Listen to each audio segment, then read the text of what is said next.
Welcome to PGL RMR Europe A.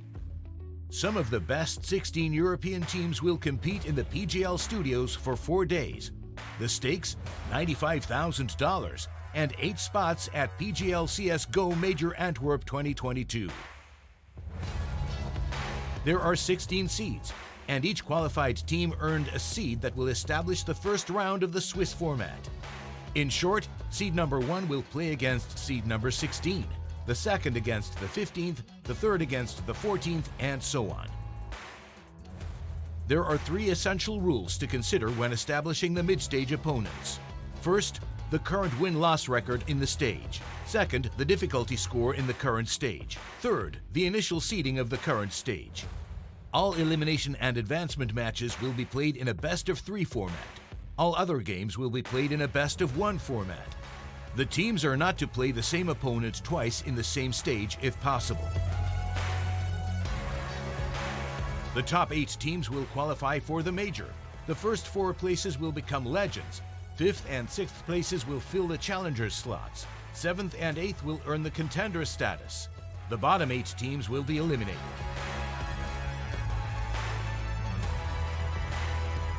Let the games begin.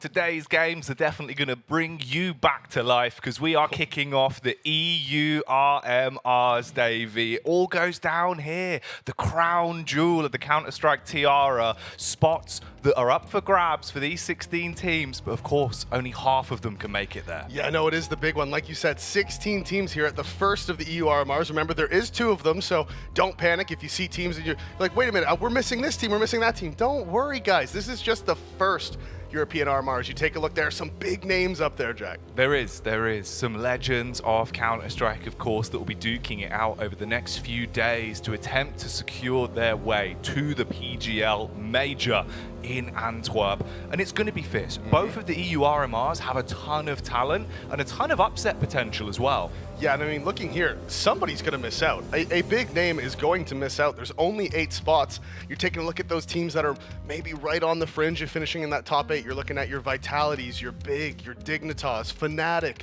Forza, Eternal Fire, even OG. All of these names, not all of them can make it, Jack. Somebody's got to go out. And it's going to be really rough, of course, for the sides that aren't actually able to make it to the major. Some of the brand name value that we have in Counter-Strike, right? Even if we just put the rosters to one side, you think if you don't have your Fnatics at a major, stuff like that, there's been a bit of a staple in the scene for so long. Suddenly, we're looking at an opportunity here for some new faces to come in, cause a few upsets, and make their way there. Yeah, no, I'm going to just completely make up a stat, but from my personal calculations I've just done right now in my head, I bet Fnatic is probably one of the teams that has the most major appearances out of any organization in CSGO history. Probably. Like, honestly, you wouldn't be wrong in saying that. But let's have a look at the schedule and see which games we're going to be covering here. Of course, this is the B stream where me and Davey will be locking it down. Meanwhile, over on the A stream, as you can see, there is another spread of 4 games going on. The way this is going to work today is we're going to play out all 4 of these best of ones. Then we'll reshuffle and run another 4 groups of the best of ones, Davey. Yeah, exactly. And so today, like you said, on the B stream, we are going to be covering first, it is Outsiders versus Team Unique. That is our first matchup. Then Heroic versus Forza Esports. Potential for an upset there. Yeah. Potential. You can never mess with the Forza boys. And then Gamer Legion versus Fnatic. Again, Fnatic been on a little bit of a cold streak lately. Gamer Legion going to be coming in trying to take advantage of that. And of course, the last game on the B stream is Big versus Saw. And Saw are no joke. No, exactly. I think more so the last 2 best of ones that we're going to be covering today here, Gamer Legion Fnatic and Big Saw, those are the huge question marks for me. That's where I think it could kind of go either way. Obviously, if Saw come out really hot, maybe they can take down Big. That'd be huge for them to start off in the EU RMRs. And as you said, Gamer Legion potentially having an edge over Fnatic. I know their coach, Ash, Josh, I know him very personally, of course. He was a big name in the UKCS scene. He's one of those players that goes above and beyond when it comes to preparing for an event like this. Right. So they're going to come in really hot and ready for any of these potential matchups. Yeah, and the thing is, too, going up against this Fnatic team, you don't really know what to expect with them, right? I mean, Alex has been an in-game leader in the scene for long enough that you can kind of get an idea for what his type of in-game leading looks like, and you can have an idea of generally what he's going to do, but with the roster changes they've had, with their poor performance lately, they could completely change up their style of play. Well, that's the thing, right? Fnatic have been chopping and changing all over the shop for this entire year. We've seen so many big changes, right? We kind of had the interesting mix where we're thinking, all right, Smooth is on the roster. This could be sick for them. That lasted like a week, and then he was gone. Yeah, I mean, who knows? I never even know what's going on anymore with the Smoothia stuff. But whatever, Fnatic, they've brought in Poison now. I don't even. I'm honestly not even 100% sure what their 5-man lineup is going to be for this event. I probably should know. I'm sure it's in a doc somewhere that they sent us, but I'm clueless. Fnatic, who really knows? They just like to play a little bit flamboyant. But of course, that's towards the end of the day here for us, because we are coming at you early, because we've got so many games to get through. And this whole event, the entirety of the EU RMRs, A and B, are going to be incredibly competitive, especially when we're thinking, like, once we get into next week as well, you start to bring in Endpoint, all of the other names as well that have upset potential.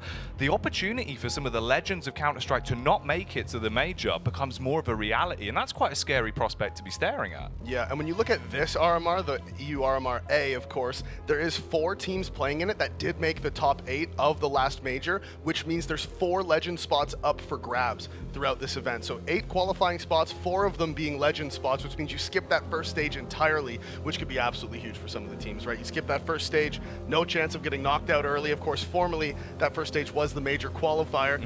Played out a few of those. If it was the major back when I played, that would have been cooler, but you know, still, we are at the point now where that it is 24 teams at the major, so you want to dodge that challenger stage entirely and make it straight to the legend spot. That's why you got to win all your games. So we'll start talking about our first matchup of the day. Now, of course, coming into it, we've already got one that could have a very slim amount of upset potential. More so than anything, though, you're looking at outsiders, right, to be able to get their feet on the ground early, come away with a nice win here, because if you can win your opening best of 1, you're in such a better position. We've seen how rough it can be for teams that go 0-1. Suddenly, you're in a really rough matchup. You're playing against the highest seed. It starts to look a little bit awkward. So for them, avoid the upset, walk away with a win early, and put yourself higher up when we go to that next round. Yeah, unless, of course, you're 9Z, then you just drop down into the lower bracket, go 0-2, and then win 5 games in a row to qualify. So, hey, you could do that. You could take the 9Z route. Wouldn't recommend it. Slightly more difficult, as Jack was saying. You know, it's just a lot more games. It's a lot more stress. You know, just win your first game, forehead. It'll be fine. Outsiders should be able to take this one, no problem. They're ranked way higher than Unique. So realistically, this should just be an outsider's win. Of course, we do need to take a look at the veto at some point. We're gonna have to figure out what map are we actually gonna get here, and does that increase the chances for upset potential? Does it not, right? Like it really depends, and depending on how this veto goes, of course, Unique, because they can ban out 3 maps, they can prepare extensively for the, you know, whatever the one map that they would predict to play. But it's always the problem with best of ones is that at times, you know, no matter where you go in a veto, with it just being that one map, if you have a slow start, with it being the first game of the day as well, you're easing into it, right? Sort of, you know, getting settled here in Bucharest, starting to get into your games, completely different environment.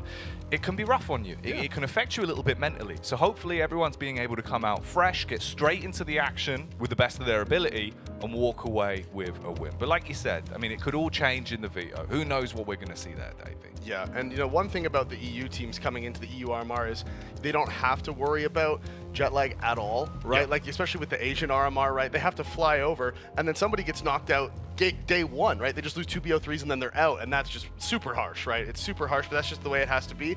With EU, that's not really a problem, and we actually get a bit of dust too to start us off. So the straight off the bat, Mirage Inferno bans by Unique, I think. Yeah, that's their logo. I wasn't really sure which logo's what, to be honest with you, but yeah, by Unique, Mirage Inferno's gone. And the outsiders, they take out Overpass, Ancient, and Nuke. And of course, Unique doesn't want to mess with the outsiders' Vertigo. So straight to Dust 2. Yeah, a little Dusty 2 pick. You know, my favorite map for years. Now, not as much ever since the change. It does hurt me. It pulls at my heartstrings every time. But this is probably one of the fairer battlefields that we could have between these two sides, all in all. Only problem is, of course, you know, outsiders are no stranger to it. We know they're very proficient on the map. really going into this, unless Unique come out with a big start into the game, I think the pressure could mount on them way too quickly. Yeah, and I'm not sure. So, like, earlier in the event, I assumed there was knife rounds on these best of ones to determine who starts which side. Then I saw somebody on Reddit saying there's no knife rounds and it's seeding based, and I don't actually know. There's a ton of people here I could ask, and I just haven't because, well, that's just how I operate. You just hide in a corner. Yeah, I'm just like, yo, please don't notice that I'm here. It's fine. Like, just let me stay. It's okay.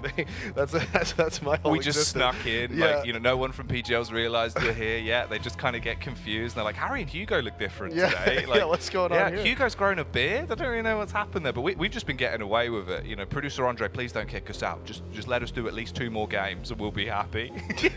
We've got the confirmation we can stay for at least this one. That's all that matters. Could have got scary. Could have got scary. I would like some form of confirmation though about if there is knife rounds in these best of ones, or if it's seeding based, or if it's based on like if you choose to veto first, then the other team gets the knife, like gets to pick which side. Like I'm not exactly sure how it goes. Valve sort of changes the rules around all the time, and of course it's not really up to PGL in a lot of these things. So yeah, I am just curious what the deal is with that, because that could affect what map you choose to play if you know you get to start whichever side, you know. So that could make the difference. Well, we can look into that, and we'll have that information when we come back in for the next series at least, so we can obviously confirm that once we get into it. But if we stick to what we are working with, we do know this is Dust 2, we do know this is Team Unique taking on Outsiders, and like we were saying, first game of the day, you have to come in fresh. We can see everyone starting to wake up. There were some bicep taps going on back at the hotel. Yeah, oh, we saw that, mate. There was some big bicep taps, so clearly they're feeling ready. So Outsiders is starting on CT side. They are the higher seed, so maybe it's a seeding based thing. The seed gets to pick which side they start on, which would like definitely be a little OP, but that is how it works. That you know, sometimes higher seed you just get to be OP in the vetoes. Yeah. We'll find that one out. Let's see what we're dealing with here. Unique towards outside early, of course, going to be going up long. Ready for a scrap towards the A site.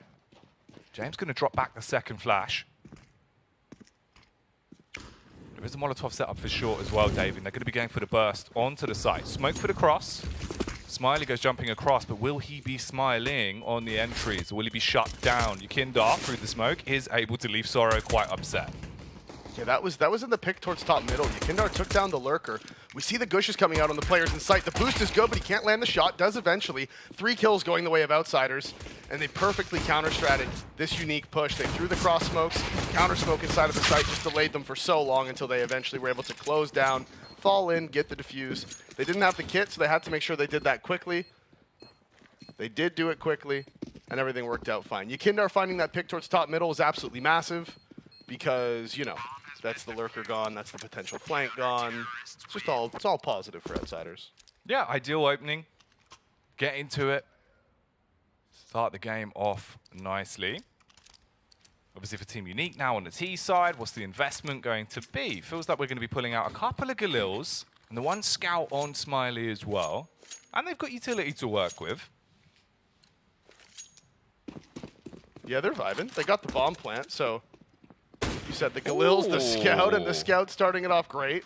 Dust 2 moment, yet again. B player try to play B challenge if possible. They try to react with this upper B push, but they're raiding. They're ready for it. They find both of the kills. Flit answers back with 1, but now it's going to be huge for James. He needs to find the perfect timing. He needs to get up into the tunnels, and he needs to find the multi-frags. But given that this is Outsiders, I think there's a significant chance they just walk away and save, because that's how they roll. That is how they like to play it. And with the position they're in already, being outnumbered, you know, the 2 versus 4 retake on the B site, you might just want to call it quits, because then worst case, it won't be as bad as it could be. James is playing aggressively outside of the window, though, potentially hunting for some of the frags here.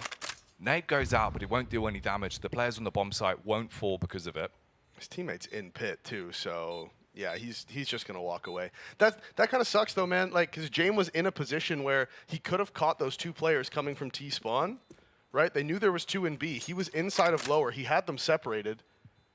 Like, yeah, you have to multi-frag to win the round for your team, but, like, come on, go give it a try, you know? Just give it a try. Or not. It's, you know, it's up to you. Yeah, I mean, all in all, this actually works wonders for Unique. You know, Yeah. you lose the pistol, but you instantly win off the back of the scout and the Galil buy. You're happy. You know, not that many casualties either. Relatively clean round for them. So if there's a way to start the game off to get back into it, this would be it. T-side Dust 2. As many rounds as you can get, as much as you can set the pace of the game. It will help you out a lot in the long run. Yeah, and crucially as well, you know, if you lose the pistol, you're on the 1900 bonus, then the 24, 29, etc. Right? It immediately sort of scales up, whereas if you win pistol and then lose second round, you only get the 1400.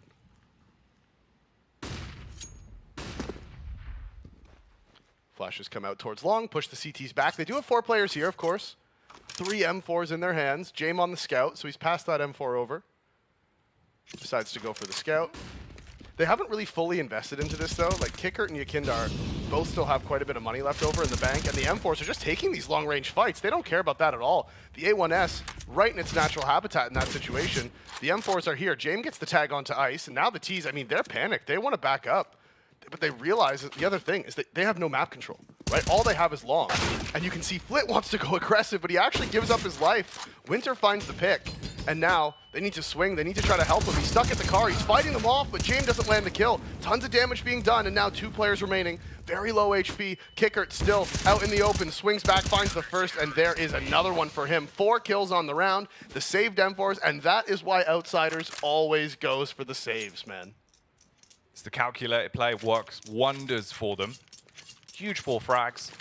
Once they got the kill with a Molotov towards car, it looked a little bit dicey. You know, you think if they peek together, you suddenly find the follow-up frag, it stops this from happening, you can get out onto the site.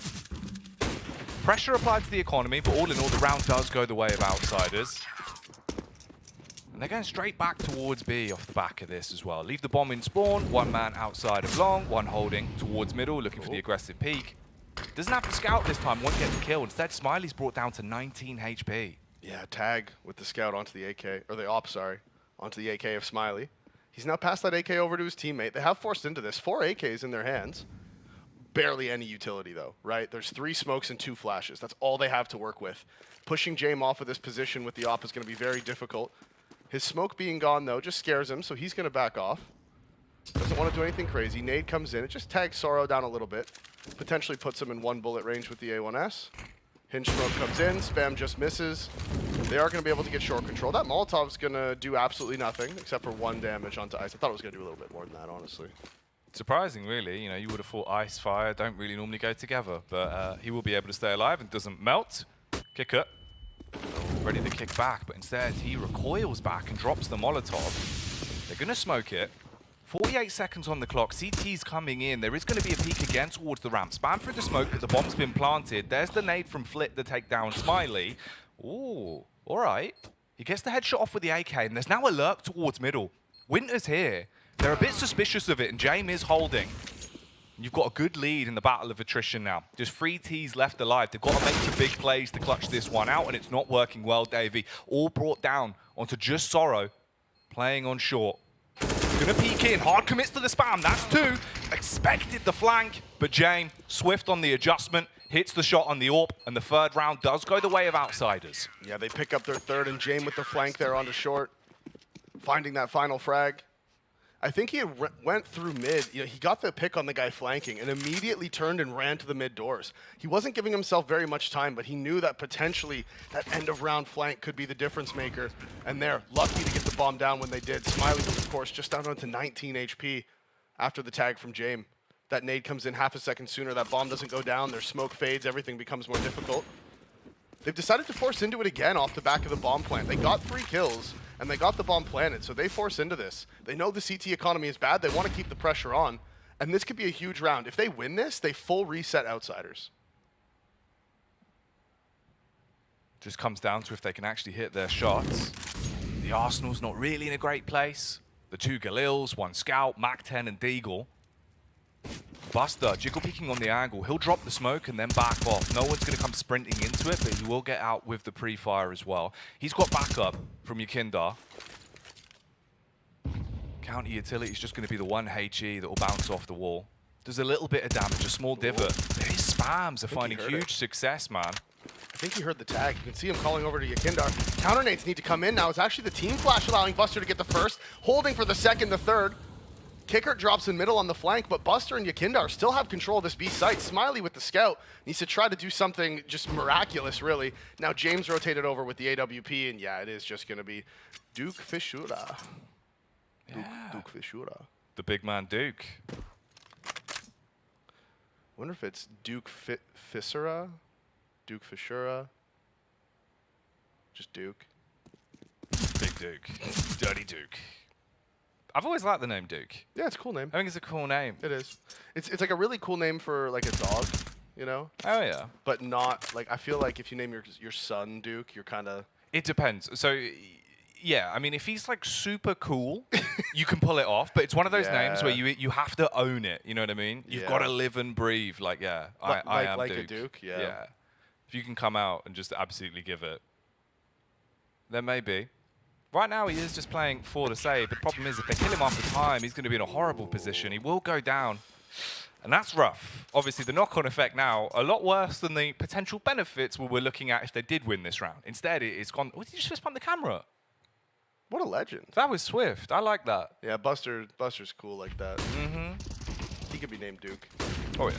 Dude, imagine if he went too hard on the force, though, because he's, like, hyped, just hits the camera lens, shatters it instantly. That would be outrageous. He definitely, like, cut his You'd hand hurt your up. hand. You would hurt your hand. It's his mouse hand, too. You can't be doing that. That's risky. That's a good point. Well, you don't maybe want to he, be like, risking your mouse feigned hands. hitting it and was just close enough to, like, get the visual. But even if you misjudge the depth, like if your depth perception's just a little off from having stared at the screen or something, yeah. falls I apart. have awful depth perception, so if that was me, I would have just full punched the camera and just been there no. going, I'm really sorry. I didn't mean to.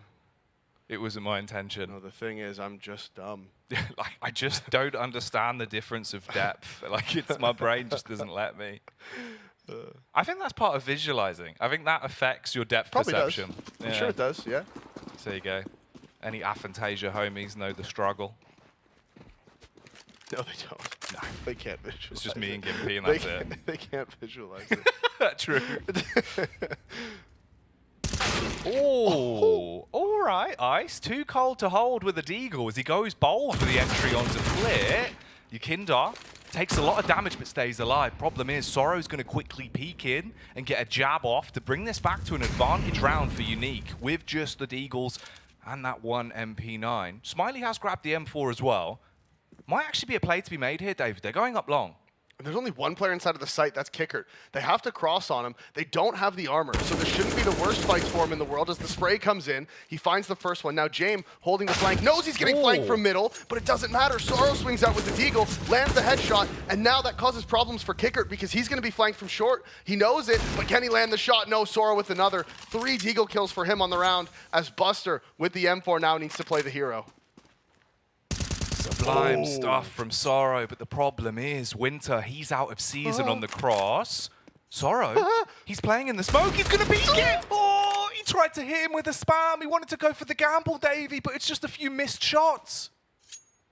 And now the mind games come in. Buster could be anywhere. He could have continued to long. He could be back towards short. He could be in CT spawn. He just doesn't know.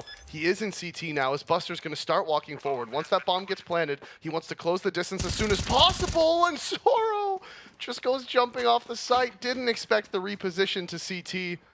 Drops in, worried about the long flank. He ends up losing his life, but a great eco round from Unique, right? They came into that with like 2 Deagles, maybe a P250. I don't even remember, but there's only like 2 Deags. He wasn't much of an investment. No. But Sorrow, huge impact for him there. Yeah. 5-5 right now. The 3 frags he found into that round, all really tasty. Like the headshots he was hitting, not easy ones. The 1v1 he had against James towards CT, and this opener even from Ice, right? The Deagles were working wonders for them. Yeah, they are keeping Outsiders' economy really in check here, right? 1 round win for the T side now breaks Outsiders' economy. Remember, they've won whatever it is 4 in a row now, so they're on they're the 1400 loss bonus. If they lose 1 round, they only get 1400. Another again B player moment. Unlucky Buster.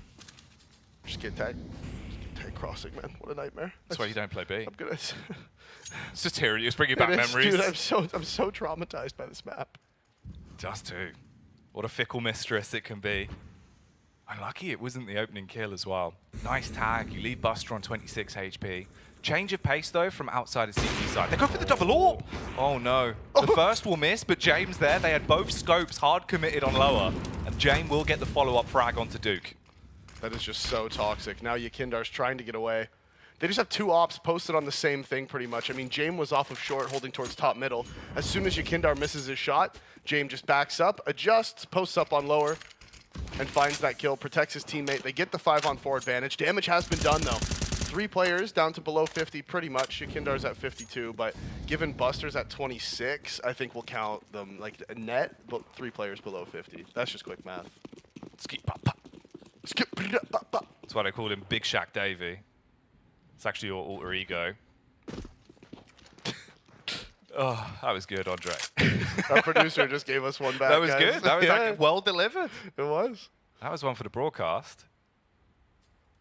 Unique. We'll have to bring him in for the next game. Oh, we'll get him in it. Yeah, he'll love it. Andre dropped bars. Ooh, Yukindar, he could be spitting straight fire though. He goes up through lower. So much damage done. Knows he's got to back off. Buster gets pushed towards the site as well. He's just sat in window having the time of his life. And it's all on Sorrow now in a 1v5.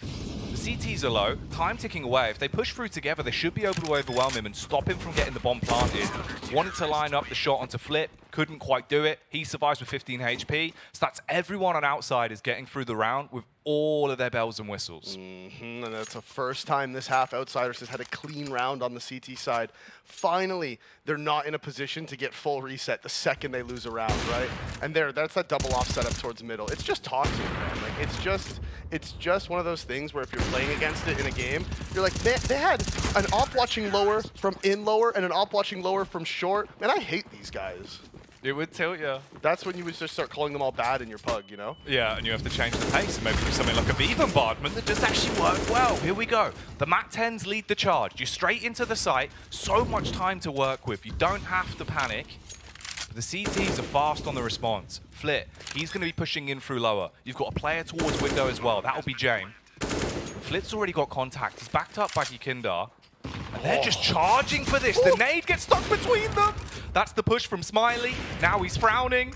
Sorrow, he'll be buckled as well. Ice left in a 1v4. What is going on? They've all just peeked into them.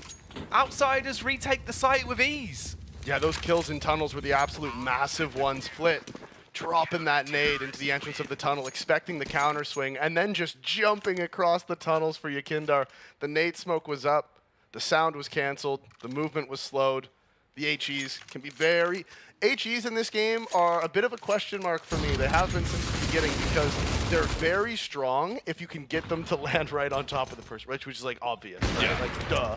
It's a high explosive grenade. If it lands on them, it's super strong. But as they've buffed them over time, as the game has been going... Again, B-player moment. All right, I'm so sorry, Yukindar. Sorry for your loss. You know, as they've buffed HEs as the game has gone on, to cancel sound, slow down your movement, right? All of these things that have just made HEs so strong if you can get them to land in the right spot. It's not just the damage they do, right? They have a whole bunch of other effects.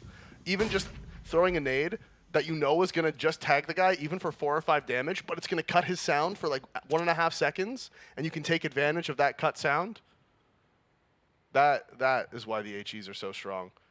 And this, I mean, this is a huge push from Outsiders. They've walked through lower. They've walked through upper B. They've just pushed through the smoke. They have full control of it now. They know the play is towards long because they were playing for middle as well. They had the player pushed off short. So now at this point, Outsiders knows at the very least there's like 4 Ts towards long. They have their counter utility in the site. When Unique goes for this execute, there's going to be smokes dropped all over that bomb site to make it so hard for them to scale in.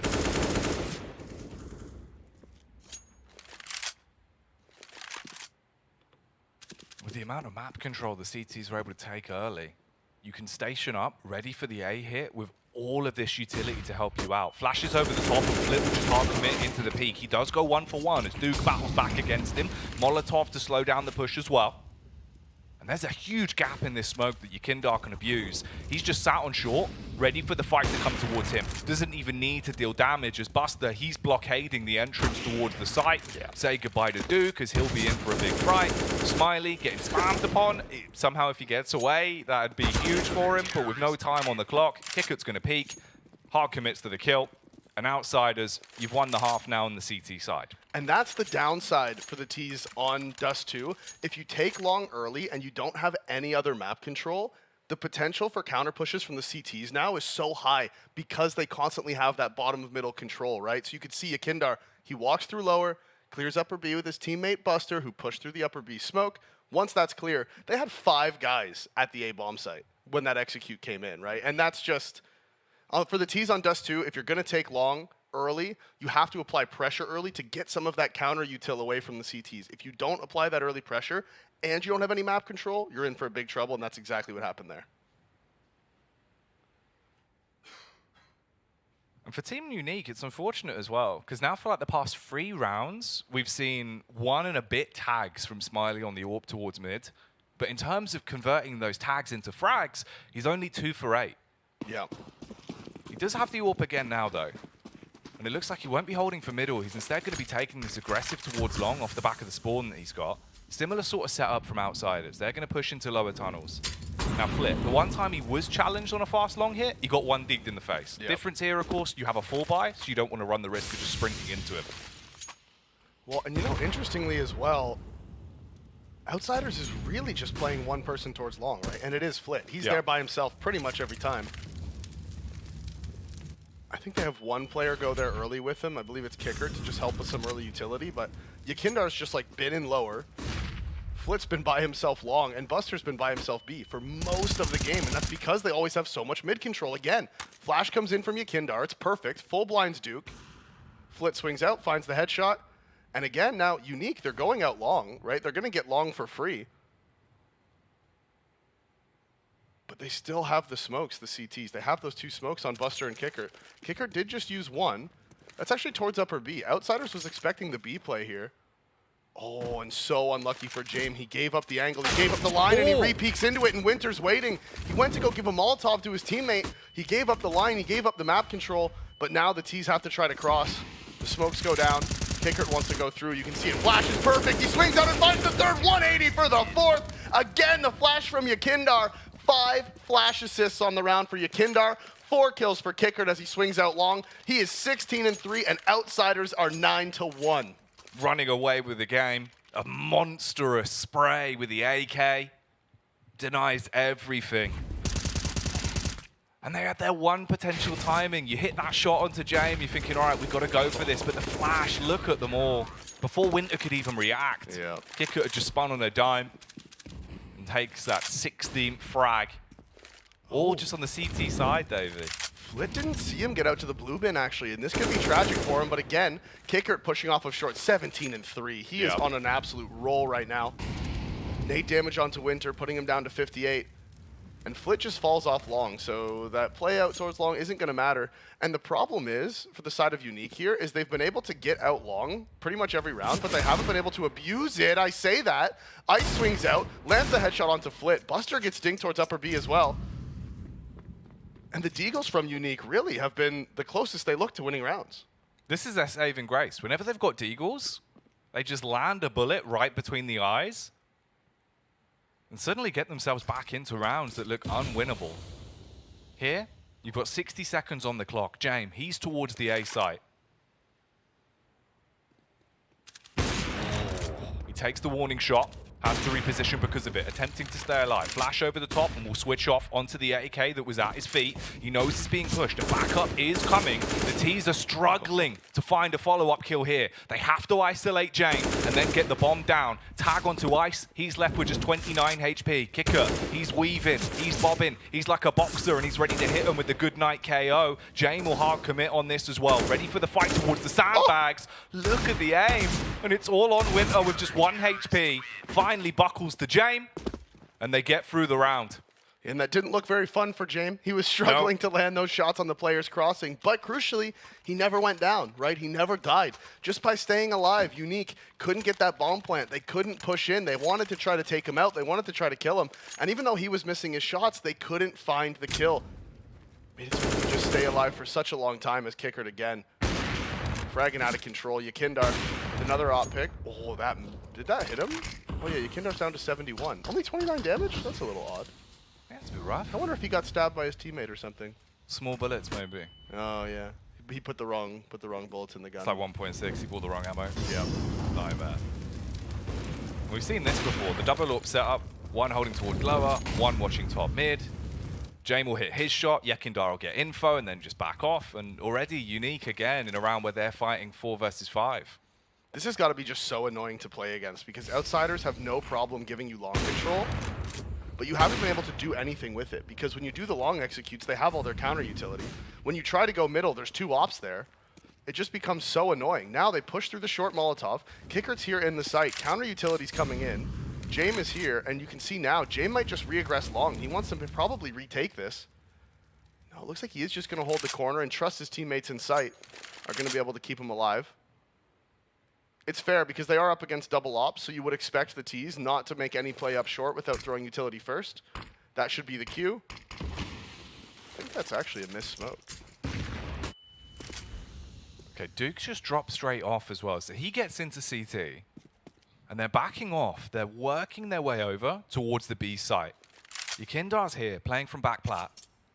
He's got the backup of Buster as well.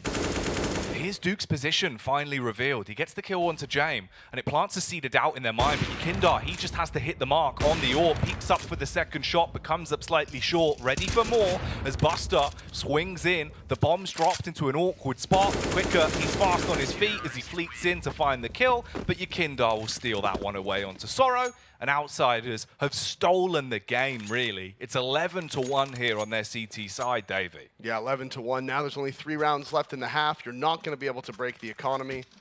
Unique, they're going to have to win 3 gun rounds in a row if they want to pick up that 12-3. They do force into this one. AKs, nades, the scout onto Smiley. And they're not looking too pleased with the situation that they're in right now. Understandably so. Again, they're trying to go out long. This time, Flip just completely by himself. He's the only long player every round. He does get traded this time. Ice pushes forward to get that trade. And that's massive. Again, Yakindar's inside of lower. He's posted on that B tunnels. The op is rotated into the A site. Actually, it's still in CT spawn for Jame. Nades are coming in, and this time they're going quickly. They don't want to slow down at all. Kicker, he's got to stay alive. Jame will be pushing up and drops the Molotov to burn them alive. He tucks into elevator. He can drop a smoke up on site as well, so his teammate can work with that. And look at the amount of damage already done onto Unique. They're all quite low. They don't really have the confidence to hit aggressively. Instead, they're letting time tick by. They're playing close towards the ramp, and they need to find that pick onto Kicker. Opening AWP shot from Jame. There's the head of Ice, but he wins out on the 1v1. Jame, fast through the smoke, hits the adjustment onto Smiley.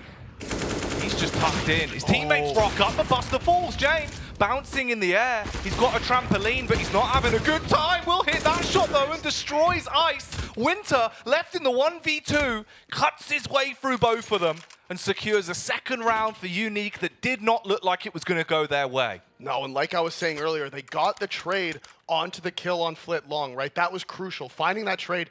And instead of just waiting in long, instead of just sitting around, they push forward. They throw the smokes early, which slowly drains out the counter utility of Outsiders to the point where we saw Jame, he threw the smoke up to his teammate in the site. Once Kicker dropped it, they knew where he was. They slowed down. They worked around the smokes, and they found the opening kill. There, Yakindar towards long this time, finds the opening leg onto the player, but he doesn't want to stop. Flit is there to cover him. And you've conditioned them so much to believe it is just Flit that plays inside a pit or just on the corner towards long. So with the AWP of Yakindar finally rotating over, it means you get a big opening frag for free. And we've seen this. When Unique lose a player towards long, they slow everything down. It grinds to a halt, and they try and reassess what they want to do with the round. Utility's not really there for them. You do have smokes, and you've got that one Molotov, but that's really it. So they will smoke on the cross. Yakindar throws the high flash, which Flit will peek off the back of, but the AWP Smiley will be able to adjust and take him down. Buster's making a reactive play out through middle as well. Sorrow, with the timing, should win out on this in the 1v1. So we're back to a 3-on-3. Now that kill, they think that's the B player, right? Because Buster has been the B player, but this time Jame was there with the op. He's now pushed into lower. He should be able to find the back of Sorrow as he gets that pick, and now you can see the T's. They're struggling with where they want to go. They lost a lot of map control when Sorrow dropped. Jame realizes it. He just leaves B tunnels entirely, goes back into the B site, but he does have the op. He has a teammate watching middle for him. As Yakindar's in CT spawn holding this mid lurk, while Kickert's gone aggressive on short. They're giving up long. They're okay with that. They expect Unique to fall back. That's exactly what happens. Kickert finds the back of Smiley, and now Winter's like, okay, I'm sick of this. I'm tired of these guys. I'm tired of walking around. They're everywhere. They never leave mid. I don't know what to do. And with no time, he's just got to do something desperate. He's running towards the A site with the knife pulled out. Yeah, he's hoping he can die before that, but the problem is they're going to peek the second it takes over, so now you get no money. So Winter's down to just 250 in the bank. And this is savage, really. They're just destroying them on Dust 2, Davey. Last round of the half and you have $250 in the bank. You're like begging your teammates for a P250. Like, have you got anything you can drop me? I'll take anything that's going. Yeah. Please, someone just give me a P250. I'll trade you a flash and a decoy. That's all he can afford. So unfortunate. And all in all, just Outsiders have been giving it, man. I mean, they go back to the one play that had worked for them in the past. They just run straight out onto the B site with a MAC-10s. Buster playing outside of the doors. But look, everyone's here. All of the CTs have grouped back up really quickly for this one, and they're just destroying them with the nades alone. Yeah, the nade damage was so strong. The spray through the smokes as well can't go understated. Flashes come in. They did recover that bomb, but he's inside of the site. He's so low. Ice is going on the flank, but it comes in just way too late. There's no way Outsiders isn't going to be watching that in the 5 versus 3. So both players here, they're inside of the site. They have the MAC-10s. They're sad. They're lonely. They've lost the round. Outsiders go 13-2. Monstrous CT half. That's all that can really be said about that one. Outsiders coming into Dust 2, denied any chance of an early upset here. You want to have a massive start, right? You know, you're here at the PGL RMR. If you struggle to get into it coming in with the first game of the day, if you go 0-1, it can turn into a real tragic story for you. The fact instead, now you're this high up in terms of the overall stature of the game, you're going to be thinking, all right, boys, let's shut this down. Let's get a quick 1-0 on the board. Let's put ourselves in good standing for the rest of the day. Yeah, I mean, Outsiders is definitely feeling good about that half. It is CT sided, of course, but 13-2. I mean, you're rolling. You're vibing. You take this pistol, 16-2, you know, you just exist. You're just like, yeah, first game. That was pretty clean. That was pretty easy. We're just going to leave the bomb and spawn because we don't really need it.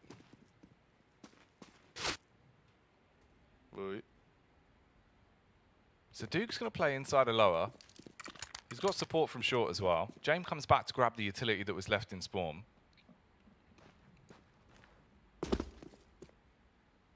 What a game from Kickard as well. 20-5. He was popping off there. Finding all the multi-frags. That, of course, that 4K through the smoke was huge. So now they are going to group up. They want to go towards lower and just clear out this push. The player on short, Soro, is here to back them up. Flash is good, which means they're going to get to isolate Duke. Find the opening kill. Counter utility coming out from the CTs, but there's really no real response. In fact, Yakindar's going to find the second. Wow. Crisp with the USP. There's your mid-smoke. They're going to be able to push a split attack onto the B site off the back of this. Finally, Ice does hit one. The kicker swiftly responds, and everyone's just hitting the deck. It's only Smiley that's left. He's been getting a lot of tags. He's not really been finding many kills, Davey. 3 for 14 at the minute in a round that looks unwinnable. And so cheeky from Outsiders there. They throw that nade that lands right in the entrance of the tunnel, and the nade smoke makes it almost impossible for the CTs to see him. Nightmare. It is. It is a nightmare. But for Unique, I don't think they've really got time to wake up on this one. They're hitting the snooze button. Because Outsiders were 14 rounds. They took the pistol. One away from match point. After that, if you get this as a 16-2 game, it's going to be soul-crushing for Unique, really.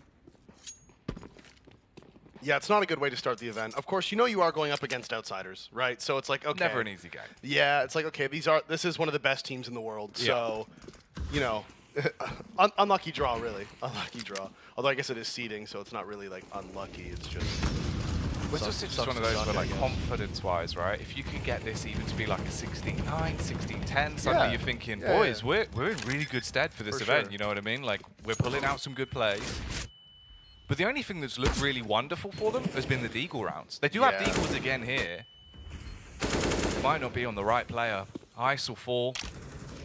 Smiley grouped up. There's the peek from Jane. Just going to spam into the smoke and one by one. They all fall down. Yekindar with the final frag onto Sorrow, and that's 15 on the board for Outsiders. They need one more to close the book and walk away with a win against Unique. The Dust 2 best of 1. Looking like smooth sailing for Outsiders. Yeah, starting off very good for the favorites. This event, I mean, they are one of the favorites to make it through, right? Yep. Finish in that top 8.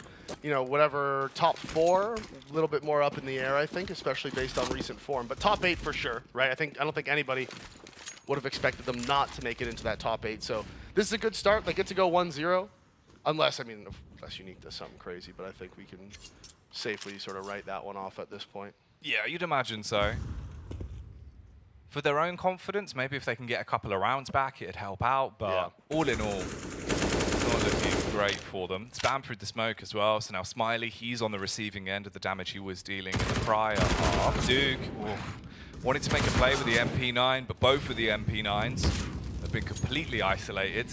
There's just 3 players left alive. Winter, he's got one of his own and comes thundering his way down through lower to get the stab onto the back of Flick. Kicker to the top mid though, and he's just playing target practice. Winter will be able to win out, but with just 8 HP. And of course, Yakindar's just like in the lead right now. Flanking through middle, finds the kill. It is just Sorrow. He has the deagle at long. We have seen them do some crazy things. This could be the start. He just needs to land one bullet to Yakindar and can't. That is going to be Outsiders taking the 16-2. And overall, a relatively anticlimactic Dust 2 game. I mean, Outsiders were clearly the better team. Yep. They played like it the entire time. They easily win 16-2. They go to that 1-0 bracket, and pretty much business as usual for them. Yeah, this is kind of what we were expecting to see, right? On a good day, this is how things should go. You just walk into the game, absolutely obliterate them, come away with a huge win, and show that you are in a good stead. At least there is smiles across the board, you know what I mean? Yeah. They're not disheartened with this. You're going to know that this isn't a game that you will easily get a big result on. Like I was saying, if they could have got a couple more rounds, probably happy days for them. But all in all, that's one of the harder games that you're going to have to go up against today, out of the way. And I think for Unique as well, obviously they're going to come here, they're going to try to do their best. They're definitely going to want to win these games, but at the end of the day, they're going to look at the teams at this event and realize probably like, okay, yeah, we are definitely very much outside. Yeah. You know, all jokes aside, they are very much outsiders to actually qualify for this event. See what you did there. Very funny, Dovey. Yes, no, I am pure comedy. Yeah, no, you are. You are a walking I funny actually, man. you know, I was up all night Writing that bit? Well, yeah, I was up all night writing, and that was the best one. That was the one you came up with? Yeah, it's like, well, they are unique, but they're definitely outsiders to make this one. Hilarious. Funny man. Wordplay. That's what it is. Team name. Yes, yes, team names.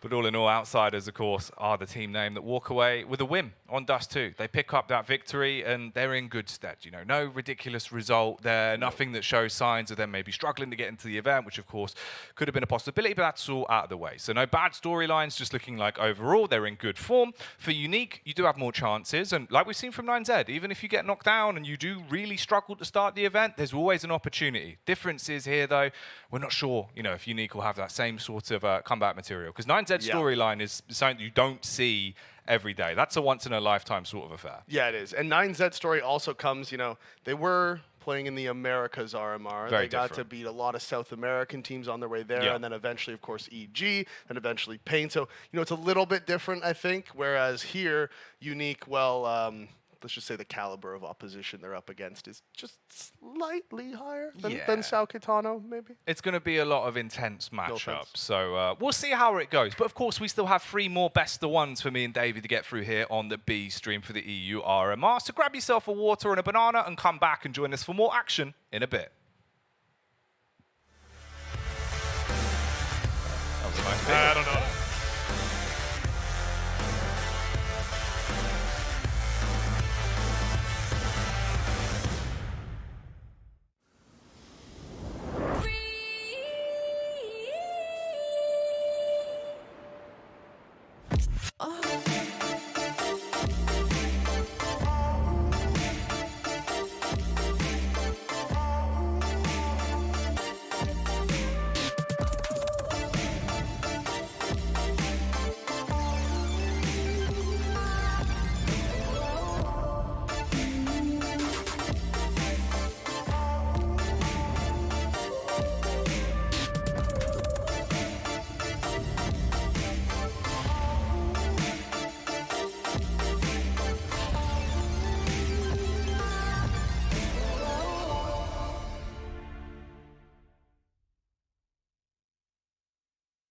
To succeed in this game, you need to invest in yourself.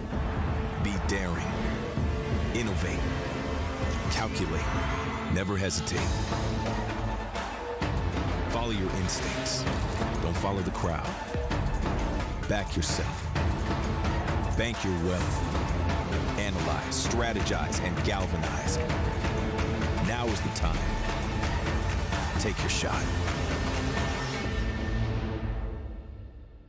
Let's go. Battle is on. Burst RMR views with a double bonus. Get insurance for single and combo bets, both up to €20. Fire up with GGBet. GGBet, this is real.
After a rapid game of Dust 2, we're in position now for our next matchup. And this one's a bit of change of pace, Davey. Yeah, this is a change of pace because in the last one, of course, we saw that the outsiders were very, very, heavily favored in that one. That's pretty straightforward, Jack. We saw 16-2 was the win, but this time now, Heroic is going to be taking on Forza. Heroic versus Forza. Now, this is a bit of a change of pace, really. And obviously, once we get into that veto, we can see if there's going to be any surprises, if we could get a good game out of this. Because, last game, we're saying minimal upset potential. Here, slightly more. There's always an opportunity. You never know. Yeah, exactly. And Heroic, they are the favorites for this one. Clearly, they are one of the best teams in the world, so it makes sense that they would be favorites coming into it. But Forza always has that upset potential. They have that firepower. Now, I will say, once they lost Flit, that did take away their firepower a little bit, but they're still there and they're still dangerous. They are indeed. And much like me and Davey are displaying here, it's a difference of stature. One side that's incredibly up there, another side that at times can look a little bit bigger than they are, but it just comes down to the game, Davey. That was a nice squat, actually. Yeah, no, thanks. I got down real low. You were really in there. Yeah, no, I really gave it. Yeah, wow. Oh, overpass, Jack. Okay. All right. Okay. This is not a map to squat on. This is sick, actually. I'm liking this. Overpass between Forza and Heroic. This is like the second game of Overpass we've got to cast the entire time we've been at the RMRs as well. True. And we've actually got two teams that can be quite proficient on it. Yeah, I'm going to look up the stats right now while I'm standing here. We got this computer over here I'm going to look at because I have a feeling that Forza, I think this increases their little upset potential here. I'm have a feeling it does. Now we're going more to like, if we were at like a 15%, now I'm saying like 25 to 30. Forza, 83% win rate on it in the last 3 months. Okay. Okay. Of course, Heroic have a 71% themselves, but that's actually not even in their top 3 maps. So, there you go. All right. An overpass best of one between these two teams. This could be fun. No matter what, expect some highlights here. Expect some big highlights to potentially be coming out. Yeah, I mean, definitely. When you take a look at it, you got guys like Cadian on Overpass, Stown, always a beast, right? These are the situations where Heroic, I mean, they're really strong. They are favorites. You can clearly see by the GG.bet odds, of course. Heroic, 1.33 favorites. But with that high win rate, best of one, first game of the event, this game screams upset potential. Oh, yeah. And, as we already have seen from the A stream, games aren't as cleanly cut as you might think. Quasar against Na'Vi is an incredibly fierce battle at the minute. That was super tight when we were having our break from the first game. Now. That's 14-12. Yeah. Like, the madness you can have here, and something we were kind of sort of elaborating on at the start of the day, is the fact that even if you're the best team in the world, even if you think you should be at the major, you have to prove that here or you won't be going. Everyone has to win their fair share of games to get there. There's no free passes. There's no automatic qualification. It's just off the skin of your own back, Davey. Yeah, exactly. And there's no way to just get right there. Like you were saying, you have to win these best of ones. You have to get through the best of ones in order to get to the best of threes. And you don't want to be entering the best of threes with a 0-2 record or a 1-2, or a 1-2 record. That's not what you want. You want to be going in there with games in hand, with games in the bag to make sure that if you do slip up once, it's not the end of your event, right? You're not getting knocked out. You're not going to be upset. You're one of the best teams in the world, and you are going to be at the major, and that is the job that Heroic has in front of them. So here we go. We get into the pistol of Overpass. Heroic on the CT side. Forza on the T side. Now Refresh, he's pushing out. He's going for the contact play towards Monster, but there's two Ts on the close left ready for this. Flash over the top, so they have to turn. It gets a little bit awkward, and they do survive. Jerry wins out in the rat race with the 2 kills. And the flash was perfect. It fully blinded those players outside of Monster, but Refresh just couldn't land the shot. Shush did eventually push in and get the trade. But that's just not enough. Off of that, you have 2 players blind. They're isolated. It's the perfect play. You have to find the kills. Now, there's 1 player inside of the A site. That's Cadian. They don't have a kit for the retake. Flash comes in. It's perfect. Kenzie swings. Gets the opening onto Cadian. A bomb site is open. 2 CTs have to rotate in. And again, Jack, they don't have a kit. You've got to do something huge now. Outnumbered 2 versus 4. Stown and Tessus. With 1 smoke to work with between the 2 of them. Tessus will peek out first, looking behind the bins, trying to clear towards the site. T's are in good close pants to play for this as well. He's going to jump round the corner and try and bait out the info. That's the smoke drop. That's the shot from Kenzie. A lovely tap from Tessus, but it won't matter. There's still 3 T's left alive, and they will take that pistol round. Yeah, perfectly played by Forza there. As soon as they got Sorry, well, as soon as they got those opening picks, they group up, they flash for each other, they get the kill onto Cadian, A site's taken, and then they're in the 2 versus 4. The second they hear that smoke drop, the swings come in. They don't want to give them any chance to play around the smoke, any chance to do anything crazy. Now, I will say right there, obviously, you know, there's going to be everyone in Twitch chat, you know, bot refresh, refresh whiff, lol, refred, lol. You know how it is. I like that You know how it is, man. Good. You know how it is. But Yeah. the thing is, as soon as those players got blind on the T side, they actually jumped up and surfed along that wall, which made it so hard for Refresh to land the shot. It's not as easy as it looks. Yeah, he whiffed. Like, he's going to be disappointed with himself, but it's not as easy as it looks. That's all I'm saying. That was big, though, from Kenzie. Lovely control of the mouse there. Hits the shots, cleans up the players on the sites. There's no frightening stuff coming out from the CTs. Cadian, he'll just tuck in. If he's pushed, he'll take that. He'll try and see if he can at least get a gun, maybe get away, cause a little bit of carnage, but the problem is he'll be seen, just stick him around the corner. And Forza with 2 rounds off the back of it, so nothing too leery from Heroic. But now, of course, you will have money to reinvest, and the pace of the game will switch up a bit. Yeah, exactly. They took that second round eco specifically to get the buyout here in round 3. Personally, I'm not a huge fan of the second round eco on CT side, but, you know, everybody's different. More and more teams are doing it these days, so, you know, they can do what they want with their lives. Like, do I hate them for it? Yeah, but still, it's up to them.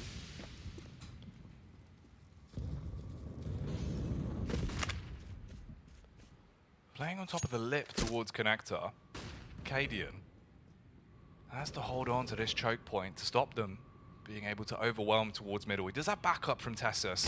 If he comes into him, Jerry loses out on the fight, but there is at least a trade back on the Galil. So we do full 4 versus 4. Yeah, good kill from Cadian to even get the first one, to be honest. I thought Jerry was going to win out on that. It looked like he was going to hard clear it. He did. He just doesn't land the shot. Cadian gets it, so it's a 1-for-1. But it's not the worst 1-for-1, as Tezes is actually the one to find the pick towards middle. So his spot's given up now, and he can't get away. He has that player inside of Connector isolating him. This smoke is going to be perfect. They drop 2 mollies on top of him. The smoke now just causing so many problems. He's able to stay alive for such a long time. Finds his second of the round. Stown is here to make sure no flank can come in, and he's just in such a rough spot. And actually, no, he misses it. Norway finds the trade back, and Tezes with the miss as well. And that means now the middle of the site, the middle of the map, is completely opened up. Norway's looking for more. He swings down, finally is put down, as Shush with the headshot, the silenced M4, means that Shelfie's in a 1 versus 2. He's going to push into the site. He has the smoke to drop. The CTs aren't nearby, so the bomb plant's going to be able to come in, but it's going to be a tough post plant. They're going to split up for this. One player going towards long, the other pushing rapidly up towards the site and trying to keep his attention. Little gap through the smoke, but the problem is Shush is there. He'll peek out, had a clear line of sight back up onto him. Finds the frag, and that's the first round going the way of Heroic. But it was quite dicey at times, and that's 3 casualties as well, so a hefty investment. Yeah, it was a huge 2 kills from Tezes towards top middle. Probably should have had a third, honestly. Probably should have got that trade onto Norway coming out of Connector, but it doesn't matter. He finds 2. His team wins the round. Like you said, could have been cleaner. Could have been cleaner. Tough for Cadian to multi-frag from that position, right? He's on the top of the stairs. You see how easy it is for Norway to get the trade. And Tezes holding onto his smoke was so crucial. As soon as that Molotov came in, you see him drop it. Now, right there, realistically, that probably should have been the trade. It would have made it so they kept more players alive.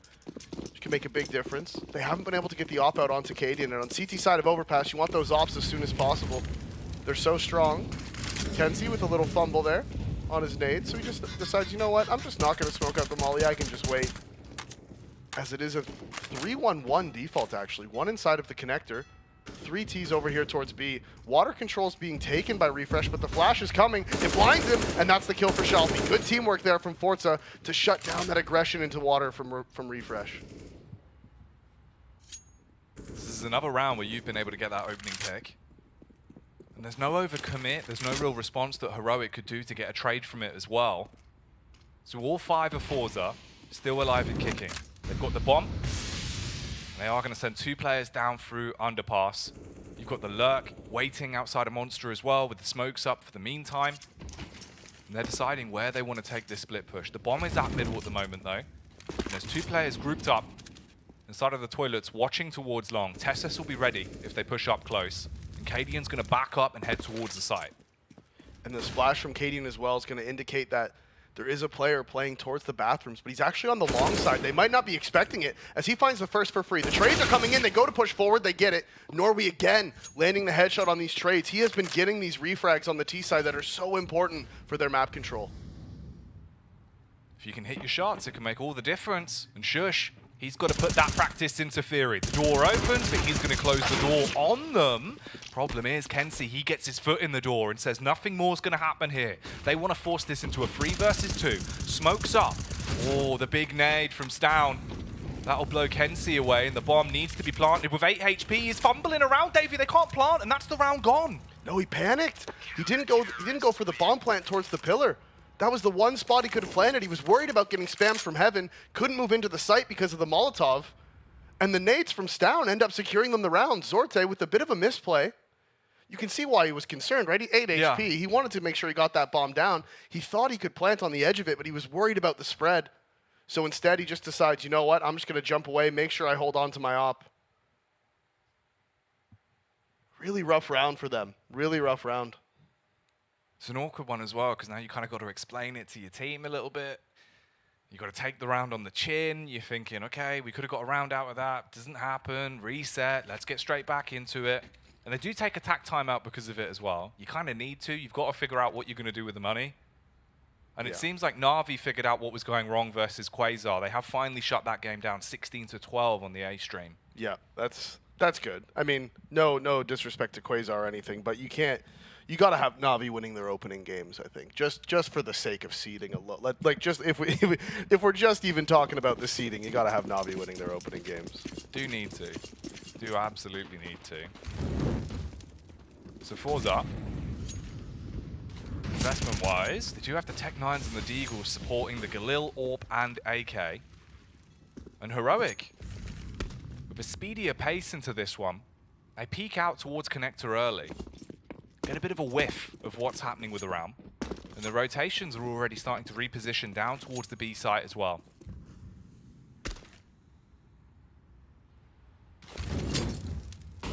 Counter utility. Yeah, pushing him out of that corner.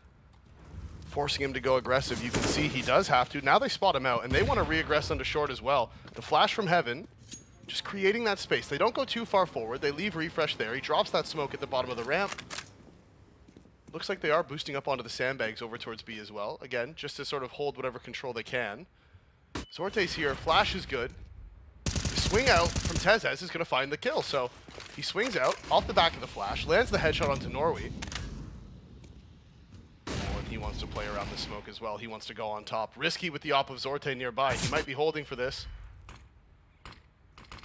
Counter smoke going to cause problems. They're going to back away. That op is going to leave as Shelfie makes his way out B. This is being watched. Reflash, ready for the push. Backs off over towards Graffiti just as they're starting to work their way up. 1 foot after another. Shush, watching the angle on short as well. The rest of the CTs have now rotated over. They're in good position to deal with this, and 1 by 1, all of the frags will be secured. And they keep 5 players alive. Tessus also grabs the AWP at the end of the round there to pass that back over to Cadian. So they're in good stead now. Yeah, Forza, they've broken their money. Heroic, like you said, 5 players alive. They also recover the ops. They don't even have to buy it. The money's good. They have the economy under control. They have the half under control. And as long as they don't get, I guess, 1 deeked across the map here, they should be fine. Nobody on the T side has any armor. It should be a relatively easy round for Heroic, but you just never know with these Deagles.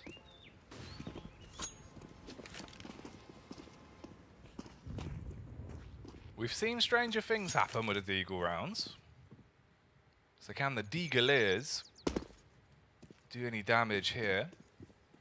They will go for the little boost out towards middle.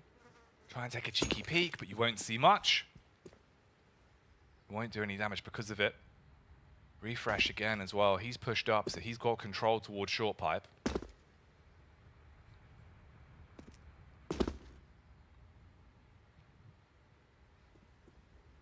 They're walking around, they're looking for anything. Jerry just immediately gets his head ripped off the second he just tries to move forward. The op of Cadian actually spotted 2. The Jiggle Peaks are in, and they're baiting him. They get the dink through the wall, but it's like no damage at all. 12 HP, or sorry, 12 damage. As Refresh now, he wants the ecos. He's coming on the flank. He's going to find the first. He's going to find the second. No, he doesn't find the second. Norway with 2-1 deeks, making this costly. Make that 3. And we talked about it. The Deagles can cause so many problems. Norway finds 3 headshots. He has the bomb in his back pocket. Zorte's running towards the B site. He's going to drop that smoke towards heaven. And now they're running around to Monster. Shush might not hear this. He might think it's a fake. He might think they're actually going back over towards A. Now he's walking forward. Can Norway find anything else? He spots the heads, doesn't land the shot, tries to drop the counter utility. The bomb is going to go down, and that's huge for Forza. They get it planted. Norway now needs to react, and that's it. That's going to be all he gets from this round. 3-1 deeks is going to be enough. It's going to be good damage. 3 kills and a bomb plant. They'd bite your hand off for that at the beginning of the round. No, that's massive. The impact he's had with the Deagle alone. And remember, he got that last shot off with, like, what, 6 HP or something? So, huge confidence there, huge control with the Deagle. And that's wild. You were able to get the bomb plant, nearly the round potentially as well. The difference, if you actually found that frag onto Shush, suddenly, you know, you're in the 1v1 against Cadian with the orb. Who knows? Who knows? But still, a relatively good round from them. A lot better than it looked like it was going to go when we saw Refresh on the flank. Yeah, I just thought Refresh just gets 3 kills there, honestly. But look at this, the first one and the quick adjustment. HP, the flick up here and this peak too. Wow. Oh, that's kind of sexy. Dude, that really is. That's beautiful CS there. Control with the Deagle. Like, that's the kind of stuff that gets me going. That's massive, honestly. The fact he got those kills all on 3 HP. Oof. He's heated up. Fired up. Ready to do some damage. So we are back into round 7. Heroic leading by 2 right now. Kenzie tiptoeing his way around the smoke. Tessus, he has been prime time fragging in this angle towards Party Dave. He's been able to secure at least 1 or 2 kills around and then get away. Yeah, he's been on the prowl with that A1S inside a Party. He's suppressed, he's silenced. He's silencing the T's time and time again as he goes forward. You can see the reaction now. They put a little presence towards B, but they're just bringing the bomb over to long. It's the only place where they really have any map control. And the CTs, you can see they've rotated that 3rd player over now. They have this B set up with Shush up there on the grate and 1 player playing close Monster to trade, to support. And so they feel comfortable playing 3 over in A. They've had the read that this is going to be the A play. Zorte does have the op, so the player jump spotting long is in a bit of danger. Has spotted the CTs. Sigma flash coming in from Stown. Now as he repositions, going to go back over to site as the execute comes in. All 4 players coming up long. It's down. He's on the site, ready for the push, covered by Cadian, so that'll be the connection onto Jerry. He goes down with the first, ready for more. He's blind, but he's still punishing. There's just 1 man left alive. Yet to get himself into the game. No frags yet. Ooh. Can't hit that one either. Drops the Molotov in case he's being pushed, but he is being attacked from all angles. Dives over the rock. Look how spooked he is in a scenario like this. He knows they're coming, but he doesn't know when. He doesn't know where. They're going to try and kill him after time. And that's the worst case scenario. He misses the shot. He goes down. That's the AWP taken out. And Heroic with a 5th round on the board. No money for you. I feel like that's a situation where once you realize they're closing in on you and you see with 11 seconds left, the long guy jiggles you and then just hides. That's a situation where it's like, okay, and throw the op off the map and hold W at them with your Glocks. Just so that someone shoots you. Exactly. That's like your only play in that situation, because otherwise exactly that is going to happen. And honestly, Zorte is super good, right? He is incredible. Yeah. He is one of my favorite offers to watch. I think he's so good. But right now, he's 0-5 into this game. And T-side of Overpass can be very unforgiving, right? We've talked about it before. T-side of Overpass can be very unforgiving for the T's, but like, man, your Opper being 0-5 at this point in the game is just not an ideal situation. Even just for his own confidence, because like we've seen in the past, he can be so aggressive and so flamboyant, but if he's not getting a few frags early to get him into the game, the longer this goes on, the more pressure it kind of builds up on yourself. It's a problem that, you know, like CS players always have. In your mind, you start doubting yourself a bit. And if you're the Orper and you're doubting yourself, Davey, it can completely ruin a game. Yeah, and I think You know, it may have started with that round earlier in the game when he couldn't get that bomb planted on 2-2, right? Yeah. The score was 2-2. It was a 2 versus 2, and he couldn't get the bomb down. And that might be where the lack of confidence sort of started. He's got to get himself out of the box and get back in to building themselves into the game. But Tessus, he has this round in the palm of his hand with the support of Cadian. They're all focused on him, but the Deagles doing what they do best. We see one frag back. Stown, ready for the hit, and we'll land it onto Jerry. So Forza, the chance of a risky play, getting another bomb plant down, not going to be there for them.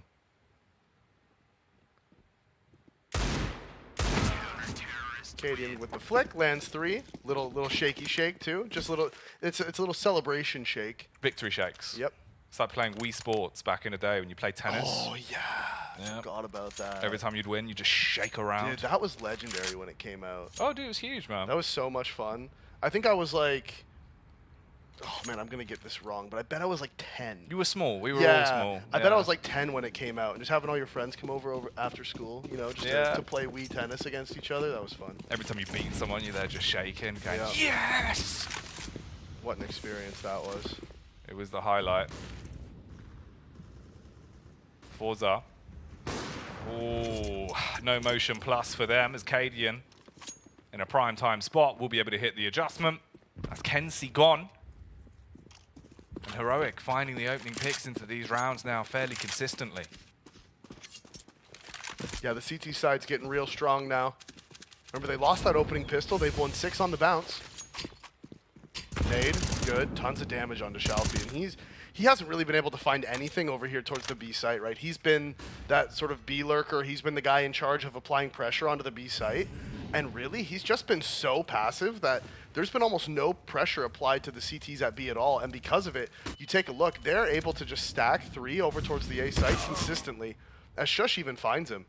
Just 19 HP, but he does find the kill. So now it's 5 versus 3. All 3 players working up the bathrooms.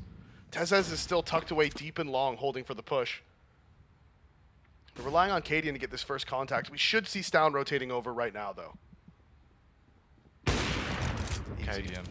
He sees that little bit of his waistline, knows it's a freebie, hits the shot. Norway. Can he do anything huge for them?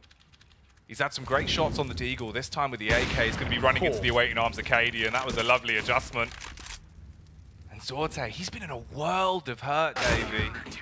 With that frag coming in, you know, he was hoping there was no time to die, but he's 007 now.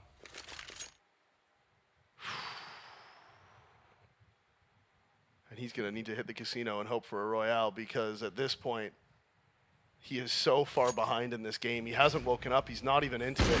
Oh, and I was telling you, I was telling you weeks ago when we were casting Overpass, teams kept doing that jump spot off of the slide. And I said at some point, Oppers are just going to go and post on that because it's a free kill. You're not in any danger for Cadian right there, right? He's behind the smoke. He's deep in middle. That is just a free kill for him. And now Oppers picking up on that, holding for that boost. Now you're not going to be able to do that jump spot anymore, and that's going to cause problems for the T's. I didn't even realize that's how we got the opening in the last round.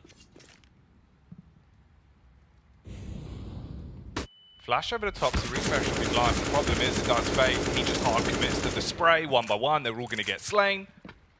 Norway. He's the pistol king. But he's got a Tech 9 in his palms. Bombs down in front of him, minute on the clock. Can he do absolutely anything? Surfing around, going to jump on the washing machine. The super hands play, but he will buckle as Shush finds that kill. Stops it there. And Heroic just running away with the game on the CT side now. Obviously, sometimes it's just how Overpass goes. You can't get into the game.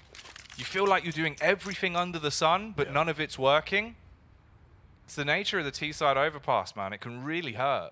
And I really am starting to think that the higher seed must get to pick which side they start on. Right? I'm sure that's something to do with the vetoes. Like you pick who, the higher seed picks who starts the veto, and based on who starts the veto, the other person gets to pick the side, would be my guess. So, yeah, because every game the higher seed is starting on the CT side, which in the best of ones, when you're already the favorites, makes a huge difference. Oh, yeah. It's an extra layer to make it easier.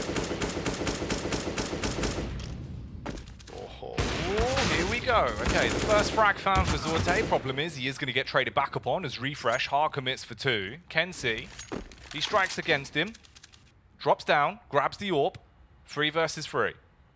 Flash timing from Heroic was just a little bit off there. If it came in 1 second sooner, Zorte would have been blind. The push through the smoke would have been perfect. They would have been able to find both kills, potentially get away with their lives. Instead, mistiming on the utility means that we're in a 3 versus 3, but the 2-man setup here on this B bomb site, you can see they're going to be able to easily play off of each other now.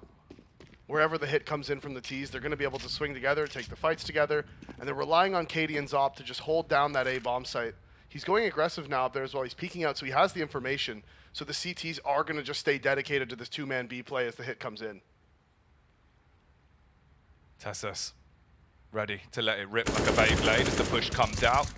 Norway will fade out of existence. Stan takes a tag, but he will still be in the fight. Good adjustment from Kenzie. Nade off the wall as well. Cadian so lucky with this timing. Jerry finds the kill. Cadian can't get the op out in time. The swing from Jerry works to perfection. And Forza pick up their first gun round now. Heroic had won 8 in a row. Forza now finally answer back. Zorte, I mean, coincidence? First kill of the game. First gun round 1. It's adding up. The maths are there. Nice shot from Refresh. That second one was actually a lot more difficult than it looks. Yeah, he did actually come out massively. And he has been a bit of a deviant towards the B site, right? It's been hard for them to isolate him. He's been switching up the pace with the plays he's been making. Just look at the money for Heroic, though. Yeah, they are stacked. Those guys are loaded. Mm-hmm. $100 bills all over the place. They're gonna buy Cadian's gonna buy a gold-infused op just for fun. With like gold flakes on it. Yeah. See, I never got that with food, and you put like gold flakes in it. Because it obviously doesn't improve the taste of the food. No, it's just like a flex. You are just eating metal. Like, Yeah. Enjoy that mineral. Yeah, it is odd. People just, people get bored. I think that's what it comes down to. They're just like, how do we change this food to make it more interesting? We could put a very expensive metal in it. Oh, good show for the Yeah. gold flakes, Yeah. indubitably. Is it gonna make it taste any better? No. No. No. If anything, it might taste a bit worse. Yeah, and it's gonna be harder on your teeth as well. Sounds great. Just toothpicking out like Let's do it. a grand of gold. Oh, this is stuck in my tooth. Ridiculous tag there. Follow up HE as well. He will be able to get away, but he's only on 16 HP with the smoke spam coming out. They're going to bog down him. This might not be too bad. I mean, Zorte, we've seen he's not looking like himself on T-side overpass. Yeah. So, fair play. If you drop the AWP over, even if he gets one pick off the back of this, it's better than the success he probably would have had with a rifle being that low. Sure. They do have 3 in the A site. It's too aggressive towards long. They're relying on Shush to get these picks over towards B, and it is working. The aggression from Tezez doesn't find the flank at the moment he wanted to, but because he has this information now, the third player is able to rotate back over to the B site, and that's where the hit's coming in. Smoke, gonna keep Shush alive. He's tucked away at the barrels. He's done a lot of damage towards Jerry as they're crossing the site. They don't have the utility, but they're finding the kills. Kenzie with the headshot onto Refresh. Shush dies inside of the smoke. Tezez gets tagged, and everything now, Jack, finally goes the way, starts going back the way of Heroic as the retake's in. They're not looking for Tezez. Zorte drops. Both players so low now. They're pushing in from CT. One player on short. He's worried about his flank, and it's just slowing down this CT retake. The low players need to go first. Cadian with the op. You can see he's jumping around his teammate. Gonna take the bait, but Nori with 2. Finds the double frag. Tezez with 20 HP. He's just gonna get out. He's just gonna run. Time's over. Time's up. He's getting away. Norway saying no way with the Galil. And Forza do take a 4th round. So we go 8-4. Tessus is able to pull off the save as well. No reason to throw everything he had on him into the wind carelessly. And that's a bit better. That's a little bit of a buffer to play with now on the T side at least, right? This was looking really rough. Heroic had won the half. You're thinking, okay, with how this is going, they're just going to keep linking the rounds together. Second time Zorte's been able to get into the game as well. He got another pick there. A lot better than what we had seen initially. And if he can wake up a bit now, put him on CT side with the AWP in his hands, if he can actually get to a position where he can buy it, maybe the course of the game can change. It was a nice shot from Kenzie on Refresh, I believe, peeking up the ramp, but it's also a bit of a misplay from Refresh. You don't have to peek up into short Sigma nade. Just letting them know, hey, I could have naded you jump spotting and you would have taken damage, but I chose not to. I didn't need it. Yep. And in fact, I'll even take a little bit of damage myself just to show you how much I don't care. Damage dealt back as well. I don't even care, dude. He's not even bothered. Doesn't affect him mentally, a little bit physically. Door open, flash over. Cadian falls off the angle. Now Tessus, he's been a bit of a nightmare inside of toilets, and they've got a 3-player setup to deal with this. Refresh with a fast adjustment hits the headshot off onto Jerry. Now Tessus, he can play the game of push and pull. And he'll start to advance into the back, and this has got a tease trap, Davey. They know Refresh is here, but that smoke towards the front of bathrooms is causing problems. They don't know Tezes is around. He flanks around the corner. He finds 2 headshots. Down in long bathroom, shuts down the flank, and now it is just Shalfie. And what happened that round is Cadian aggressive on short with the op. Forza assumed it was the 3-man B play. They thought they would have had a second player inside of the water to support Cadian, one watching Monster. They know the op is at B, so they go aggressive towards the A site. They run up fast, but like you had said, 3 M4s inside of the bathrooms cause all the problems. The crossfires, the repositions, everything goes the way of Heroic. The multi-frag from Tezes, and because Forts had lost so many players on the rounds that they won, their money's broken, and Heroic are in a position to go up 10-4 here to start this game. Tactical pause is going to be used. It's a good thing they've been using their pauses at least. Yep. You know, sometimes you can get stuck in a rut. You best yourself psychologically in a game of CS like this. And it's still their T side. It can be such a fickle mistress to even get 4 rounds. And don't forget, this isn't an easy opponent as well. This is Heroic right now that they're up against. So if you can just get out of this half with a little bit more, then start off well on the CT side, who knows how this can go. And if you want to go to the major, scan that QR code that's up on your screens now. Get those tickets whilst they're still available. Because it is going to be an incredible affair when we make it to Antwerp. For now, though, we're back into the course of the game. Change of pace again from the CTs. Now, mostly pistols in play for the Ts. There is a player aggressive towards connector. That's just Tessus tearing his way through everyone. He's been allowed to push up, hard commit onto the 3 frags. Shalfie will spot him in the back line. But even then, you're in a 2 versus 4. And look at the push and pull, man. Timing for Norway. He's got the deagle. He's a beast with a weapon. But with Shush in his face, he's going to be slain. And you are left contending for the 14th round 1v4. I'm just not sure what this buy was from Forza. Norway and Kenzie fully invest into the round.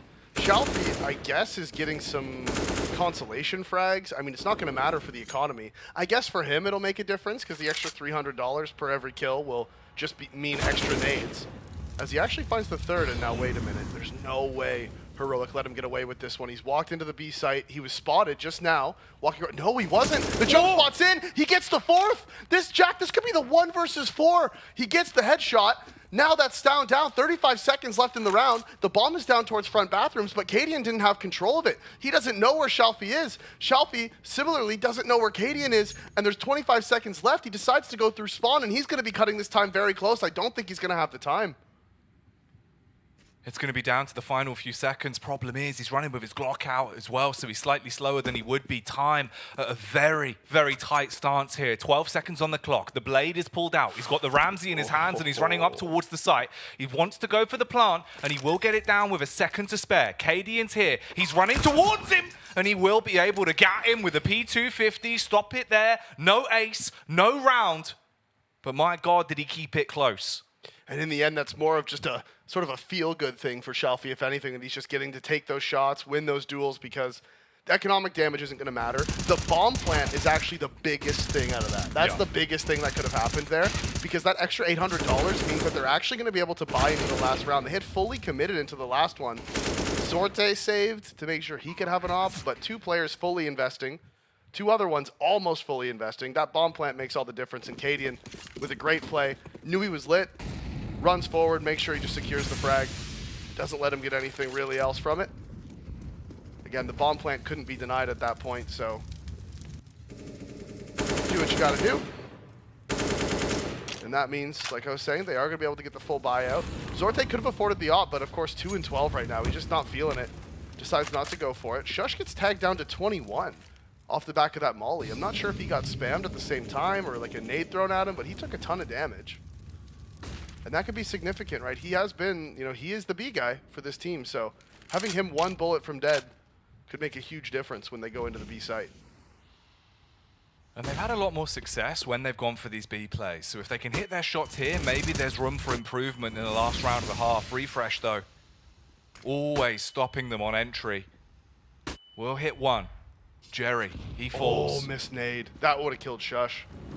Now this is rough. She's still fighting at a disadvantage. Zorte, he runs into the side. Norway with a Galil will be able to give Refresh a good fright. The Stound's going to clear towards close short. That's another frag picked up for Kenzie. And we're down to the 3v2. Scope Acadian in a good angle to deal with this if they swing round. Shalfie's got his nades out and Stound will come in with the double. That's 4 kills for him overall in the round. And Heroic take the half 11-4 on the CT side of Overpass. Yeah, great CT side from Heroic. Of course, they lost the pistol. They go for the full eco on the second round. Then they win 8 on the bounce before Forza answers back with 2 of their own. You're looking, okay, 8-4. Forza could close this down. They could make this one close, but Heroic just had so much money, right? They couldn't break the economy. They got to keep playing those gun rounds, and eventually they do run away with it. They get the 11-4 half they were looking for. And now they go into their T side with a big lead, but 11-4, very deceiving scoreline. I know it's talked about by everyone, but it is true. Nonetheless, 11-4 is very deceptive. It's a big lead, but it can be closed very quickly. It's like a big old ball of yarn. Yeah. If it starts unraveling, it can unravel very quickly, and then it's just yarn, not a ball of yarn, which isn't as good. It's not worth as much on the auction house. No, because then someone else is going to have to reball it. Yeah, and that takes time, and time is money, friend.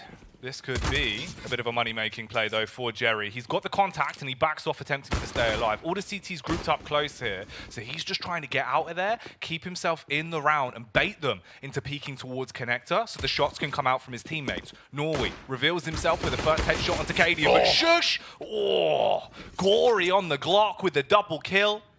And Kenzie gone undetected in the backline, sniping with a USP. Does get the first frag, takes a ton of damage, but deals some back as well. And they fragmented the push from Heroic.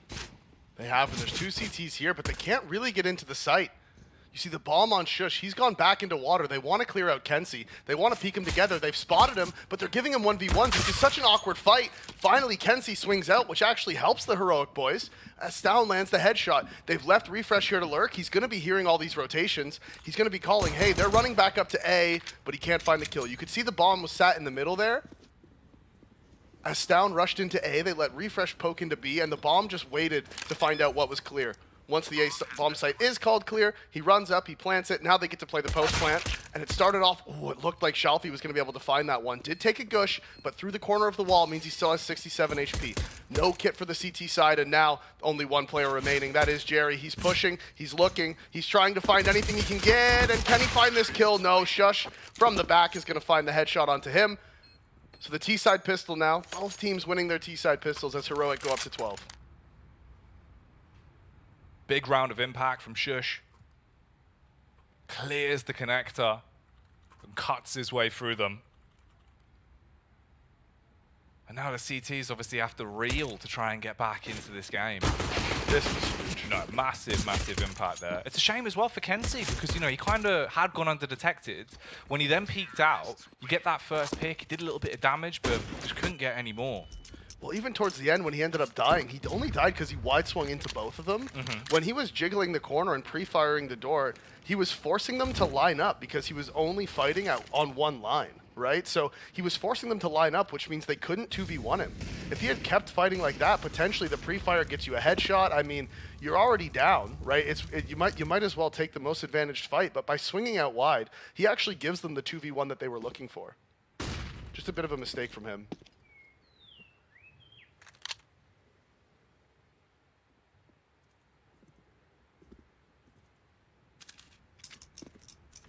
Heroic taking a slow pace, into the 17th.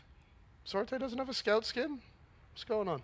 I guess he just wants it basic. I guess. Look, he's got, look at the knife. He's got the knife. I mean, it doesn't match the gloves, which you know I hate, but still. It's the duality, mate. See, oh, look at those. See, those are pretty. Those are tasty. And Heroic setting themselves up to take a bite out of the defense here. Bomb still inside a connector. There's a push up on long from Stown. Aggressive nade on short as well. And obviously Tesla's took a ton of damage, so he's on 46 HP. Shush. Walking up towards the smoke. Norway's there, and he's got that deagle. He has been hugely impactful whenever he's had this pistol in his hands. But he's going to get cleared. He will get tagged, backs off into the sandbags. Spam coming around. Shush will clear it as he runs up into the site. With just 7 seconds left, if they can cause a bit of carnage and potentially take down the bomb planter, maybe there's an opportunity. Problem is, all the frags go the way of the T's. Zorte will buckle and refresh gets in his face. And the 13th round is hard locked in for Heroic. Yeah, 13-4, and now also no money for the side of Forza. They bought into that one. They forced into it. Cadian's like, ooh, get some dances going, boys. Let's go. Cadian's a good dancer. I've seen Cadian do a dance off at a club one time. Oh yeah? With somebody. Yeah, just some person not even involved with the event at all. He just was like, the guy started dancing. Cadian was dancing back. They had a dance off. I don't know what it is, Right but there. the Danish CS team does have a lot of good dancers for some reason. Oh really? Yeah. You know, NATO Safix, his dad, I had a 1v1 dance off with him. Did you? Yeah, his dad actually has some ridiculous moves. Don't know why. Oh, hello. This is ridiculous, mate. The Zeus coming out. Not going to get an opportunity as everyone's been buckled in seconds. Cadian just finds 3 in the round. He didn't even wait for when they came around the corner, man. No, he peeked into them. Silly, really. Electricity doesn't go that far in CSGO. Goes pretty far in real life, I think. Like lightning strikes, for example. Yeah, that is quite a big distance. I don't know how tall. I mean, there's so many spheres up there. Stratosphere, hemisphere, other science spheres. Ozone sphere. Ozone sphere. So it's like, where, I don't know, when thunderstorms happen, which sphere do the clouds, which sphere are they in, you know? Who really knows? Nobody. It's actually it's incalculable. We need to bring a scientist onto the panel. Yeah. I think Maniac's a scientist. He has like some sort of MD in something, right? From what I remember. Science. Probably. Hopefully clouds. You'd hope so. He did 15 years of That's- cloudology. Yeah. That's actually true. Yeah. Little known fact about him. He likes to keep it secret, you know? Yeah. Well, he doesn't like to brag. He doesn't want to brag about it. So make sure you tweet at him. Yeah. Thanks for clouds, Maniac. Did you know Bled did 12 years of ophthalmology? Really? Yep. Wow. Yep, he's an ophthalmologist. Well, you learn something new every day. Norway. We'll be able to hit one at least onto Shush, and Kenzie trades it back onto Tessus as well. So Heroic in a big disadvantage into this round. One of the few times we've seen them this far down. They tried to go for the same play though, just send Refresh sprinting out through Monster and hope that he can get the shot onto the back of the short player. This time it doesn't work. Yeah, it was a bit of a bonus round for them, right? They just sent the MAC-10s out Monster, hoping they could find something a little crazy. Head armor was purchased from Forza though. Not that it really mattered. They didn't find the headshots regardless. You can see the immediate reaction here from Heroic is to go up towards long. There is one player isolated here. That is Norway. He's tucked away in the corner. If he gets cleared, I mean, Cadian's jiggling it, but it was a lazy clear. Happens to everybody. We all do it. We all do it on occasion. You don't expect a guy to be solo aggressive long in a 4 versus 2. Understandable. So Forza, they pick up their first gun round of the half. 14-5. This is going to have to be the big comeback, Jack. Like, it really is. Keeping 4 players alive right there is potentially game-changing for them. Just because if you do eventually lose one, making sure you have enough money to buy again when you are down to 15, right? That could make the difference between you actually making the comeback happen or not. Because odds are Heroic is going to win one more round, at least on this T side. Okay, Jerry, he's been quite jammy. He's been able to push his entire way into playground, but it's being watched by Tessus. He looks for the feet, finds the lineup onto Jerry, spams through the pallet, splinters everywhere. It's not good. They're quite hard to get out of your fingertips. Ooh, Kenzie on his tiptoes, but he will fall over as Shush hits that big blow on the AK. So now you've just got 3 CTs left alive. Zorte, he has to resurrect himself at a point like this. You've got the AWP, you're on A site.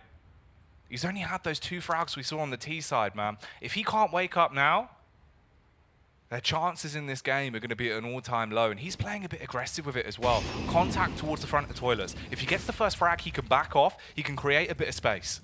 Yeah, it's not been an ideal game for him, but like you said, he's in the toilets now.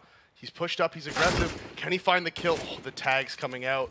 He needs to reposition. He's pushed off, 68 HP. He's getting sandwiched from long. He has to go forward. They know he's here. He scopes in. He does get one, but immediately traded from Tezes. The spacing from Heroic was perfect. The comms were on point.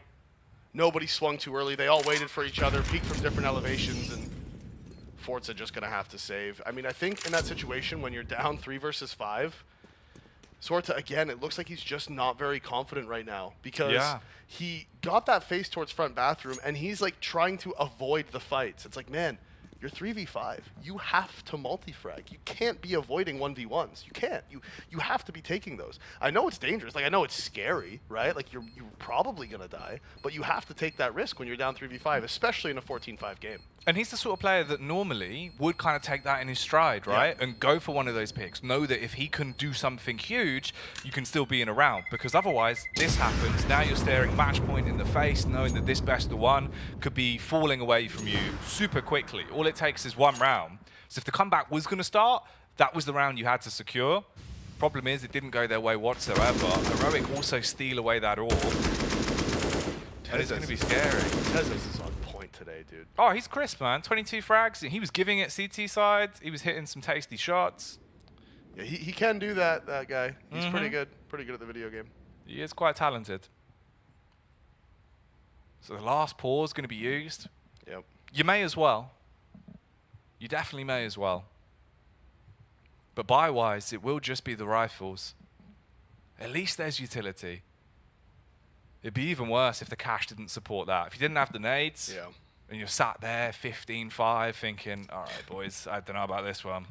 I was going to say they can't afford the op unless Jerry decided to glass cannon or buy it and then drop it to Zorte, but it's like, man, your opper's 3 and 17. Like, are you really going to sacrifice armor? Well, we saw even on T-side, he was willing to use the rifle in rounds where he could have bought the orb, right? So it doesn't feel like he wants it at the minute. It just sucks because CT side overpass is such a fun map to op on. Yeah. You know? It's so good. There's so many good op angles. There's so many good positions, really, where you can just have a ton of presence. So, it's just, it just kind of sucks for them, that's all. It is unfortunate. But fortune has favoured the brave, and Heroic have certainly been brave into this game. Down as well, pushes straight out, support from Canadian as he will hit that one. No, I'm the Canadian. Yeah, you're always confusing me. I know. Silly Canada man. Ooh. Hello, Jerry. Okay, so 3v3, well, scratch that. Tessus is in the round, so of course he's just going to find a pick. Jerry does battle back though, and it is a 2-on-2. Refresh is on the site. Cadian still just holding, ready for someone to come lurking around towards short pipe. So it's all up to Refresh, really. Did he see him? No, I thought he did. It looked like Zorte saw him, but now... Yeah, it doesn't really matter. He posts on it anyways, finds the kill. Cadian playing very slow. They got the map control. They got out into the B site. They waited out the utility, and a crucial miss from Cadian means that Forza are going to pick up their 6th. And now it's all about, like we talked about earlier in the last game, just getting the score as close as possible, right? Take it round by round and slowly just get that score closer and closer and closer. Not only to build your confidence, just, maybe find ways to get Zorte back into the game. If you're the in-game leader, maybe you know your opera's struggling right now. Just find ways to set him up for picks, right? Just have him get a kill. Have him get a kill here, a kill there, right? Every round, just have him looking for something.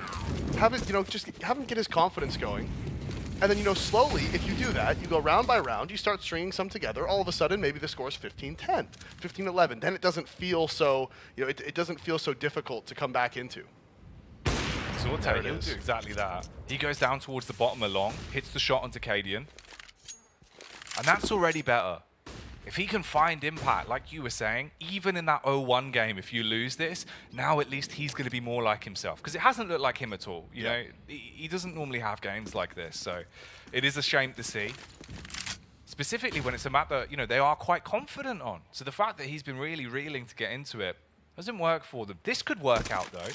Big push. The flank already coming in, being developed here. Oh, yeah, this is perfect. I mean, the timing there, so unlucky for Shush. But this is perfect because they have that player in water. That's Norway. He's holding for any play back towards B.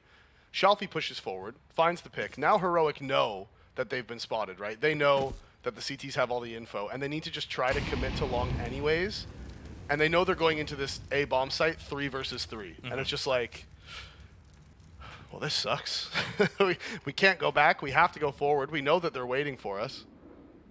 Just not an ideal situation. It looks like they're just holding, waiting for Forza to maybe make a mistake. They might actually just save their guns because Stown has utility, Tezes has utility, Shush and Cadian can force into the next one, so they might just be saving their guns here. There's only 15 seconds left. Yeah, it looks like they're going to try.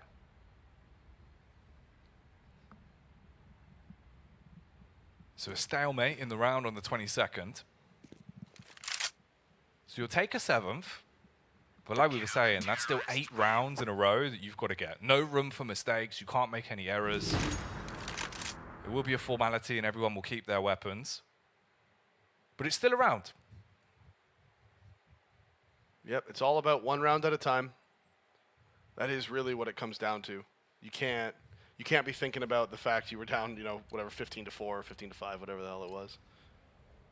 Can't be thinking about that. You just got to grind it out. Yep, and you see they have forced into it off the back of the 3 saved weapons. They do have some utility because of it. Cadian, free pick onto Zorte as he swings out towards the bottom of connector. Not expecting the op of Cadian, of course, to be just waiting for it. So last round, Zorte started off with a pick. This round, he starts it off with a death. Exact opposite of how you want things to go for your CT side AWPer. And Heroic, already repositioned, grouped up outside a monster.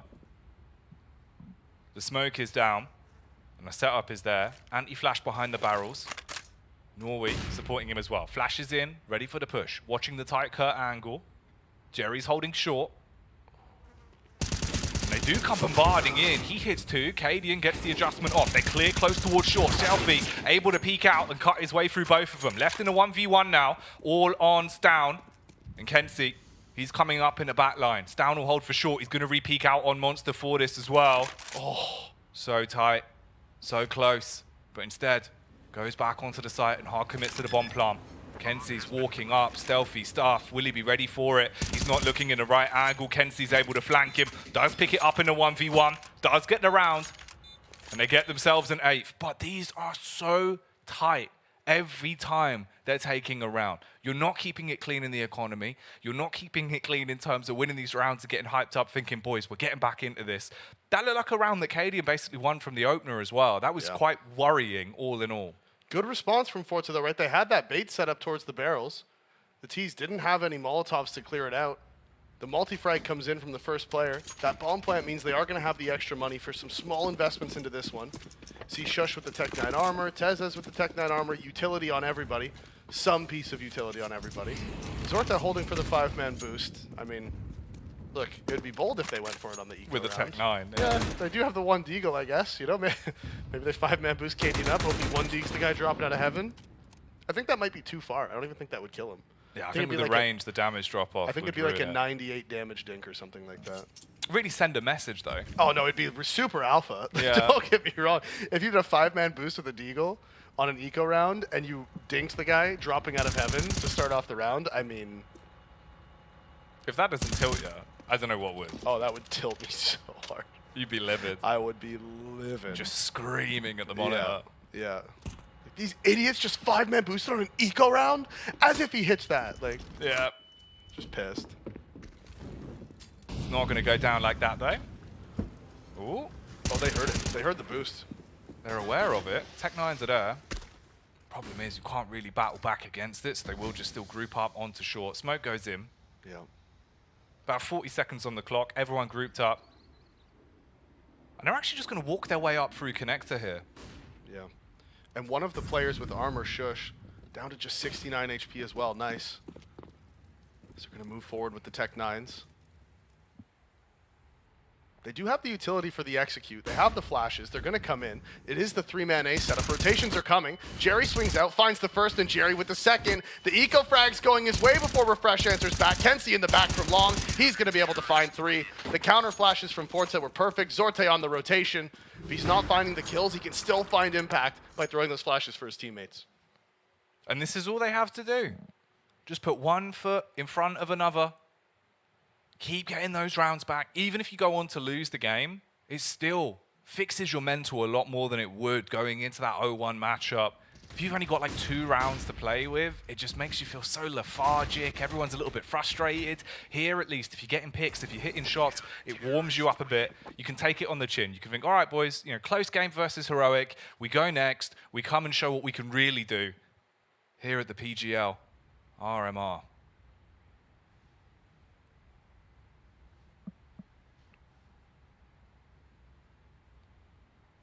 Zorte has that AWP as well. He's got to get impact. If we see old school Zorte on this map, right, his normal self, it could do so much for them. He's been switching it up a little bit. We saw him take that fight towards connector, the fight towards long, but this time he is over towards B.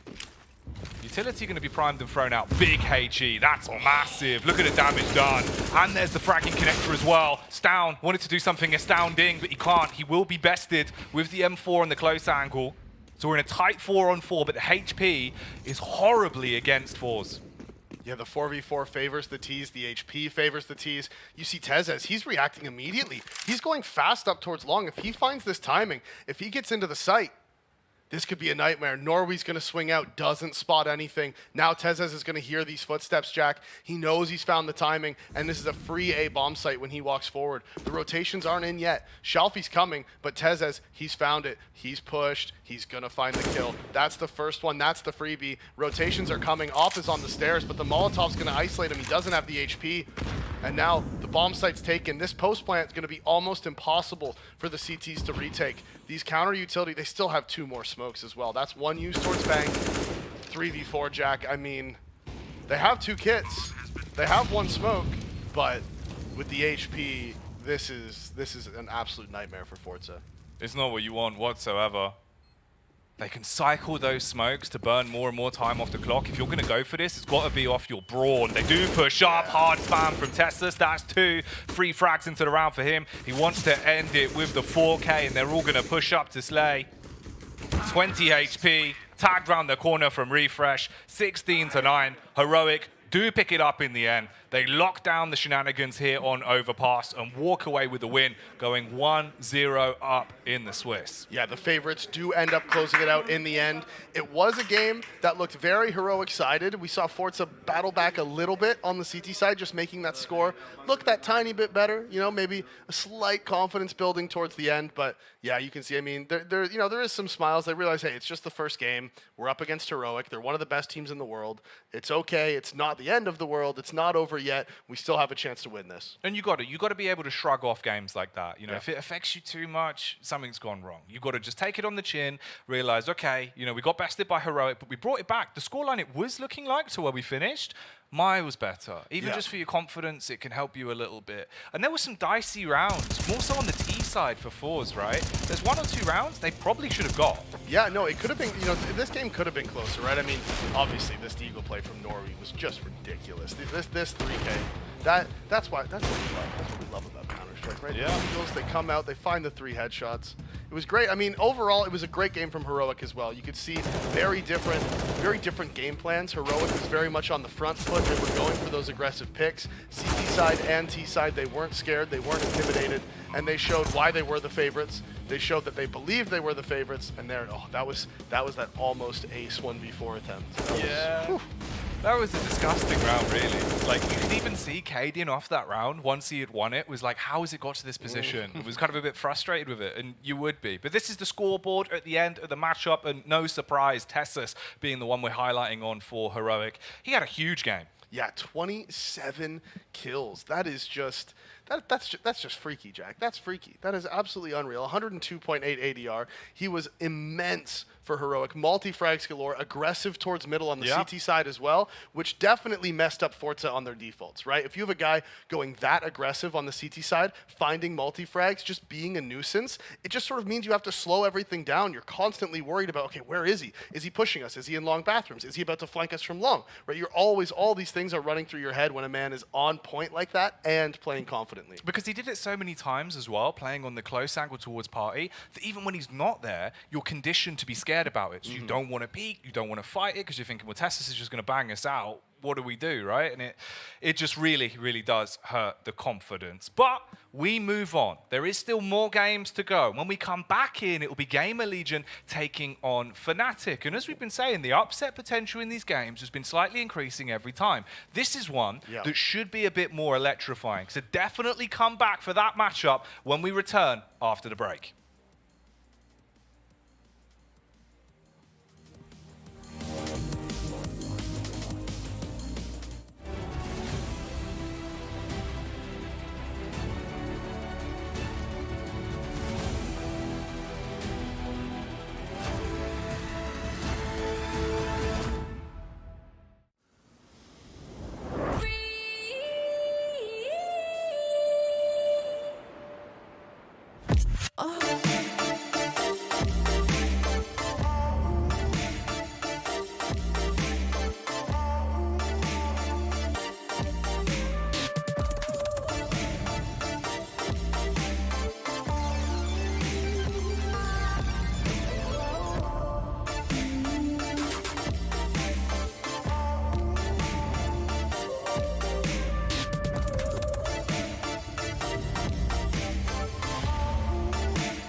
Let's go. Battle is on. Burst RMR views with a double bonus. Get insurance for single and combo bets, both up to 20 euros. Fire up with GGBet. GGBet, this is real.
days when you see Fnatic on the server, and they're up against Gamer Legion that at times have shown they've got a lot of weight to this roster. Yeah, I mean, this is the team, this Gamer Legion team. The core of this team has played together for a really long time. I'm not sure exactly how long this 5 has played together, but they've been around for a while, right? Yeah. And this Fnatic team, of course, they've been going through roster changes. They've had some rough results lately. It hasn't been a great time for Fnatic in the past, let's say, few months. Yeah. So I think that, this is one of those games where, depending on where this veto goes, we say it time and time again in the best of ones, but in the previous games, right, we said on Overpass, Forza could potentially upset Heroic. Yeah, no, that didn't happen. The first game, yeah, no, yet again didn't happen. This one, again, we're going to be saying it where it's like, hey, look, man, Fnatic's in a rough spot. Gamer Legion, they're coming into this prepared.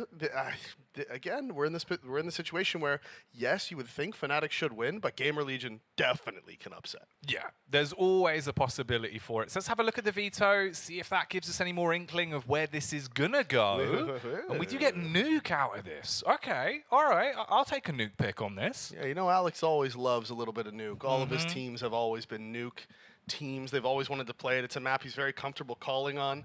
Not sure exactly. This one's interesting for me because I'm not sure exactly how the rest of the team is going to feel or love about Nuke. Poison, historically not exactly great on Nuke. No. Mezzi is, but Mezzi's been great pretty much everywhere. He's been the shining light. He is in this Mr. team. Consistent. Yeah, he's been a shining light in this team, definitely. So, I think this one, this is kind of spicy. I actually don't know what this sort of. Honestly, I don't know what this means for the veto. This is one of those ones now where I feel like it's much more of a coin flip. Yeah, this could be a little bit different, right? And obviously this does have the most upset potential out of the 4 games we've kind of got today here on the B stream for me and you. So I'm all in with this. I'm quite happy with that. I think Nuke will be interesting no matter what. It'll be cool to see how well Fnatic actually get out and get into this game as well. Now, my question is, because of how the graphics were set up, right? Fnatic was on the right side, which is where the second seeds have been. Does that mean that Fnatic is second seed, which means they would, or the lower seed, I should say, which means they're going to have to start on the T side of Nuke? Potentially. We'll see if that comes true, because that would also kind of answer our theory that we've had as well. Yeah. Give us more information on that one. But time will tell. Time will tell once we get into the game on this. Now, of course, for what it is really, Fnatic, we can talk about the inconsistencies the whole way through, but it just depends how they play when they get into the server, because sometimes Poison just has these ridiculous games. They've been few and far between, but when he does have them, it's like sick. Vintage Poison, this is what you need. You need that extra level of caliber. Mezzi, as you said, always so talented to watch. Like I've sort of, seen him sort of grow up. His dad, Pubmaster Stu, back in the day of Source. Yeah, nice. he was a good gamer. He was sick. And sort of Mezzi, when he came into like the UK scene, was one of those talents that you'd see and you were like, this guy's going to be unbelievable one day. And now he's here sort of making it a reality, right? And what a story for him it would be if you were able to make it to the major. He sort of lived and breathed CS since day one, so that would be sick for him. He's been pretty unlucky with his team so far. Every time he's gotten his big tier 1 chance, it's like it's the Cloud9 team, right? And they end up and then now it's the Fnatic team, and of course them now too. Just sort of never works out for him. He's been really unlucky with Oppers on his team. Woxic in Cloud9. And Smooya and Fnatic, now Poison, and it's like, Poison, he has that potential to pop off and have that 30-kill game, but it's like once every 5 games that happens, and that's a huge problem, because in the games where he's not getting 30 kills, he's getting like 10. Yeah. So that's not ideal. And that can't happen. No. And also with how rare of a commodity good AWPers are becoming inside of CS, if you find one, you got to hold on to it till the end of time, you know what I mean? So it's rough. It really is unfortunate they've kind of fallen into that position. We'll see if that comes back to haunt them once we get onto Nuke here, because like you were saying, Poison, it's not a map that he really loves. It's not saying that he's going to be over the moon for playing. Yeah, I mean, like I said, he is capable of playing it. The Complexity team he was on liked it a lot, so they obviously, Blame F was a big fan of Nuke, so they did play it. He was never super convincing for me, but to be honest, he's never really been super convincing for me. He's had big games, he's had big moments, he has the potential for it, but it hasn't really materialized. For me, the big question mark in this game is going to be Crims, right? Okay. Where is Crims playing on the CT side of Nuke with this Fnatic lineup. Where is he compared to Mezzy, right? Who's going to be playing towards ramp? You know, these are all, because Alex likes to sort of do that outside thing, right? That sort of in-game leader. Blame F did a similar thing on Complexity, right? Glaive does a similar thing on Astralis, right? It's a very sort of, the in-game leader likes to be outside, playing aggressive, getting information, playing around the smokes. So where exactly is Crim's going to play? Is he going to be towards main, or is Mezzy going to be towards main? Is Mezzy going to be on top of HUD? I know he likes that spot. So, you know, there's all these sort of big question marks for me on the CT side for this Fnatic team, and they do start on the T side. So there we go. Okay. All right. Well, this does make sense then. So I think that's our theory. We now know That guy's name is Im. is actually the truth. But this is what we're working with. I'm pushing ramp. Im. Killing form. Dude, this is going to be such... I'm not going to be able to stop. Like, No, yeah, it's going to work wonders. I'm looking forward to this. This will be a treat. But here we go. Gamer Legion taking on Fnatic then. Nuke is the map. Let's see how this pistol will unfold. Rusty waiting towards Squeaky. Nade through the vent. Push will come to shove. Doors open. I'm ready for the fight towards Hut. But he actually goes down. There is a trade back on the poison. And Rusty, he's able to strike. Problem is, Pepzor peppering them all, Davey. He's got control of the site. And now you can get the plant in. And that's perfect from Poison. That entry pathing, bunny hopping through the hut, making it so the CTs, they can't land those headshots. But the smoke is going to fade by the time they're trying to get the bomb into the site. They would have spotted him jump spotting. Era would have seen it. Isaac actually gets gushed by the bomber. That's Alex. You can see he wants to hunt them down. He doesn't even want to go for the bomb plant. He knows where they are. He wants to take the fights. Grabs those USPs, and Fnatic start off this game exactly how they wanted to. Pick up that T-side pistol. You know, they are the ones who decided to play Nuke as well, right? They had that last choice. Yeah. And they're the ones who chose Nuke, so... showing us why to start it off. T-side pistol working exactly as intended. And this is kind of the battle of the UK coaches as well, because you've got Keita behind Fnatic, really, really smart talent. You know, he was one of those players that even in early CSGO, he would come up with all of these ridiculously intricate sort of strategies and would discover these crazy plays with smokes. Where you're like, how has he found this lineup? Keita is just cracked when it comes to understanding the game. Similar story for Gamer Legion as well. They've got Ash behind them, great source player. He's a man that's been around the block many times. A fantastic coach. I do love Ashley Battier. He is a very smart fellow. What response are they going to be able to have here? Era has had the scout dropped over to him. Keep that extra $1,000 in the bank account. Make sure you can get that op on the third round. Of course, CT side Nuke, you do force into these, right? So many close angles. The rotations are fast. Definitely want to force into it. Nobody was able to get that kit. The play's coming out towards ramp. Rusty takes first contact. Now he wants to let the player on boost. Find the next one as Zero is there to get the kill onto Crims. The rotation from Era's in, but the Molotov is good. It burns him to death. And now the crossfires are here. Rusty flicks up. He's able to find the first. Can't land that second shot onto Alex. So now he just wants to sort of give up this position, move down the ramp. The T's can't seem to make up their mind either.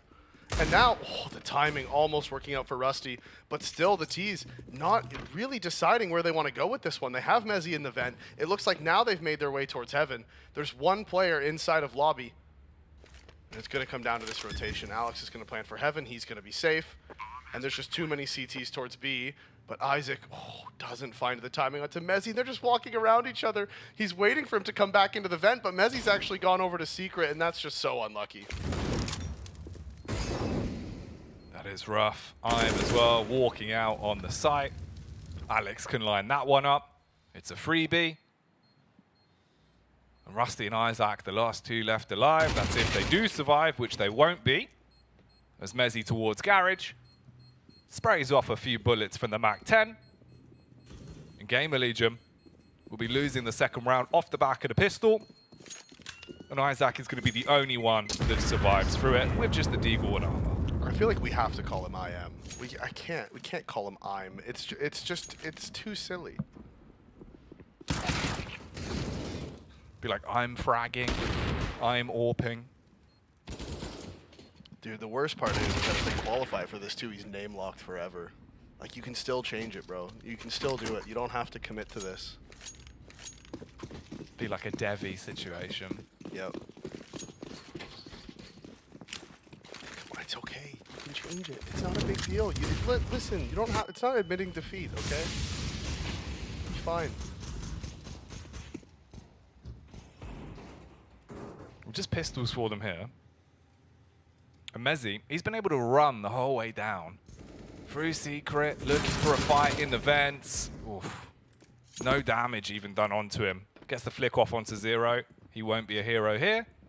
And Gamer Legion with 3 players alive, grouped up towards the A site. They're going to be isolated. They do try hard commit to it. I'm gets the kill into Poison.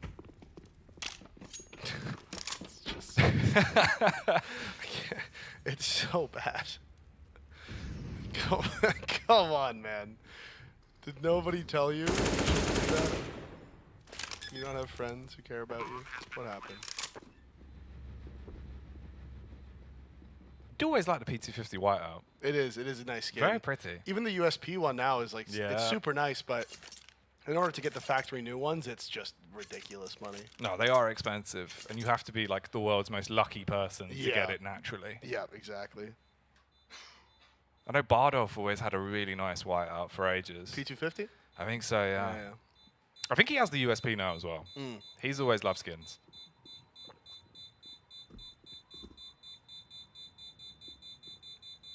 Yep, that's true. Been a big skin guy. Oh yeah. But Fnatic, they get all 3 of the rounds off the back of the pistol, so smooth sailing as you would expect. Gamer Legion now finally get an opportunity to pull out the real firepower.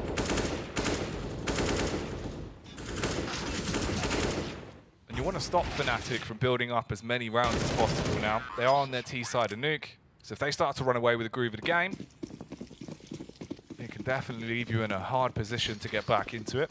It is early doors yet, though, and Ira is now donning the AWP. Yeah, he saved that money to make sure he can get it. He has this outside cross covered. Teammate going aggressive as well. That's Rusty underneath the silo. Ira just jiggling out towards the top. Didn't spot the player, but the gunshots were taken, so he knows there's one up there. Rusty's hearing all of this. The nades coming in, doing a ton of damage to Alex. As IM's here in main. Because even IM is just like... It's kind of the same thing. It's exactly the same, because it Yeah, just sounds like you're just saying it, but longer. Yeah. Doesn't really work, does it? No, it's just terrible. Ooh, good flash. Oh, he doesn't swing with it. Rusty gets blind. Counter molly towards the top of blue, and that is perfect from Mezzi. The awareness.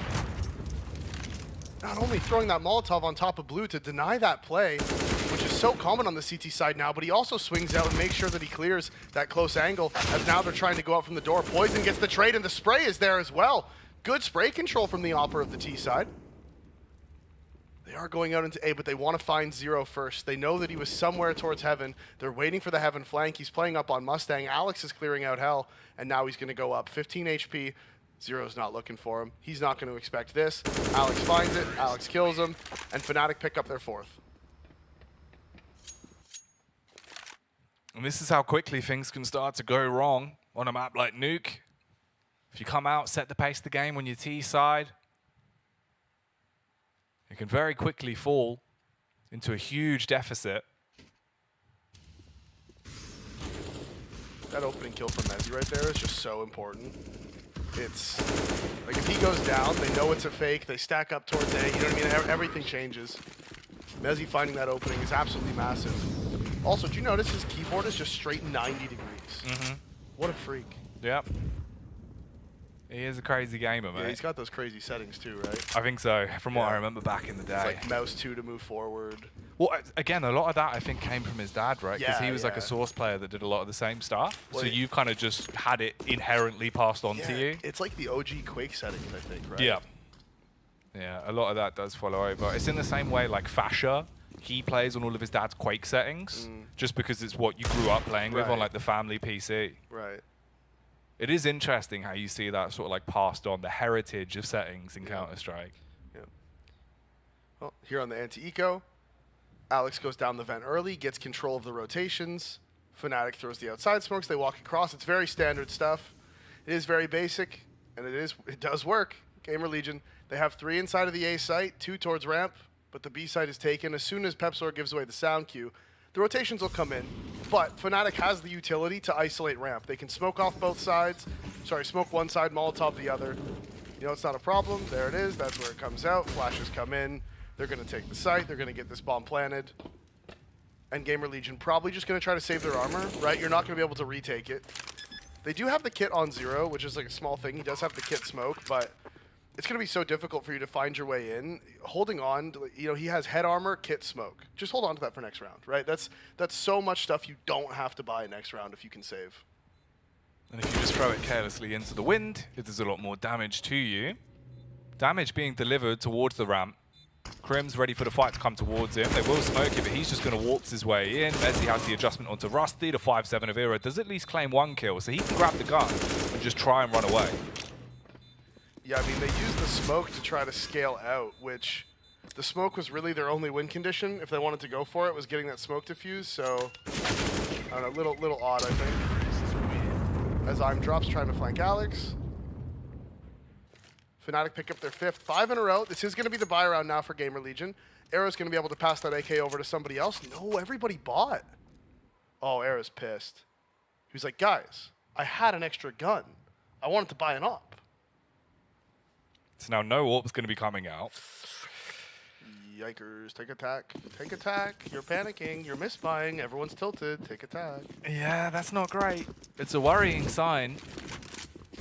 And this is T-side nuke for Fnatic as well. So with small misplays like that, the bigger picture does get a lot scarier. Okay, Zero changing the pace completely. He's instead just going to play behind the smoke towards ramp. Does hard commit to the spam, but the bullets won't connect. He's now blind with a few bullets left in the chamber. How has he even survived that long? They do go 1 for 1 as Era will hit the headshot on Pepsaw. Nice nade as well. 9 HP for Alex. Problem is he peeks into it and Crims is ready. Re-aggressing there isn't even a bad play from Era. The problem is just the way he did it. He didn't clear. He just wasn't really doing anything. He was looking only for the players on the boxes. Vision wasn't wide enough. Didn't cast a wide enough net. Wasn't able to find the player. That Molotov actually isn't going to force Isaac forward. He's tucked away in this corner. They're not going to clear this. This is a huge spot for him to be in. Unfortunately for him, Fnatic doesn't actually push into control. And that means now the reaction is going to be there. The timing is good. He finds the kill. He's pushed forward and Poison needs to land the shot. Does. 2 versus 3. They don't have the kit. They have the nades, Jack, but without the kit, there's really no way for them to defuse this bomb. Time's already so far ticked away. Rusty opens the door and peeks out to try and make a play. Poison ready for the fight, hits it. And he's just got to back off and say, Poison sprinting straight in. He was hungry for the kill. And he takes a bite out of him with a P250. And that's rough, man. It's unlucky for him now. Yep. So much pressure. A heavy weight on your chest on the CT side. And Fnatic just kind of vibing out through these rounds. Honestly, super disappointing for Gamer Legion, if I'm being totally honest with you. They're on the CT side of Nuke. They are the higher seed going into this one. And they're just sort of... they're kind of just not playing very well, to be completely honest. Even right there, right? You're a 2v3 retake. They separate completely, right? They're not able to land their shots. They're buying extra guns when they don't need to, right? And it's just one of those things where, like, come on. Wake up, boys. Wake up. Yeah. And at least there, you do take attack. Yeah. Give a few seconds for Ash to give his input to the team, right?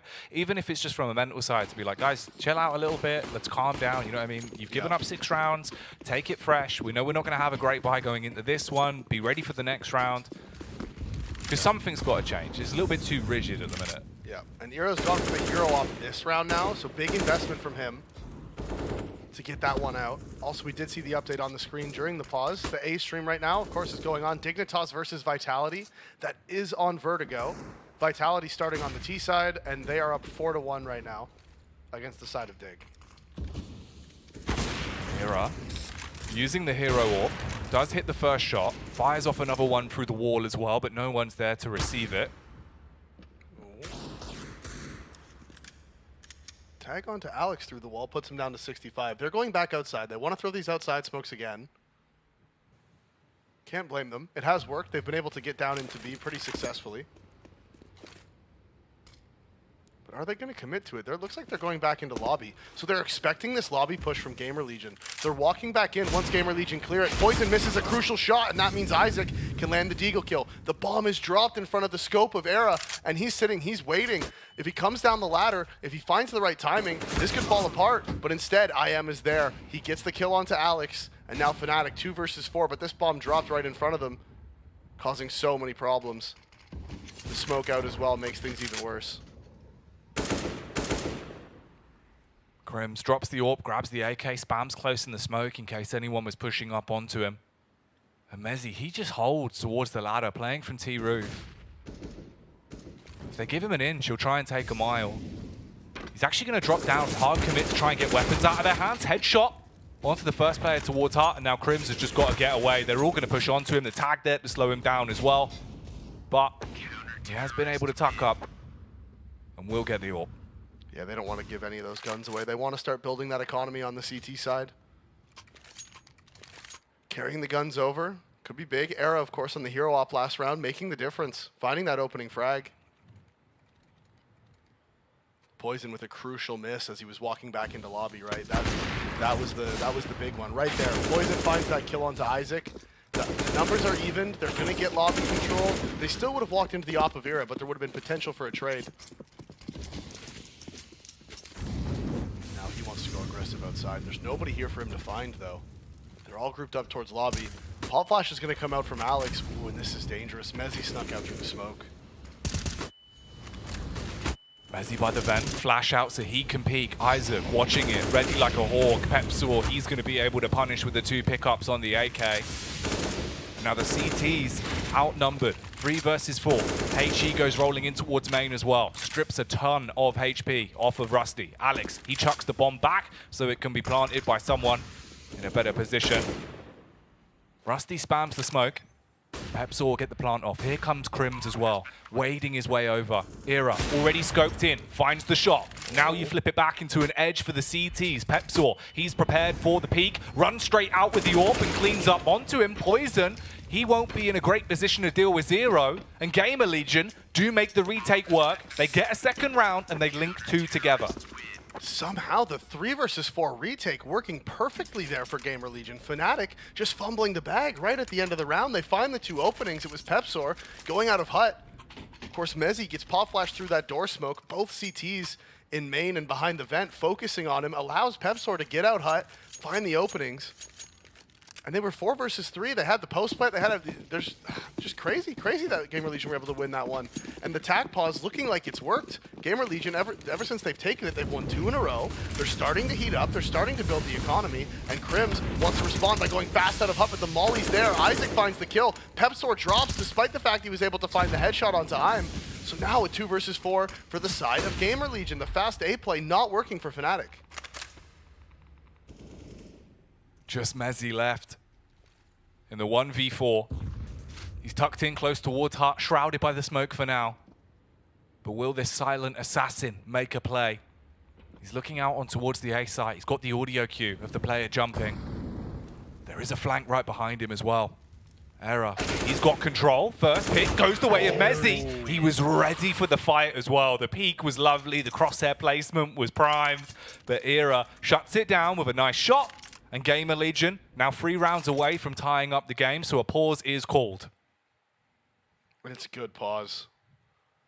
It's got to be done now because they're starting to win some rounds in a row, right? So when you're winning those rounds, you want to take this pause early. If anything, Fnatic probably should have taken it after Gamer Legion won their first round even, right? Gamer Legion takes the pause, they come back, they win a round. Okay, counter pause, right? Just instantly, just pause back, slow it down, cut their momentum right there. Especially after Gamer Legion won the 3 versus 4 retake on A, that you definitely take a pause there. Now, it's okay.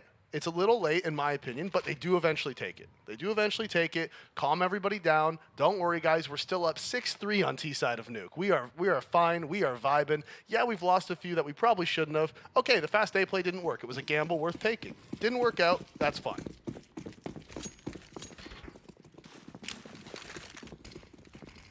Fnatic now, again with a similar sort of aggression towards outside. Mezzi, he has been swift at finding these openers. Mac 10, ready to rumble. Posts up behind T-Red, flash over the top as well. Keeping attention on them. 2 players stationed towards outside. It'll be the AWP of Era that's walking into him, but he shoots straight past him in the smoke. Mezzi with the opening pick, now gets a free upgrade onto the AWP. And again, Gamer Legion, they have to contend with the Fnatic roster being up 5-4. That is a massive mistake from Era. He heard the one player throwing the nades behind Red, and he just tried to go aggressive, tried to be the hero. But playing around those smokes, that's always going to favor the rifles. There's now Isaac. He's close. He's in the back line. The flash is good. He pops up. Can't find the second, though. Doesn't commit fully to the spray, so he only gets the one. And now Fnatic, they have the space. They can make their way towards Hell. Damage has been done onto Poison. As Rusty's looking for something. When Crims jumps up, he is going to hear this. He would have calmed that over, but as the smoke fades, Pepsor's ready, and he's the one who wins out. Now Poison has to hold for this secret flank. He has to make sure he doesn't get killed. They're both going into the vent. The two CTs in vent, Jack, that's not an ideal situation right now. This is going to be really unlucky for them. Especially when Crims gets the opening pick, they come bounding out the vent, but Poison gets the adjustment off. Isaac with an insane spray, able to cut his way through two of them and does so much damage onto Crims, leaves him with 4 HP, but they can't quite get it over the finish line. And that's so unlucky. The response towards outside as well. It looked good. It looked like a good reactive play from Gamer Legion. But all in all, Fnatic take the round. And they're building up such a buffer on the T side of Nuke. You can't be letting this happen. Isaac's going to be kicking himself. He didn't commit to that second kill outside. He got the first one. The flash was good from his teammate. He pops up. He did like 80, 78, whatever damage to Poison and just didn't commit to that final shot. And now Era again aggressive outside, but Mezzi wins out. Doesn't land the shot. That's 2 rounds in a row. Tried to hit the flick, tried to go for the big play. But Mezzi just keeps winning out on these fights, Jack. And at some point, you have to just concede that, okay, I'm not hitting these shots today, right? I have to play more passive. We can't keep playing every round on CT Nuke 4v5. And Messi's just going to take these all day, right? Yeah. If you're letting him just play super aggro and get away with it and get that free pick onto the AWP each and every time, it makes the life of Fnatic way easier. This has been a good response at least. Somehow they're finding picks across the board, and they do bring it back into an edge for Gamer Legion. So 3 Ts left alive. Poison on the AWP, stationed outside. He's looking for the fight towards Garage. Alex is down on the B site. And Crims, he's just waiting for a push towards Secret, and that's where Alex is going to have the opportunity to backstab. Poison has all the time in the world to line up the shot on 0. And now it's Rusty with an M4 and Isaac with the MP9. He gets info. Rusty comes walking up. Poison posted on a position. Will hit the shot with the AWP. And Isaac's brought down to 15 HP. You would be fuming at how this round has gone. Yeah, Gamer Legion, once they saw all the utility, all the commitment outside from Fnatic, they gave up ramp completely. They go outside. The problem for them is Alex got down ramp into the B site, right? He was inside of B. I actually don't know if he went down the vent at the beginning of the round or if he lurked down ramp later. In the end, it doesn't really matter. The point is, Alex was allowed to get into the B site. They weren't aware of it, and somehow he's able to freely flank the player inside of Secret, despite the fact that Gamer Legion answered back by going up 4 versus 3 after losing the opening pick. Isaac gets nothing as well. He falls outside at the end of the round. Money's at an all-time low for the CTs. Yep. Fnatic are at an all-time high when it comes to the rounds that they've been able to build up. And it just looks like business as usual for them. And here's the problem as well, man. How many times is Mezzi just going to get away with the free pick outside onto Era? So far, at least 3, I think. Yeah. 2 onto Era, I think 1 onto someone else. I don't think it was Era the first time. It doesn't really matter, though, honestly. The point is, yes, the meta right now as CT is to fight the Ts outside aggressively, right? That is the meta right now, fair enough. But at some point, when you are just dropping numbers consistently, you have to just be like, all right, it's just not for us today, you know? Again. Yet again. Fnatic up 5 versus 4. I am going to check the stats because I bet Fnatic has got the opening pick at least 8 times. That, like, those 8 rounds they have, I bet they've got the opening pick 8 times. It feels that way. I'm going to look. Most of them have just been Mezzi outside. Yeah, or Pepsor out, eh? Yeah. He's had some big ones. No matter where it is, they're just finding the opening picks. Yeah. Here, Mezzi as well. Suspicious of pushing down Secret. Knows that he could be walking into a stack, so he'll just hold. And Fnatic, you don't have to do anything ridiculous. You've still got 45 seconds on the clock. There is close contact coming. As Isaac, he's here with a P250. Crims will peek into him. Does line up the headshot. Good crosshair placement. Alex in an awkward 1v1. Eventually hits that as well. And now it is just the 2 players that were down towards bottom secret. Shoots the wall. Zero looked a bit baffled. A little scary. You think your teammate's going to sabotage you there. Yeah, he's scared. Yeah. And Fnatic have got 7 opening picks so far in this game. 7 out of 11 rounds. You can't be letting that happen. Nope. No, you cannot. Especially on the CT side of Nuke. And what's scary, obviously, as well, is for Gamer Legion, it was only that one pause. Off the back of it, you were able to get back into the game somewhat. But then again, Error, he's had a few kills on the AWP, but he also had those 2 rounds outside where it was just a double whiff. And if that's happening, you've got to change your pace if you can even get the money to get the AWP back out. That's rough. You know, at some point, too, I mean, you were talking about Ash, their coach, going into this one. At some point, the coach has to, like, tap somebody on the shoulder and be like, hey, we need a pause. Take a pause. Yeah. Although I actually don't know if they're allowed to do that. That's the thing, I'm not sure how that works anymore. Because that's how it used to be. On my team, we always had a thing where the coach, he would walk by, and if he tapped me on my right shoulder, that meant take a pause, right? Because he obviously wasn't allowed to talk during the rounds. But yeah, I don't know if they're not allowed to interact with the players at all anymore, I don't think. It's not during the majors. I think that's in place here as well, from what I've seen. I think any Valve event. Because we saw some of that with Night and Zed, where at times the coach would get quite hyped, give him a little tap, and the admin would have to step in and be like, you can't do that. Unlucky. Oh, Era again.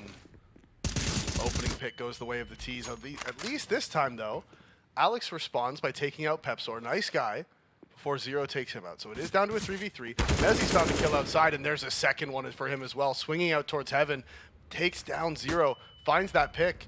The flash is there. I'm is reacting. He's pushing up towards Hell. He wants to get the flank onto Mezzi. He knows he's low, so he's going for it. And right there, sees the body of his teammate up in Heaven. Flicks up to it. Would have been a nice shot if he was still alive. But it doesn't go that way, and it does leave us in a 2v2. 55 seconds on the clock.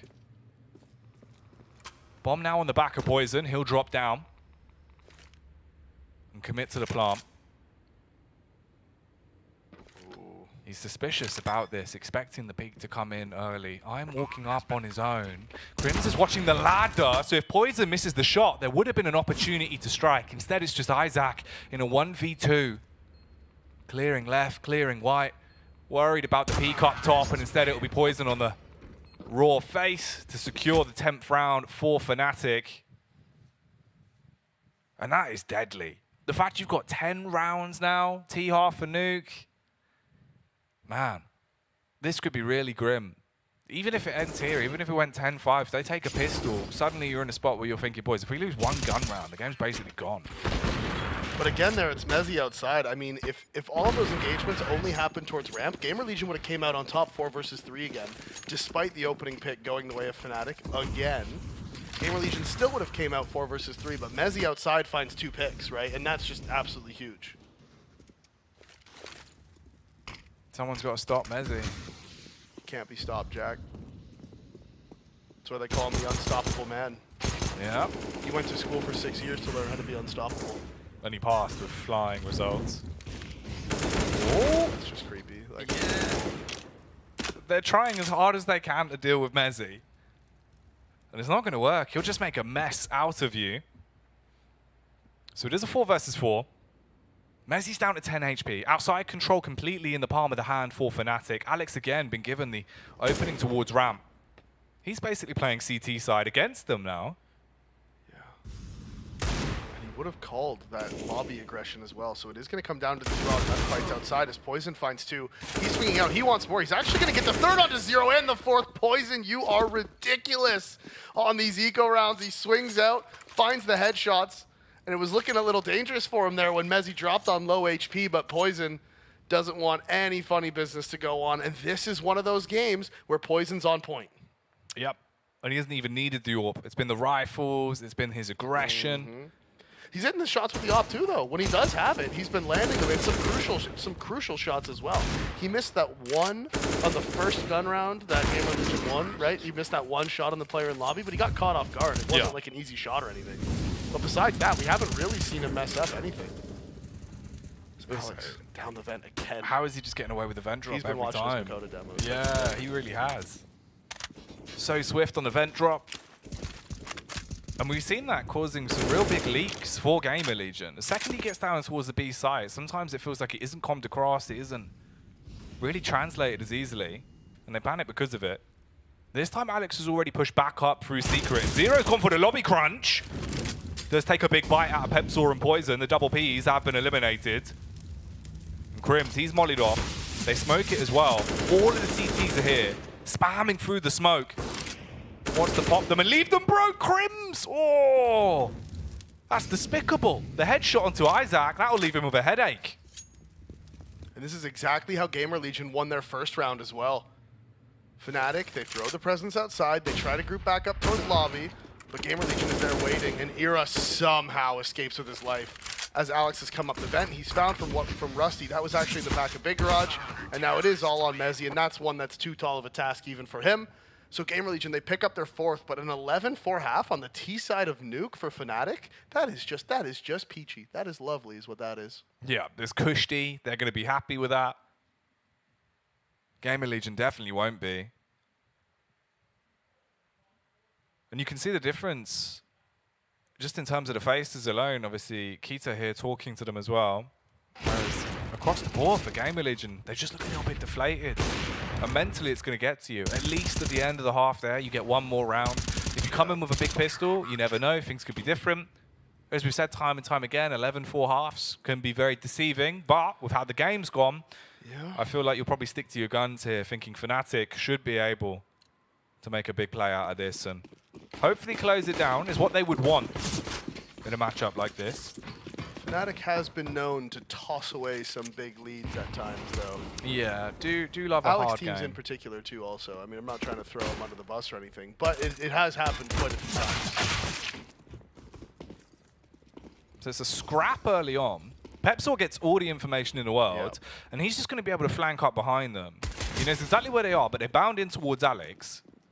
And they're keeping him at bay, but the problem is Crims is there, so now you've got to deal with two angles at once, and Crims, he's just flicking left and right, hitting the shots and saying goodnight, and it's all down to the 2v2. Pepsaw coming in from the back. Oh, hits that one tap onto the head of Isaac.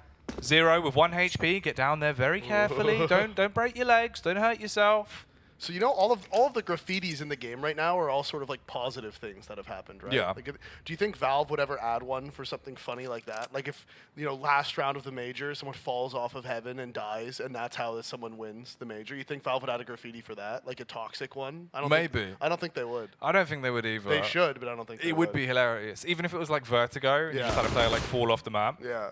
That could be huge. Zero, though, with 1 HP at an all-time low. That was doomed. His ragdoll just did a full 360. Well, sometimes you gotta. Sometimes, you know, he's like, well, if I'm going to go down, I'm going to go down in style. Yeah, spinning. Yeah. What's all this ballet training he was doing when he... So that's what when he retired from CS, he actually went and trained ballet for 2 years. Really? Yeah. Helps with the movement. Wanted to become a professional ballet dancer. So right there, he just wanted to show it off a little bit when he died. It was quite nice. Not easy to spin like that. Oh, yeah, he did. Yeah, it was a very quick shoot. Speedy. Gamer Legion here. Really just the Glocks, nothing to work with. Big HE as well. That is a meaty one. Chunks all over the gaff. Crims walking up. Oh no! They're all firing at him. It's like a portal sentry turret going off at him. Oh, come on, Crims. You don't want those ecos, bro? All the Glocks? You're going to get at least 2. Think about the stats. Doesn't want them. Who cares about the round win? Think about your stats, man. Got a bunch of Glocks running at you? Pepsaw will take these, though. Oh, yeah. The orange peel. Can the citrus homie do some damage? They're all grouped up in the trophy room. And this tank is coming towards him.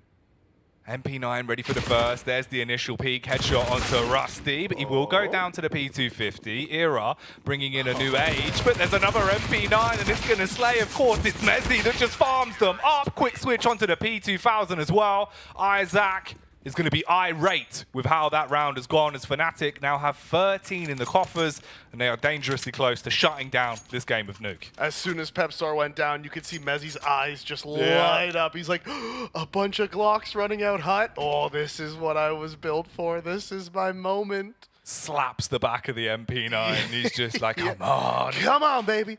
Come on, baby. We're going to go get him. Give me the ecos. It's like Oprah Winfrey. And you get an eco. And you get an eco. And you get an eco. But every time she's just pointing at Mezzi. Yeah. Every time. And Mezzi's sitting there terrified. Why is this woman screaming at me? You get an eco. And you get an eco. And you get an eco. He's just sitting in his chair crying. He's just scared. He's like, Keita, please help. I don't know why I'm being shouted at. Jamie's just confused. Doesn't know like where they've come from. Oh, man. So we do have the tech pause coming out. All the players thinking of music in their head. You can see they're all head bobbing. Yeah. They're all head bobbing. I wonder what songs they're thinking of, because obviously they're not listening to music while they're playing. I mean, I guess that somebody might be. That'd be a little weird, but you could technically. You could have. Actually, I don't think they'd let you have music. I don't think that's allowed anymore. Yeah. Yeah, like you used to be able to. In warm up, obviously, you're allowed to open up YouTube Yeah. and listen to whatever music, but you can't download Spotify or anything, so you have to. I used to make YouTube playlists for warm up before I would go to LANs because they wouldn't let you have Spotify on the PC. Yeah. It's very dangerous. Might have cheats coded into your Spotify. You've got a custom song. There's just They're going, B. And you're just there like, oh, boys. guys, you have no idea. You won't believe it if I tell you. It's like a podcast, but it's live. Yeah. Lads, now, safe call. The music's telling me 5T spawn. You're just like, 0, please stop. Like, this is getting really weird. They're buying guns, guys.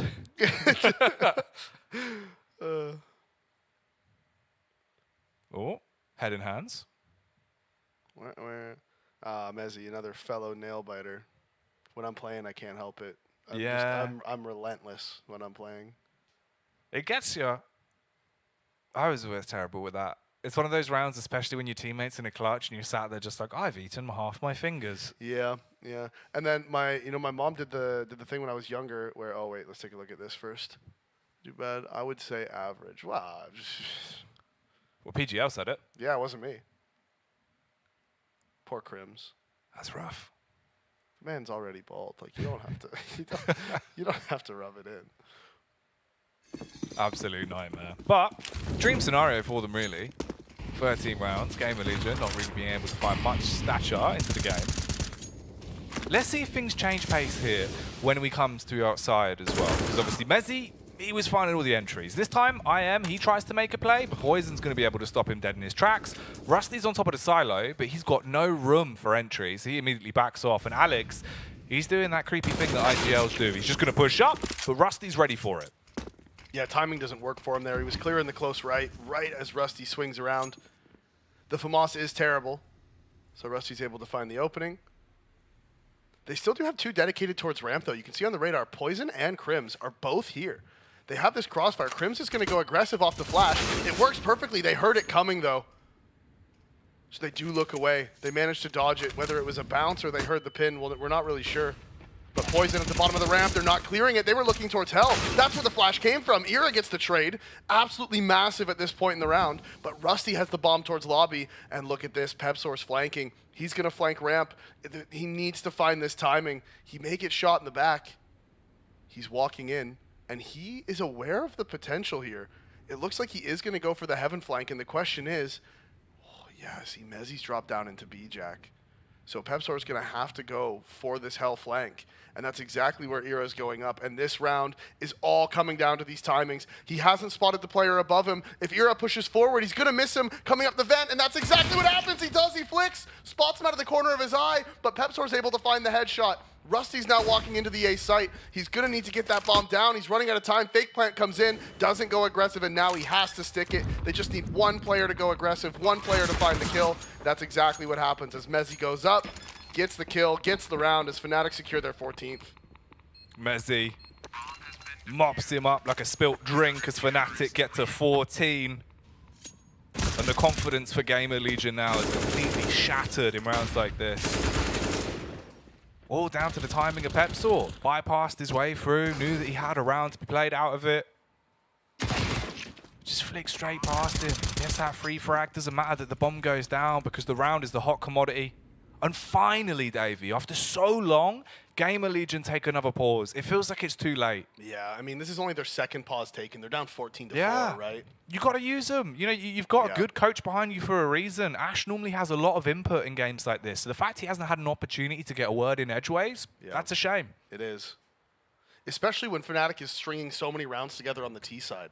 Just kill their momentum, man. Take that pause. It worked. The first pause they took, they won 3 rounds off the back, right? And Fnatic, I mean, 14 to 4 now. Gun round, 3 Galils in the hands of Gamer Legion. They don't want to give up that 15th. They know they're on the T side. They can't afford to give them any more rounds. As soon as they do, Fnatic will be on match point. And this is one where obviously Fnatic have the bigger brand in CS, right? I don't think that's any disrespect to Gamer Legion. Fnatic is a legendary name in the Counter-Strike scene, but they have been struggling lately. So you looked at this matchup, Gamer Legion coming in as the higher seed. You would think, okay, I mean, this is their chance. They get to start on the CT side of Nuke. That could be huge. They actually missed their smoke outside, so Poison has full eyes on this. If they time this together, if they peek it at the right times, Poison could fall apart. They've missed the smoke, though, and that means the flash is going to come in. Nobody's going forward. Mezzy doesn't see anybody. They're all behind red. He runs up. He overcommits. He loses his life. Now the smoke towards main is going to isolate Alex, but he has to go in front of it. Decides not to. Waiting for Poison's contact. Here it is. He does go forward. The headshot's there from Rusty, and now Poison needs to answer back. Needs the multi-frag. They're all swinging him. He's stuck behind the AC unit. Gets the first. He's ducking. He's diving. He finds the second, but that's all he's going to get. 2 frags is still good, but will it be enough in this round? Time ticking away. 37 seconds on the clock. Bomb is on the back of Rusty. Crims, he's being flanked as well. Zero's here with the Galil, gets it off, will be able to shut him down. It all falls on to Pepzor to punish with the Kalashnikov in this 1 versus 3. Hard commits to the A site. A player scaling above him, up towards Nest. 1 man in IAM, walking towards main. He's going to be pulled over towards Hut. Hits the first shot. Knows exactly where they are, but can he deal the damage? 9 seconds left for the bomb to be planted. They have to win out on this, and it goes into the 1v1. Rusty somehow gets it over the finish line and stops match point being grabbed by Fnatic. Such nice shots from Pepzor as well. He's in the 1v3. He's completely isolated. He's inside of the site. He lands the first kill and just uses those silos inside of the site to perfection. He's able to isolate every 1v1. If he just was able to find that player lurking out through that heaven smoke, that could have been round done. Still, 2 frags go the way of the CTs, though, right at the end. And that means this T-side buy, again, is going to be so low. Can't help but think if Alex was just able to get that 1 kill on those players. He did so much damage, but he just wasn't able to find the frag. No. Even Poison towards outside, though. I was thinking Poison, when they were pushing him 1 by 1 like that, like the vertical shots, he's hitting the hurty verties, he's flicking, you know, he was basically just playing dodgeball towards outside. That's true. That second kill he got was just a, he got the second kill, sure, but it wasn't overcommit, right? He swung all the way out to the left. We talked about it, I think, in the last game, but when you're down numbers like that, you can't. It was the overpass game and backup connector. When you're down numbers, you can't afford to wide swing and let them take multiple fights with you, right? It just becomes too much of a problem as Poison goes aggressive. Shot rings out, somehow threads the needle between 3 Ts in the side of a box. Doesn't find any connection. And he is the hero up this round, too. No M4s in their hands. Alex and Pepzor on the Deegs. MP9s for Crimson Mezzy. So they are relying on Poison here to find these openings, to find these frags outside. He has been good this game, 21 and 10. He's been a huge impact player with the rifles, with the AWP. He's been hitting everything, which is exactly, you know, what Fnatic needs to win these types of games. Outside smokes come in. Those are the L smokes. 2 in front of main, 1 towards Big Garage, allows the Ts to cross. Poison has eyes on the secret cross from up top. So he's going to see when they walk down. This should be a freebie. That's it. IM goes down. They walk across. Alex gets found. Bit of an overcommit. As soon as Poison finds the frag, they change their approach. They decide to go into Big Garage. It works out. They find the kill onto Alex. Poison here inside of the windows. He's looking for more. They run boosted across, and he lands the 3rd. The hero op seriously paying off so far. He's poised to perfection, and he is locking it down from lockers. Peak after peak, he gets more and more success. Here it seemed like there was going to be another frag on the table as well, but he does back off. And Gamer Legion, with just 25 seconds, you are vastly outnumbered 2-1. Isaac with a bomb, pushes back up. Going to start to boost his way up. Poison, listening out for the audio cue. He'll ascend the ladder and be ready to contend towards outside. Oh, he saw the shadow, goes back for the no-scope. And that's 4 frags to his name in this round. He wanted the ace, but Mezzi will down Rusty as Fnatic grabbed the 15th round off the back of Poison's heroics. Yeah, the hero op definitely paying off. We saw in the last half as well, Era, when he went for the hero op on the CT side, found the opening picks, wins the round. Here, Poison returns the favor. 4 kills of his own on the outside cross. They weren't expecting the op. You can tell by the way that, you wouldn't throw those L smokes and walk secret if you expected the op towards heaven. That wouldn't be the strategy. It wouldn't be at all. And that is so unlucky. Devastation being dealt by Poison. 25 kills to his name. Having a monstrous game for Gamer Legion. They might be out of luck here. Just down to the Tech 9s, the 1 Galil. Utility. But will it set them up for anything in the round? Flash coming out. Rotate back round for Poison as well. But they have been able to get 3 players down secret at least. Yeah, they've walked right across. Of course, the CTs are going to be aware of it. You can see Mezzi, he's already rotated into B. Make noise opening up those doors. He's dropped his smoke towards secret already. Might see him try to toss this nade out. Yeah, right as the smoke is fading. T's like to group up behind it. That's a big nade. 56 damage to IM, 47 onto Era, and now Mezzi, he's flanked around. They expected him towards the double door, but he's walked through the vent, and he's actually flanked them. Right now, the T's are wondering, where did this guy go? But it is Mezzi inside of the B site. He actually gets the player who planted the bomb, but not before the bomb goes down, as now the T's, they're trying to run in, and Era, he's in no position to do anything here. He knows he's helpless. It's over. Game done. You're on the bomb. He's in no man's land, and he won't be able to land any shots. Wouldn't matter if he did, because Fnatic have already defused the bomb, and they take it with 16 rounds locked in. They walk away with a win in the best of 1. Fnatic finding victory on Nuke. And we've had a lot of one-sided games so far. Very here one-sided. On the B stream. I think on the A stream as well, obviously the Na'Vi game was, weirdly enough, the closest one so far. I'm not sure what the score is of the game over there at the moment. But regardless, I mean, this has been pretty dominating performance. Oh, even on the A stream right now, Vitality's up 15-6. Yeah, a lot of quick games. It's interesting. Obviously, Na'Vi was like the only shaky one. Sometimes it happens. First game of the event for Na'Vi, you never know. Like, it is just a mixed bag at times. But all in all, the teams that should be winning their games have been today. So no real upsets. Everything's been kind of business as usual for most of our higher seeds. Yeah, no, that is just classic Na'Vi. They always like to start off an event real slow, Nice, just work into it. That's sort of their vibe. That's sort of how they roll. And so far over on the B stream,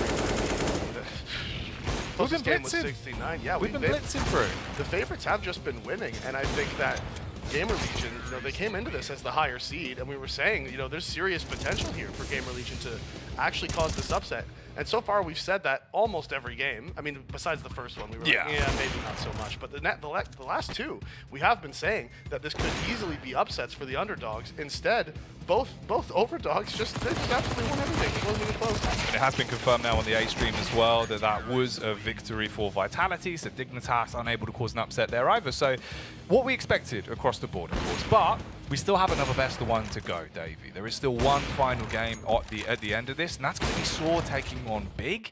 Potential there for maybe at least an exciting game. No point saying upsets at this point because history's probably going to repeat itself. But let's have a look at the scoreboard at the end of this matchup.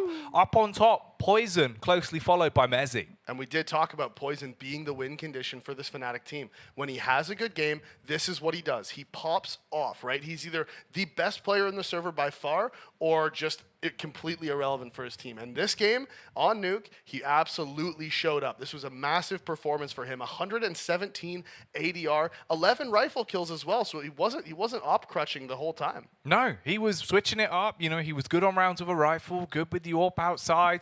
He had the round that looked like it was going to be the ace for him as well. Some really big impact there, and that's what you want. If Poison can have a huge event here at the EU RMR, that would be fantastic for Fnatic, because like we were saying, he is a huge set piece in that team. AWPers are a hot commodity at the minute, so if you've got one that's working well for you, hold on to him and don't let him go. Yeah, you need your AWPer popping off. That's really what it comes down to. You're coming up against these AWPers who are so high-skilled. These guys are so good at this level. You're coming up against Simple, potentially, right? You're in this group. You can't have your AWPer not getting kills. If that's the case, Na'Vi will run away with it. So it's a good sign for them that Poison started this one off strong. I will say he has struggled with consistency in the past, so they need to find some way to make sure he continues this form going forward. But we will continue continue on here on the B stream in a few moments. When we come back from the break, we'll get into Big taking on Soar. So catch us for that in a few moments.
To succeed in this game, you need to invest in yourself. Be daring. Innovate. Calculate.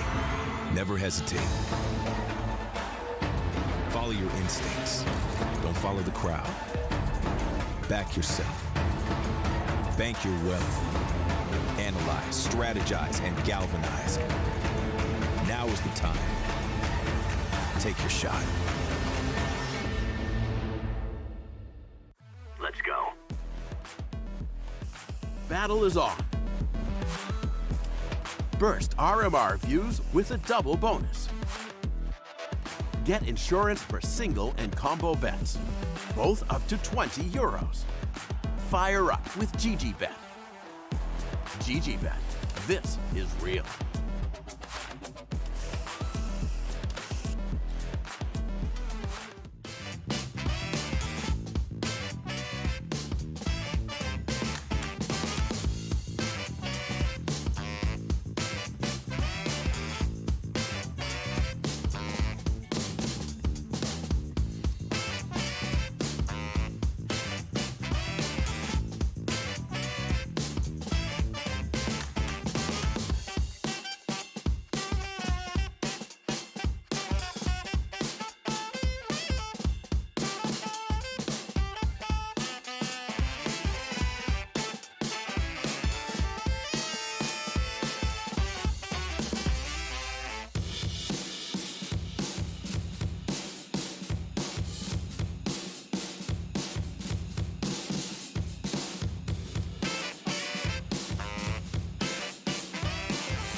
the notorious BIG up against Saw, Davey, in a best of one here. The last matchup we have on the B stream for me and you tonight before we clock out and Harry and Hugo clock in.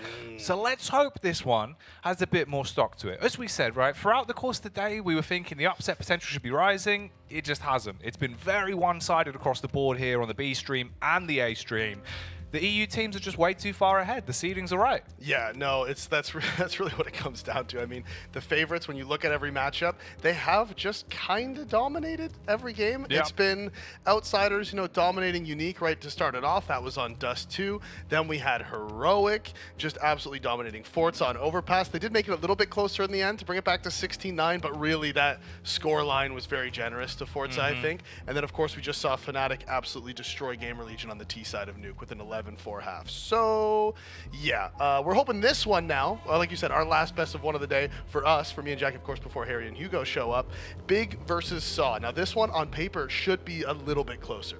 You'd hope so. You really would hope so, right? Because I know a lot of people out there as well are looking to Saw to be one of those upset teams that makes it through into one of the 8 spots we have. And, you know, I'm not too against that. I think that actually could come to fruition. But, again, it's also one of those where that has to be Saw really performing. If they come in and even slightly underperform, that's not going to become a reality. Because as we've seen, the Tier 1 teams here have shown up for this ready to qualify, right? Yeah. They have shown up, they are prepared, they are giving it everything, and they do not want to, they don't want any upsets to happen. They're like, no, we are the best teams, we will qualify. Done. That's what you need. That's what you got to do. Because like we were saying earlier, there is no guaranteed spaces here. There's no freebies, there's no brand value. It's all about your 5 playing the best CS they can and making it to the major off the skin of your own back. So you can't afford to have any sloppy games, any slow starts. And that's where, again, on the flip side for Big, right, another roster that will want to be at the major in terms of the brand value overall, you want to get them there. That's a big organization. And this is a big pick in the veto. Okay. All right, we get an Ancient, Davey. A little bit of Ancient. We've only seen a few of these. We did see one over on the A stream today, actually. The first game of the day, that was Navi taking on Quasar, yeah. I was gonna say Quetzal, but I was like, no. Quetzal. Well, that's the Mexican team. Right. There's a Mexican team named Quetzal. I thought you just got a pretzel confused. No, you were pronouncing it weirdly. No, I've played Quetzal, against folded. the Quetzal guys for a while. All right. The Mexican team, yeah. So yeah, anyways, no. So we haven't seen a whole lot of Ancient so far in this event, especially in the NA RMRs that we There was like one game, that was it. I think, I don't even remember a second one. So I'm a big fan of Ancient, as you know. I absolutely love it, and I'm curious to see what a team like Big will bring out on it, because Big, historically, you know, they're known for their system. They're known for being that system team where you have to fit in to the system that they have. They always have a ton of strategies. They always have game plans for every single map, every single game. So coming into this Ancient, I mean, I'm assuming they would have, at the very least, you can see by the vetoes, they were planning on a Vertigo or an Ancient, right? They were leaving that up to Saw. So, man, I mean, this is going to be interesting. And you can see Saw, they ban out Dust 2 Mirage instantly, maybe targeted Sirison bans, right? Because Ancient is a map where, especially on the T side, it's hard for the Opera to find a lot of impact. That could have a knock-on effect here. You are right. Yeah. I'm curious. You know, I've seen, obviously, this morning as well, when everyone was kind of doing their sort of, like, at-home drafts of who they think they're going to get through. Saw was one of the sides that, as a dark horse, had a lot of love. And Did they? yeah, that's why I was quite impressed. I was thinking, all right, fair enough. You know, they are a team that can cause a bit of carnage. But, of course, with your first game being Big, if you don't show up massively, it's never really going to get you off the ground. Because, of course, as soon as you go 0-1, you're just in the nightmare fuel run to try and keep yourself afloat. Although I will say right now, because every favorite is just winning every game, there's no like nightmare matchups in those 0-1 seeds, right? Whereas if a team like Navi gets upset and knocked down, or a team like Vitality gets upset and knocked down, a team like Heroic, for example, right? Suddenly it's disgusting. If all of a sudden, that one team that gets them in the 0-1 game, they're like, man, come on, give us a break. Like, as if we have to play against Navi in the 0-1 game, right? It's kind of like what we had with, obviously, LFO having to face off against Tai Lu straight away, where you're just like, we have to play Tai Lu, okay. Like, all right, I guess we'll deal with this. Exactly. So that's what can happen when those upsets happen. That's what can be the problem. So right now, based on everything we've seen so far, if Big just wins this and Saw drops down, and then over on the A stream, Mao's OG actually on the A stream is probably one of the closest games we're going to have throughout this opening set of games. Because also no matter who wins or loses that, a hefty team is going 0-1. Exactly. Like a really good team is going 0-1. Yep, exactly. So, but we are over here on the B stream, of course. So we do have Big versus Saw. They're starting it off on Ancient. Big starting on the CT side, which means, again, they were the higher seed. Tizzy and Gush down to 2 HP. Tabson's here to help him. Peeks out, make sure that it's clear. The flash comes in from top middle as well, just so that they can get out. They can reposition. Bomb is going down inside of the B site. They do have some utility here for the retake. They have the smoke and the nade on Crimbo. But what they don't have is a defuse kit. So unfortunately for Crimbo, no presence under the tree that he can use to defuse the bomb quicker. So we'll have to rely on the gun skill. Smoke out towards the cave. Arky, he's post up, close on ramp as well. Flash over the top, they jump straight on a bomb. He's just committing to this. No one's been able to force him off. I don't know if they've actually heard that he's jumped on it. He's just going to hard commit it. No kit defuse. They're spamming through the wall, Davey, but he's just got it. He's got a bomb. What Tabson, he even took his hand off his mouse. You can see him as he's defusing. He's got his finger in his mouth. He's like, yeah, no, here I am, just defusing the bomb. A 10-second stick. Nobody could commit through the cave smoke. They didn't want to throw their lives away. The spams towards the bomb just didn't come out. There was one guy just shooting a couple bullets with the smoke. Look at Tops, he's just sitting there like, yeah, no, that was fine. Yep, nope, no big deal. Just defused it. 10-second defuse, no smoke on the bomb, no kit. We don't care. That's like the most laissez blah. That was so weird. I'm going to defuse the bomb, guys, and it will be sound, so don't worry about it. Pistol rounds ours. It was a 4v4 at the end of it, Yeah. too. There wasn't even kills. It was just like, yeah, okay. And they look baffled. Saw look confused. Maybe they didn't hear. Yeah, look, Oh, I'm not sure who that no. is, the in-game leader right in the middle. He's just head in hands. He's so upset. I wonder if the comms were too loud. They didn't hear the defuse, maybe. Maybe. Because for those of you who are wondering, obviously on LAN, your sound is not as clear. You have to wear your in-ears for your sound. You don't have the headset sound. There's also white noise being pumped into your ears at the same time, just to prevent you from potentially hearing anything that you're not supposed to hear, right? So that's why sometimes you can miss those things. That one footstep someone makes, you know, the bomb diffusing, if there's people talking, you can miss those sounds on LAN. It can happen. Because it looked like he jumped on it the second the flash went off as well. So obviously if your sound is muddied and you're not able to hear that, you hear the flash, you don't hear the other audio cue. At that point, you're thinking, all right, cool, like we're still in the 4v4. But even then, spam the pallet. Like, just one player doing it so brazenly, not even trying to get the kill. I think you must be right. They must just not have heard it. That It's has the to only be thing that could case. explain it. Like, Yeah. it's the only way that makes sense. Because that was a full 10-second defuse. Oh, look at the smirk. Smirky boy. We'll be taking these rounds. Yeah, well, I have the pistol, please. CT Defuse, pistol, please. please. Yeah. Pistol, please. Doesn't need the kit. Ah, Johanna's a big laugh, big taps, and look at him go. He's It was funny buckled. because when you were watching him defuse, you could see obviously the player cam. Yeah. And he took his hand off his mouse. He was just like, no, all right, We've won. Yeah, this is what I'm doing now. He was just sitting there. He had like one hand on his face. He was just vibing. Yikes. Big yikes. Now I will say, over on the side of Saw, the man who always needs to step up if they want to get these upsets, if they want to take these rounds, these games, it is Stododo. Yeah. He has been the guy for this team for a long time now. He's really good. He's really talented. A lot of impact. Very consistent normally. We need to see that. You have to have him living his high life. And we can't see rounds like this ever happening again. That's your one and done. Don't let that occur again at the RMR and things will be better. You know what's kind of worse about this tech pause too? Is all the Saw players just have to sit around and stewing. think about it. Yeah. And they're not allowed to talk to each other either, right? You are just sat there Yeah. stewing on that round Yeah. for like 2 minutes, 3 minutes. The longer that goes on, the more you're in your own head. And you know what it's like being a CS player at an event like this, man. The second you're sat there in your own head, Yeah. your box is gone. Like, No, it's you are true. so frustrated. It can be really, really damaging. Like, because look at them. They all just have to sit there. They're not allowed to talk about strategies. They're not allowed to discuss anything team related. I think they're just like, looking at each other asking, all right, everyone's good? We're good to go now? All right. Should be getting back into the game in no time. Well, maybe not. No, Tabson's looking, talking to the coach. Okay. Oh, Saw called attack right after. All right. You can probably fix the mental a little bit from this, and it does give you time Yeah. to reflect on what's just happened. I was about to say, I think the tack pause is actually probably a pretty good call because now you get to, the in-game leader gets to sit and talk to everyone, right? And be Yes. like, okay, guys, listen. We know that sucked, all right? Unlucky, sucks to suck, go next, right? Like now he can try to sort of wipe that slate clean and sort of fix all of the mental degradation that would have just happened. Because you need to, otherwise it can get you so swiftly. And like we said in the past, Counter-Strike is such a big game when it comes to confidence that if you psych yourself out, you're never going to be able to get back the hot hand. You know what I mean? Yeah. You've got to feed the hot hand. You've got to keep your heads level. Take it for what it is. You know, it was a messed up round. We get back into it. We go into the second. Long extended pause, but we are now ready to continue. Tizian smokes off towards red. He backs up, throws the long HE. That's a full 3-pointer doing damage on the Muteris and Just.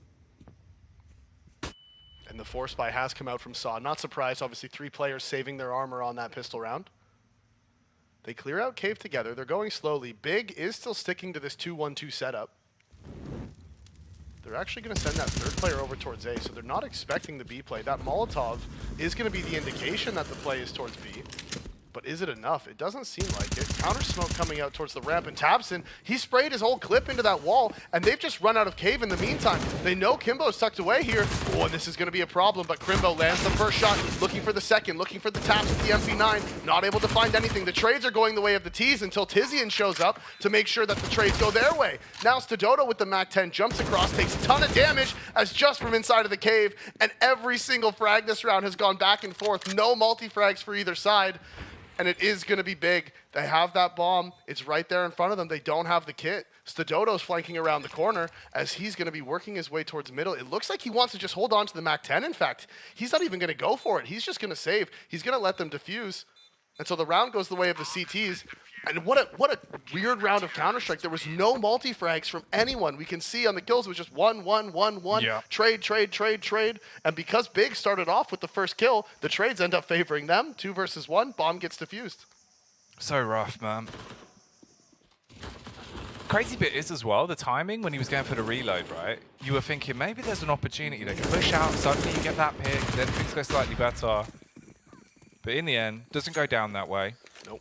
So Big with 2 rounds. Saw now get their investment out because of course they've had two bomb plants as well. Just is so blind at middle.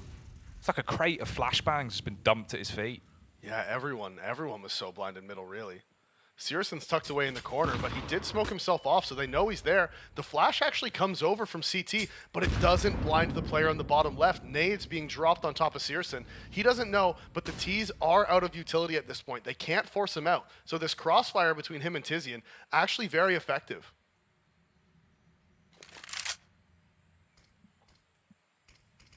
Just throws the smoke up towards red. Reactive play from the CTs, and they push up, trying to make some bread. Tizian on the M4 goes for 2. There's the peek from Searson as well. And he shuts down Roman. No opportunity for him to get some numerals on the board. Arky replies with a HE. But then again, Davey, Stadodo and Arky are the only 2 Ts that you actually have left alive in a round like this. They smoke close towards short. They're walking up the ramp as well. Crimbo, he's here with a FAMAS. And because they've committed to this buy again, they need to try to find 1, if not 2 more kills and definitely secure this bomb plant. Now that they get the bomb plant, it's all about finding the kills. Arky pushing forward, needs to find the headshots. The CTs line up, but no, he just can't connect it. Again, so much damage, but 3 players from Big surviving. Saw has kept the pressure on the economy though, Jack, and I wouldn't be surprised to see Saw force into this one again. With that extra 800, yeah, look at the money. They can buy again, and they are keeping the pressure on Big. They're keeping the games close. The rounds close, rather. It all comes back to that first round as well, though. If they were able to actually get that as a pistol round win, you know, come out living the high life on your T side, who knows? This could be a 3-0 to them rather than to Big.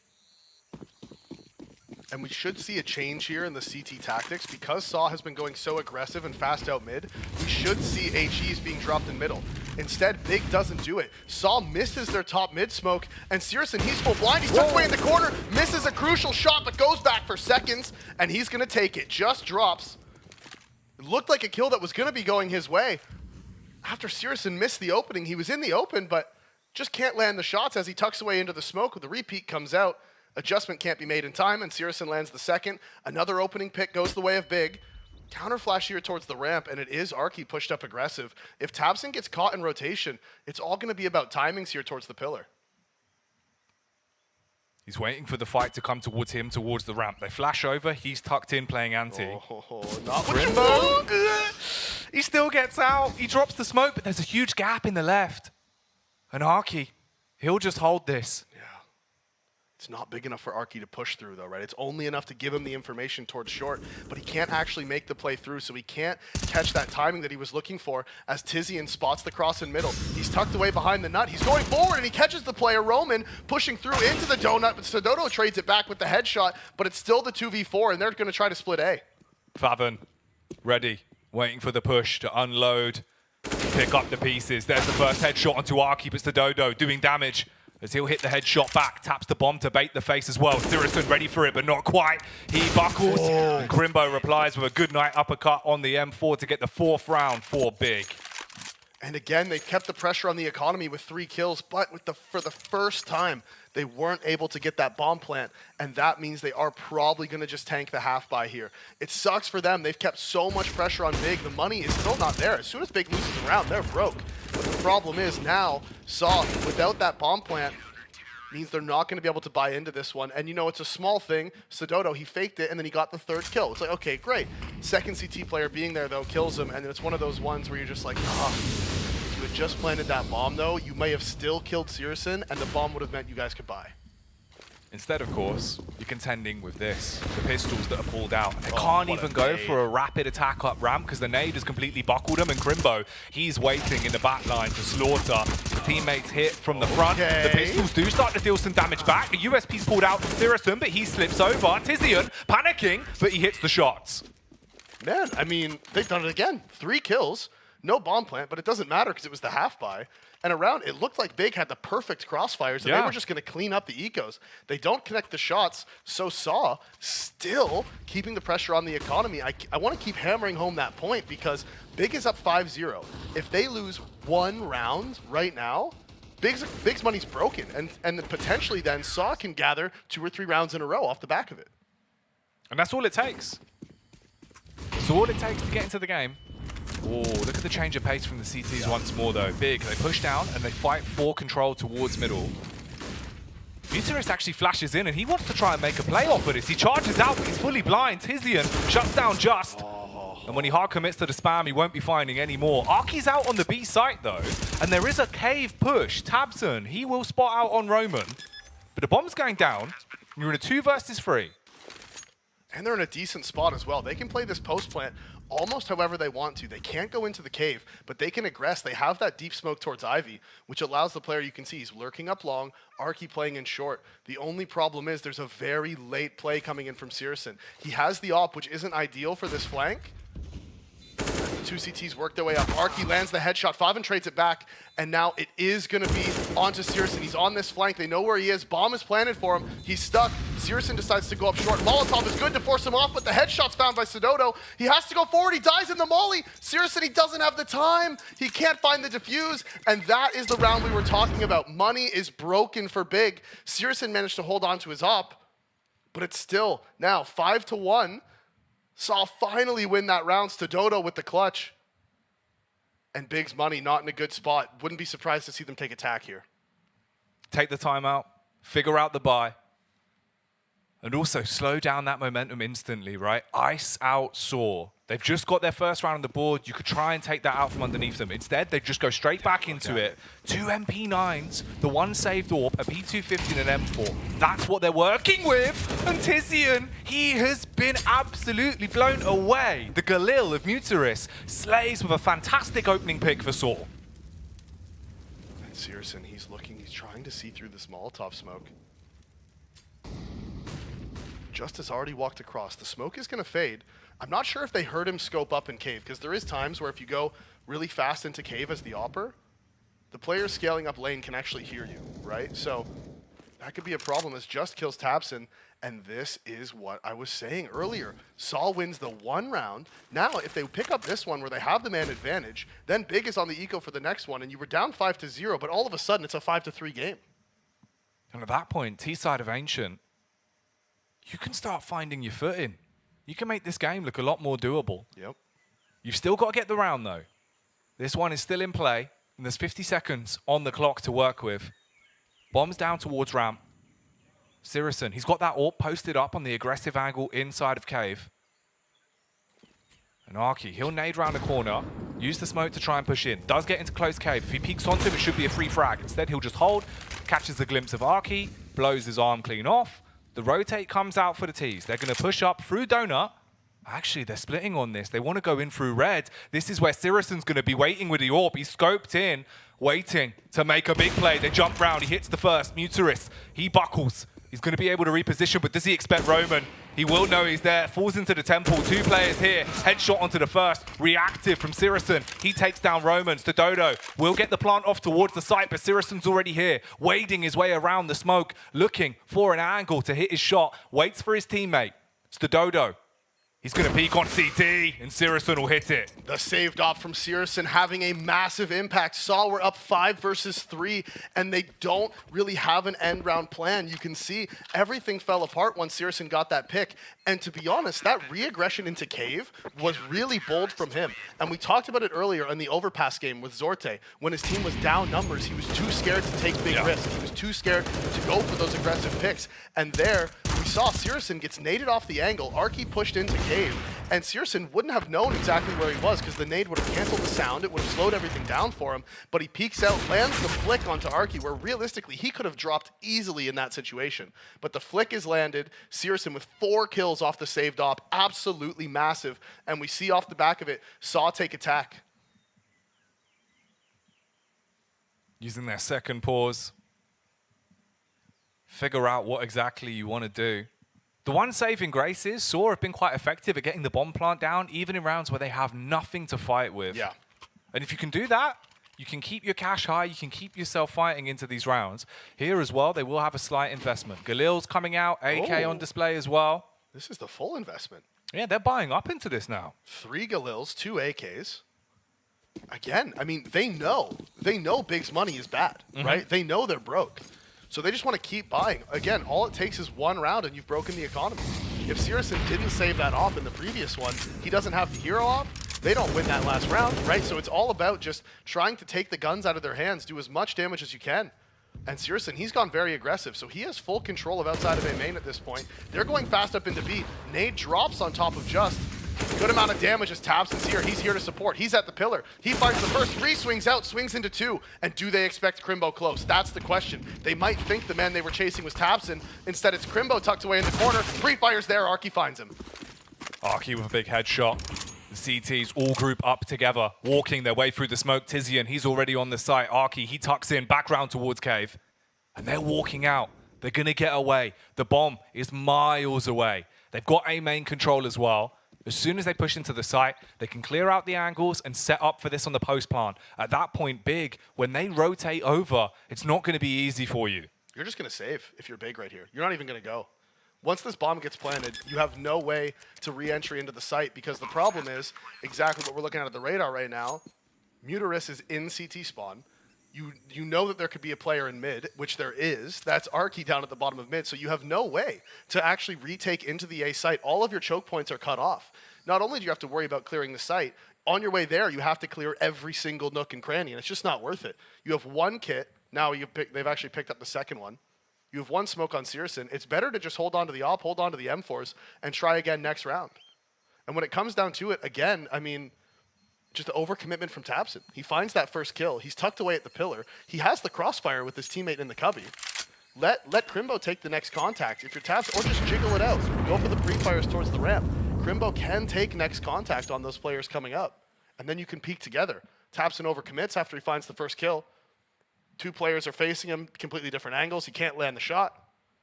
And Saw pick up their second. Overall, this has been a good T side from Saw. I like what they're doing with the economy. I like the aggression. I like that they're not afraid of Big. Exactly. And it's a game that is quite misleading when you look at it just from a scoreline. Yes. You know, if you're watching this on HLTV and thinking, oh, this is quite one-sided, you haven't seen some of the rounds of how tight they've actually been. Looking at this could have been a very different overall score. Saw could be leading this one. Tabson, he wants to lead the charge, man. Straight in the cave paying anti-flash. UMP. Oh. UMP on Crimbo. Uh-oh. The Universal Machine Pistol pops up, and that's Sirison with a first. There's the swing onto Arky, and that's not a good start for Saw. Going down 0-2 in the opening bigs, not really what you need. No, and again, you could see Crimbo. He was creeping down the ramp, and he would have heard the boost coming, right? He would have heard it. Calls that over to Sirison. Sirison finds the player on top. And then Crimbo just swings, kills the man boosting, and Saw, they're down 5 versus 3. Their money also not in a great spot. Not in a terrible spot. They do have the loss bonus as well, which means even if they lose this one, they will have the money to buy into the next. Stododo will be struggling for cash, but that's about it. Crimbo is jiggling up top. As soon as he gets contacted here, drops the smoke. Now that smoke's almost impossible for the T's to scale through. I mean, lag. He lagged. He was throwing that grenade. Yeah, I don't know. He just hurt himself a bit, didn't he? Yeah. Well, he was lagging. It's not his fault. Roman's still online. Yeah, exactly. Not ideal. You've got to try and make the best of a bad situation. The problem is, Sirison in cave. I thought he would have hit that, but he doesn't. Gives him a little bit of space. They pushed up. Roman in the smoke. He's going to be turned into a fool. As Crimbo is ready with a UMP. I was going to say famous. The UMP. You never normally see it. No, it is rare, isn't it? Yeah. And they're going to save. Muterus has 2,400. He's going to be able to buy the utility into the next one. Same with Just, 1350. They'll be able to get all the util they could want. Their teammates are going to be able to buy. It's only going to be Stododo who's struggling. Like I said, we might see Muterus drop the AK over to Stododo and go for the Galil. No, he does just go for the full util buy. So now, Stododo, he's the top fragger in the server at the moment. Well, not in the server, for his team at the moment. 9-6. And he's going to be relegated to the MAC-10. Now, he's been the one who's alive in a lot of the clutches as well, right? He hasn't. Yeah. He's been the guy who's in the 1v2s, the 1v3s, etc.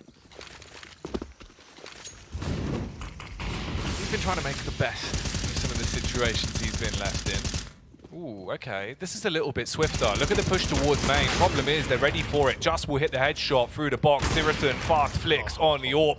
Hits 2, wants a third, seen the leg. There's the head. Just not in a position to do any more damage. Muterus, maybe. But unfortunately for him, it won't go his way. Crimbo on the close angle wins out with the AK, assaults him, and Big now up 8-2, coasting along on the CT side now. It was a nice change of pace attempt from Saw right there. Yeah. Right? We haven't seen them really do anything towards A. They decide to go aggressive, but Sirison has just been so dynamic with this op. He's been aggressive towards the ramp. He's been opping in middle. He's been opping towards cave. Now he was opping inside of A main, right? He has been so dynamic. He's been all over the place. It's made it so hard for Saw to read them. As they are going to be on the force buy now. It's going to be the half buy, the pistols, the armor, which they have shown they can be competitive in. But really, this half could have been so much closer. Like you were saying, those early rounds, man. I mean, very much coin flips. The pistol, of course, like heartbreaking. That was a tragic affair. Yeah. That's one that doesn't normally happen. So the fact it went down the fashion it did, obviously, you know, big giggles for Big, but Saw were just a little bit livid about it. Seems like there will be a technical pause here as well. Bit of typing going on. Oh man, Stododo, he's been having his rounds, but we still have to see so much more from him. Yeah, from the whole team, really. I mean, Yeah.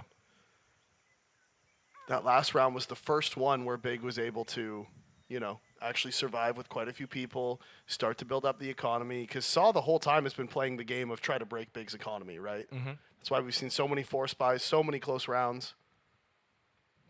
But it just hasn't materialized. Also, while we're here on this tech pause, give you a small update on what's going on over at the A stream. That is Mouse versus OG on Mirage. OG just won their 7th round to go up 7-4 on the CT side. So a tight game over there as well.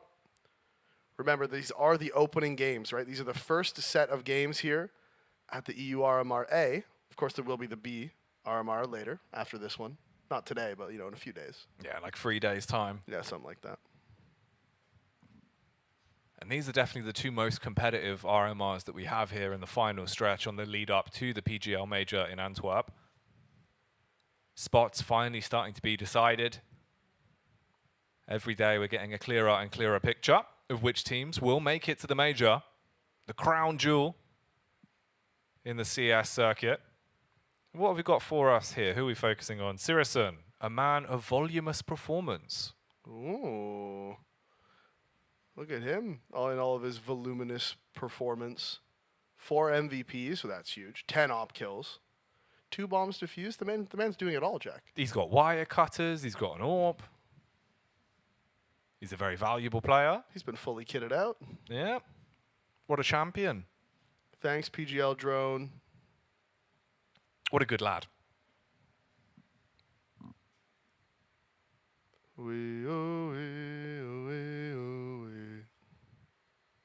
Start the game, casters. Please. What's he looking at here? Because they're both looking at his monitor and they seem to be smirking.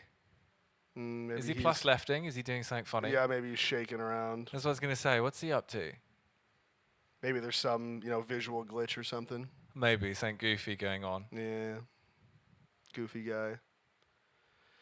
They are just sitting quietly. We see typing coming out now. I don't see any players specifically looking like they have any issues, right? There's nobody talking to an admin or anything like that. Yeah.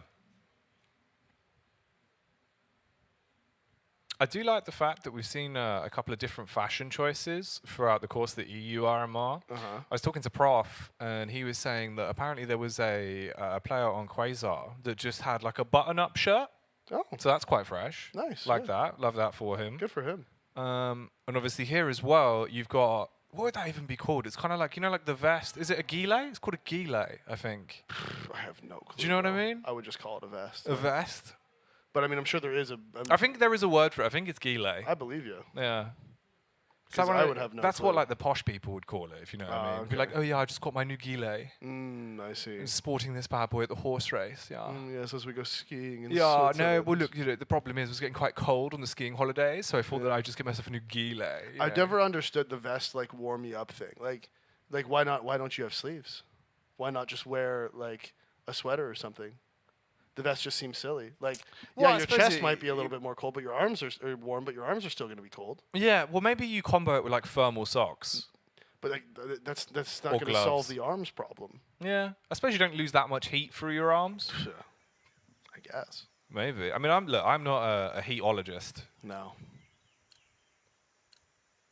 I believe that was what Maniac studied though, so maybe we can ask him. Yeah, we will. We'll have to ask him. We'll find out. For now, though, it looks like we are back in the game. So Saw, 2 rounds, but don't let it deceive you. This game has been quite close for them.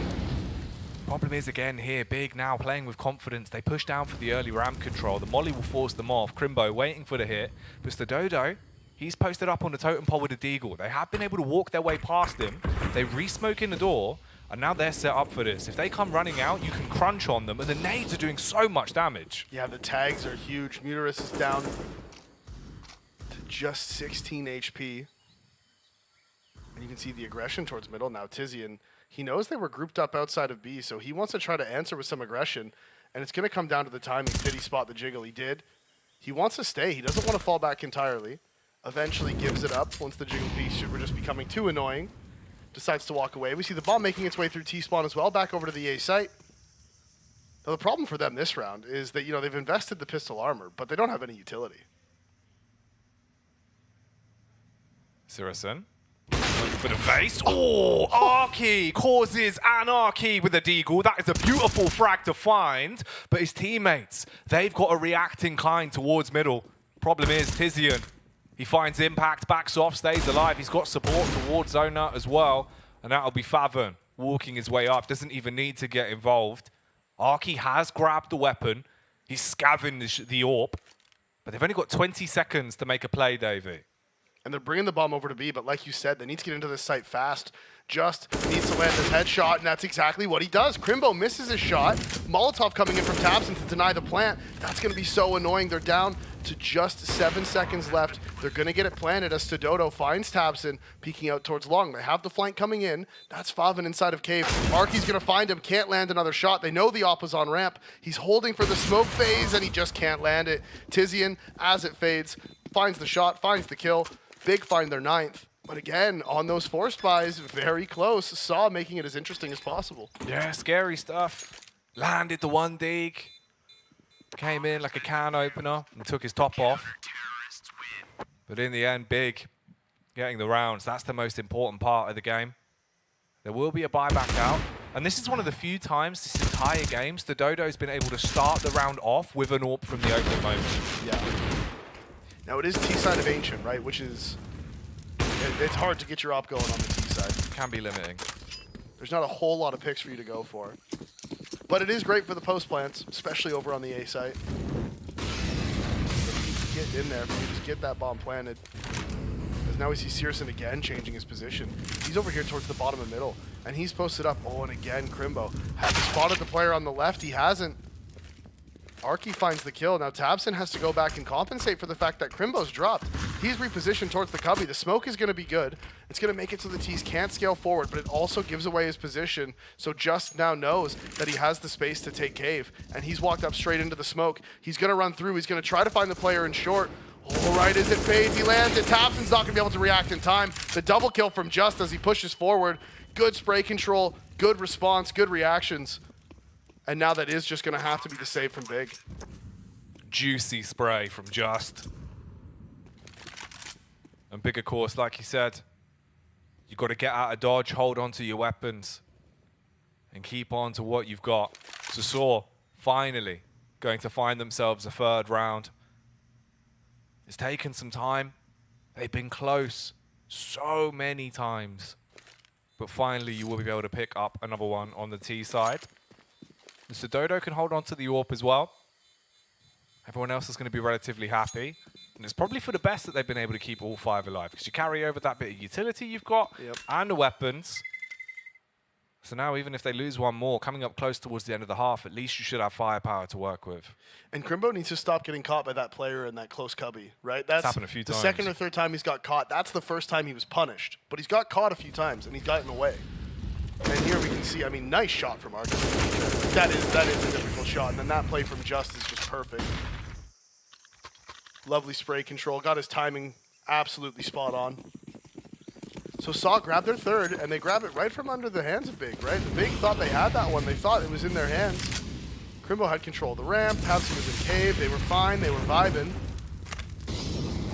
It just doesn't work out for him. Tabson wants to go aggressive. The flash is good. He actually calls for the cancel, but does a ton of damage onto Just. That nade going to cause even more problems as Dodo goes down to 63. Tabson drops the smoke to make sure there's no counter reaction, and the spam is perfect. Again, these cave spams, Jack, can have such huge impact. Tabson, without seeing a single person, has got 1 kill and also done 40 damage onto the AWPer of Dodo. They're going to boost him up. Searson waiting for the face. It comes towards him, licking his lips as he hits that shot. And Arky, back to basics, tucks in towards the cubby. Meanwhile, his teammates are getting mauled all over the shop as Favon finds a further headshot. Roman, he'll wrap his way around to attempt to assist Arky.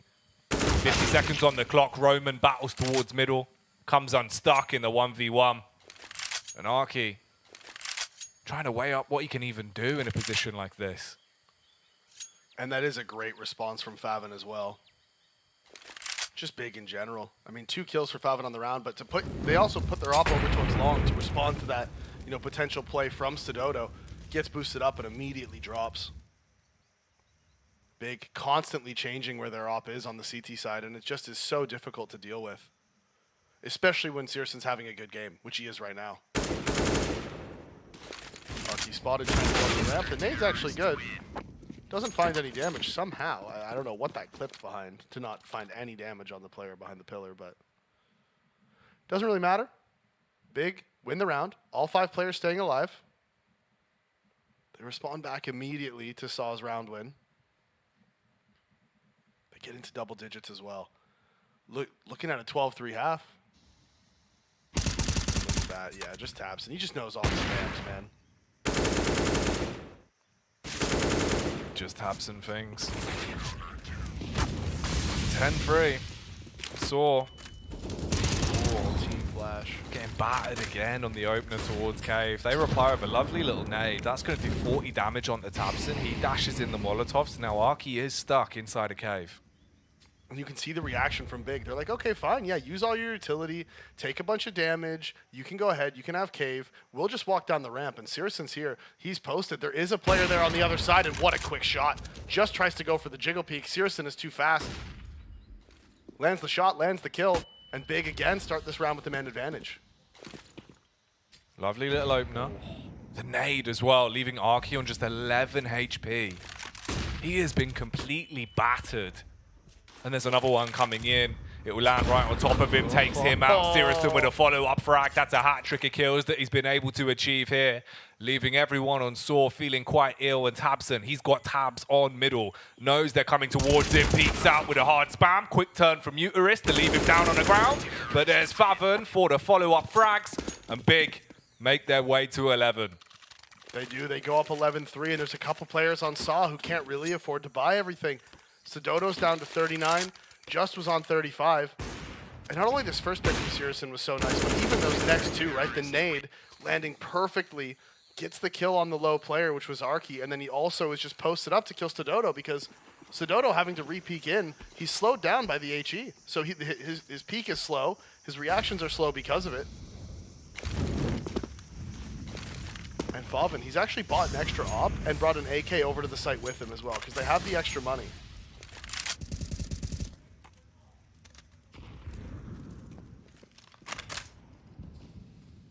Nade damage coming out, ripping its way through Just and leaving him on 42 HP. Tizian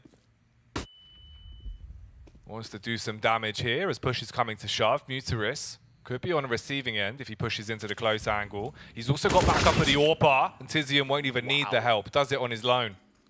Muteris knew exactly where he was. You could tell he runs forward, he pre-fires, everything indicating that Muteris should have got that frag. Instead, it's Tizian who lands the headshot. Oh, and again, they're phasing through the smoke jacket. The player's tucked away in the corner, but Crimbo this time reacting, finds the flick, finds the kill. Sedoto answers one back, but Crimbo is still there. He's still shooting. He's still participating in this round. They haven't got him out of it, and so it is just. Your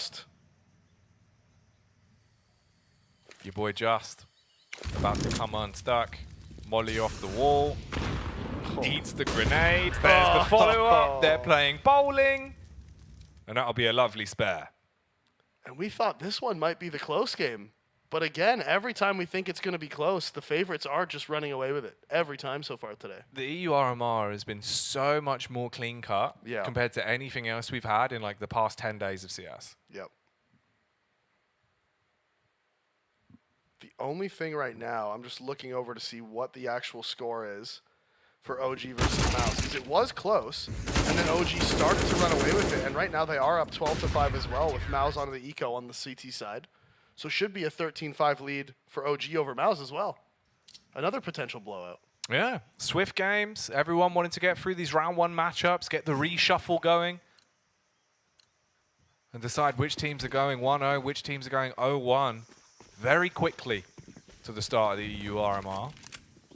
Pistol round in play. Aggression towards middle. Saw might be barking up the wrong tree though. Muteris will be able to find the headshot onto Favon. Taps coming out. Tabson holding for the peak on the P250, but he'll link up with the rest of the lads, barreling their way in towards the A site. Quick rotate round. Roman holding on. Does actually get one off. He's still playing for the temple, never been able to isolate him. So now Stododo's here as well, and the bomb is backtracking because look who's in cave all the way over at B. And they just have to wait now. That's the thing for Big, right? Let Tabson work this P250 as he finds the headshot onto Roman. That'll split the CT defense. He's making noise, running away. They are going to hear this, but they're still not sure where the bomb's going. You see, even Big doesn't know where they want to go with the bomb at this point. They want to let Searson try to find the next contact anywhere, whether it's towards middle, towards CT, towards B, it doesn't matter. He just needs to find some form of contact as they're going to continue to walk out A. Two CTs have rotated over. Searson, 21-3, finds another headshot onto Justin middle. And they're going to try to get this bomb down. They don't have the utility, so it is just going to have to be the raw plant. They're worried about the player in Temple, but the bomb is going to go down. Searson is here inside of Donut. You have Tabson over towards A main with the P250. And if Searson finds this kill as well, I mean, this could just be round over. Oh. Stododo. Oh, hits the flick. Takes down the cranium of Searson. And now it'll be an all-out brawl, and Arky, he wants to maul them with a USP. Down to Crimbo, spamming away with the Glock, hits both, and says good night to Saw in that round. Picks up the 13th and the pistol for Big. 2 headshots for Crimbo. Didn't even have armor. Sudodo, when he hits the flick onto Searson, I'm like, okay, they're back into it. Saw, don't want to go out without a fight. Instead, Crimbo tucked away in that position underneath Temple. No armor on his back. I thought it was going to be a problem. You could see Sudodo was hard clearing it. But it doesn't matter. Crimbo lands both the shots, and that is a nuts flick from Sudodo as well. Arky had the kit, too. He had the kit. They had plenty of time. Literal pogging from the big players, as they're going to be happy with that result. Meanwhile, Saw, they have to fight back with a dull blade. It is just going to be the Deagles, the MP9, and the 5.7s. Roman waiting for the fight to come towards him. They want to go for the run boost. They boost him up on top. There's the flash to the back of the site. It will blind them as well. They're starting to lurk their way out through middle. If they can keep the attention of the CTs on the A main push and get there in the nick of time, this could still work wonders for them. But the Deagle hits the head, just being pushed as well. Drops the smoke, tucks in, being pushed by the Mat 10, still takes down 1, and it does fall into a 3 versus 2. Just the way that smoke bounced inside of Cave, causing all the problems as Crimbo, he's in the 1v2. He is going to get the bomb planted. You can see he wants to go aggressive, but he's by himself. He's low HP. Now Crimbo knows the last remaining player is on short. He peeks out. He's trying to find the info. It is Roman. He needs to land the shot, but Crimbo again with the clutch jack. The 1 versus 3. He did it on the pistol. He did it on the second round, and the new player for Big making all the impact. Huge rounds, back to back to back. And now the scoreline is incredibly stacked. Big. They've made all the money, all of the rounds. And you're sat there so close to getting yourself on match point, of knowing that you'll walk away with a win here against Sword. Deny any upsets, deny any potential for sheer shenanigans. And they change the pace again. Sprinting their way in towards A main. Roman, he gets the free fight onto Crimbo and does kill him this time. Sirison, he wants to reply in kind. Roman has to back off because of it. The A site is about to turn into a boxing match. Who's going to land the first fist first? It will be Sudodo with the MP9. Tapson on the Galil, replies back. Arky with a Deagle, causing carnage as well. Tapson now, he's got the Galil, but he's being swung upon. He will be able to hit 1, but can't quite get the adjustment off onto Roman. So Saw, hold on for a 4th. And Big, they didn't really have the money for a bonus round there because of how many people died in the previous one. They're going to be broke going into this round. So this is a situation where Saw can potentially bring this one back. It's the CT side of Ancient. You can string so many rounds together. And Big there, I mean, they tried to just rush into A, but you do need fast utility. And you can throw fast utility from outside of A main quickly into CT spawn and Donut, just to allow you to push into Temple. You have to be able to take the space. There's too many angles on the A site. If you don't drop at least 1 or 2 smokes on some of the choke points, it's going to be almost impossible for you to get in, and that's what Big found out right there. Large HE as well, being delivered to Crimbo. So he'll take the brunt of damage from that. They do spam onto him as well, so the Dodo almost actually picks up the frag with a Famous through the pallet. And again here, this round being more of a formality really, it should be one that Saw picks up. If they lose this, something has gone incredibly wrong when you're just up against the Glocks. Yeah. Not even a P250. Not even 1. But, speaking of 1, there's only 1 defender here on the A bomb site. And they're not rotating over at all. So if they overwhelm this 1 M4, they get the bomb down. They play the post plant. I mean, this could actually fall apart for Saw. It's unlikely. It is still 5 Glocks, but Roman, he's in this position where he has to multi-frag cleanly, and he does exactly that. 4 kills go his way, pulls out the USP, finds the ace. So Roman, no danger for him. He wanted to be by himself. He was like, hey, you know what? I actually like being by myself because then I get all the ecos. Yeah, and he's smiling, he's giggling. He knows that he's picked up the pieces in that round. Shut everyone down from Big. Got exactly what he wanted. Clean ace from him.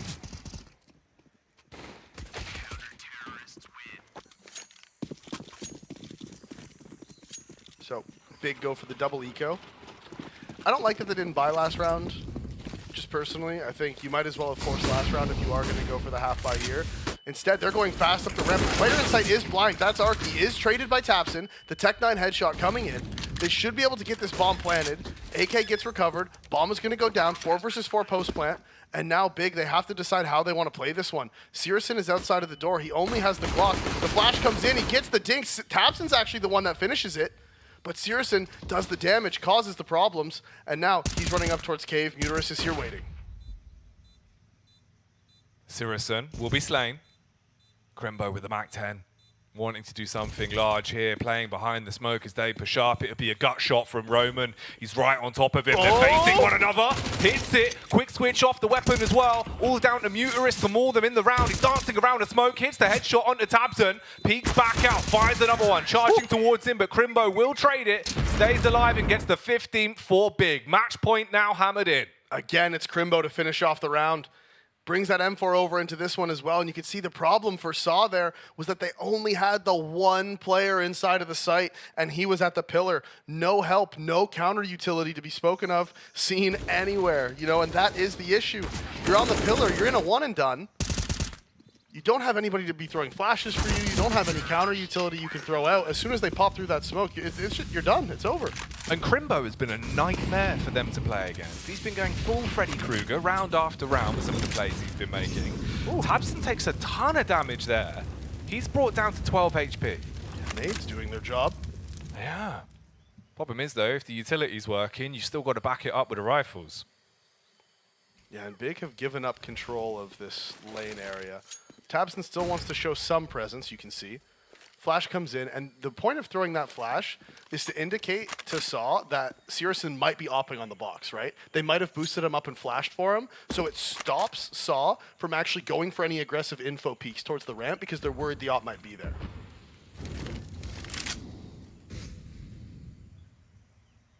Now Muterus, he could have a round on his hands here. Playing on the right-hand side of the donut with support of Roman towards A main. They're creeping up bit by bit, getting closer. He's going to have that fight coming his way, but Crimbo is insane with the AK, and he does not stop there. Charges up into the site. 2 clean kills achieved for him. The bomb will be going down, and at this point, Saw, they are going to be in a very sour position. 3 CTs making their fun run back over towards the A site, and this will not be a very fun retake whatsoever. No, they don't have any utility. They don't have any kits. They're just walking through Temple. Everyone is set up here for Big. Time is already halfway ticked. We're down below 20 seconds. 10 seconds alone for the defuse. Favin finds the headshot onto Stododo. Is traded out by Just, but really, this is just going to be Big closing this one out. Searson gets one with the op. Crimbo with his third of the round. And that opening pick inside of Donut, man. What a shot by the newest and youngest member of this Big squad. He's huge. Massive impact. Living up to the big mantle. Just opened up the round and shut it down in one foul swoop. A cushy game for the side of Big there. Oh, nice handshake for your teammate. Look at them. Look at they're so formal. Yeah. The Germans. Always coming in with a big handshake. Yeah, that's kind of funny. It was just like, great game with there. Well done. Lovely work, well done. everyone. Yes, Lovely yes. work. Fantastic. Looking a lot more deflated, obviously, here on the side of Saw. Yeah, the in-game leader for Saw not looking pleased with what he just saw. No, Stododo is furious about the game that they've just had to play there. Yeah, that wasn't a great showing from Saw. Every game we said we think this one's going to be closer. We think this team. Nope. Favorites just run away with it every time. No close games, no tight results there. All in all, the teams that should be winning their matchups did win their matchups. Now, obviously, that's good overall in terms of how the flow of the RMR is going to go. Yeah. No one's going to get into a weird sort of seeding position. It means that we are probably going to have the better games played out. The teams that should be 0-1 have gone 0-1. Yep, exactly. I mean, it is just ridiculous, though. Even thinking back to that first round still, like how this game could have gone differently, we'll never know. Like, it was a 16-5, sure. They did run away with it in the end. Yeah. But those early rounds of the first half could have gone either way so easily. In fact, some of them just should have been won by Sauce, straight up. Massive performance from Searson. I don't know what his final kill count was. We're going to see it here in a second, I'm sure. And he was just absolutely immense, right? And Big, they do rely on him to have that sort of presence. And look at that, yeah, 22 and 8 is how he finished. That is, it's just, what can you do? What can you do? Especially when then next in line with 19 frags, Crimbo's there, and Yes. he was just so clutch in clutches. No matter what round you put him in, 1v2, 1v3, Yep. he was able to pull out wins. Yeah, 104 ADR, also 203 utility damage. It's kind of a big thing, you Yep. know, no pun intended. Big teams always have tons of utility damage because we talked about earlier, they have that system, and you can see Searson on the CT side was so dynamic. He was all over the map, and everyone knew how to play around him. There was no, you could tell, they knew exactly what to do. When Searson was in A main, they had a plan for it. When Searson was in middle, they had a plan for it. When Searson was in cave, they had a plan for it. When Searson was long, they had a plan for it. I can go on and on and on and on. Big was so prepared for that entire game, and even though those early rounds were very close, and if they watch them back, they're looking at that like, man, we could have been like losing that game 6-2 instead of winning it 6-2. Seriously. It could have flipped on its head, but in the end, that's how it goes, and it is locked down. And all in all here for the B stream, that's round 1 of the EU RMR games wrapped up. 4 of them have concluded here, and of course, the game going on the A stream as well. After that finishes, we'll do the reshuffle, and we will see our round 2 matchups. That's where Harry and Hugo will step in and cover the next 4 best of ones here on the B stream. So a lot of glorious games still coming up, Davey. Tons of excitement to have for our European Counter-Strike fans. It's going to be immense, so don't go anywhere. Come back in a little bit. For now, head over to the A stream. Catch the end of that matchup. Get there as quick as you can. We'll see you in a bit, and the games will continue.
Let's go. Battle is on. Burst RMR views with a double bonus. Get insurance for single and combo bets, both up to 20 euros. Fire up with GGBet. GGBet, this is real.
Well, if the NA and Asia Pacific RMRs were like the starters, this really is the main course getting into EU.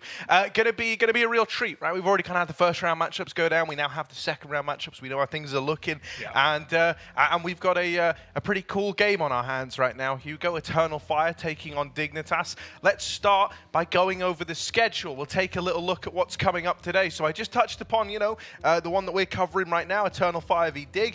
Later on, we got some more bangers coming down the pipeline. Mouse versus Quasar, that's a pretty sick one. And over on the mainstream, look at some of those games, Hugo, man. Yeah, look at some of them. There are some bangers going on, Harry. FaZe Vitality, don't trust the rankings. FaZe are #1 right now, not 149, but they're looking pretty good.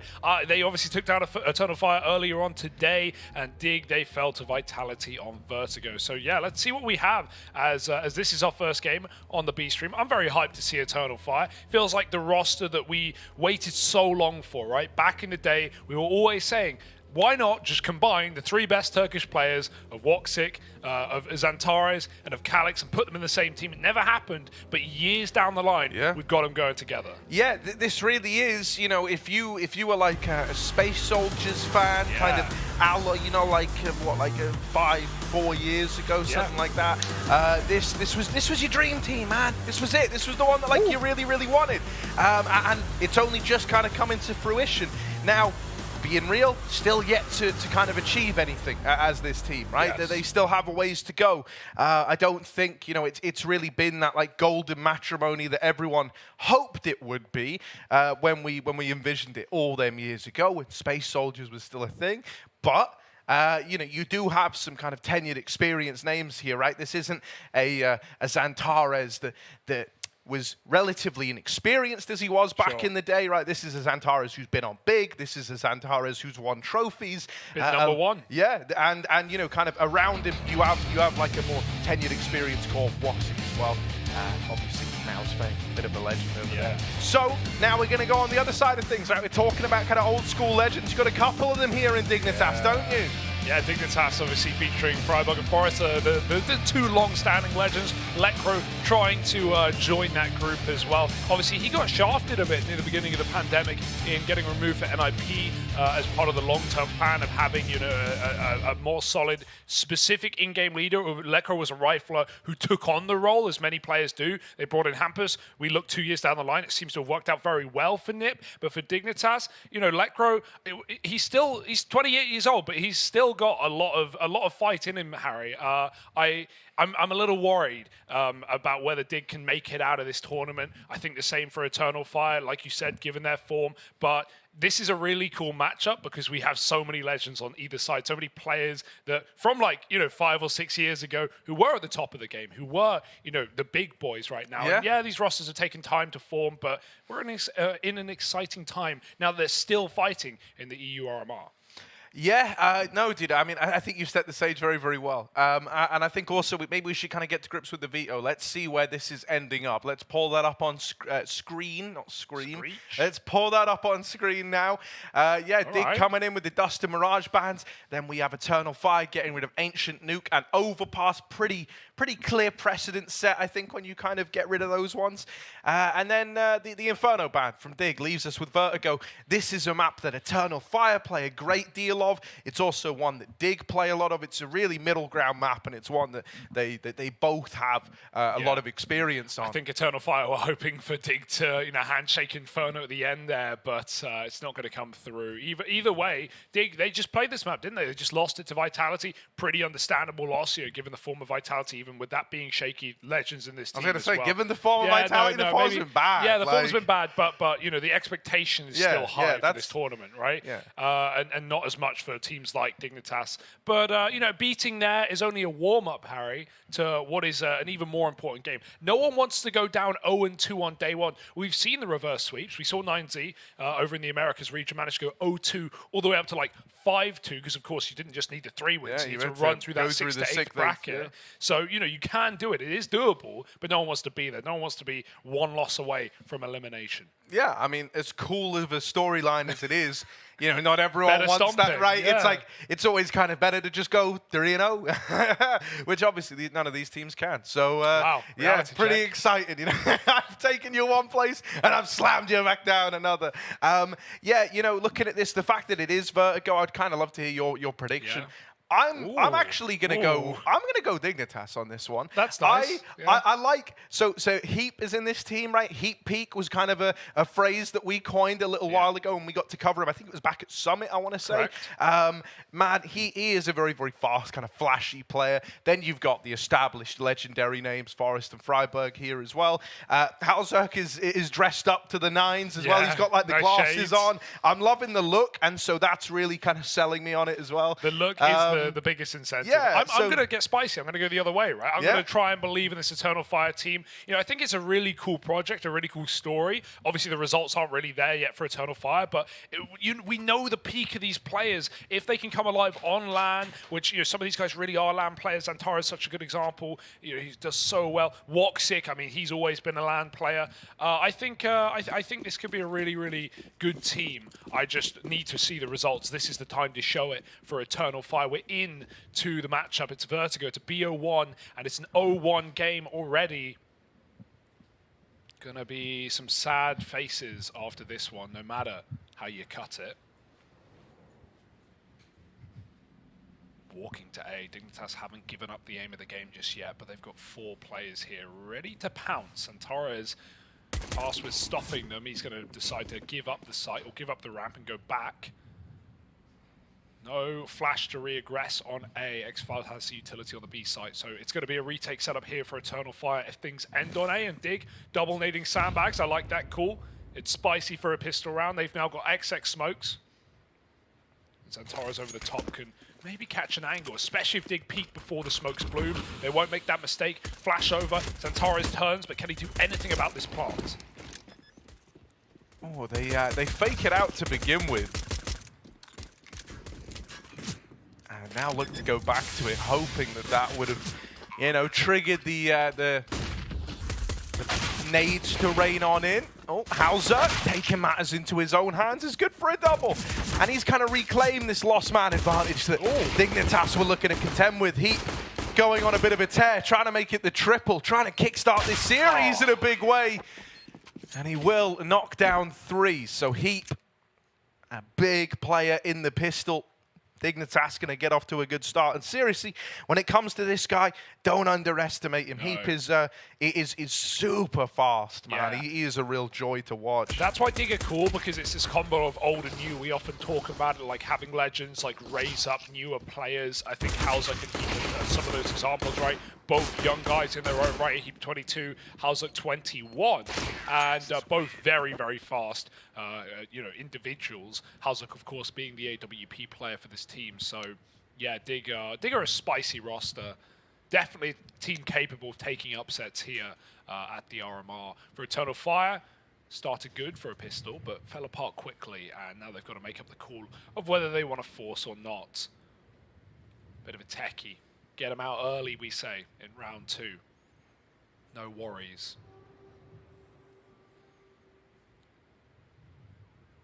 But of course, the A stream right now has some bangers going on. Vitality FaZe are taking each other on for that 2-0 game. Both teams that we expect to see, you know, making it through to the next stage. I think the bigger question mark is, of course, going to be on Vitality, who haven't performed since forming this roster, but they've had a bit more time now. We're back into the swing of things as well. Full USPs, Eternal Fire not forcing up. May as well play. Oh, the last second buy. There was 1 second on the clock when they started investing. So let's see what they're going to do with it. Standard A lean. And it is Vertigo after all. What else would you expect? Yeah, I love a bit of an A-lean, don't you?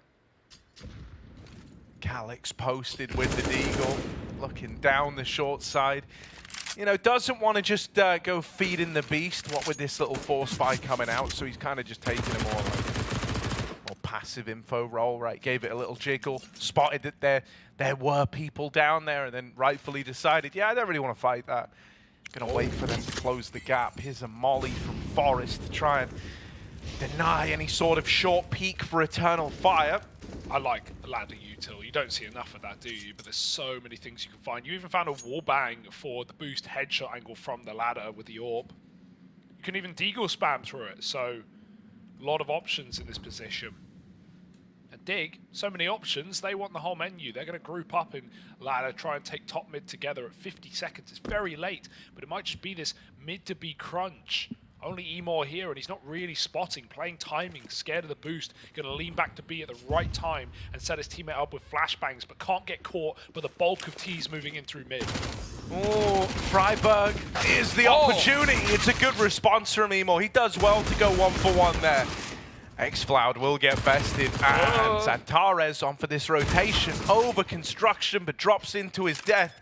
Suddenly we're looking at Calix, the man short earlier on. This Deagle, oh, it's looking juicy. First kill found, and he knows someone's trapped in this site. I love that call. Halzerk and Lekro, they just do a bit of a countdown. You know, peak on 3, and then they count from 3. Yeah, and then do they peak? And then they peak. Wow. That's why they call it that. So it's like you would. So no, I think I get you. It's like 1, yeah, and then 2, and then 3. And is then that on Swedish for 1, 2, and 3? Yeah, that is. Yeah, actually, yeah. that's how they say it in Gotland. In Gotland, Sweden, of course. Yeah. Is Gotland the island?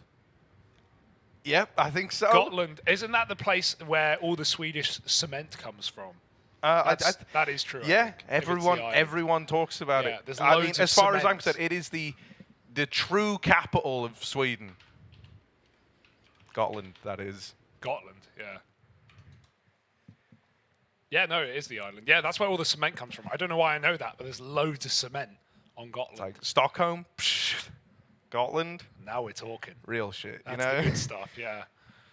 Well, they're going to try and build up some walls on this T side right now. They've done it with the money at least, broken that very late force buy for Eternal Fire. Now it's going to have to be an eco. Still some techies going on. Do you have the tech? Were you the finger skateboarder at school, flipping it? Tech decks, you mean? Tech decks, that's yeah. it. Yeah. No, because I was rather poor. And so, you know, the only thing with kind of wheels that I got to play with was a large hoop that you would run with down a street, putting a little stick inside it, sticking hoop. What, were you in the 1950s? Yeah. Is that when you were born? Yeah, I actually am 93. I just have very good genes. Yeah, no, those are more like tracksuit bottoms. They are tracksuits, but that's the key to a good pair of jeans. You don't get them made out of denim. Admin's trying to hold himself together.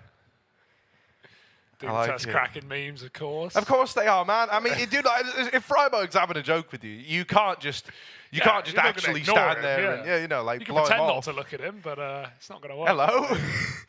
What's happened here? Let's talk this though. Woxic in-game leading this team. That's an exciting prospect. That's a weird time to be alive, right? Obviously, through Space Soldiers, they have many players try many roles, right? At one point, Major was of course in this roster as well, but Woxic now taking on the in-game leading role is something new for this guy. Obviously, an AWP player as well, and talking, that Harry. What are your expectations? Obviously, he had a lot of time in Mouse under the helm of Carrigan. Yeah, he's definitely had like one of the greatest IGLs to grace the game be his IGL, so I can assume that, if even a fractions of that has kind of rubbed off on him, it can have a positive impact. And I think even if you look at elsewhere in this roster, folks like Xantares playing under Tabson, another great IGL. Admittedly, I wouldn't say kind of the same level of I can't even think of the word here that I'm looking for. Maybe like tenure as like a Tabson, because even though he obviously is the IGL of the squad, I don't think you can necessarily compare him and like Carrigan's achievements, but still another established IGL kind of player who kind of rubbed off on Xantares. So you've got players who have played under these like very established names. It's just how much have they tried to mend that with their own style. But I think it's very interesting. I want to see how that looks. Yeah. I trust your opinion as someone, who's rubbed off on Carrigan yourself. So I believe you there.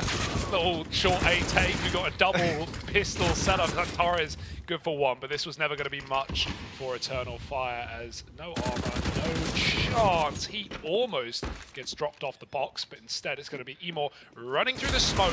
Almost a kill. So many almost, Harry, but unfortunately no participation prizes at this event. 3-0 for Dignitas and Eternal Fire coming in with guns. Yeah, very good start for Dig, but this is where, you know, you're hoping that the response can be found by Eternal Fire. Won't have the AWP out right away. And, you know, at a bare minimum, at least Dig haven't got one of their own, haven't got Halzerk dotting that. So it's an AWPless first rifle round. Yeah, you also have a lot of AWPing presence for this team as well. Emor, in his past, he's been a really ferocious AWP player, so you've got a nice double AWP. And even in the past with Space Soldiers, many of these players had donned the AWP over their careers. You know, not necessarily as roles, but more so as just like spawn plays or feeling plays, like Calix as well. Was known to pick it up from time to time, second AWP in Space Soldiers. So, yeah, you've got a lot of AWP potential for Eternal Fire. Wait for that money to come out. Right now, first gun round, and these weapons are being put to use with that pick onto Halzerk down ramp. We saw Dig like a double nade on this sandbag, so Xantares has to be careful. He's trying to take a fight from this position. It's not got much support. Woxic is holding a flash in heaven, and this is nice. If Dig get top ramp, he'll call for the flash. However, Dig are going back to B.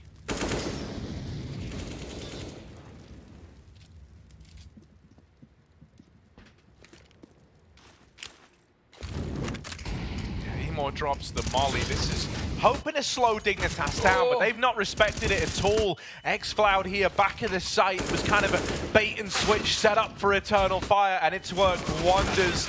Emor's good for one more, and he's bought plenty of time for those rotations, hasn't he? So Eternal Fire, they're going to hit the ground running here. Their rifles come out, and they immediately find some success with it. Now, Dignitas, they tried something a little different there, right? Just feigning some A control for a brief moment, going back into a late B play once they went a man down. Eternal Fire had a really nice setup, but they kind of had freedom to have that double stack, that bait and switch, because they go 5 and 4 up early on. So, you know, Dig maybe going to be a little more measured in how they approach the early round here. They've also got this AWP in Halzerk's hands, and so he's going to look to try and use that down here at the bottom of ramp, hoping this is how he can find the opener. Oh, if only. Yeah, Dig are a team that really like to give Halzerk the room in these early rounds to find picks, and yeah, for good reason. With Halzerk, he gets smoked off, and so he pops through with a flash, but Calix wins that fight. Meanwhile, Eternal Fire seem convinced that this is an A play. They've taken B stairs, a lot of info early on. UMP running down the short side. Freiburg will give it up and get an AK instead. Eternal Fire still want to fight for ramp. Xantares is still in this position. Same setup as last round, but this time it will matter. Woxi's still holding the flash. Xantares gets out of dodge. Back to the bomb site with you. Some wallbang damage goes a long way. And I like that molly. It stops Dig from throwing the standard left side sight smoke from the easy lineup, but also means Xantares can boost up and then pop with a flash. Beautiful peek. Halzerk getting caught, scoped up. Freiburg trying to get out short side. There's so many players here, though. With all that B info for Xfloud, Eternal Fire have fully rotated. Dignitas are walking into a trap. Yeah, pretty much the full setup here, right? Trusting the B site down to just one man. It's the right read for Eternal Fire. Dignitas, they don't know it, but the odds, the odds are meant to be against them, but out of nowhere, Lekro and Freiburg have lit up the scoreboard. Oh, can't hold the line, can Calix. Oh dear. Nade? It goes in. I don't think it would ever do enough, right? Just a little tickle onto Forest. Gonna take more than that to knock this guy down. Xfloud going up. But if he tries to go over, he sees an elbow. It's only a little more damage to Forest. He's brought him down to one-shot range, but he's just playing on the back of Freiburg. Oh, nice. He's isolated the fight. Xfloud, lovely 1v2. Really had no business winning that. Forest gives him the invitation with that little wide swing. Just a tiny bit off the mark with Freiburg, right? You understand, feeling the need to take a peek there. You're worried that Xfloud hit some weird timing. You know he knows where both players are. He knows what the intention was behind that play. God, what a wild round though. To think that was 5-on-3 at 20 seconds, and then Lecro just hits some taps into the bomb site, and then you have the old v new, right? You have the young'un of xFloud taking on legends of Freiburg and Forest, and he still wins it out. Great hunt, great chase. And Dignitas, back to the drawing board with you. Broken money now. They call it attack early. You can see the hype for Eternal Fire, right, knowing what an important round that was. Dignitas may have gone 3-0 up, but once we've hit guns, Eternal Fire have been lethal. They've had ideas, right? You can see there's a lot of maps played for both these teams in being these teams that play in qualifiers, playing a lot of online games, and so there's experience there. But Eternal Fire, they already have protocols in place. They've got nice flash plays. The boosts were good, perfect timing as well. They've got ideas. So Dignitas, what do they want to do? Just Deeks now. Halzuk saves for the AWP. Freiburg throwing up a mid-ramp smoke to get some space, but Santaris is running through it. He don't care. Quick kill, and all of that control taken back for Eternal Fire. It's going to mean they can set up easily for mid and B. Santaris doesn't need to go any further in this round. Dignitas are bleeding it for all it's worth. He's going to come back in with the Deagle, look to challenge for ramp maybe. And if you do get this one kill on the aggro Xantares, that's going to really start to shimmy some rotations around. He knows that, however, and will just drop this util. Oh my god, he's going back in. He's mental. Yeah, I was going to say that's just like a little too much, Xantares. He will decide against it. I like that, right? Just him being alive has allowed for the rest of his team to kind of move over and reinforce this ramp area, and it's left Dignitas with very little to go off of. Now, it was only pistols, so they didn't have much of a chance of making much of this round, and that's pretty much all out the window now, having to just trickle up the B stairs. Going to try the boost to get themselves an angle. Maybe they catch this player on double. They learn about Emo. That's a lovely dig for Lecro, but it's only one. And he will get traded after the fact. So Halzuk all alone, and they give him a chance at that one fight there. I think that's the only 1v1 he's going to get. The wrap from Calix seals the deal. And man, for a moment, Lecro's Deagle, I think he really is like one of the best Deagle players going. Yeah. I thought he was gonna go on a bit of a tear there, but unfortunately just the one. So we don't get to see that famed Lecro Deagle just yet. Not yet. There's still time, Harry. There's still a future. Good round to play close for xFloud. Probably wasn't expecting that instant headshot, but that's what you get. We've seen Dig molly that in their gun round. Viewer wasn't available on a round like that, though. Lecro will go back to B, looking for a little more vengeance, perhaps. It's only xFloud here. Eternal Fire have shown a lot of aggression on the B side of things, but this round they're taking ramp back. Double mid peak as well. Pushed in deep to set Woxic's AWP up. He had the bodyguard of Emor. Won't last for long though, doesn't seem to be convinced. There's no one mid anyway, just passive defaulting for Dig. Gonna throw that close smoke to get up to short. Calix has to be very careful fighting this. You can't always see your opponent. He's filling it full of lead and utility.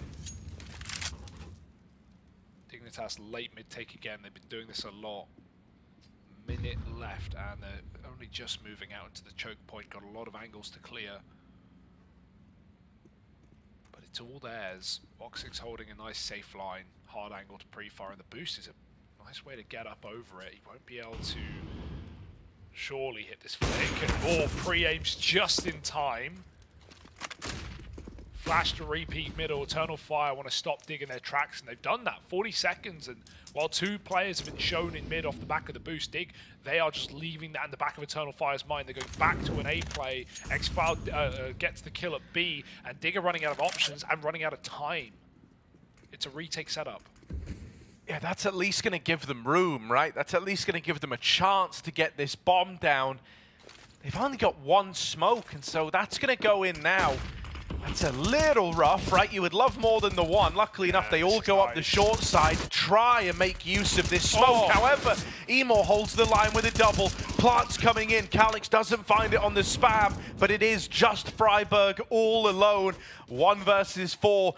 A lot of work to do and not the ideal position to be in. Freiburg's cut down right away. Yeah, and so Eternal Fire, they make the retake happen. Pretty desperate round for Dig, right? It's awkward that Lekra gets picked walking B at that point so late in the round. They don't want to challenge Yorp anymore in the middle. thing that was insane about that B fight was that X5 like fought him through a Molotov to make that happen and burned down to like 20 points of health. I fully thought he could have died in that molly, right? Playing the close spot again. But he sat in it for long enough that it was kind of no longer considered by Lekro, and then he wrecks him on the wide swing. I like that he's just playing that every round right now, because even if he doesn't do it again in the half, Dig are not going to be able to go B without either hard clearing it or mollying it, and that's just more warning for Eternal Fire on when Dig are taking this B site. You know, when you have your least experienced player, your youngest player, soloing B, it's a very hard role, but X-Floud right now is getting value out of it, and he's not getting picked. So Dignitas struggling on these T-gun rounds, back to a rifle round, or a single rifle round for Forest. Gonna move back to that A site 5 here. Eternal Fire, you know, they've not been overstepping on this CT side, right? Even though Santaris wanted to that other round. Smoke comes down, respect it, bit of spam just in case. But ultimately, it will be Eternal Fire, likely allowing the smoke execute. Re-aggressing. Re-smoking. Santaris has the lineup.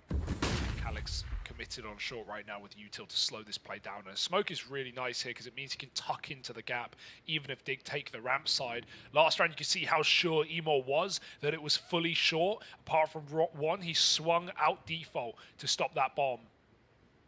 This time it's a bit of the opposite. Don't have Woxic laying a flash for Santaris this time. They're a bit more scared of the possibility of a mid-lurk. Calix is going to go back through the phase smoke, and he has a flash available as well off of the cool. 30 seconds at a re-smoke is great timing, and Eternal Fire, they seem to know what's going on. Oh, the molly at Sandbags forces the peak for Xantares, and now Dignitas just flood the site. Tech9 at the front. Freiburg trying to run down Calix, but he's helped out by Emo, and the bomb's been dropped in elevator. That is a disaster of a round into this A site. The Deagle Electro does come in and allow the bomb to get retrieved. He will find a plant in the end, but is run down by Eternal Fire, who just don't give him the room to play that clutch. The Lekro D, Harry. You've been hyping it up in the green room today. You're like, you said earlier, I'm going to dox you. You said, I think Lekro D is still the best Deeg in the world. And I went, nah, man, nah. And he's not gone on any tears, but he's been consistently getting the entries. I mean, you know, he hasn't had like any of these kind of like big triple kill rounds with it yet. But what he is doing is like the kill he is able to find is always a real space creator. And you still see that like signature Lekro cleanness with it. I gotta say, I want to give a lot of props to Eternal Fire CT side right now. They're not overstepping. They're holding their util so late. They know when to give up a bomb plant. This is a really, really clean CT side right now. Dignitas have not really been in any of these rounds since Eternal Fire have had guns. They've not been close. So this has got to be a huge rifle round for Dig to flip the script. Eternal Fire on fire right now, as you can see. It's 5 in a row. Halzerk trying to AWP ramp again. They're not waiting forever for him, though. They again want to flash through the smoke, and it's another opener for Calix. He will die after one as the smoke fades. Xantaris sits back on sandbags, catches them throwing nades, and drops a smoke for his escape. He doesn't even need to leave with that smoke. They can molly. He can sit inside it. There's no pressure on Xantaris. He's just playing around. He hears them ticking the fire, and he follows up. 2 on 4 now. Dignitas are getting slammed. Yeah, they really are, man. I mean, these A plays have not given them much love, have they? They've constantly been getting just whittled down at the ramp before even making too much progress. Now, Lekro's going to do what he can to make this a close round, but that's really all Dignitas have managed so far, right? Oftentimes, it's been a kind of rough spot where somehow they get a bomb plant, but never any further than that. Flash in for Emor. He doesn't know about this AWP on Halzerk being so deep in the site. However, they're waiting with this Molotov to deny the bomb plant. You kind of touched upon how nice the util holding's been for Eternal Fire, and this is another example of that. The molly denying the plant, forcing Halzerk to try get involved with his AWP, and he will nail that shot. However, Lekro's been spammed while planting, and so Halzerk's now needed to clutch. ballsy stick. Oh, but it doesn't again! matter. 2 shots through the box for Woxic, and he's going to stop the round in its entirety. You know, they were even ready for that molly. Lekra had 5 health, and he fakes the bomb in the first place. He faked it, he ran back in case of a nade, in case of a Molotov. But to think that the molly isn't all Eternal Fire have. They have their AWP picking both players through default. Device-esque. That's dirty for Woxic. Oh my god, Dig just can't get comfortable. They can't get a bomb plant. And xFloud, not used to the camera time, but no time to relax here in the studio environment. Pressure's on, and Eternal Fire are rising to the occasion. Like, it's just the consistency of the positions they're playing as well, right? Woxic's on this mid-rotate role, able to assist with utility for the ramp play. Xantares keeps getting away with sandbags rounds. xFloud's close beat every time. Dignitas know what's going on. They just can't stop it right now. 6 up. Another hero rifle round. Freiburg gone back for the UMP. Yet to see why. It's a good SMG. Something that Glaive was using towards the end of the 5 Dane Astralis. Or the classic 5 Danes. So, yeah, I'm down with it. I'm down with the UMP. Mid-molly's getting set up. Halzerk, that's an A-site smoke as well. This is for construction, so Woxic's going to get mollied. He has to pick his poison, and oh dear, the Golden Chalice is filled with something juicy. Emor gets run down in middle. Woxic, close shot, he had to hit it, and the UMP comes up big. Traded from xFloud, he's given up B, but he doesn't want to. Dropping in to fight for the entire round. Both players are already in the site. He doesn't know. Nade will finish the job, and this round, as quick as it started, it should already be over. Yeah, Lekro blinded. Great flashes to just nullify him in the clutch. And I mean, even if Xantares didn't get that, Calix had him dead to rights on the wraparound. So Eternal Fire just continue to rack up these CT rounds. I've been very impressed with what we got out of them. And I mean, you know, it's kind of not hard to see why this team is so exciting and such an enticing prospect. I really think when you kind of look at like the tenured 3-man core of what you would consider like real Turkish legends, Woxic, Calix, and Xantares, when these guys were in their peaks, they were like the difference makers for their tier 1 teams that they were a part of, right? Yeah. And so it's kind of this idea that, man, if you're even able to get them to like 90% form or like 80% form, doesn't even have to quite be at the peak with all 3 of them here. You know, you can get a hell of a lot out of this team. It's got to be super nice for Woxic right now, calling these CT sides, and then he finally gets a B spawn, and he gets the pick onto Halzerk. Like, high impact early kill. Heaps had to take the AWP, and Woxic's just been shuffling, right? He's been floating all CT sides, so always where the action is. This time he sat back at B. xFloud's playing the back of the bomb site. Got a deep smoke over to the bridge. Molly in front of it as well. It's going to scare Dig. They want to fight for the space, though. They drop a right-click flash, and they will stay here. Xantares isn't taking it. Mollied out. No way he's going to stay sandbags. This one, I mean, he's done it every round. They're so ready for it, surely. They've got more Molotovs. Emor's already set up on a big flank through middle. That's a very good catch. They've seen him. They know what's up. He needs a flash or a smoke. Oh, dude, Emor's wrap. Good timing on it, right? He gets one and now just looks to fade out of there. The molly really starts to restrict Dignitas. And I mean, they kind of stopped considering it. They thought he was going to show them respect and not keep pushing on this wrap round. Instead, he's doubled up. He's put so much pressure on the ramp component. And it's only Lekro who's going to get torn through by Calix. Lovely little short push, and man, this Eternal Fire CT side here is just legit as hell. It's had some really nice moments. The aggression, it's always finding these kind of sick little timings. I think Emor played that wrap round to perfection. Yes. You know, gets one, dives out after the fact, goes back in once he's dropped this molly because he knows he can't get pushed. And it's all timed, it's all cohesive with Calix getting aggro on the short side. Yeah, I don't know how Xantares lived in that round, right? Obviously, they all had to turn. You said, oh, it looked like they discounted it. I think part of that is Heap going, yeah, I'm watching the flank. But then that molly comes in. He's 10 health. He can't stay in the molly. He has to run away. And that gives up the angle for the top ramp players to get picked. Eternal Fire, right when you think that they've shown everything, they start flanking. And Dignitas, just something they haven't even had to consider on these early defaults. What an awkward time for that to have happened. Lekra again, back for this B pick. This would be such a big kill to open up, and he does it. I don't know how he does it, but he makes it look so easy. Dig need to do something off of that, though. Woxic's still here with the orb. He's got support from Calix. No flashes, and you'd love that to re-peek this B stair area. But Emo's a long way away with his 1 bit. So Woxic's going to have to take drive fights on the orb, but we know he's quick. Who wins? Woxic Orp or Lekro Deagle? Let's find out. Waiting to assemble this boost. Flash goes in. Lekro throwing up onto it. And there's the Deag. Nailing another. No. It's so clean when Lekro's got this gun. Calix back at the site now. Desperately trying to thin the herd. Does just get run down by Freiburg, who goes on a bit of a tear. Doubling up with this scavenged A1S. And now it's just Emo. They get the bomb back. They look like they wanted to fight in there, but Freiburg decides the plant's more important, and Lekro's going to close it, much akin to how he opened it with that Deag. Man, now those are the Lekro Deag rounds I'm talking about. Yeah. No, that's stylish, man. And he's been trying to do it all half as well. We saw him getting a bit stressed in the player camps in these previous rounds, often left in these 1v4s, 1v5s, but finally given a bit of freedom at B. And he's doing that to the AWP.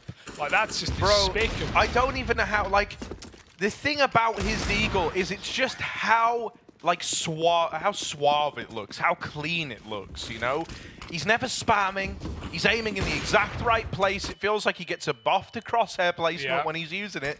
And he just takes heads off. He makes the gun look so broken. Oh, they're going for it. Woxic trying to play through the short smoke does get bested by Heap, and so finally a chance to win these ramp fights. The tag onto Xantares means he can't get back into the site in time. Okay. Calix pushing up through this little site smoke, trying to get ahead of it, trying to get ahead of the execute. He's going to have to go on a bit of a tear here. Oh, he's getting out. He's dodging it. I was going to say, this is the most committed we've seen Eternal Fire to that bomb site, but now they're giving it up, allowing for the plant. X-Floud, he has a Molotov. It doesn't go in. The call is late off of the plant, and now he's even been picked out of CT spawn. This should be an undoable retake, but they have a kit smoke, and that can mean anything is possible. Calix follows up. Close wall cleared, and now he's got to go back into the 1v1. There's a smoke behind him. Will that get commed? Does he even care? He's going to run back. We saw it in the corner. He goes over the top. He can't find it. Oh, there it is. That must have been commed over. Halzerk's going to peek before he even drops this on the site, though, so he might just be dead. And nice catch for Halzerk. Knows that Calix is messing around with utility. A very nice try in a 2-on-4 retake, but it is still going to be Dignitas to close it, and they had to, man. Off the back of the deco, into a gun round. There's still hope in the half for Dig.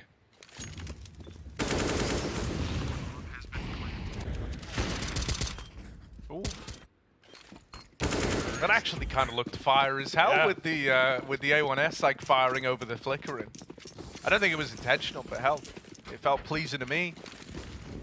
Dig have been going a lot faster on these ramp rounds. They're going to do it again, but again through the smoke, better than an AWP. Calix has room for error, and he still corrects the spray to find Freiburg. He wants to have a go. He wants to try and come through. It was him who bested the AWP of Woxic here last time to open up that A play that ended up working for Dignitas. He's going to try and replicate it.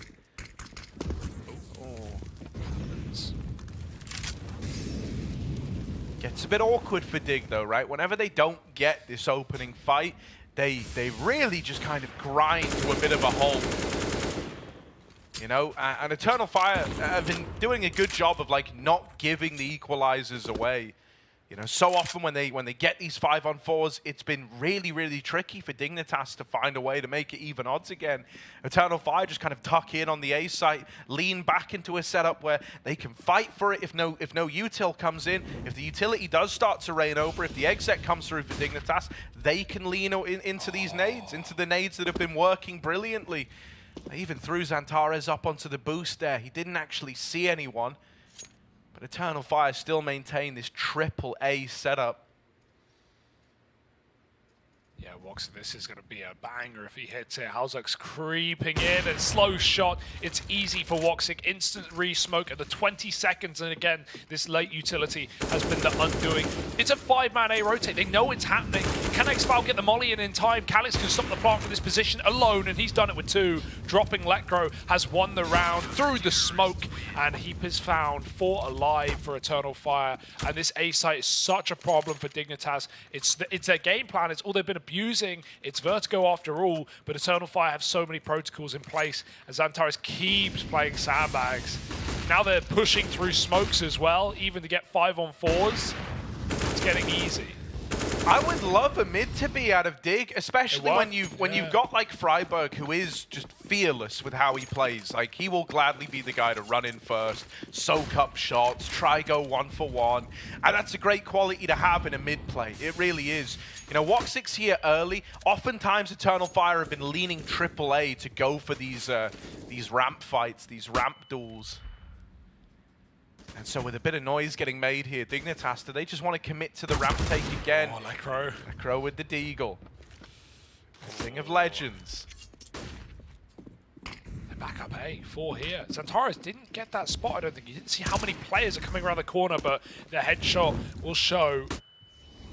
Forrest pokes his dome out the top, looks for the kills. Freiburg gets dunked on by nades. Lekro's still low, but he's rotating back off of the B-bomb site. And so everyone's here for Dig. We might even have a mid-flank. Emor is in T-spawn right now. He's found the perfect gap. They're reboosting. This was being held for a moment. Oh, it's Forrest to steal the shot. I thought that was a flick. Instead, a kill will still do. Woxic looks for this A-pick angle. Got so much util to stop a plant yet again, gives it over to his teammates. Gonna miss the shot on the flashbang. The nade will go nowhere. Digger already up in the site. Yeah, Heap trying to take that close fight is just churned up. Halzuk's gonna respond with one, and Lekro's Deagle taps out another. Oh, Lekro makes it a double. The Deagle just holding this one angle from sandbags, and it's worked wonders. Only Woxic left standing, wondering how did this one go so wrong. Eternal Fire had everybody here. They had every reason to win this round. And now it's just him in the 1v3. A lot of time ticked off the bomb already. Smoke going to get dropped at his feet, trying to give him a bit more room. Was he going to save? I think he was going to save, and then someone said, mate, it's round 15. Come on, you got to go for it. And Woxic now reinvested, but with so little time left. Yeah, he's nailed that shot. However, inside of the site was Forrest the whole damn time. Oh, the pain of an in-game leader. Tunnel visioned in, staring at his minimap, staring at his crosshair, but never staring at the score. It's still around at the end of things for Dig. It recovered pretty well, given how well that streak was for Eternal Fire. Felt like in that last round, they knew what was going on. They had everyone there, and they were just going for it, man. Off the back of the flank, they were all just fighting instead of waiting for the util like they had been in previous rounds. And we see a little broken buy get picked up by Dig at the end of the half. It's really nice shooting from Lekro this round and this half entirely. I think this is where it gets difficult for Eternal Fire, though. What's their leading like on the T side? Easy to call CT side setups out of spawn, and Woxic go for opening picks. Not going to be as easy, you know, trying to get around this Dignitas defense. In we go, pistol round. A gimmick is great here. They've got a double Molotov. They're getting weird with it. Let's see.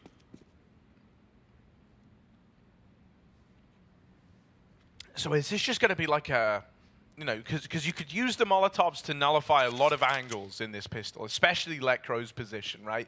It is like the dream molly spot.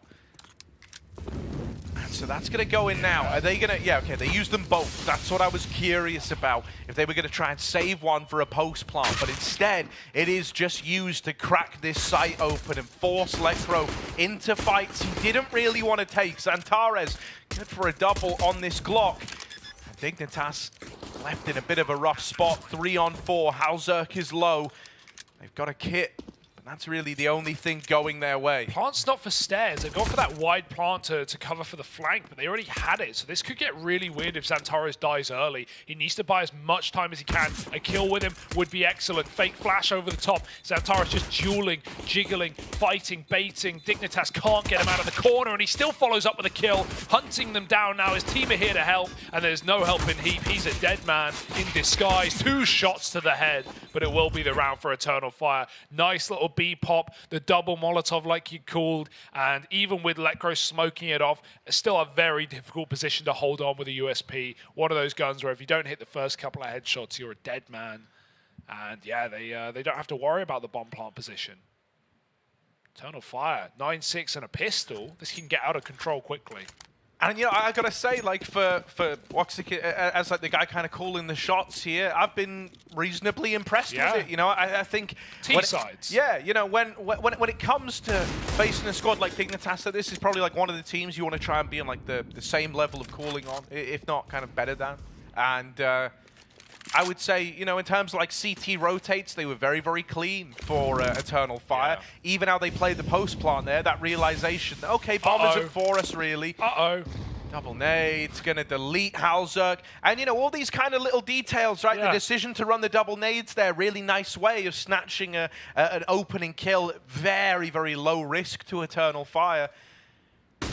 Put so much panic in Dig's pocket. They've got 3B right now. They have got all this info for Heap, so the rotates can come in. He sees 3 players, but you know it's not going to save you when Eternal Fire set up with an execute on A. They have plenty of smokes, plenty of mollies, and it might even just be a save if Heap is solo A still off that info. Eternal Fire, they go back, they check their flank, and oh, do they overcomplicate it? Do they go back into the B stack that Dig have not torn down? Heap has even re-cleared the entirety of ramp, and now they're running into a triple setup. Okay, this could get a little bit weird, especially with this Deagle on Lekro in position to do some damage. First kill goes the way of Freiburg, right? Oh, makes it a double. Oh. Lekro's gonna shut out another with the Deag. You gotta try and deal with him, Emor. He's dropped into his crosshair. Oh, now tagged from Generators. Emor is low. This is starting to get out of control. 1v2, and he does have this Deag still trapped at double. Time is the problem, though. Emor, if he wants to win this, he needs to just win the gunfights. He's dealt with the first. Maybe. Oh, he's tapped the bomb, and he thought he was going to get faced. There was enough time to plant.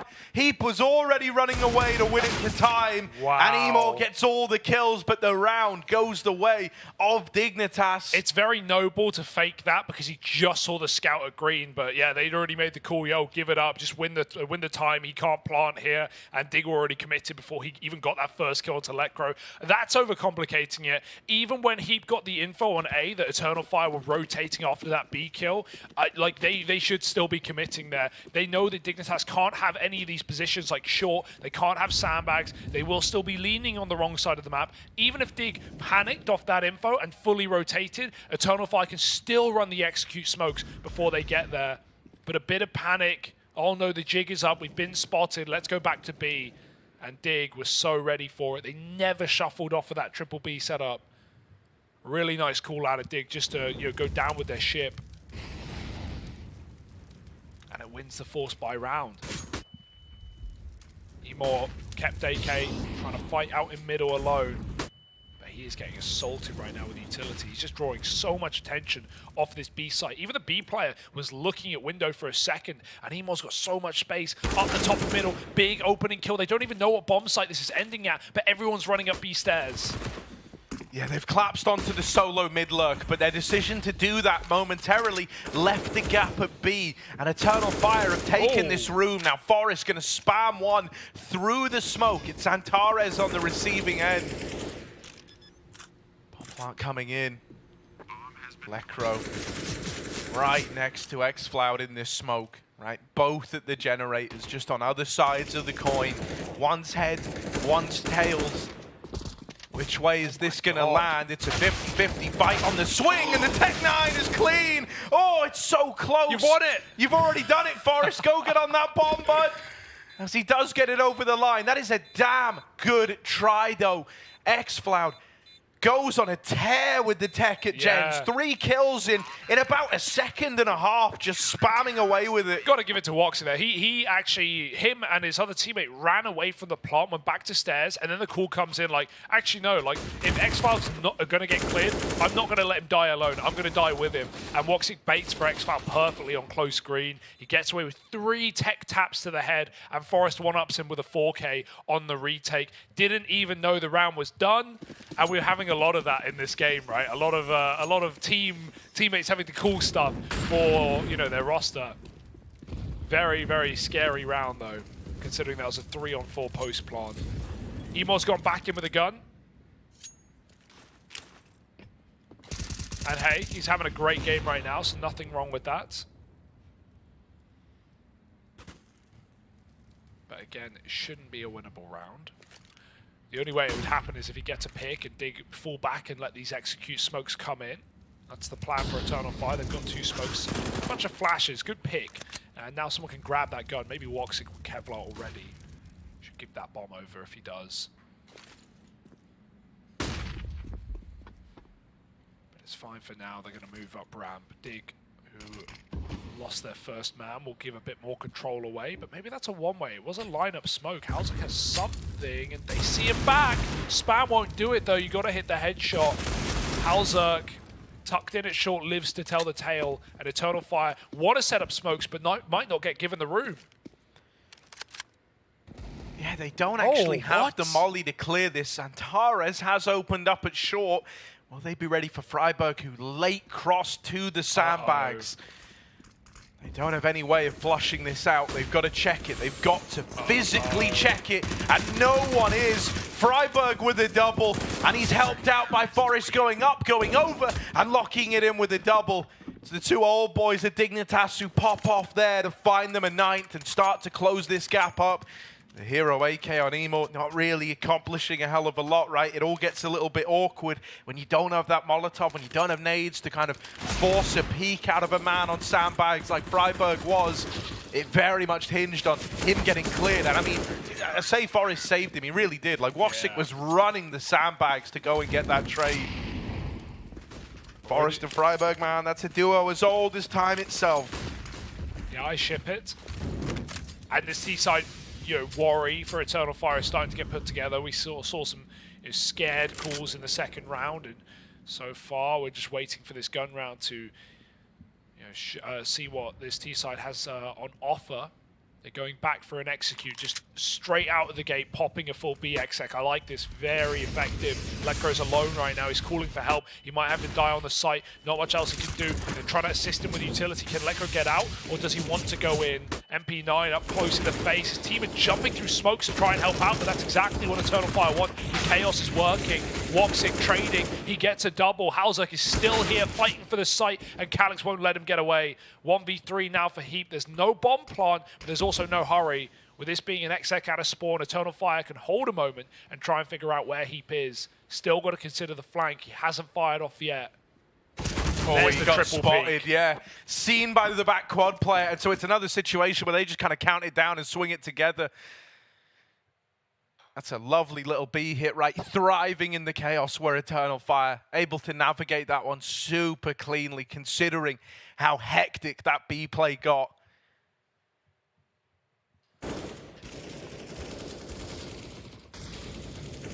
Yeah, Woxic doing a really good job trading right now in these T-side rounds, but Dignitas, their money is broken. It should get easier before it gets harder. This is Eternal Fire's time to rise ahead. Halzak scouting above the smoke. He's got a bit of a gap. Hello. Oh, that looked on it.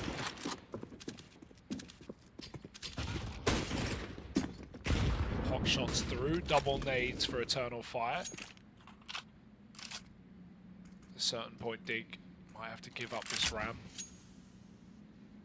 They've dropped a one-way smoke to play in front of. And Eternal Fire are going to go back to what works, it's B site. They've got all the util for it. Again, look at the amount of mollies available. Can clear out so many positions. Lekro's in a very hard spot and tainted by this double nade in like round 2.5, where Eternal Fire bumped Halzak off of Tetris. Lekro is trying to find a new spot that won't be cleared by utility, playing close, but will they pop him? Oh, yeah, the molly forces him out into the open. They could hear it tagging him. Halzak will reclaim one with the scout, but he's losing teammates. He's losing friends along the way. And is now finally dealt with. Heap all alone here. The mid-wrap should have him dead to rights. Now, there are a lot of smokes in the way. It's a very smoky situation here. Xflout, as that fades, he's good for the kill. And so he will solidify that 12th for Eternal Fire. I love how they wait for him. It's not like he's trying to hunt that kill and drop off of Con and chase. He's just telling his teammates, don't face, just wait, give me 10 seconds and this smoke clears, I get the kill. It's one of the kind of cool things for me about like Woxic being the guy at the helm is that, you know, he was always like a very relaxed individual, we'll say, right? He was always like pretty like nonchalant with like how he approached things. You know, he'd like rock up and be like, yo, what's good, guys? I'm just gonna flick some dudes today, and that's how it's gonna be. And you know, I think when that was working for him, it was a treat. But then obviously we saw him face challenges, you know, not just not just in his kind of tenure with FaZe, but even looking past that, looking to or Mouse rather, even looking to like the Cloud9 project, which obviously you know, had a pretty abrupt ending, especially for him. Yeah, especially for him.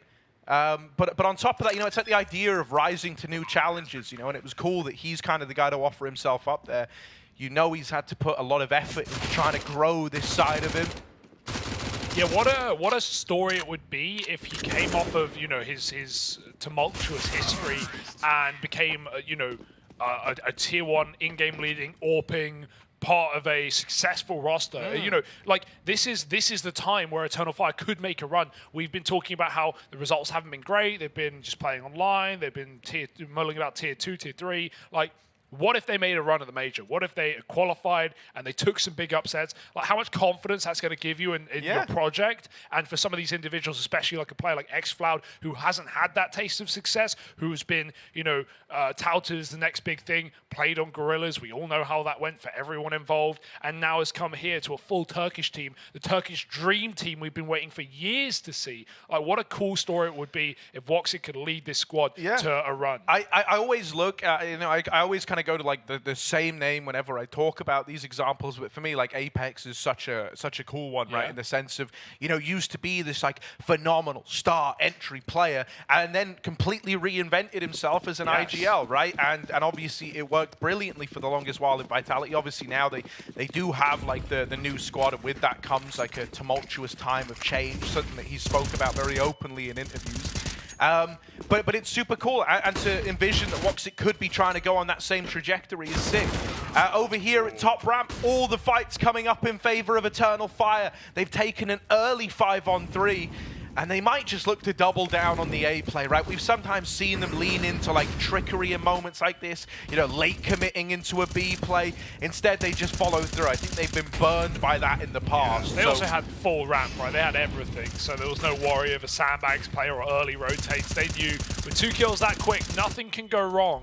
Stick the plant, grimy spot for xFloud to commit in, but, you know, 1-for-1 at least off of this position. And when you're up this favorable, that's a round when a Dignitas already know it. They're giving it up. They're checking the flank, and they're saving their guns. Such quick entries up on that A ramp side. And Emor, who farmed all that money in the previous round on the anti-eco, even kept the MAC-10, just ran it right up ramp and got an opening kill. So far more effective ramp take than Dignitas really ever got away with on their T sides. They're a lot slower, trying to let Halzerk pick, and he often did. But they never really looked that clean. Eternal Fire up to 14 rounds now on this T side before Dignitas even gets started.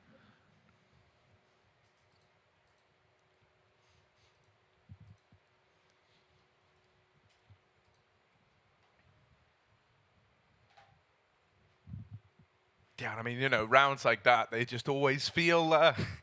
They always feel lovely because essentially the round was won just based on the success that your entry players had at the top of ramp. That was all the kind of masterminding that went into it.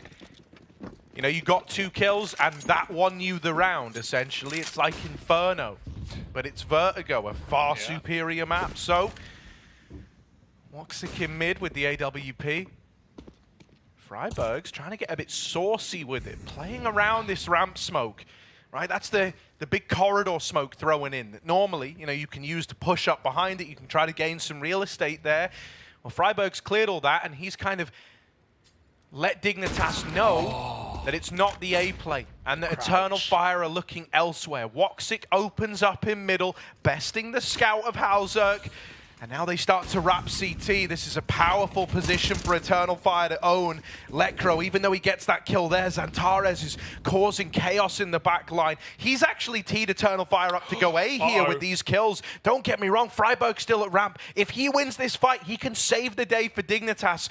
It's so hinging on this engagement, and with Freiburg winning it, the bombs cut loose. Now the alarm bells are going off. Xantares still holding for these rotates off of B, but it's only one kill, and so Woxic now needs to deliver in the 1 versus 2. Oh, the time. He can wait to smoke, but it's going to allow Forest to set up with Freiburg. They couldn't convert their last 2v1 together up against Xflow, but Woxic now with an AWP wants those quick 1v1s. Does he? Does he not? It might just be a save. 20 seconds, he runs away.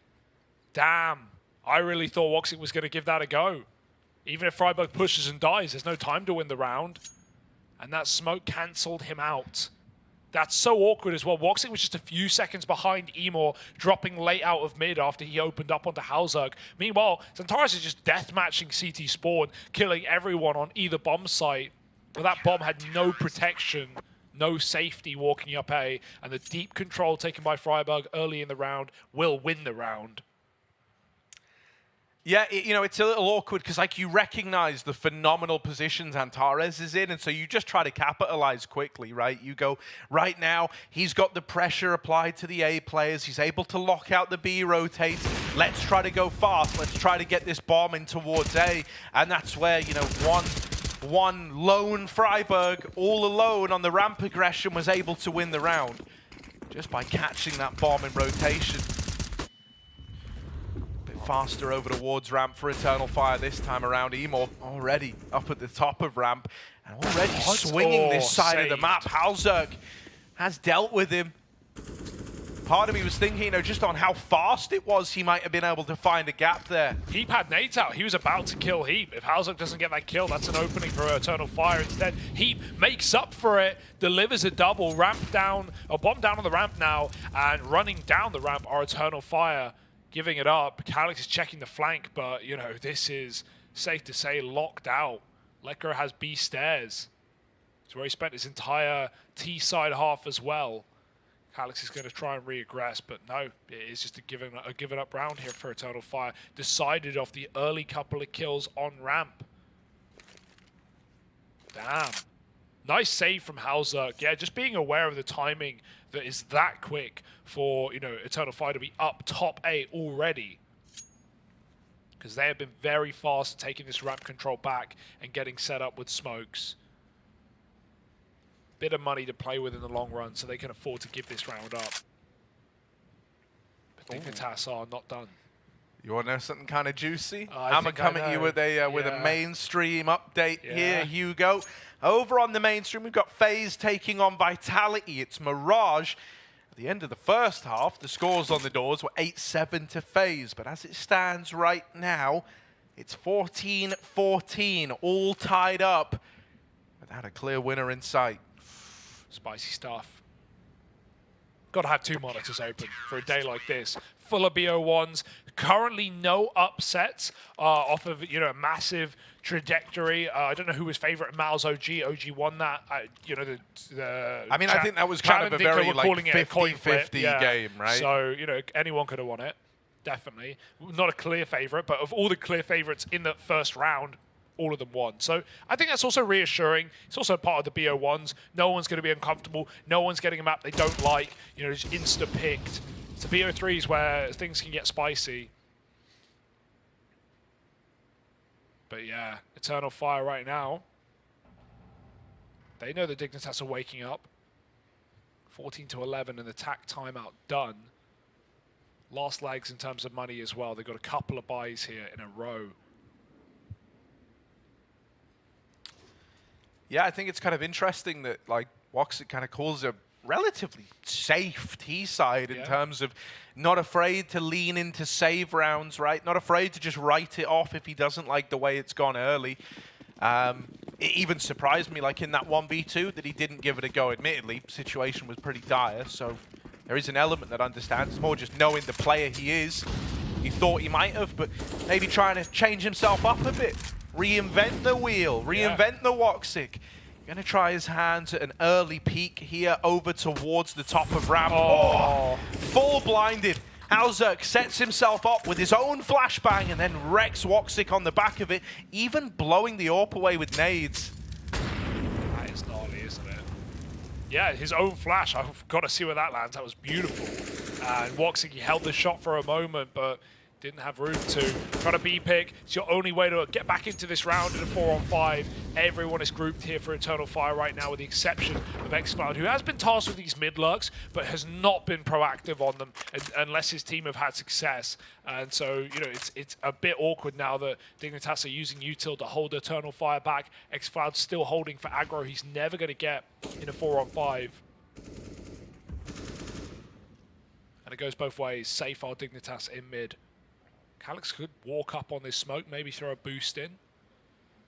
But Eternal Fire, not in a hurry. 30 seconds, though. They've got to start to speed up. Good flash. Forest fights one, but sees more. And that's great information, meaning xCloud now has to activate. He swung heat, and he catches him, hearing him jump CT spawn as they set up for a mid to be. 20 seconds. The AWP is trying to cover Freiburg. He will call if that player makes it over, but the B play hasn't happened yet. There might not be time for this. He's dead on the mid play. Emo's dropped as well, and that's the bomb loose. Calyx has nothing to do, and Dignitas hold down solid on this CT side. The comms have been very clean in this second half, and FaZe managed to pull it back and take down Vitality on the A stream, as you see in the top right. You know, reassuring for FaZe. I think we all want them to you know, keep it clean here in the group stage. Yeah, you know, I think there's always going to be that kind of part of you that up until they usher in like the era and get themselves like a major in the bag, that's where maybe you start to go, all right, we're in the FaZe era now. Let's knock them down. There's always that one part of your brain, any FaZe fan will tell you, that goes, man, we look really good right now. And actually that makes you more worried than than if the results weren't there. All right. It's like the idea, you know, we haven't had an earthquake for a while, but does that mean we do one any day now? Oh. Right, so they're out into middle, Eternal Fire, boosting up Xantares. Halzerk gonna have to flick upwards. See him! Oh, that is a gnarly flick. He couldn't even see Xantares. That is just pure reactions. My, oh my. Lovely way to kickstart this, and Halzerk's gonna go forth and find another. This AWP in middle is helped out by Freiburg. Eternal Fire clutching at straws to try and turn around a 2v4 like this. They both group up, they leave the B stairs, and now they find themselves in middle. Looking to try and retrieve these guns, perhaps. They get the AK out of there. They know there's an AWP dropped in mid as well, but going to be hard-pressed to get it. Freiburg's just swinging and winning, and Forest is here to help him close it out. 13 for Dignitas. And Eternal Fire, they're going to have this investment, but if this one doesn't go their way, Dig might find themselves winning this game right at the last hurdle. Yeah, this is a really good turnaround for Dig right now, and even Eternal Fire are going to have, like, I wonder if they double eco this just because they put AKs in that round, and there were some players who caught by nades. I'm not sure if the AWP would be available. It might be considered just because of the scoreline and how close this game has got them. At the same time, you want as many rounds bought as you can. So yeah, they just put a Mac 10 on Xantares. He swaps it back to Woxic. Team player, in-game leader taking the worst weapon. Something you don't always see, especially when you're giving it to your power riflers. And second top of the server right now, Molly is a problem. That might force a commit for Xantares. He's got to run up. No choice about it. He didn't want to take this fight, but he's got to go down with it. Forest wins it, and now it's all going to come crumbling down. A telegraph B play. Lecro up close. Emor's made it onto the wood. Lecro doesn't know, and he's been spotted. Pulling nades right now. Got to be careful. That smoke is down, and somehow Lecro has not been cleaned out. He's going to hop and weave, but the Molly will end his round. 4-on-4, and they might just leave Emor here. But not forever. He drops off, and Eternal Fire want to get weird with it.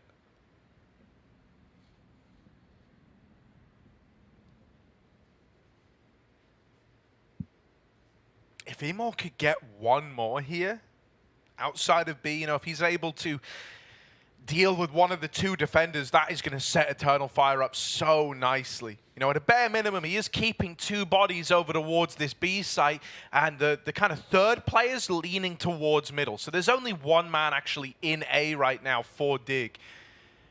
Emor, the The fact that he still hasn't found or seen anything yet, he's actually going to call for them to start to rotate back. And this is happening right as Dignitas have doubled down on A. Forest, dude, he has no idea. Moores in. Forest with the swing is only good for one. And now the B site starts to crumble. Still, it's a 2-on-3, right? They lose the A side lurk. The bomb plants come in, but now you've got a player trapped on default. Never ideal, and it's Woxic who's got to try and win this all alone. They just run at him. It's Freiburg, the fearless again. This guy just doesn't feel a sense of endangerment. If there's a fight, he wants to be involved. He wants to be there swinging punches. Yeah, it's really nice that these players have woken up at the end of the game as well. Like, think about that T side. It was just Letcro. If Letcro was a double dig opening, they weren't winning rounds. And now Freiburg and Forest multi-killing B holds every time. Hauzerk's winning his all picks on A consistently. The firepower trio of Dig have stood up tall right when it matters most. That bomb plant is very important, though. It's going to allow a buy. It's going to allow a chance here for Eternal Fire, but they've had many of them and not been able to get these T-side rounds over the line.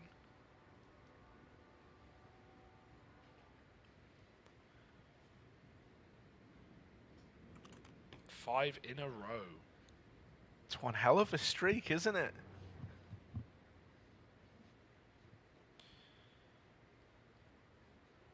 They might just go back for like that flat BXX out of spawn. It was actually really, really nice. It helped that there was no one there but Letcro with an MP9, but, you know, Eternal Fire, as far as win conditions go, A has not been good to them. Yeah, I think, you know, in a lot of these mid-rounds, you have just kind of been getting out-rotated a lot of the time. And so I do think that, you know, a call from Spawn might feel a little cheesy, but hell, man, it's been working whenever you've tried them. Fast up towards A early on. I like that they don't put all the focus around Woxic being the guy to open.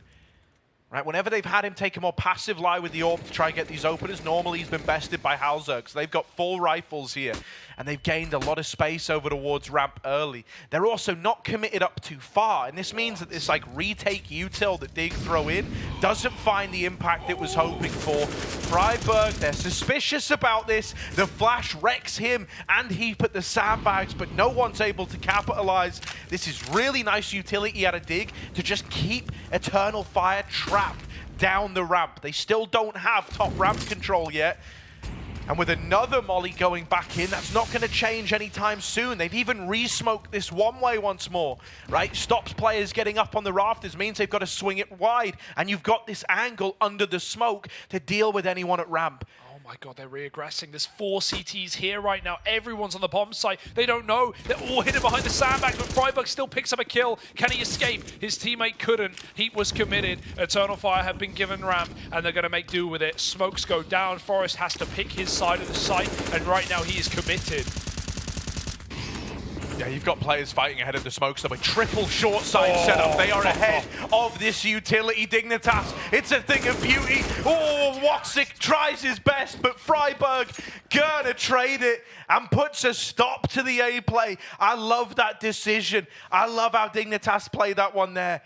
You see it every now and again, right? When you're getting this A take utility lobbed your way, one of the options, if you don't feel like playing retake, if you don't feel like throwing in those plant nades, is you can, you know, double up on the short side, triple up in this case, and you've got one hell of a force to fight ahead of those smokes. Yeah, the 2 T side or CT sides that look so different, right? For Eternal Fire, they were so okay with giving up A and playing those mollies, playing Woxic wallbangs, playing retake rounds. Dig are not giving up A plants since they've hit guns on the CT side. They do whatever they can to constantly re-aggro ramp, flash it back, molly smoke combo like you talked about last round, and just fighting on that short wall. It's been so suffocating. Eternal Fire would love to go back into a post plant with these AKs, but they've not been given the chance, and now B almost feels predictable at this point.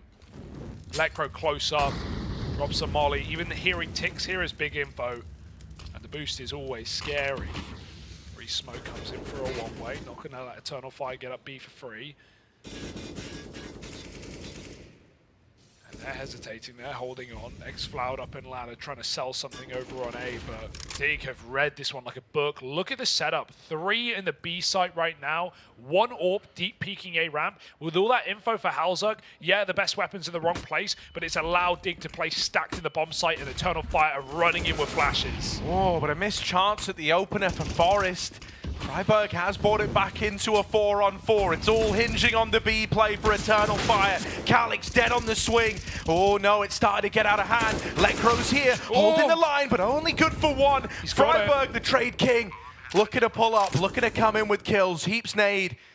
Brings it back to Dignitas's favor. Emo, they know about him, but he's still going to take the head off of Freiburg. Halzerg left in this one. 1 versus 2. They're wide on the site and a missed shot. They're running at him. Oh my God, the Glock's out. And Emo's going to close it with a Glock. We're going to overtime. Yes. We're running it back again. Eternal Fire finds success with the B play.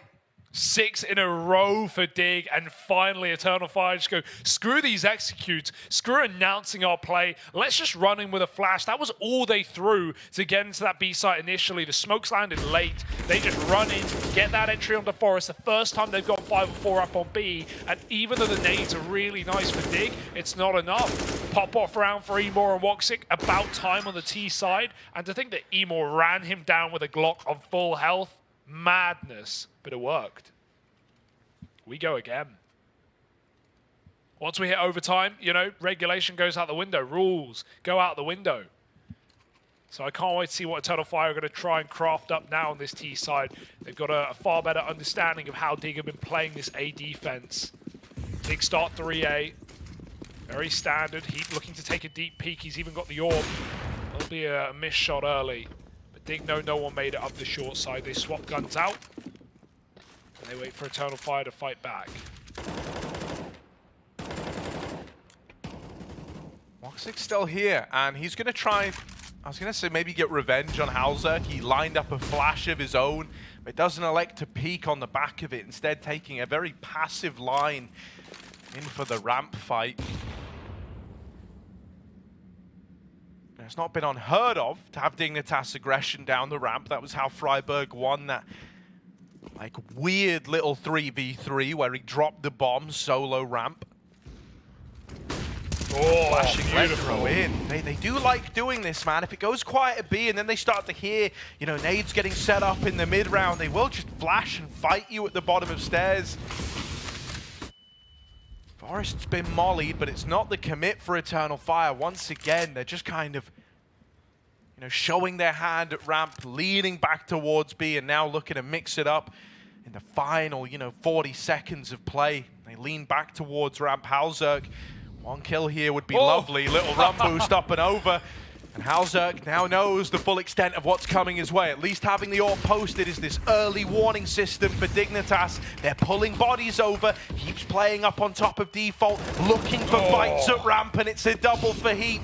Bomb dropped out in the open. Calyx doing what he can to reclaim this ground at A, but he's lost Woxic on short, and now all alone, 1v3. He needs the plant, and they're just not going to give him the room.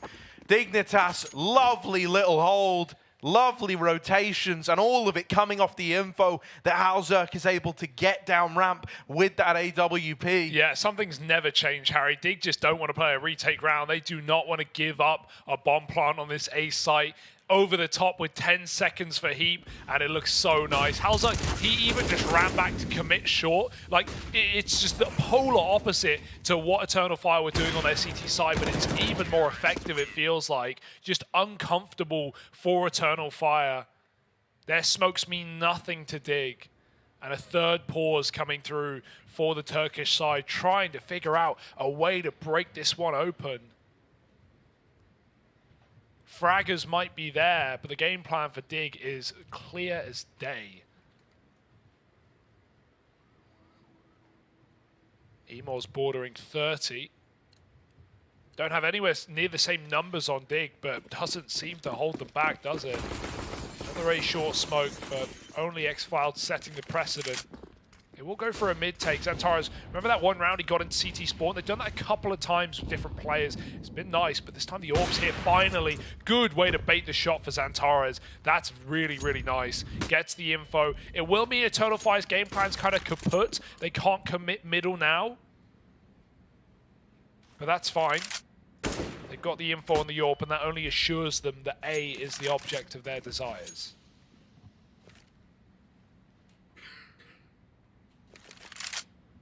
Yes. Yes. Teamor's creeping up.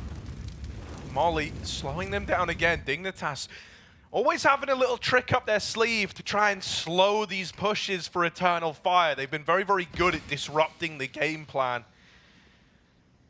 Heap off the angle now is getting pushed on short. Xantares moving in, hits the timing. Oh, Heap was not ready for that. Xantares peak meets Heat peak on short, and Xantares is able to win it. A man advantage now that goes untraded. Wow. Xantares with a double. Can he make it a third? No, he's run down. Freiburg catches him on the knife pull, and Halzerk's running the smoke. Again? Looking to fight for the site. The AWP, good for the first kill. Now roasting in the Molotov, tries to drop a second as he burns. Cannot find it. It's all on Lekr0. The bomb actually went back down ramp to play around these nades in the on the plant spot. There weren't any to come in, and now they've just got to commit to this together. Woxic will nail him with the AWP. That's more like it. Eternal Fire come in with a 16th round. They finally figured it out. Win that short control, right? Get round on this wrap. Dignitas can't play wall if you take it back from them. And Xantares, he is the man for the job. Double entry. Looks silly with a knife out, but he's scared of an AWP on the boost. So he's trying to, again, as he baited the shot mid, trying to get it out of Halzerk again. Doesn't matter. Gets run down, but Eternal Fire are there to piece the round together.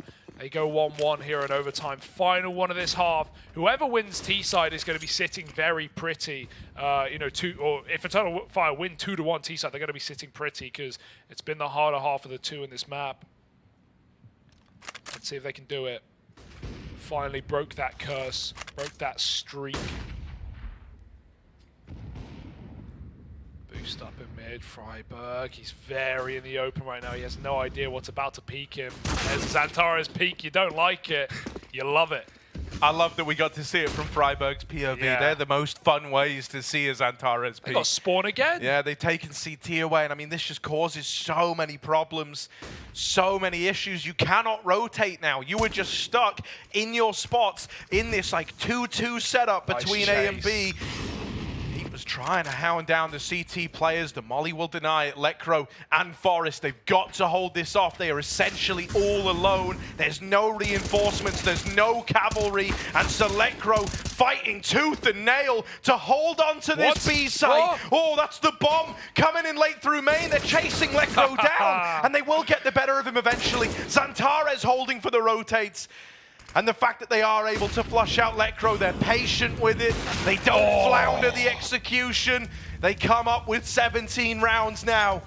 Lovely stuff for Xantares, coming alive once we've hit overtime. Yeah, he really has, hasn't he? 4 kills in that one. And every time they got that mid pick, they didn't always get it on the T side in reg, but when they did, you see how decisive the read is for Eternal Fire. They immediately run spawn with an Ellie smoke, and they know the dig setup. They know how much room they have, and look at what they do with it. This time, the bomb is solo. We saw that loser round in regulation as well for Eternal Fire, but Woxic just baits. He waits for xFlower to drop in from the top, and that is such a nice round for Eternal Fire on the mid to be. 17-16, Dig though, can't count them out. They came alive in the late game in this map. Felt like it was going to be a one-sided performance, but they held strong. Gotta see Halzerk, as good as he looks in those glasses, needs to be looking down the scope and finding this opening pick on ramp now. Freiburg's defaulting B. It was often Lekr0 solo, so a bit more support this time. Maybe that implies they'll be coming back to it in the late round. Halzerk's looking for the peak over the top of the smoke, but no one's there to fight him. Oh, there's a gap in yellow. He almost saw something. Going back to safety is Calyx. And I want to see if Eternal Fire continue their same CT dominance in giving up plants on A, in delaying these executes with Molotovs, with nades. It seems like already they've just made that call. They've decided to give up the A site and play very passive. It's going to give Dig a nice amount of space for free as they silently walk up ramp. Nades are being traded so Xantares can set up util. Phase smoke perhaps going back in. Dig are at least announcing their presence. They know Xantares loved sandbags in regulation. They've got to be careful. Re-smokes, re-mollies, delay players back. Nice grenade. Yeah, there's still 2 Molotovs and a nade in play for Eternal Fire. And so the longer this round takes, the more valuable that utility becomes. The more likely that utility is to just win you the round straight up. And the fact that Dignitas, you know, they've gone quiet here. They're trying to give the illusion that, oh, guys, we've left ramp. We're not here. Look, you can even boost. You can even check it. Nobody's here. And now they look to go. But with 20 seconds, the value, the implicit value behind this Molotov, behind this nade is insane for Woxic. It could win the round single-handedly.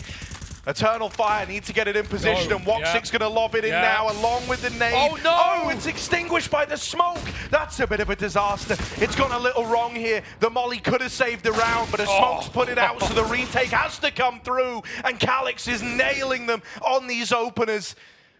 Forest and Halzerk, 2 versus 3, bomb planted, out in the open, ready for Halzerk to try and quell it from ramp, to try and deal with this retake, but he is bested. Forest dead as well, and Eternal Fire, they might not be able to stop that bomb going down, but they stop the bomb going off. Yeah, they still just commit with the call, which is go through the smokes, right? If the molly lands, they're doing the same thing. They're running through. They're just trying to cause commotion. They know with 10, 15 seconds on the clock, a couple of well-placed kills can win the round, and they get it after the plant anyway. A little worrying. Woxic is throwing a different lineup to the more standard one. He's throwing a jump throw, and it falls a little short there. The default one would have worked, but it covers less of the site plant. That's supposed to stop, like, you know, a ratty plant on the right side as well.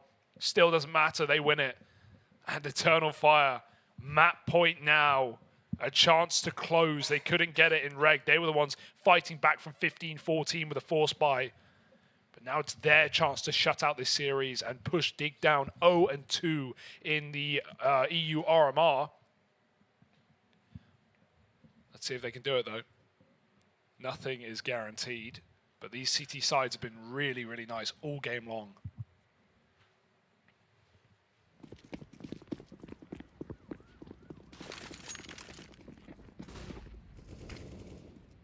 Oh, hello. All right. B-side opener for Lekro. That is a bit of a signature move for him at this point, right? In regulation, it always felt like if Lekro multi-killed, if he was kind of in with a double, there was a chance for Dignitas. Here, he gets the opener for the team. Gonna go untraded as well. There's aggro down towards a ramp. Xantares gonna get caught out on a little island, and even though the molly will burn Heap out after the fact, it's still looking so good for Dig. There's the multi-kill for Lekro. There's the double up over towards B, and this is so often the winning recipe. Woxic would need to go on a real tear here if Eternal Fire want to turn it around, and with that first shot missing, with his teammate cut down in middle, it's all starting to fall apart. Woxic alone, 1 versus 4, another opportunity just sails by, and the bomb is even going back to A. He's dead if he tries to rotate through middle. Forest should have him here. The penny's gonna drop eventually. Oh dear. Nice shot. Woxic's good for that one. Does he even know? He's realized now, Yeah. it's dawned on him. So going back in for that final fight is where Lekro seals the deal. Yeah, you just saw how close that was. A little prayer at the end of the round as Dignitas keep it together and fight for one more overtime. Got to reset the clock again. Lekro, I mean, both players feed him, right? One's a spawn cross and Lekro gets flashed in to make that play happen, but then the re-aggression in a 3-on-5 after Xantares dies on A, it's just a call out of desperation, right? We've already lost that A site, we may as well just try and set up a flank, but Lekro, we saw in reg how much he would just sit under these stairs and wait for kills to come to him.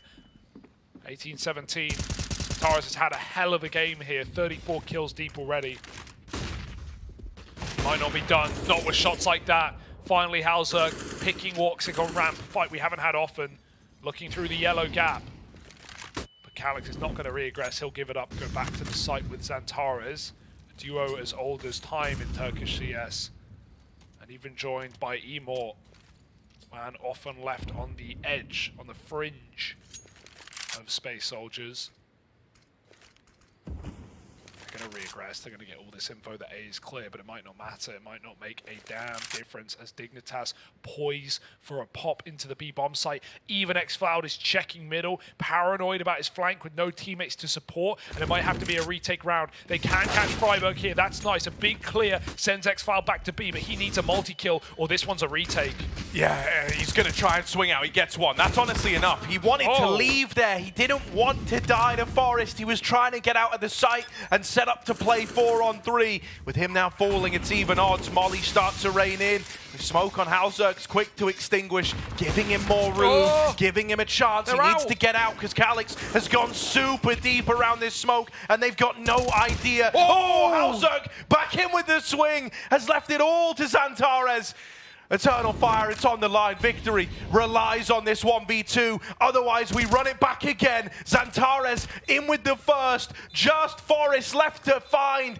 He's concealed himself. He's tucked away. Xantares goes hunting, but Forest nails the shot, nails the clutch, and we go to double overtime. That one hurts for Xantares. He had a smoke kit. He could have gotten weird with it, but you don't want to be caught with Nate out in a 1v1 for the game. He was so paranoid of the smoke, man.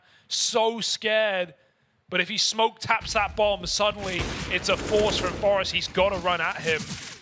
Really nice try on the 1v2, but Dignitas, they just keep holding on. The spam through the smoke from Forest as well not only kills that escaping xCloud, but then he closes it in the clutch. This is such an exciting game. And no clear victor in sight with the scoreline reset. That trade, like, really is kind of the swing kill in the round, right? You imagine if that was a 4-on-3 retake with the kind of, you know, with how close it came anyway, with it coming down to this 1v1 clutch, with there still being utility on guys like Xantares, the molly that forced Halzerk into a horrible engagement, would have just been such a different story if Forest didn't bring it back to a 3-on-3 in the first place. Yeah. And then he even has the goal to win the 1v1 to take us to another overtime. I mean, Forest, how long has he kept at the top of the game? Dude, you know, maybe not in terms of team, but individually, he's forever been the guy to rely on in Dig. Literally defies, like, human nature, does Forest. It's so peculiar. HLTV did just release that article about, you know, kind of peak ages in Counter-Strike, and he was one of the consistent, you know, kind of guys who very much bucked the trend, was a bit of a abnormality in the day, a bit of an anomaly. Yeah, even older than Carrigan. Carrigan 32, Forest 33. Keeps that question going. And you can never count him out. Here we go, running it back. Micro looking for the B picks. It's nothing new here on this T side. Eternal Fire a little more committed. xCloud hiding back quad. Emor trying to bait for him on default. It's more, you know, more players at B the better, because when we've had this solo B, Dignitas have been exploiting it. Lekro drops his own one-way into their one-way that will last longer. Even just a few seconds at the end to look for a pick could be nice.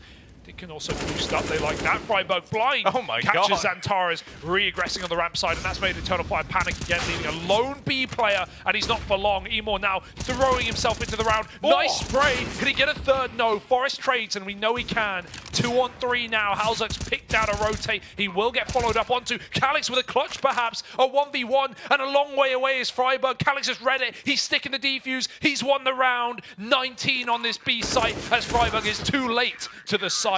3 kills at the end for Calix, and what a speedy clutch. That was a thing of beauty, man. You know, you know that Freiburg is so out of position that temporarily you got a 1v2 over towards B. You've got a window where Forest is planting the bomb, and so you're able to wide swing Halzerk. You're able to take that first 1v1, then the second onto Forest, and you never even had to worry about Freiburg. The bomb wasn't planted for him. Yeah, he didn't even know what side he was coming from. He was scared of both ramp and CT, but he made the call and he stuck it, and is the right one. Another opening CT round. But hey, in OTs, in the last one, we had 2T per team. And there were only 6 of them in reg. Freiburg tagged up, perhaps by this AWP. I didn't see where, but... Oh, close for Calix. He will hold on. Dignitas is silent walking up this A ramp once again. Eternal Fire still having chock full of util, nades and mollies to stop a bomb plant, but Calix right now is committed in this position. Woxic is AWPing on sandbags in the smoke. Dignitas have got to flush him out. They do have a nade and a couple of mollies for this play. Calix flashing his AWPer out of position, trying to save him, but he looks into it. Woxic's blind, can't make the play happen. Halzuk's holding the headshot angle. He's trying to shoot him underneath it. He hits it. Molly will do it. Lovely pick for Halzuk, but the nade gets its response. Yeah, exec util coming in. xFloud is pushed through the B site while all this is happening. Wow. And Calix doubles up on short. Very, very clean with the AK. And still hungry for more. Forest cannot trade that. Calix having an incredible round is on for the ace. Looking back at Lecro, and he's going to lock in all 5. That there is a round for Eternal Fire, spearheaded by just one man. Dude, it's so nice seeing Xantares and Calix look this crispy on LAN, Harry. It's been full of headshots today. You can't doubt it. Even when maybe some of the AWP rounds haven't gone to plan, you can rely on the rifles. God, he's so fast. All headshots, baby. Gotta love it. And that's 2 on CT now. Flip script. And one more chance for Eternal Fire if they want to run away with a flawless half. Tech before we get there. Halzuk's even on a scout with double rounds in a row and only 1 bomb plant. Dig don't even have the money for the AWP to continue. I feel like they would have if someone else bought it, like Forest, but maybe his investment was super quick. Because you can always get dropped over nades. That's the value of that as well. It's not like, you know, when you're buying your teammate an AWP and then you know, they have all the nades on the AWP and it's super awkward. No, you can drop that over. You can have that option. But Dignitas, this one's getting a little bit scary now with a clean CT side staring down the barrel.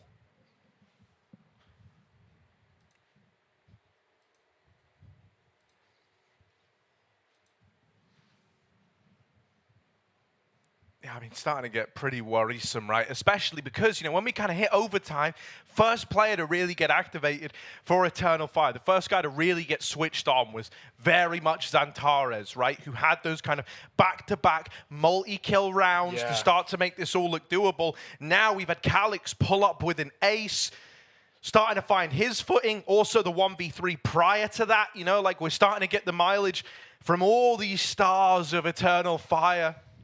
Yeah, you see that those numbers aren't great for Freiburg right now. He's 2 and 10 in those opening duels, so often been dead first. A lot of that coming from the T side. He was the guy making those like reckless hero plays, getting up through the short smoke really, really quick. And you know, maybe the kills haven't come through in that sense, but he did get his team a lot of space on the A site to run their executes in reg.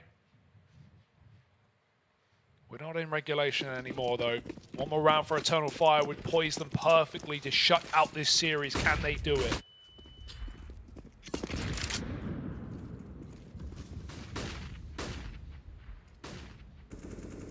Early B lean.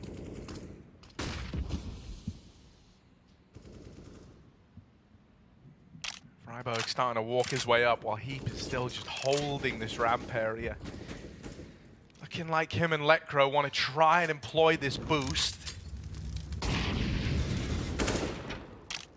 This had like kind of mixed, it was like a mixed bag of results, we'll call it, for Dignitas. I like it. And Lecro gets himself up. xFloud tucked in over at the back of quad. He's getting walked on. He's getting walked and is now, you know, quick switching. He's got no idea.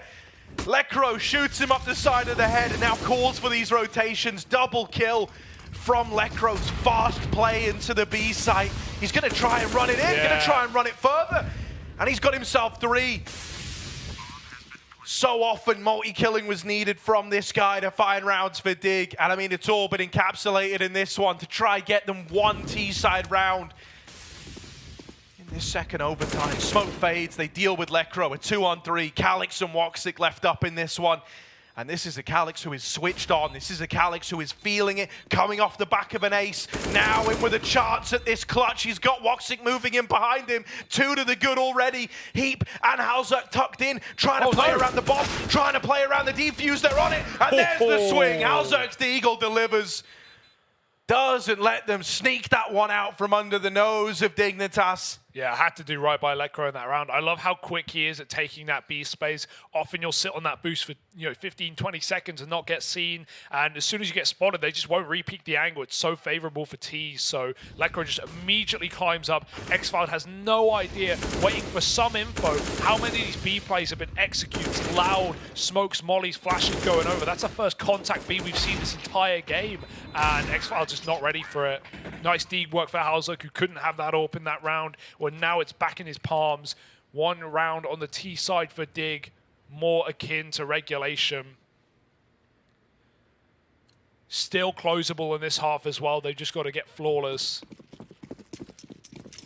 Eternal Fire's T side, and hopefully we have this A-ramp pick fight between Woxic and Halzuk. Woxic will be sending it with a very late spawn, flashing his team up quick. Eternal Fire, change of pace, trying to charge down this AWP. They won't be able to. And you see the immediate back off of ramp is due to the util that Dignitas use here. They're often re-mollying, re-smoking a one-way on the top of the sandbags and keeping up pressure. Even this flash, you don't know which one of these flashes comes with 3 CTs running you down. So Eternal Fire have to be very cautious here.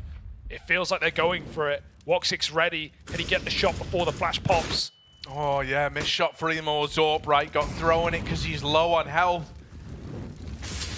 Rest of the gang coming back, but they've lost this AWP. They do at least deal with Halzuk, just caught out in the open, right? It's this double up on short again for Dignitas. This has been their go-to attempt at answering the A-side execute.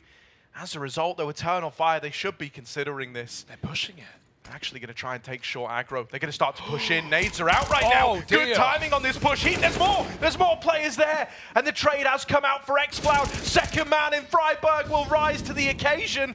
And they know they've got him trapped on short, but it goes both ways. He doesn't need to overextend here. Doesn't need to get caught peeking. They try to run Freiburg down, and they can't get past him. Freiburg, hell of a round, and Dignitas tie this up at 2020. It's so confusing to me why Eternal Fire never takes short on these AXX. Xantaras, remember that one round where he's entering it and he's like triple killing out through short, killing the AWPers? I mean, it's insane. Eternal Fire need to clear that position. Is the thing though, Hugo, they did try to take short, but you know what happened? They got pop flashed, Dignitas did, they got pop flashed into the ramp fight, and that triggered all the short players to turn back around, to try and help out, to try and deal with this ramp aggression. And so it threw all the timings through a loop. And if anything, I think the credit has to go to Dig for taking that aggro at the top of ramp and then late committing to short. Yeah, it was the order in which they did it that was so important, right? Yeah, it's just like coming down to all these A executes we've seen. You know, think about how many rounds, especially in that first, or sorry, in the second half of Ray, when Dig were playing double, triple wall, and the amount of smoke pushes they've done, and how they never let Eternal Fire get comfortable and plant the bomb on the A site. Right, because we talked about the opposing CT sides and the way they were playing it. The one way to get rid of that is to take short back, is to clear the wall in the first place. They're trying to clear it from sight, but Dignitas are just never relaxing on these A-holds. So, I don't know. I think we need to see short get taken on this next A play for Eternal Fire. The 1 or 2 times they've done it, they've won the rounds. Obviously, that call is so good for Dig, and that's not been what they've done every time, but it couldn't have come at a better point. No one even looking. Yeah, no, I mean, here's the thing. I'm super inclined to agree with you about this taking short idea. I just think it was like masterminded by Dig in that one round right there. But even in general, when they've gotten smokes in, they've it's Forest or Freiburg sitting on the wall towards yellow, double, triple killing, as Calix did in his CT side. So obviously a tech issue going on here for the side of Eternal Fire. We'll be waiting for that one just quickly. But we are deep into this map, Harry. The other games have already started. Yeah. Heroic Fnatic are going down on the A stream 10 rounds right now. in, mate. Yeah. Going for it there to 16-14 as well. That's obviously on the A stream right now if you are interested in the, Scandi Derby. Derby. It's both. I say Derby? Yeah, I say derby. I say both. Derby. Depends on my mood. That's the thing about the Scandi derby. They love it. They love a donkey derby. Did you have them where you were, Hugo? When you were a kid? What is that? The donkey derby or derby? I have no idea what that is. It was just like a little fair, basically, that had some donkeys at it. Donkeys. Oh, you were saying donkey. Yeah. Donkey derby. Come give the donkey a bath. No, you didn't Pin get the to tail on the you didn't donkey. get to bath them, but you did. You could ride them. Ever ridden a donkey, Harry? No. Too scary? No, it's just like, I think there's kind of cooler land mammals to ride, like kangaroos, for example. Kangaroos, yeah. You would fit in its pouch, a big kangaroo, squeeze up, come out all juicy. That's my favorite part, right? The kangaroo juice. You know, no one talks about it, but very flavorful. Yeah. And it Forbidden kind of, fruit yeah. in Australia, they call it, I think.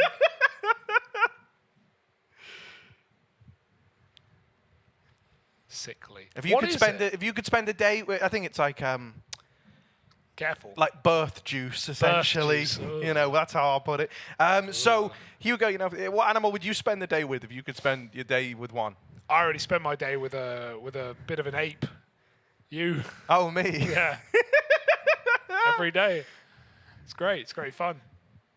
I don't know. I don't really have a good answer to that. Kangaroos are cool. I'll give you that. They box, man. Yeah, I like that. That's why I want to hang out with one.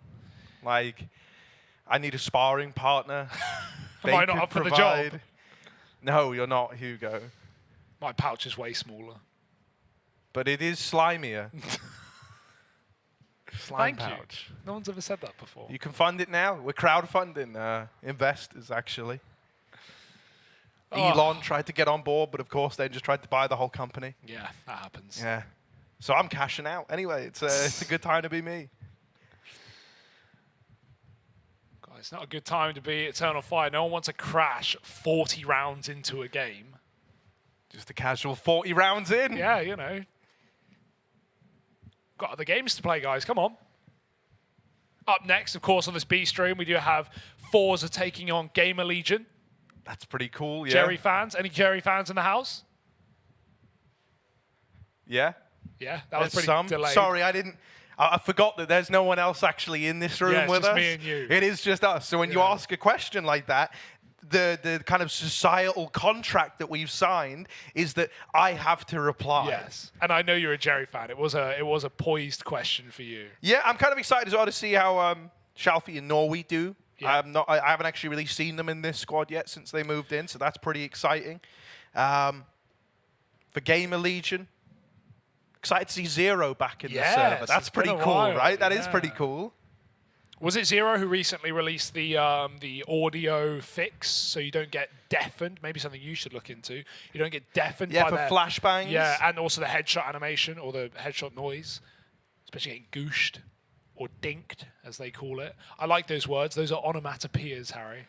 I think it was also Zero who has that really just insane clip of, I'm pretty sure it is him. Okay, go on. On Nuke, he lags out going up the ladder from T-spawn, and he just freezes on the ladder, and then the game like catches up and he stops being lagged out, and he's in secret while his team have done outside smokes. Somehow he just ran that whole way from lagging out. It's actually kind of remarkable. Yeah, Zero's it's a good name to have. Like, you know, back in the server, not just because the name's cool, but it's been a while. It has been, yeah. Talking of players that, you know, I want to see, what's Issa doing nowadays? He was in this Eternal Fire team, remember? Like, they were trying to accommodate him. Obviously, the language is a problem, like when you're playing majority Turk, Issa being from Jordan. That made it very difficult. I hope Issa comes back. I hope we get to see him somewhere, sometime, someplace. Obviously, you know, the brother of Woxic in his time together, many years. Made a stint over in OG. And also talking of players that disappeared, someone I've been hyping up all day today, and everyone keeps going to me, who is he? Is Mini the substitute on the roster for Eternal Fire. When we're talking old Space Soldiers and old Turkish players, and how we always wanted Woxic in this team, or some conglomerate of this of this core of Xantares, Calyx, and Woxic, Mini was often that player on the backbone. He was on Dark Passage. He was sitting around waiting, and he actually he disappeared. He was a really young player as well. I think he's only like 21, 22 now, but this was 5 years ago. He was the next big thing. We never got to see him really go anywhere, and actually during the entire pandemic, he disappeared. He didn't play any officials in 2020, 2021, and now he's back on the substitute list for Eternal Fire in 22. You know, obviously, I like this core of Eternal Fire. I don't want to see anyone removed, and that's a shame to see Mini on the sub bench of it. But I also want to see this guy play. It's been a while. I mean, he's a talent. I'm convinced if you kind of have the letters M-I-N or just M-I, in your name, you do get kind of in those spots, because famously, there was obviously Mini with like Turkish Counter-Strike, then you had like Manice and Mihu with like Polish Counter-Strike. Yeah. These guys who had like promising, kind of futures ahead of them, but didn't have the chances to actually like rise through the rankings till far later on, when arguably, they weren't necessarily like on that same level of hype anymore. Mini kind of fits into that category as well. So always cursed. Yeah. If you have an MI in your name, just change it. Just change it. Big player for a Mini name, but yeah, definitely someone who, if worse comes to worse, and there's a player out on this Eternal Fire team, I definitely will be keeping my eye on any matches he plays. Always been a Mini stan, me, but might never know, might never see. Especially considering he might be a bit rusty now. And I'm not talking a game of Legion still, just because it's been a couple of years. But yeah, Issa, Mini. These are the boys. These are the guys. I want to see more of them. Yeah, I mean, it would also be pretty cool to see a bit more of this matchup at hand. That would help. Right? I mean, I get it. You're trying to shill. You're trying to get Mini in here. You're trying to say, like, look, if whoever's disconnected is having issues, bring the sub on. I'll make do. So, Hugo, do you have any hot takes this event? Nah, not really. No? Nah. Oh, okay. That comes as a surprise to me. None that I'm willing to put my mouth on. I've heard some scolding takes from you, bro. Nothing I would publicize.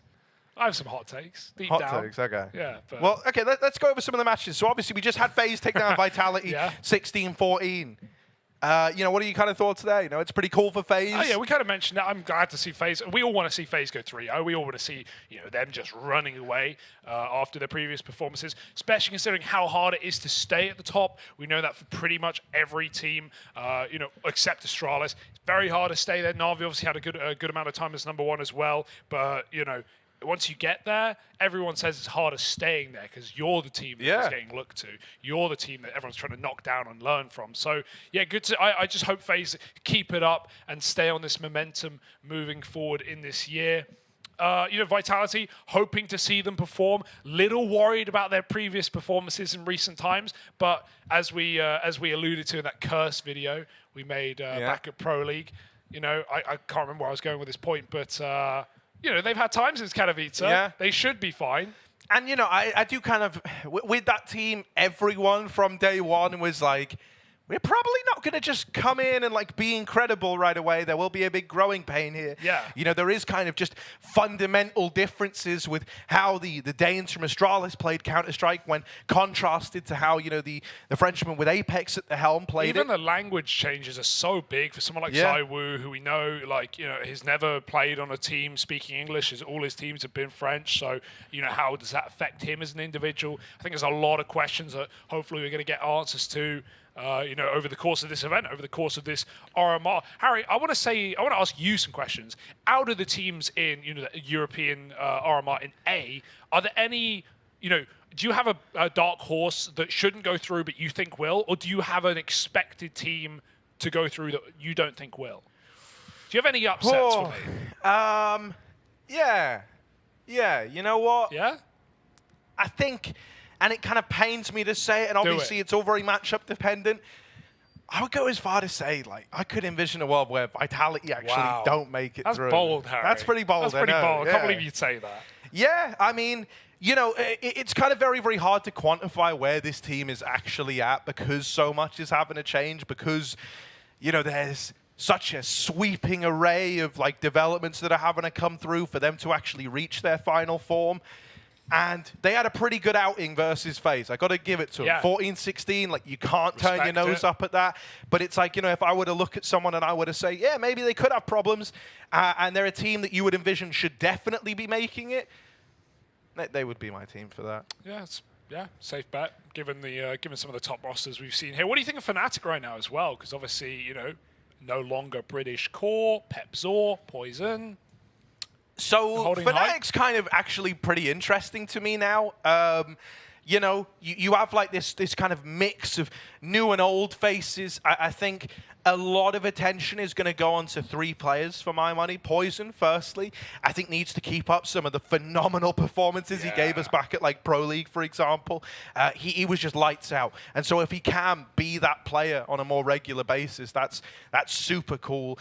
Crims as the other one, right? He's normally a bit of a rock, but you need to see him put up some numbers. And then Mezzy as well. I think with someone like Pepzor, he's not really in the team to be this like crazy fragger, going to be more of a supportive element, right? Obviously, was a part of the Fnatic Academy team, Fnatic Rising. Yeah. So, you know, he's kind of bridging that gap. He's embarking on a journey that other players have gone upon themselves. And, you know, we've seen actually a good deal of successes from Academy players moving and transitioning into Tier 1 Counter-Strike. So it would be cool if he can do that. Even Mal's right now bringing in another guy up from Mal's NXT in JDC, who just joined about a month ago now to, you know, join along Torshi, who was incredible in the games we've seen out of him, especially back at Kato when they had, you know, JDC playing over BMAS couldn't make it. Now they're together. Also reassuring that BMAS had a really good Pro League run. Despite, you know, Mal's not making a run as a team, he was individually very good. Because I think a lot of people, you know, you see him leave for one event, you see JDC perform as well as he did. A lot of people are out for BMAS's head no longer. But yeah, there's a lot of reasons to be excited about the RMRs here in Europe. Remember, folks, there are 2 European RMRs, right? We have, obviously, this one going over the course of the next few days. We have 16 more teams rocking up in about a week, or even less than 4 days, to see who will be getting those other spots. You know, rosters. I'm sorry, I didn't want to cut you. I didn't actually completely cut you I know off. what you're going to ask, and before you ask it, I'll talk about some of the teams. I'll list some of the teams there, and then you ask. Okay, go on then. I was just going to say some of the big names there: G2, Players, NiP, Entropic. Ents, obviously, with their recent Pro League performance. Astralis, a lot of question marks on that team. And then you have some of the underdogs, some of the surprise entries from Open Qualifiers. You have Endpoint. You have, Bad News Eagles. That's what I want to see. Sangal, now that we're, you know, talking Turkish teams. Obviously not a Turkish team, but, you know, has been in the past. Only Soulfly there from Turkey. I know we have a lot of... And Tugux, of course, the German. But we've had a lot of Turkish appearances, which is nice. And hopefully we have Eternal Fire appearing soon, back with this game against Dig. Sorry for the delay, folks. Tech issues are rife, but they're always going to happen. And a reminder, it's 2020 on the score, not 19. That will be getting refreshed once everyone's ready to go.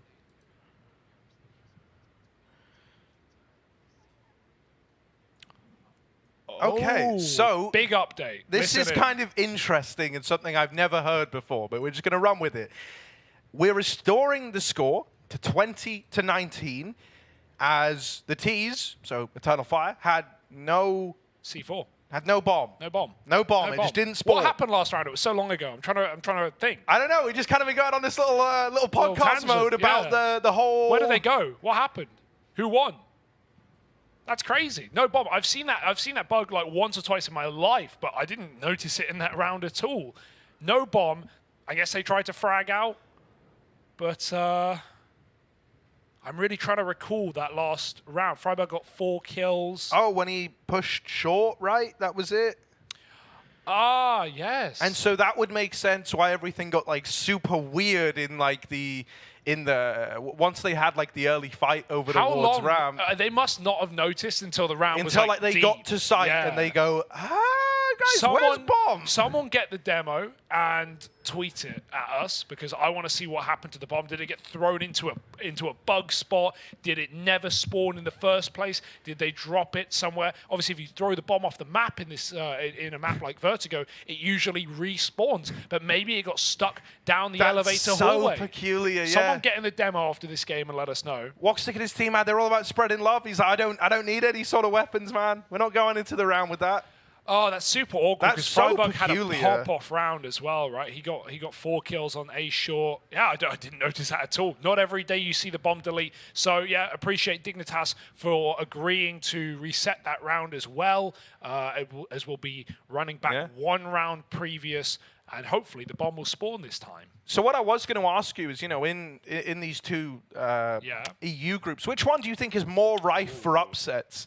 For my money, I think Group B has the most upset potential in it, right? Sure. I think especially with the opening matches going kind of how we all expected here in the first RMR group for the EU division, I think that gives me a lot more confidence, right?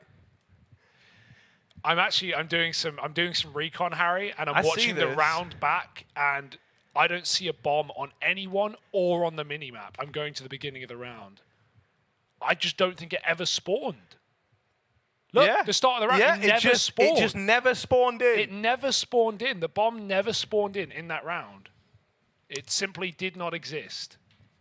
Interesting. Very, very weird. Wow. I almost wonder if that's something to do with... I don't know if you saw there was another bug recently that Valve patched. Yeah.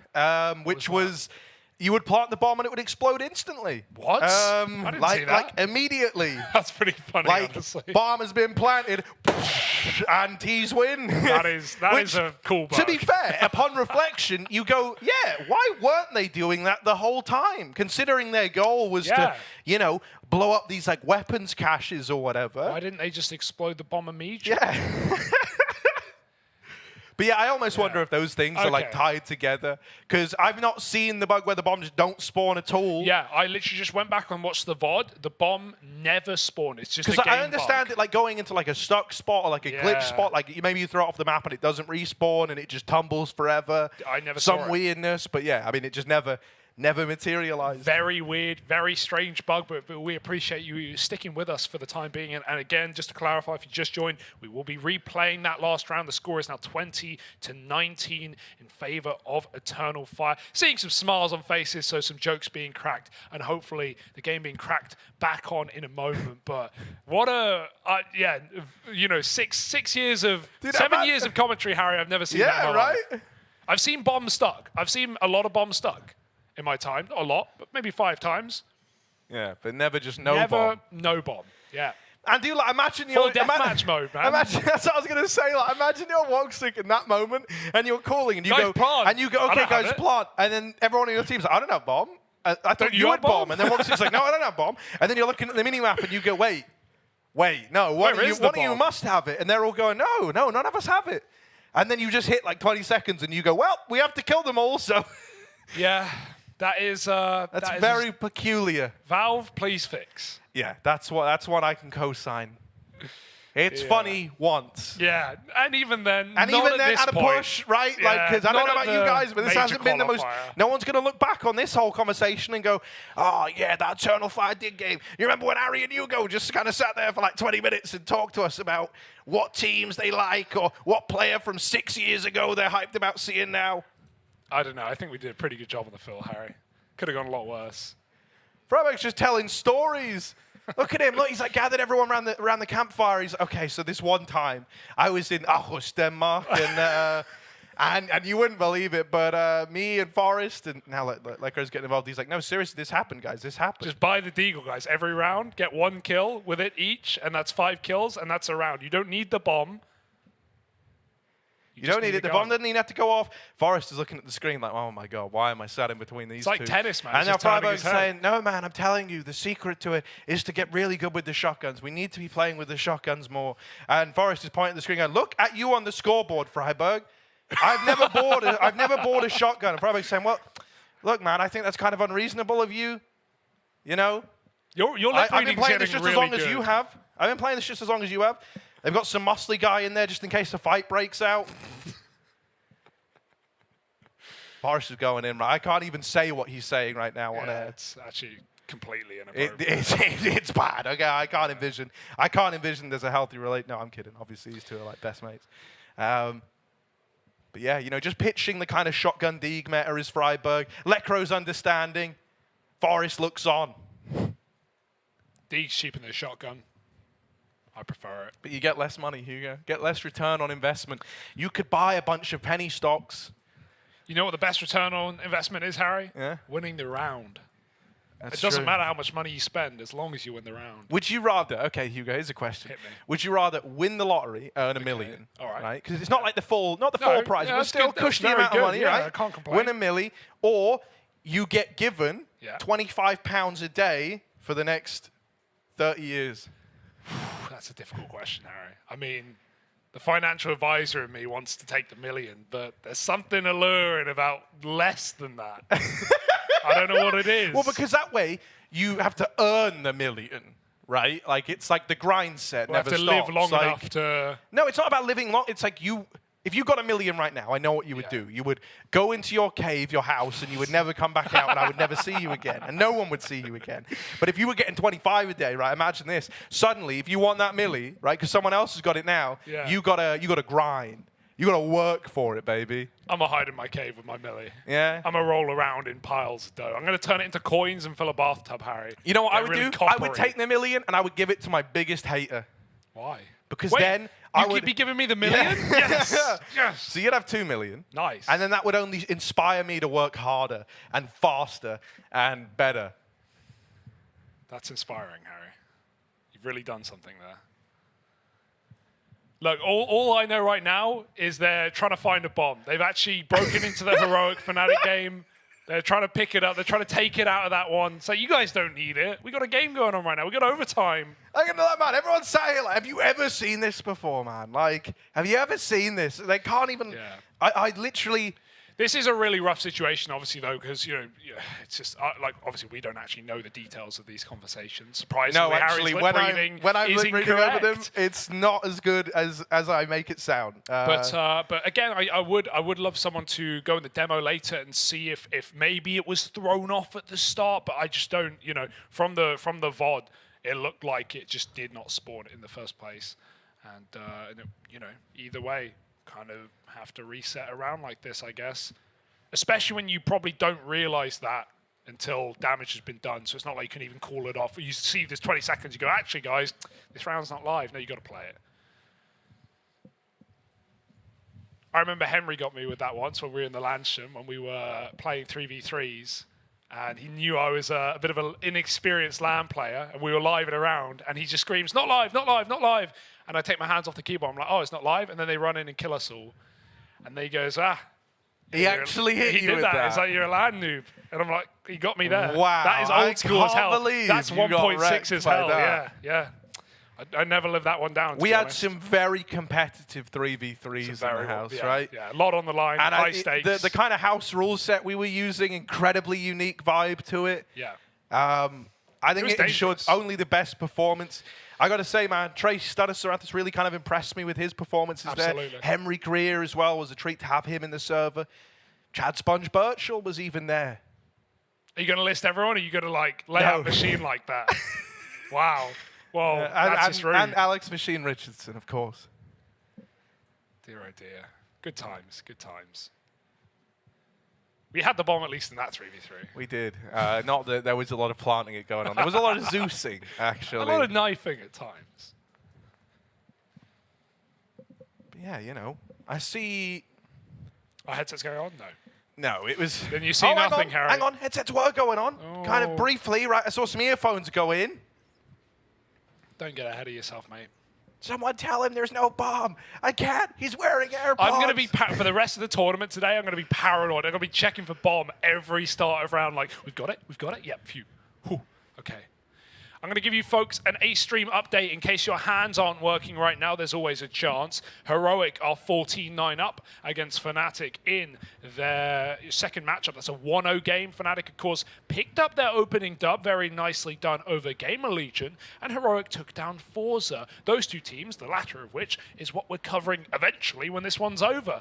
Who knows how many overtimes later? Forza, Gamer Legion, another 0-1 game, as this one is as well. And that's why, again, to reiterate how high these stakes are, we saw it for 9Z, a rare exception in the Americas region, where they went 0-2 and then they turned it around, went 3-2, won their other couple of BO3s to go through and actually qualify for the major. But that is a rarity. You go down 0-2, you are on the chopping block every match you play. But folks, currently we don't have an update. We're going to be throwing it over to a break. Stick with us. We'll be getting that bomb back in the server and we'll be getting the game going again. We'll see you shortly.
we're back, folks. Thanks for waiting with us. We are replaying the round. Dignitas did unfortunately not convert it as a result of the bug we just experienced. The bomb did not spawn. There it is on the ground. It's back. Xantares safely got it in hand, not letting anyone throw it out of the game. But thanks for sticking with us. It's an awkward situation, but you got to play on. There's still a major spot on the line, down the line. This is an 0-1 matchup, and we're here in our second overtime. I'm here with Harry Russell. How are you doing? Use my full name. I like that. Eternal Fire taking ramp, and this time the bomb is in tow. Dignitas, they're trying to re-molly back in. I mean, this was like the bread and butter of the CT side with these late round ramp re-aggros. However, this time it's traded to the advantage of Eternal Fire. Freiburg and Heat both dead. Halzerk's missed the timing, and this is starting to get out of hand now. Eternal Fire with a bomb plant in a 4-on-2. It's going to leave Forest and Lekro to retake in a really rough spot. Yeah, Forrest missed his Molotov. He was flashed out. This molly, it's going to land default. It's not really going to save much, is it? Just gets extinguished by the smoke. Not really a problem. Eternal Fire already off the bomb site anyway, and Forrest is going for the stick. He's sneaking up inside of the smoke, in the site, on the defuse right now. Are they going to get him off? Yes, just about. They shoot through. That looked terrifying for a moment. Eternal Fire on match point right now, and this one has to hurt a little for Dig. Or a lot. Yeah, no sugarcoating it, right? It's never going to feel nice. They're coming in up against match point here. They're going to need to win 2 in a row. Unfortunate kind of start to the round as well, right? The late ramp flash back in. It's often worked so well, getting traded favorably for Eternal Fire. Halzerk really missing that timing with his AWP. And it all comes back to haunt Dignitas.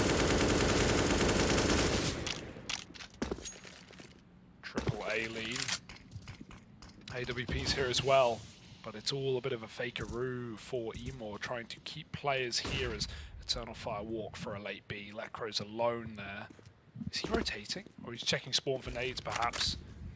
Halzerk's won his fight up on A, getting rid of the lurker, might free up a rotate back to B, and they'll need it right here, right now. Lekro, he's getting run down. Molly, he's given a chance to escape in the 5v4, gonna play a retake round on Dig. They can throw in util, good flash peek, and Lekro doubles up. Woxic will trade that kill. It's not done yet, and Woxic follows up. Mid lurker is here, and it's here with vengeance, finding Freiburg jumping up. There's still a 2v2 ensuing as Eternal Fire have been given a chance to go back with that bomb to A.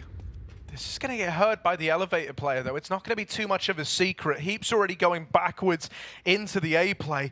And I like this response from Halzerk. He's actually doubling down on the B aggro. This does leave mid open. This does leave a bit of a gap. But if Woxic dies pushing short, that should be the round. Eternal Fire have been betrayed in a moment like this just before. And the barrel has given Woxic away. Too hung for his own good. It's X-Flowered in the 1v2. And with the bomb dropped, Dignitas going to lock in a 20th. Now 1 away from a triple OT affair. Oh, dude, that's a sick rotate for Eternal Fire if the barrel doesn't poke through. Dude, if this goes to triple overtime as well, part of me feels like that is just like kind of like best case scenario. Like, I think it would, because Dig would always have the caveat if they lost at this point in the game. I mean, there's no denying it. It's a very awkward situation, but I think a reset of overtimes would actually be really just at this point in the game, so everyone gets back on the same foot and gets to pretend that none of this ever happened. Mentally, you got to wipe it off, and this is your chance to do it. Eternal Fire still can close the map right now, though. Their final tack timeout. They didn't use their first until like 25 rounds deep into this map, when they started feeling the burn as Dignitas strung 6 CT rounds together towards the end of regulation. They got 15 first. They had the chance to close. Eternal Fire went back and brought it to overtime. And then it was the other way around. Eternal Fire hit 18 first. Dig still made it double overtime. And now they're trying to make it a third.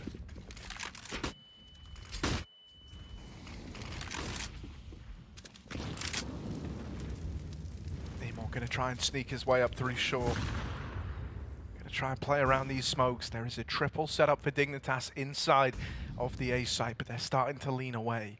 Starting to lean away with one, leaving this AWP of Halzerk scoped on the angle. while this is happening, 3 more players for Eternal Fire are starting to work this B control. These double nades go in, but Lekro isn't on the angle at Tetris, and so they don't find the damage they were hoping for. They don't roll out that red carpet for Eternal Fire. At a bare minimum, the nades have scared an extra rotation over towards B, right? A second man moving in. And now this is where Eternal Fire, knowing that they've probably jiggled around the setup for Dig, are going to look to recommit up through ramp. A 2-man hold is all that stands here. It's been here since the start of the round. There's going to be none of this ramp re-aggro. Instead, likely fighting from the short walls, something that we've seen a lot from Dig. Heaps mollied out of there and looks like he wants to retreat, just set up to play retake. Dignitas are playing almost an Eternal Fire-esque round, and they've started it by taking the man advantage. Halzerg Zorp silenced after the first. Now Utility starts to rein in, heating up the play, heating up the site, and denying a bomb plant for Eternal Fire. Time is ticking, and there's no more mollies to stop this plant. They've got to get it down here and now. Can anyone cover? Woxic needs to hit a shot as the stick comes in. They could run him down if they want. Woxic's hit a kill, though. Forest is out of the round. Suddenly, the favor flips back to Eternal Fire as they just have to hold on. Emor trying to escape, disallowed by Lekro, and smoking kit available for this defuse. They're going to cross out. Woxic hits another. He's just trying to shut down the map, lock him out, and he might do it solo. 3 kills from the in-game leader, and he will end the map and series. Eternal Fire recover and go 1-1 here in the RMR. Yeah, man, crazy scenes from Woxic to close, and I mean, it all comes to a head in the double overtime affair. That retake was looking so good for Dig. You know, they were able to snuff out the first man with Halzerg Zorp. They're delaying plants with Utility, but ultimately Woxic's AWP gonna rise to the occasion. Yeah, it hurt for Dig. They had 2 smokes there on that retake. They didn't get the chance to get them out because they couldn't even move off with the boost spot. They were just getting picked apart, maybe wanting to right-click it on the site. For Dig, you know, can't deny that that's a horrible position to be in, given everything that went on, but it is the position they're in now, 0-2 in the European RMR, and they've got to just forget about it, wipe it off, and try and pick themselves up to try and reverse sweep here in the A region for Europe. I mean, that's tough. That's really tough. Dude, it really is. That, you know, there's absolutely no denying it.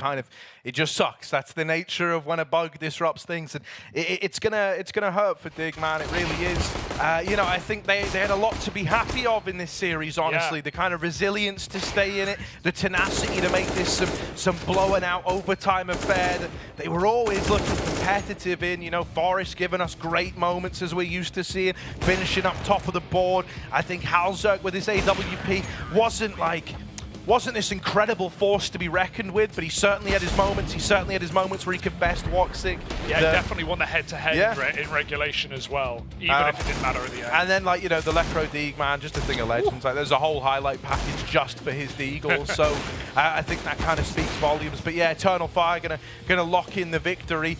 It's really a shame because I think both these teams kind of surprised me by how good they look, and now all anyone's gonna talk about is the bug and the fact that like that occurred to really disrupt everything. I don't think you can take away that Eternal Fire, they had some nice cooling here. You know, I think Woxic actually impressed me with his IGLing. Calix really switched on towards the end of this, had that ace followed up by a 1v3 followed up by an ace. Yep. So he came alive. Xantares was the guy who towards the end of regulation and the first overtime was keeping Eternal Fire in this. So it was actually a really enjoyable matchup that sadly going to be underscored by like this kind of sour note. Yeah, at least that will get changed as we move forward and we see more from these teams. I definitely want to see more from Eternal Fire. Well, there were signs of some timid calling in some of those T sides for Woxic's the inexperience perhaps, but in terms of crunch time and actually picking it up and putting it together by the end, I also agree. I think he did a really good job. Trying to juggle AWP and in-game leading is never easy when half of your brain wants to be looking at the mini-map and the other half needs to be looking down the scope. So yeah, credit to Woxic and Eternal Fire for shutting out this map. Dignitas aren't done. They can try and pull it back in the next series. For us, we wait for our next series. Second of the day for us, it's Gamer Legion and it's Forza coming up next.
To succeed in this game, you need to invest in yourself. Be daring. Innovate. Calculate. Never hesitate. Follow your instincts. Don't follow the crowd. Back yourself. Bank your wealth. Analyze, strategize, and galvanize. Now is the time. Take your shot. Let's go. Battle is on. Burst RMR views with a double bonus. Get insurance for single and combo bets, both up to 20 euros. Fire up with GGBet. GGBet, this is real.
Well, a couple of hours later, we've seen Finish off Eternal Fire first. take down Dignitas. We've done with our first BO1, and now we're getting ready to head into the second, right? Gamer Legion taking on Forza.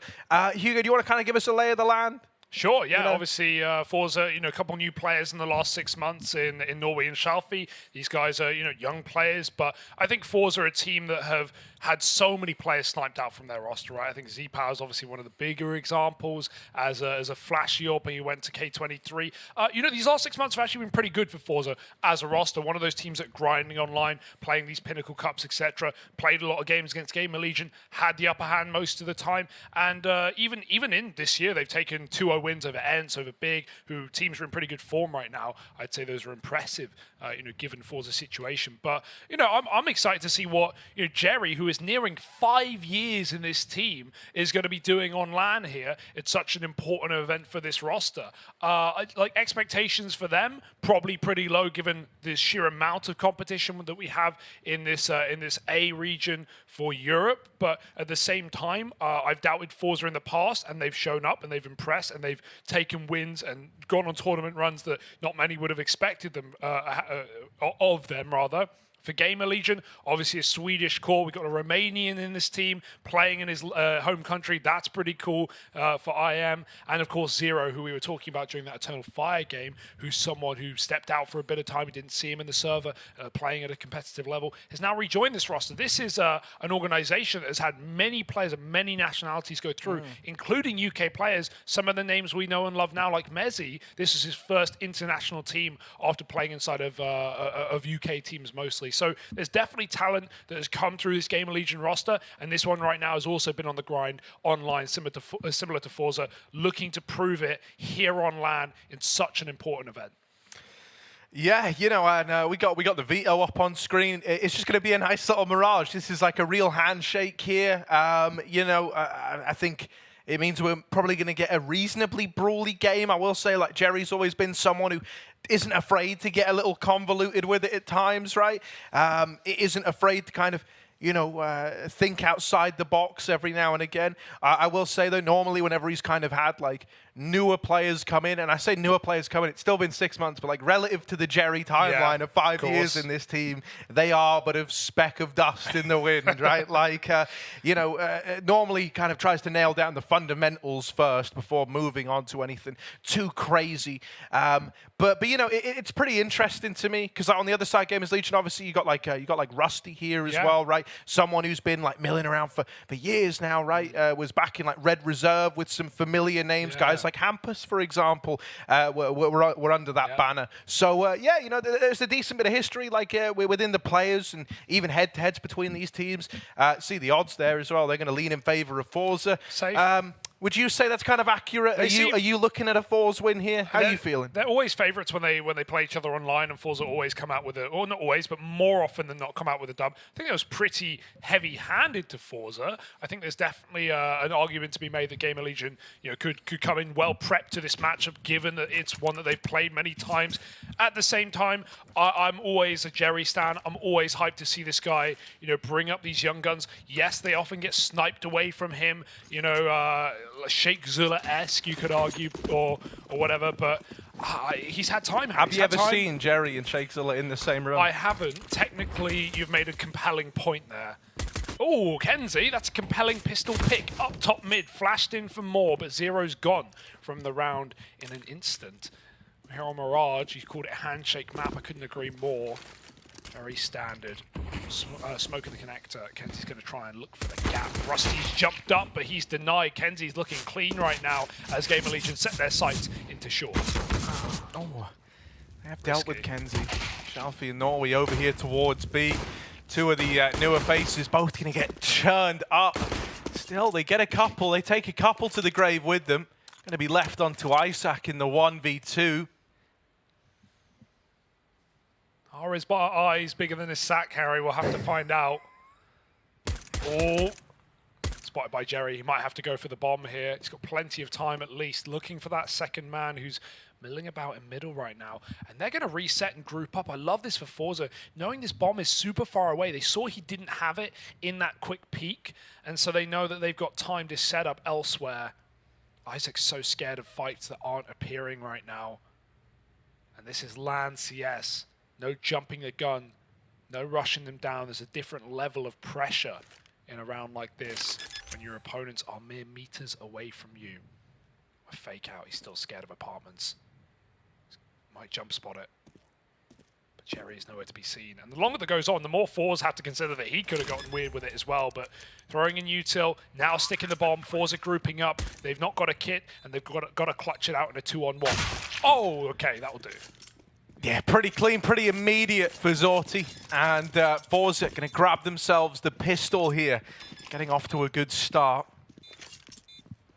Over the course of 2020 and 2021, we spoke with Jerry a reasonably good deal, right? And, you know, he's not afraid to be a bedroom gamer, is Jerry.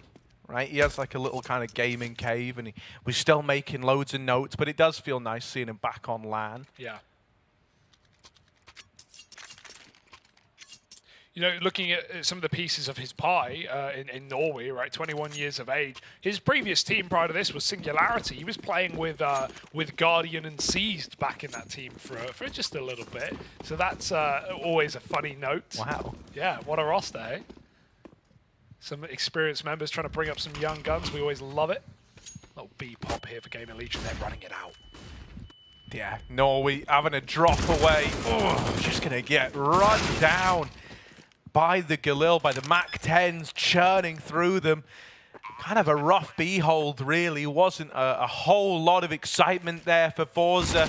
And even more aggression coming out onto Jerry, who's kind of wrecked by the MAC-10. Kenzie. 1 versus 4, turned 1 on 3, and he's already wrote this one off. Look at him get out of there. Gamer Legion with a little B-pop. They found a nice formula there. And honestly, you know, it got kind of ugly there in the hold, right? You had like... it just felt like Forza really weren't ready for that kind of pace to come through. We're going to have to see some sort of adjustments. It didn't really feel like the B players could play off of one another very well with how they were positioned. And I mean, a lot of that comes down to the pace the Gamer Legion set. But it's something I'm going to keep a keen eye on as this develops, as this continues. Very scrimmy round, but when you get away with it, it feels so good. Like, there's a smoke in the way, there's an A1S holding the smoke, and then the first flashbang is so good that Forza lose all info immediately, and they just get 5-man rush down. I like that for Gamer Legion. No, you know, bait walking around, lurking lower, everyone's in together, everyone's committed.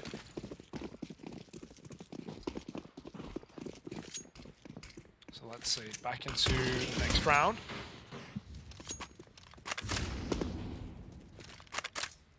I am behind the boxes, and Gamer Legion grouping B. There is that little lurker out top mid, but knowing that Forza have less to work with now frees up a player.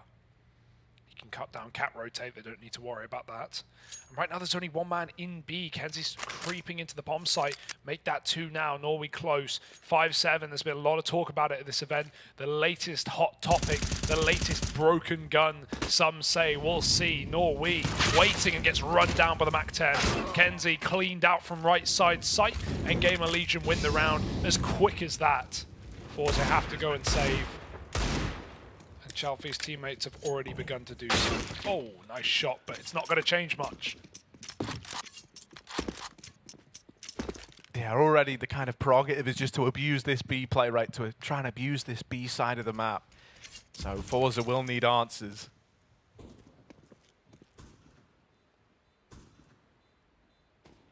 Jerry might just die to top mid and have a very uneventful round. He was hoping he could scavenge a gun, catch players leaving the site, right? Get posted in ladder room, maybe they come running past you, and then you're upgrading yourself onto some sort of weapon in the next, but that never materializes. And so Gamer Legion in with a second now.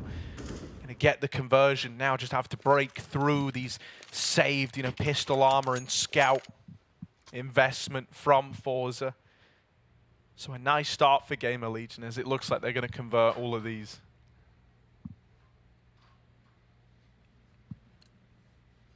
Yeah, just another eeky-beaky hitter on the CT side. Clean game plan right now, just abusing that B bomb site at the moment, maybe trying to jump on some of these less experienced LAN players that Forza have. Fast up catwalk. I love these opening round calls for Gamer Legion. Very quick mid take. No one there to stop them with Forza only having a scout in their repertoire. But they do stack B. 4 here. Where did Gamer Legion go? A. Psych. Just Jerry and Con with a P2. Gamer Legion behind the smoke. Forza begin to rotate. They do know what's going on. It's very quiet at B right now. Jerry's made the call, but he should be dead here immediately. Hits the headshot first bullet, followed up onto by Rusty and Zero, cutting off CT rotate. Easy done, as they are eco rounds. Just sorted with a scout. Can go cat if he wants an exit, but ultimately won't be winning this round. Gamer Legion, despite losing the pistol, full control of this map right now.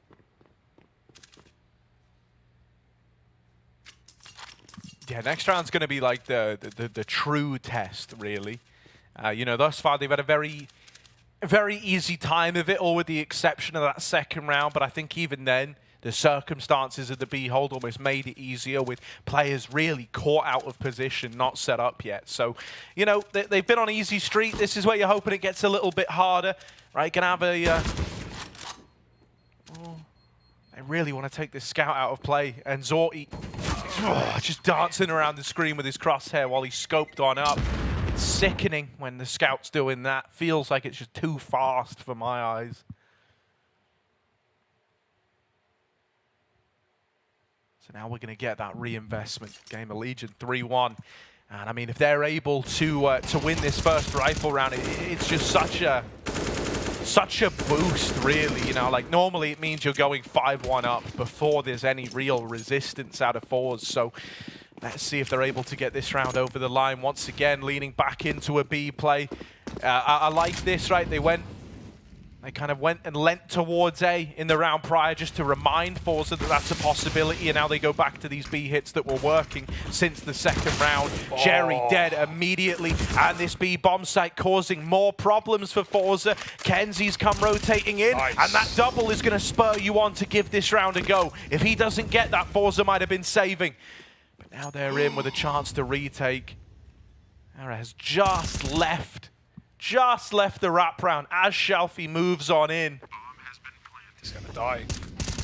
Oh no! Dink will finish the job. Era couldn't tuck for long even if he wanted to. I'm will get shot down from the market player, and Isaac sits in the middle of the site. It's a very weird spot. It might go unchecked, unaccounted for, and now he's in the 1v1 to close the round. Gamer Legion find a fourth, and this B site is their palace right now. There is no dethroning these Ts.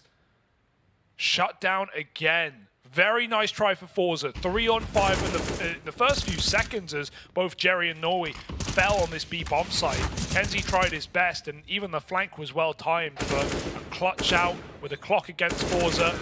That will be all Gamer Legion need. Broken money now for Forza.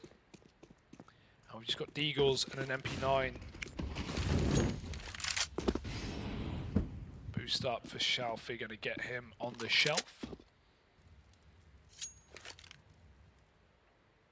And a default round now. It's about time for Gamer Legion up against the half buy, knowing that Forza have a bit more to play with than the typical eco. So they're going to spread thin, make sure every side is covered. I kind of hope they just keep rinse repeating this till it stops working. Yeah. You know, hit B in the rifle rounds, go back to more slow, default-y play when you're only up against the pistols, right? It's constantly kind of making Forza concerned that at any moment, you know, these B-pops, you're kind of telling yourself, oh, they don't do that again, right? They've just established the fact that they can default, that they can go for these AXX. And I mean, even now, Gamer Legion are grouping to go back into a B play. Jerry's got that info, though. He's pushed through A ramp, so at this point in time, Forza know that this isn't looking like an A play. And that kind of leaves Gamer Legion's best mate, the B bomb site, as the only one, the object of their desire. And Molly forces the MP9 out into the open and almost into the short players. There's a third Molly to heat things up. And with Isaac dropping in, they Apartments Hello. flank for Jerry, sees a leg, but is only able to tickle the bomb planter. Kenzie now alone with this dig. He does get the AK, but can't get a shot off in time. And so Gamer Legion arrive at that 5-1 scoreline that was promised. Comms are very clean right now. Poor Shalfie, he got triple mollied in that round. It felt like he was given a chance to escape when both players weren't shooting. Neither had their gun out. One tucked for cover and one pulling a molly when he was forced off balcony. He wants to go car, it's cut off. Then he goes default, then molly again. Like, he just got cooked that round. Still, Gamer Legion, they clean up another B play. They're going to try and get different this time. Fours haven't fallen for going for a B stack in this round. They've just left Norway there. And so Gamer Legion popping Palace into a stacked bomb site. Orp in the window. Flash does blind Isaac. There's a player below him. Oh, caught on the ladder. Kenzie only gets one though, and might be enough with players surrounding the bomb site. Shalfie over the stairs, doubles up with that bomb dropped down below. There's no chance back in here for Gamer Legion. Back to the B bomb site with you, as IAM is left in the clutch.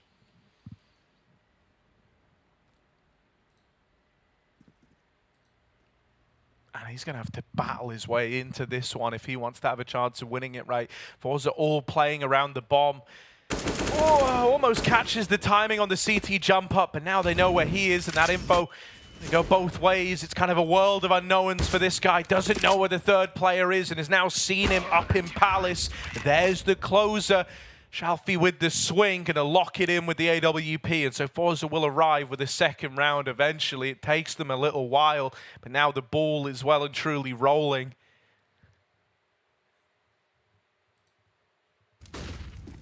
Yeah, and now you're in the awkward part where you go, all right, we've won every B round, we've lost our only A round, and so Force really should be leaning towards that B bomb side. They didn't in this round. A very ballsy call for Jerry to just leave that solo player there. And they're going to do it again. Forza stacking up, taking ramp back early. Gamer Legion leaning mid. Default early with one player up in B. It's going to leave them that fallback route if they want.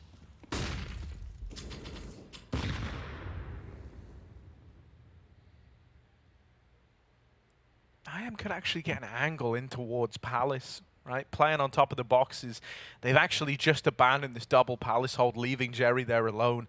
And in theory, this should free up players to rotate over towards B. That's often the case, right? Once you kind of take Palace or you take ramp, it's with the goal, with the objective of having a player float around and be able to rotate away, knowing that you've got like that element of surprise over towards the A side of the map. You've got forward information, you've got the ability to peek out late, deny bomb plants from an angle that Gamer Legion shouldn't really be ready for, and yet still, Forza haven't actually rotated anyone else over towards B. We finally have a second man joining the ranks, but that still feels pretty weak considering all the info that Jerry has. He's not just taken Palace, he's fully pushed through, and so they know it has to be B, and yet there's still only two players here. Luckily, they're going to hold the line. They're going to win a fight apiece, and holds on. Norway with a double. Oh, can't quite make it the third as Era drops into his crosshair, but it's still a very unlikely round, a rough spot to be in, and they chase him down to close it. Yeah, setup was good though. Norway wasn't offering up a B pick. Shalfie got that info and even hit the leg shot. So Norway was set up pretty well there to shut down three players coming out of the B apartments. And yeah, you know, delay on the rotate luckily doesn't hold Forza back from shutting out a B round. And Gamer Legion back to the drawing board as problems arise in the last couple. Even seeing double orbs get brought out for Forza at CT Mirage. It's the perfect place to run them. And they've had no hesitation in doing so. But Zorti, I mean, this is a guy who you really want to keep your eyes on. A very, very powerful AWP player. And, you know, we always said, when you lose a really, really good AWPer, you always think, man, how are they going to recover? How are they going to, you know, make up for that? I think there are some good examples of even teams in this tournament back in the Americas region who had to deal with that same, you know, problem. For example, like Payne losing Safe, and we were thinking, man, they're screwed. And then they bring in a new guy, and he's not better, but looking just as good, you know, in his debut few games. So Zorti, I think, is an example of that. Very, very good player. I mean, dude, when they made the decision to swap Z-Power out and to bring someone else in. Like, Z-Power was such a good CT side AWP, and so immediately the kind of question around Zorti was like, okay, this was like something that you've kind of decided to do to bring a new AWP into the mix. You know, why is that? Was kind of the immediate question. A lot of people looked at Z-Power as like one of the standout individuals on this team. Yeah. But honestly, I actually have liked the change since it happened. Sure. I think Z-Power's biggest problem was lack of presence with a T-side AWP. CT side, he was so dependable. He could put up like 20+ kills in a half and you wouldn't even bat an eyelid. But the moment you would swap over into like a T-half, he would just struggle to get impact. And that's not really as big of an issue for Zorti. It feels like he kind of looks like more of a complete AWPer, I would say. And considering there definitely were expectations on him, I think he's done well to kind of meet those expectations. Yeah, definitely. We'll see if that applies the same to Lan here as well. Obviously, we've yet to see him be brought into the fray with this AWP with Shalfie last round on that B site. He's just running pistols. So we'll wait and see. Now Jerry getting hyped up. Forza waking up on this CT side of Mirage. Tack timeout off the back of the tech as Gamer Legion want to make sure everything is in tip-top shape. And a rebuy coming as well.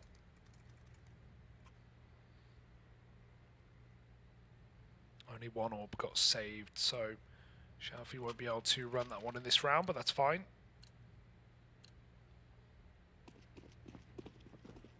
No T-AWP either for Gamer Legion, keeping it clean on the rifles. Shalfie, it looked like he wanted to make the jump, but no, he had double window presence, so running under. Kenzie gets that opening kill, and Gamer Legion don't know about this dropped-in lower player. Rusty's got to keep his wits about him. Kenzie covering for Shalfie, he's pushed up top middle instead, and he's cleared this position. That might have been heard. Isaac's in spawn, he's going to come back and check it. Rusty coming in from lower as well, mollied for a moment. Bomb is leaving A, but only to throw a window smoke. Should probably be regressing back to ramp on Palace side. But if they want B, they need to help out Error. He's out top mid right now. It might just be that triple mid take, and Forza still want to fight for it. Still got Shalfie milling about the window side. There's the window smoke coming in very late. But finally, as the second molly fades from under, Gamer Legion can take that control at the 45-second mark, setting up for an A split. Look at Norway go, man. This is so much info for Forza, and if his timing's good, right, he's going pretty quickly. He's not really stopped at any point in this flank, so he's got good timing. Oh, he's just missed it as they sneak through the connector. He can at least warn his teammates and still come in on this wrap round. The timing is good, and so there's the closer. He does net a kill from it. Jerry with a double, steals away the other two, but Norway at least gets some sort of compensation from that wrap round. Yeah, even if it's not just kills, it's info, right? It's knowing that, okay, it's not the apartment. Even if it is a B play, they have to be fully up cat. And the second you see like a ramp player in that round or a Palace swing, you know where it's going. Forza win all the fights on A except one. And yeah, they're getting loud now as they start to build into this game. As soon as Gamer Legion stop just going for these B set pieces, they've had trouble. Ramp, pop, flash, setup. Perhaps a bit of a fake out here as we have 4 players in apartments.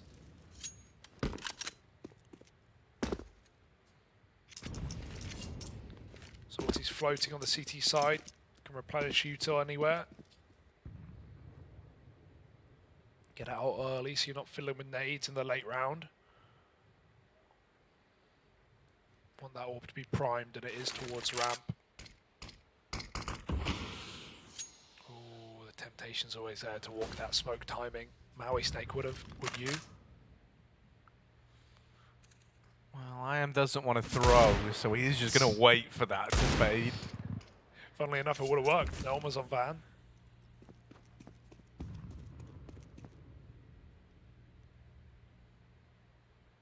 Oh, wait, this is a good position to just get one, drop on down. Very, very hard for these pistols to clear.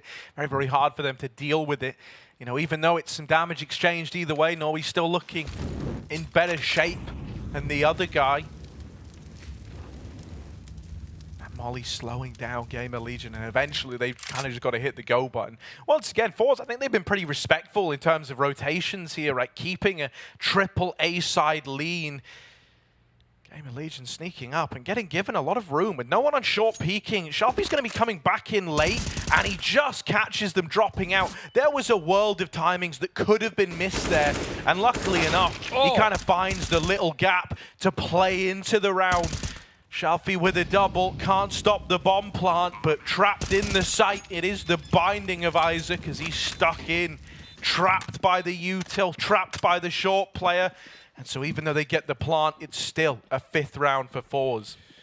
Yeah, I agree with your calls about the rotates, but right now, since they've figured out how these B plays are going down for Gamer Legion, they've not had any problem stopping it with just 2 players in the bomb site. Obviously, the money's been pretty low in these last couple of B hits for Gamer Legion, but now we have a 4-buy, we have everything, we have the potential of a T-side AWP as well, and Zorti's not really needed to pop off, so you know, maybe they just stick back to flat rifles, but the option is there at least for Gamer Legion. Definitely some scary timings in the B side. Nice dig as well for Rusty. The veteran of this team has been around the block in many Swedish core or Swedish complete teams. And even been here in Gamer Legion for a while now, a couple of years.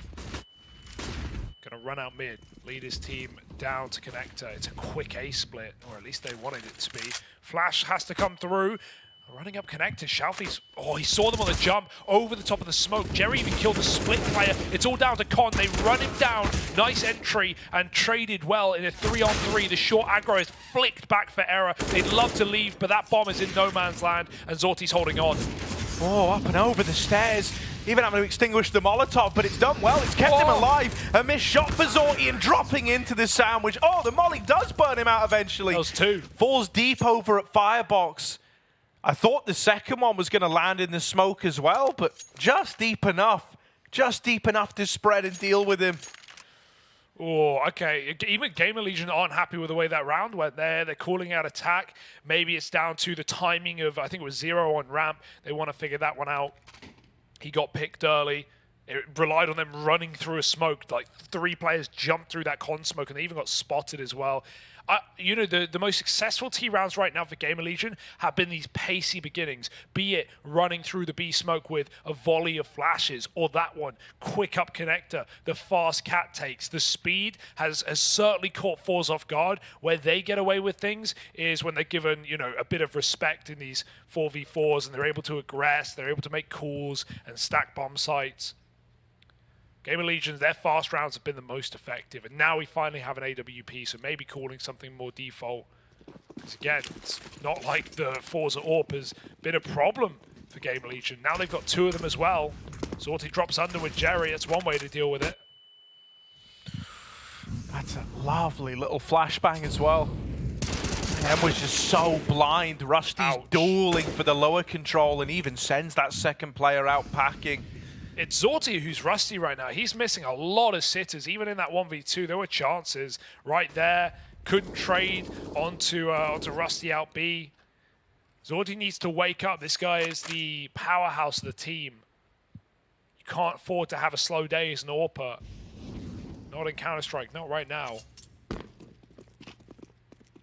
He's at least given the chance to get out and reset back to a bomb site he considers A for a moment, but you can see him on the minimap, he won't make up his mind. Gamer Legion are grouping for an A hit. Rusty could even fake out if he wants, but he'd rather just regroup with his squad. Forza playing retake towards A with just this AWP spawn.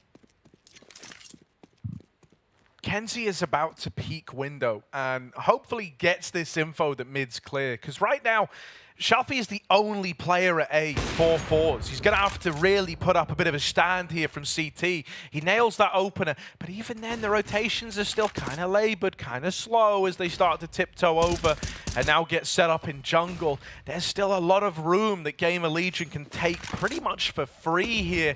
The AWP in CT is the big thing to worry about, and these players in jungle are now holding the line. The double AWP starting to find success. And Zorti, you know, you said you wanted to see more out of him. He's missed a couple of sitters. Well, they're in the site take. He's good to respond. He's good to deal with them. And honestly, you know, Fours, they're kind of keep saying it. They're pretty respectful with the rotates, and I think Gamer Legion are anticipating that they're going to get fought a lot more than they actually are right now. You know, they were so hesitant about taking A, and who can blame them? Well, you know, it's not every day that it is entrusted to just that solo AWP at CT, especially with a deep B apartments player for Fours, especially with no mid control for Gamer Legion, and the fact that, you know, you saw lower tunnels get taken at the start of the round. I think they were expecting a lot more resistance on that A play, and it kind of psyched them out when they weren't getting it. There might even be like a level of familiarity here that's giving Gamer Legion that fear, right? Because obviously they've played a lot of games against Fours in online and cups, etc. So there might be that in play, and I think not all of that, but a lot of that does go out the window. You play very different on LAN, so there's always that detail. Shalfi's second AWP looks solid. Pops off that round with Zorti, both orbs getting 2 apiece. That's reassuring. But sometimes all it takes is one round to wake up. That's a close connection under the player as they jump out mid and talk of under. They're running through that con smoke right now. Shalfi gets an opener, but Zorti gets run down. No respect from Gamer Legion, and Rusty. He's not Rusty right now. He's going to fire off and find 2. AWP sat back in con. B is free, by the way, and they're running amok. This short plant is massive. Dude, it's ludicrous that Isaac is just here alone with the bomb, but he's going to get it planted. He knows his teammates have drawn rotations away. Now taking market deeply. He needed to win that fight. And with Jerry on the receiving end, everyone else is getting cut down in rotation. It was that short plant as well. And so with the AWP set up here on Rusty, Shalfi does not want to give the round a go. Trying to get out with his AWP, but on the angle already is Rusty with 4. Hell of a round out of this guy, right? Really picked his moment to come alive there and create so many opportunities for Gamer Legion. Even if Isaac had died pushing into market, had fallen there with the bomb planted 4 short with Rusty in such a good spot, you know, he was the safety net for the round.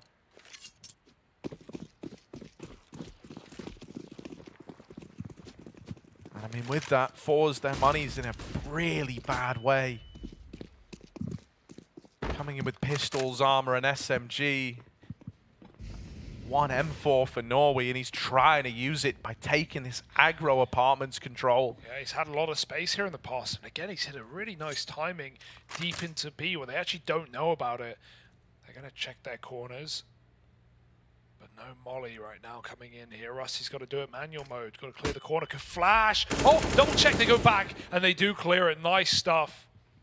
What's he looking for? Nades perhaps on the body of Norway. Oh, that's clean. That is very clean. And Fours are panicking now. Pushing players back into the B site. Gamer Legion don't need to commit. If they get kills, they will, but they won't, so they don't. Going back out under and regrouping with Zero in Palace. The bomb will join them.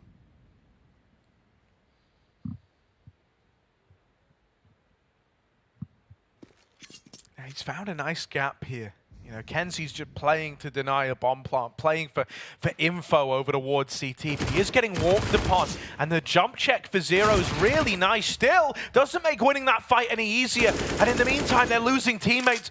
IM's coming on this wrap through the murder hole, and now trying to move back out into jungle, wrapping this stairs AWP on Jerry. Smoke in the way does make it awkward. Jerry peeking over the top has nailed the shot, and Rusty's got to come up big in the clutch. Jerry won't let it happen, and that AWP finds itself a handful of kills for Jerry.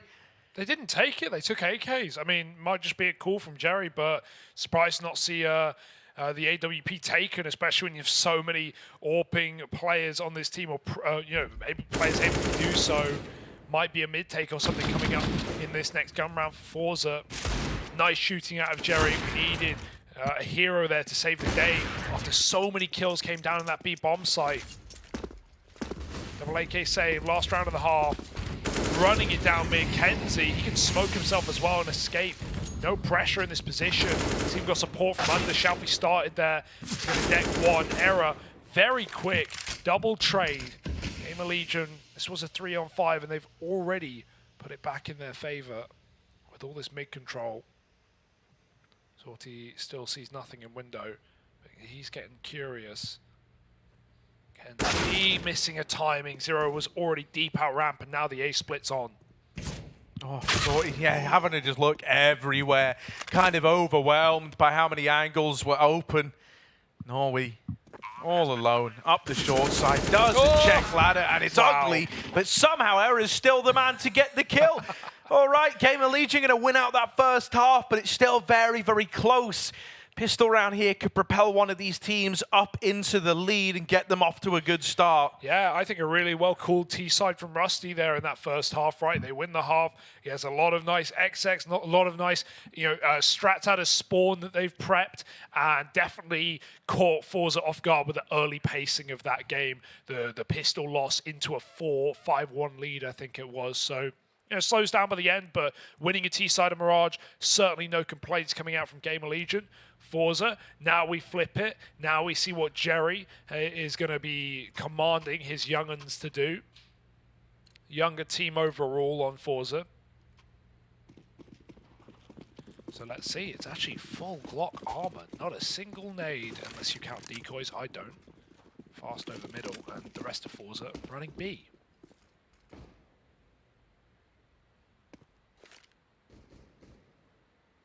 What is it with solo B holds today?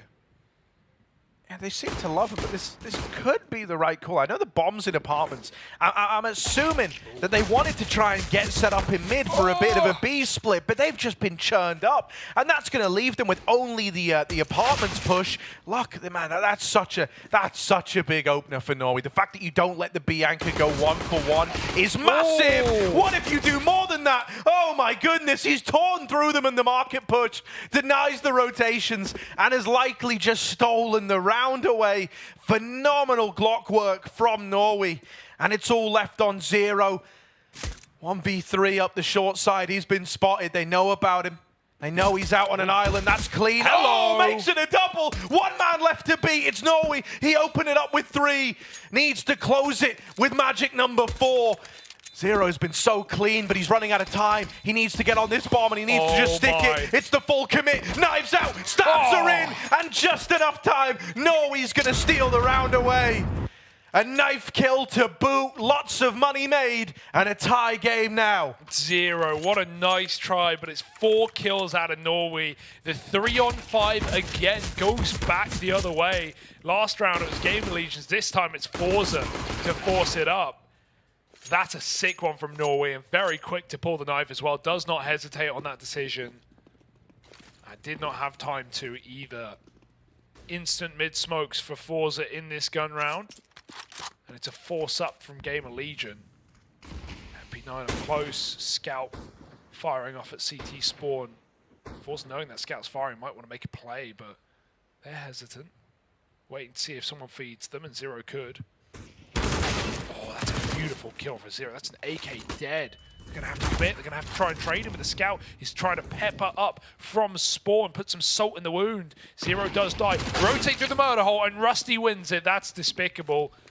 Maybe a gun to grab, only a Mac, but better than nothing. Bomb plant going in open. That gives Fours options.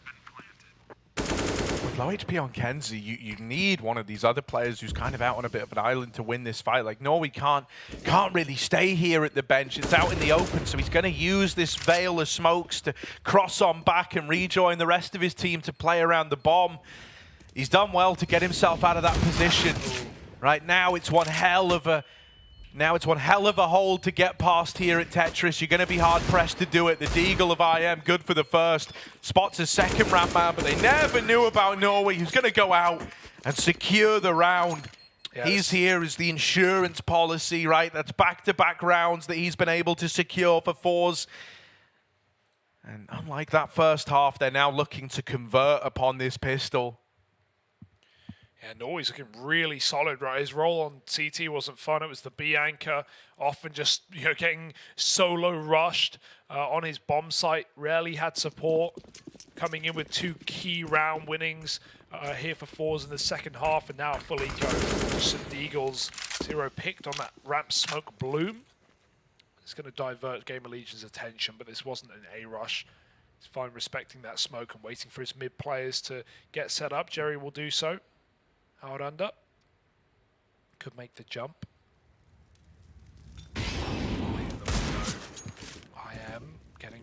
pushed, and it's not a problem hitting the Deagle. Won't be able to escape with a gun though. That will cost him his life, and Zorti looks to come in on this mid-split, just trying to buy as much time as he can. That's given room for his team to get out ramp, and Zorti almost gets away and isolates those fights. I'm not worried yet. The AKs are in the site, and they're here to do business.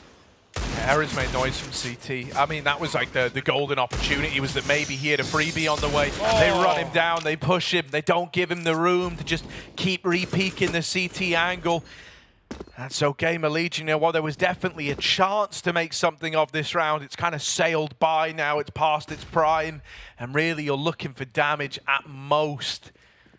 Isaac ain't even looking for that. He wants the AK, he wants to hold on to that, take him with him into the next.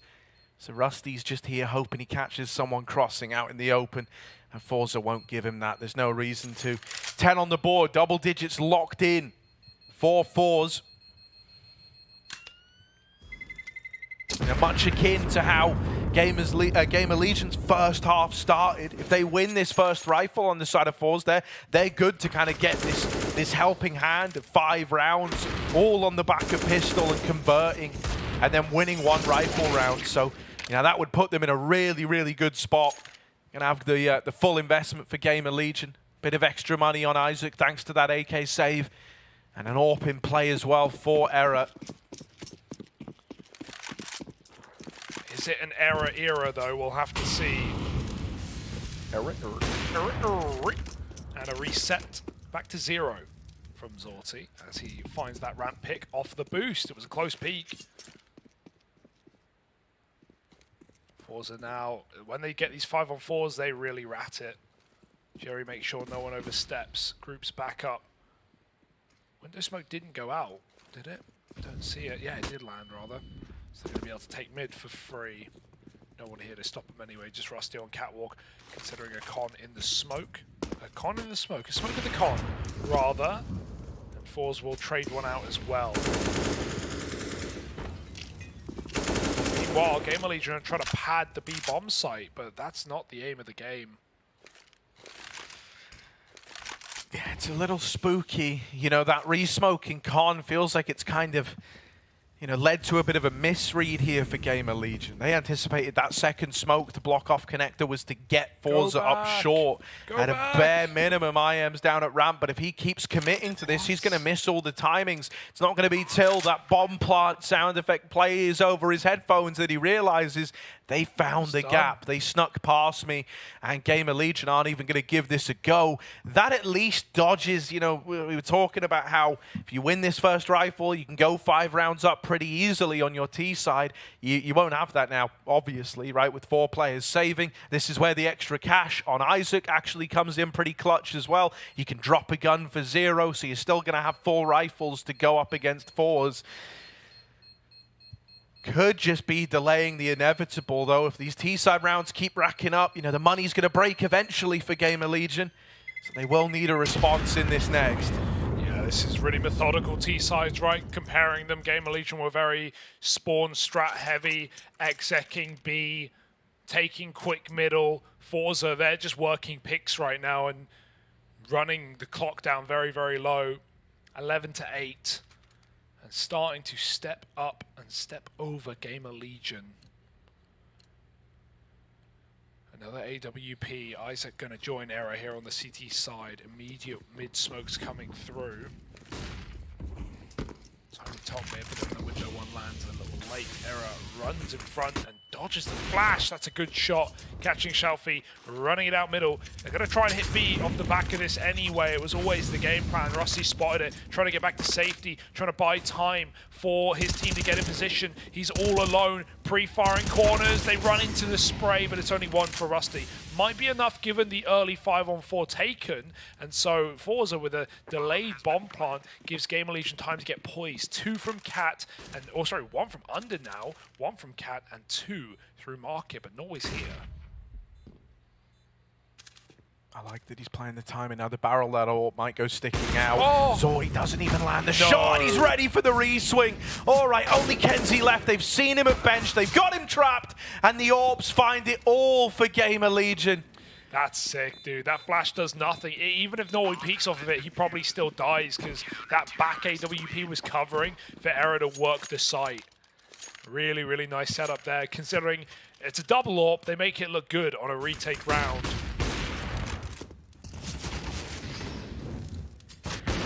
This read from Isaac and Era, just lovely, playing off of each other in the market. Like, you couldn't have asked for better out of the double AWPs there, right? You're dead on. Oftentimes you say, but that's not what you want in a retake. Those aren't the guns for the job. You know, Torty's missed shot feels kind of like the real crux of the round where it all started to fall apart. You know, if he gets that there, suddenly you're not feeling the pressure to go swinging into market, to ever even take that fight and offer up a second kill to the AWPs. It all kind of crumbles after that fact, and so Gamer Legion managed to make the retake happen, stumbling back to their feet, keeping this a close game after all. Loads of bodies towards the apartments, 4 leaning this way. Is this going to be like the pistol, right? With some players looking to go lower, keeping a kind of triple lean into the apartments. It looked like that was the game plan, but I think Jerry getting put down low, or not Jerry rather, Yeah. Kenzie leaving mid and actually kind of, you know, exposing that gap, leaving Shalfie to just make noise here has signaled a change in the game plan. It looked like they were just going to rinse, repeat that pistol round. Instead, they're looking for answers over in middle. Shalfie good for the first, and the AWP pixel angle for Era. Gonna nail Jerry. A 3-on-4, late mid control, now the aim of the game. And look how safe this AWP has gone. It was peeking the deep pixel angle. Now it's back in market. Cool smoke for Forza. They throw that in the corner of the kitchen. What that does is if there's a short player by bricks, they can't actually see the apartment windows or the balcony, and they have to move into the bomb site if they want to help on B. It's all a fake. They're waiting for Kenzie. He's got a lot of real estate up in this connector, but the player you got to worry about is Zero, who's ratting it at the back of the bomb site, the last place that they are going to check, and they don't even have a molly to gamble it. Kenzie can't go here. The AWPs are really patient on this CT side. Even that CT peek gets helped out by the smoke. Zero doesn't get seen. Quick kill. Plant cancelled, and he's just waiting for it. Norway doesn't know where to look. Zero doubles up. Okay, the rotate may be killed, but Kenzie simply does not have time. 2 will do, but 15 on the clock, and Gamer Legion can just tuck in and win the round. Do they want to fight it just for the star points? Maybe, but he won't give them the satisfaction. AWP save, but a round for Gamer Legion, up to 10 now on the CT side. And lovely tuck in for Zero. It frees up that heavy B play this time, and Zero doesn't need support.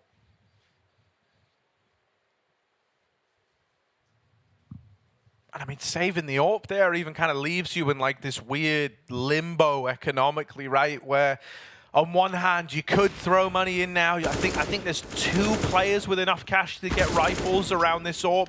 You could even, you know, have some go down to Galil's. And so it does look like Forza want to take the investment around this AWP.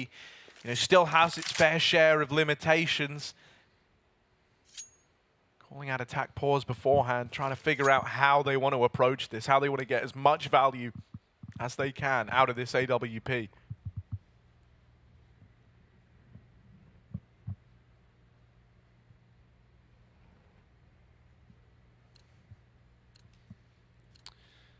Let's see. Mid-take perhaps. Forza were doing this on CT. Gamer Legion going to throw their hand at it, getting this quick cat jump. Rusty may be smoked off, but just firing shots through it can sell IM's position. Oh, the run boost is a dribble there. Luckily, no one gets punished. Sort of gets a chance to repost for Connector. And a re-smoke perhaps in the window from T-Spawn. Zero close up on the Palace as well. This is a nice off angle. Very exposed to ramp, but no one here to worry about right now. It's just Jerry solo lurking A while his team take mid, putting a lot of faith in the squad to get up Connector, but this boost up spot for IM is so powerful. Headshot and the bomb drop looking Connector. The intentions telegraphed. Gonna throw a spanner in the works. Zero's gone safe yet again in A. And Forza just trying to get up into this Connector and split the site. Oh, they weren't ready for IM. Still peeking short. Still looking to get involved. And Zero wins his fight with Jerry. Rusty can't get the first man, who does manage to cross in and deal with Zero under Palace. However, the info's enough. The bomb's out in the open and they swing him together.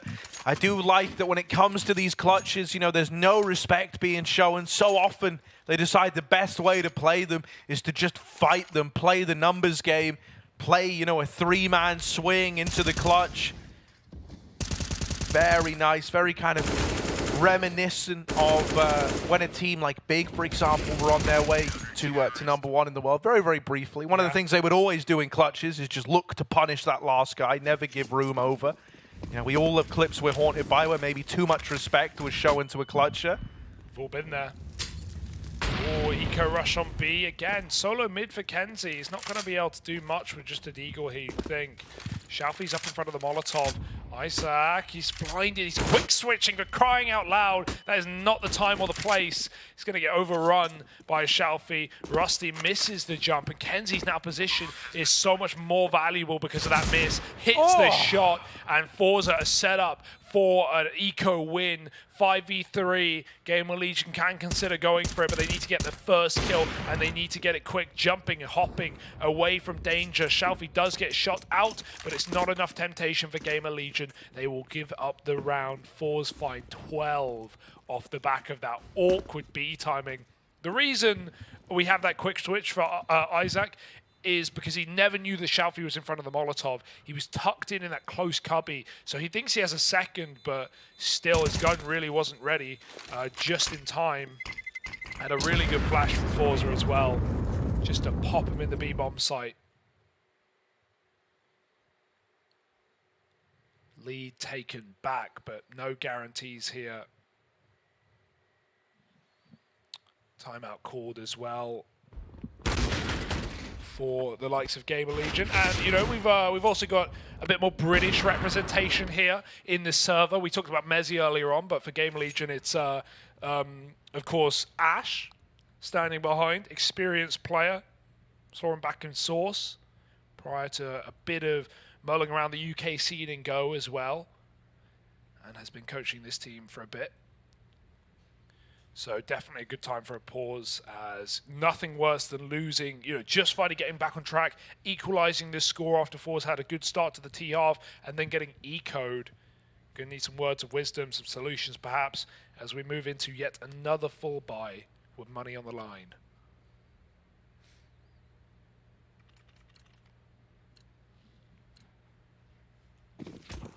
Yeah, it's gonna be super rough if Gamer Legion cannot make this round happen, because they're gonna be in like a spot similar to what Forza are actually in the first half, where it's like, yeah, you could side on you know, actually investing, right? But then it's gonna leave you up against 13 rounds, you know, assuming everything goes the way I'm saying it is, up against 13 with like a very weak buy, and then if you lose that, it feels like the game's over. So the easiest way to never even have to open that horrible Pandora's box is just to win this round here and now, and it's a good start, right? Oh, but come on, we all want to know what's inside the box. Yeah, everyone wants to know what's in the box, but once you've looked, you know, you can't unsee it, you can't unlearn it. Oh, but it's so enticing. Will it be a severed head? It's always a severed head. Damn it. Flashes over A. But in reality, it's a play up through catwalk into a bit of a B split. Rusty on the angle. Doesn't know that a second player is already deep. Maybe that works to his benefit. On the swing. No, he will get caught with nades out. That comes with the mistiming. Isaac's dead as well. Caught by the apartments component of this split. Rotations are now being scrambled over as they try to pad out the site. Kenzie's doing damage. He's even pushing, dedicating himself to this kill. That's actually carved a path back into an A play. Zero was wrapping through T-Spawn, now doubling back into the A site. The bomb is coming in super late. One kill could win the round for Gamer Legion. The bomb's coming up into the A site with very little time left. If he dies, that could be the round. Dropped out in the open, and luckily enough, Kenzie's there. Will deliver the trade and saves the day. Zero almost snatches that round out from under their noses, and thankfully, Kenzie was on hand. to make sure Fours get that one over the line. Yeah, 4 kills for Kenzie, and I mean, that was just a crazy round. Norway, he almost dies up in apartments with the bomb solo. If he dies there in the early round, it's already over before it's even begun for Forza. And the back and forth nature, I think at one point in that 3-on-1, they realized, wait, Zero's the A player. We're going into him, and that's why they were so aware about the close ramp position. Think about his spots in this game. They've been under Balk, they've been hiding back, firebox, they've been pushed ramp. They were very aware of that possibility. But my god, again, Zero, he started being, he's going for it. He's been heard running through T-Spawn. It's an A play. Zero wins his fight. Shalvi tries to rush that peak. That's a bit awkward. As now Gamer Legion have been given a chance, a red carpet to walk into an eco round. 4-on-3 with a low Kenzie. The hero of last. Always deeked out. That bomb goes flying. Zorti, no AWP. He's got to do it with a rifle in the 1v4. He's getting wrapped in through ramp. Oh, he's seen him now. Oh my god, Zorti gonna try and get out of there, but is hounded down by Zero, who never lets his finger off the W button, just runs at him. And it's a very good decision he made that play. You know, it's another example of them just grouping and swinging in these clutch scenarios, giving the fights over. And you almost see the other side of it there. You almost see those 1v1s give Zorti a clutch. You just know that if you throw enough bodies at the problem, if you put enough men down range, eventually they're going to have to reposition, going to have to reload. That was like the big problem for old mate Zorti there. So the kitchen sink is heavy, Harry. Oh dear, how can he see? How can he see? Zero goes 1-for-1 and calls that the rush on A is happening. This is a triple B lean for Gamer Legion, and IM is all that stands between them and the bomb site. He might have to concede the plant here. He's been smoked off over top con. Kenzie, oh, if IM walks through this, he's dead.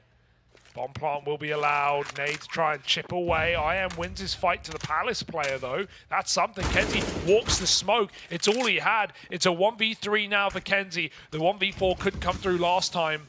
Now his chance at the dance, but gone immediately. Snuffed out by the AWP, and Gamer Legion find 13. What a back and forth game this has been. It's been so... You know, no clear victor. Streaks of 3 going either which way. Money broken. Eco wins. Misreads on stacks. Very fast T-gun rounds indeed. And no winner yet. But Gamer Legion certainly favored at this point in the game. They've got an equal score. They've got Forza on Eco.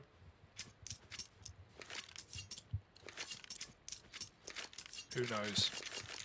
One of Jerry's kind of cruxes is an IGL is sometimes in close games like this, he does struggle getting them over the line, right? Feels like ideas start to run dry, or you try to go back to things that have worked in rounds prior, and it's too little, too late.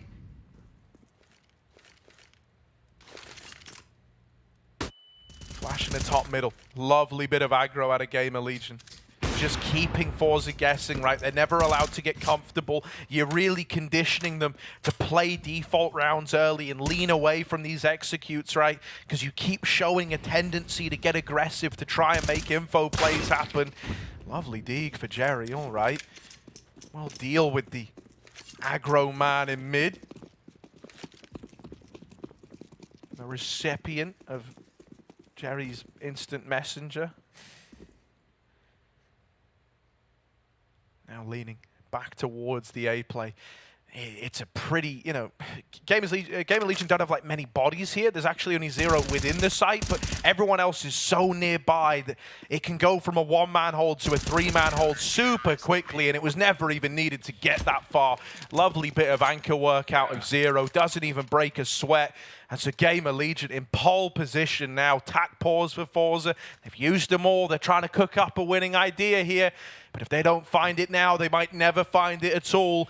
And they might find themselves dropping down 0-2 in the group. Yeah, Zero's been really solid on this A anchor so far on the CT side. It's been nice to see, obviously, a player who took, you know, a couple of years out of the game where we just didn't see him play at all, and came back at the start of 2020 with this roster.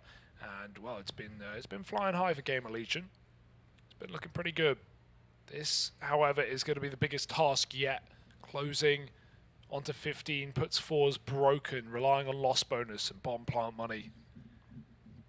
Reaching deep in the pockets Force need this round now if they want to avoid that eventuality. No AWP to do it though. But never a team that's relied too heavy on the T-side AWP. Era just threw a deep BAP smoke on the run. Very nice. Shalfie double entry. The early flash for Zero, at least off the kill feed, says it blinds his teammates. Regardless of whether it did or not, it certainly didn't blind Shalfie. Feels like if you're flashing that out of spawn, that's a very difficult angle. And the timings could be weird. Zero's still here. They know for the flash assist. And, oh, he almost gets 2. That could have tempted them back into the round. IM can stop the plant. Now it gets weird. Oh, that is such a key trade. And, man, I mean, Forza are able to find that. It was a really nice idea from Gamer Legion. I think it's kind of a shame that the flash pop into Palace was so hideous because the rest of the game plan in that round was super interesting in all reality. You know, they quad lent towards A. It was just a solo man Era over towards the B site who throws that deep app smoke on the run up as you pointed out, right? And what that meant was, you know, he felt kind of more than content just anchoring that side of the map, especially with the deep smoke in so quickly. And then you would have had 4 players to take a lot of real estate at A. And even if the Palace players died in the fashion they did, you were always going to lean into that A play under the assumption that at most there's like one player more, there, right? And cool. So there kind of was like some sort of fallback there. You kind of entice Forza into a bomb site that's more stacked than they assumed it would be. It just gets unfortunate. You know, if that was like a 2-for-1 trade over in Palace, maybe it had a bit more legs on it there. I really think that I just think getting double swept at the start was an ultimate disaster. I'm sure that works in practical, like, you know, they won a round with that before, but I feel like the only danger of that is flashing Palace off of spawn. Sometimes the T's a little late, sometimes they're not instant peeking, they're waiting to hear footsteps. Like, there's so many ways that, you know, I don't think even the team flashes is a problem. I think, like, the T's might just be a second later. That's such a quick play. Zero anchoring again, gets 1 shot off. Jerry dinked as well. I am smoked out of this round, and it's going to be down to Rusty and Spawn. There's again this quick ramp player coming in. Oh, he's going to hear the apps, man. He's going to hear the Palace player. Yeah. Footsteps made. I think at this point in the game, Forza always have to consider these instant flanks, whether they're coming in ramp running T-spawn or B-apps running ramp. They've been going through all half. So Forza has slowed it down, and they're waiting to see. Oh, I am good timing on the swing, right? Can't quite convert the second kill, but that's a lot of info. You know you've still got a Palace player trapped. You know that bomb was trying to come up A, so at this point, you should be aware. Did that get heard? It might have made a mini noise cue, or maybe they're just aware of this ramp position anyway. I don't know, but it's scary. They can cover ramp.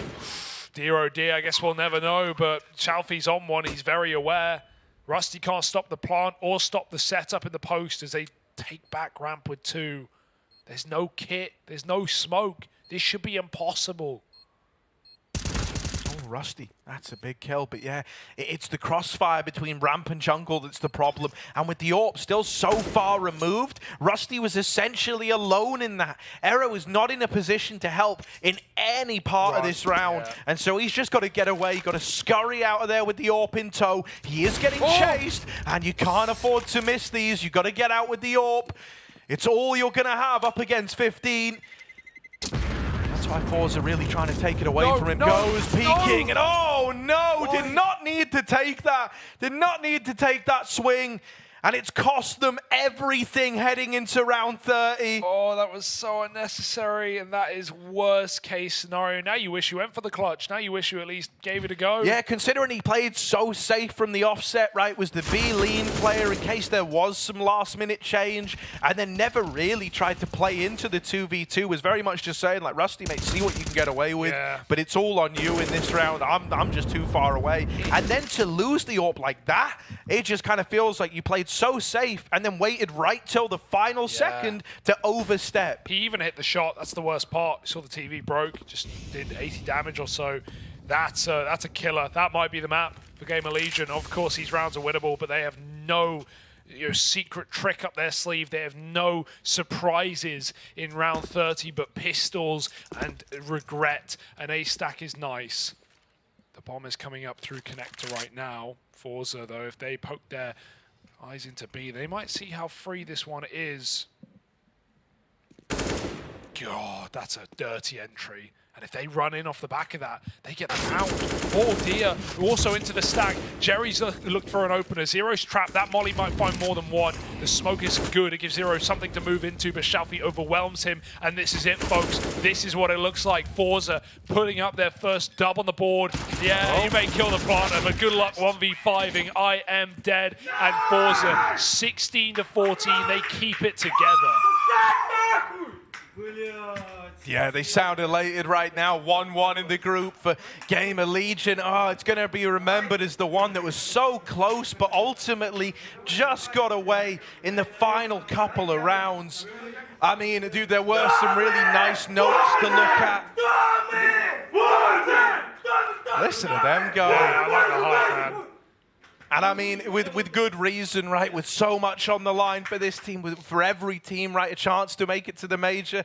Can't scoff at that. And 1-1, it's a fairly decent position of being Gamer Legion, man. They're going to be kicking themselves. It does just beg the question, you know, what could have been if you had an AWP in that final round? You know, that's how it's going to be remembered, but I don't think, you know, the one gun was the round winner. Yeah, was it a big mistake? Sure. Was it the only way they could have closed the map? Not really. There were plenty of chances in gun rounds, at least. Ultimately, very entertaining game.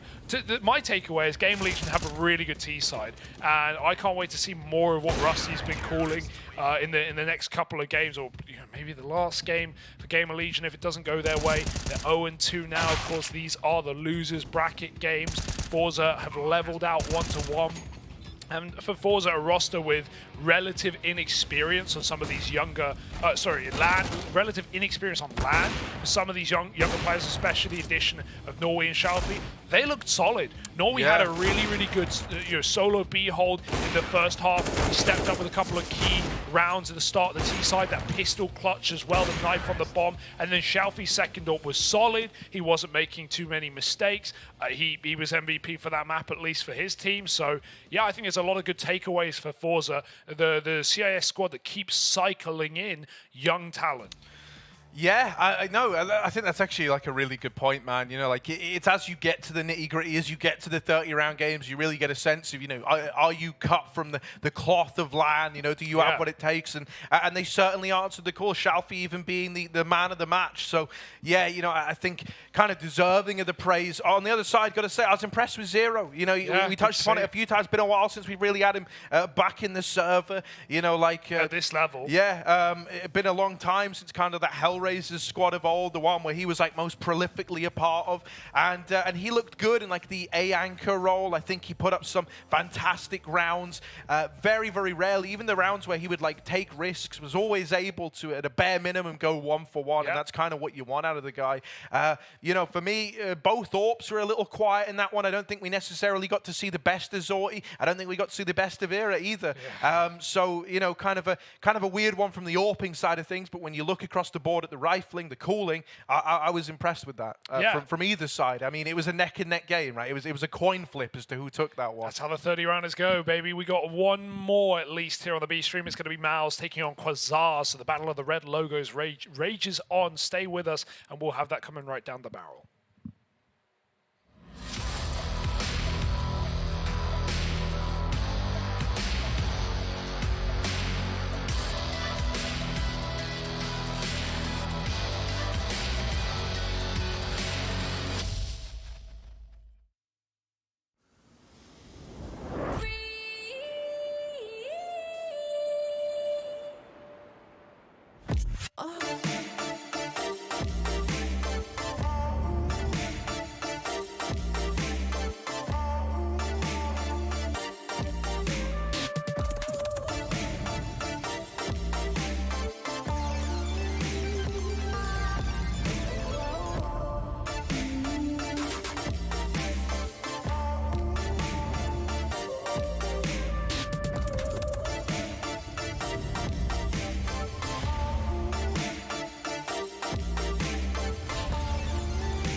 battle is on.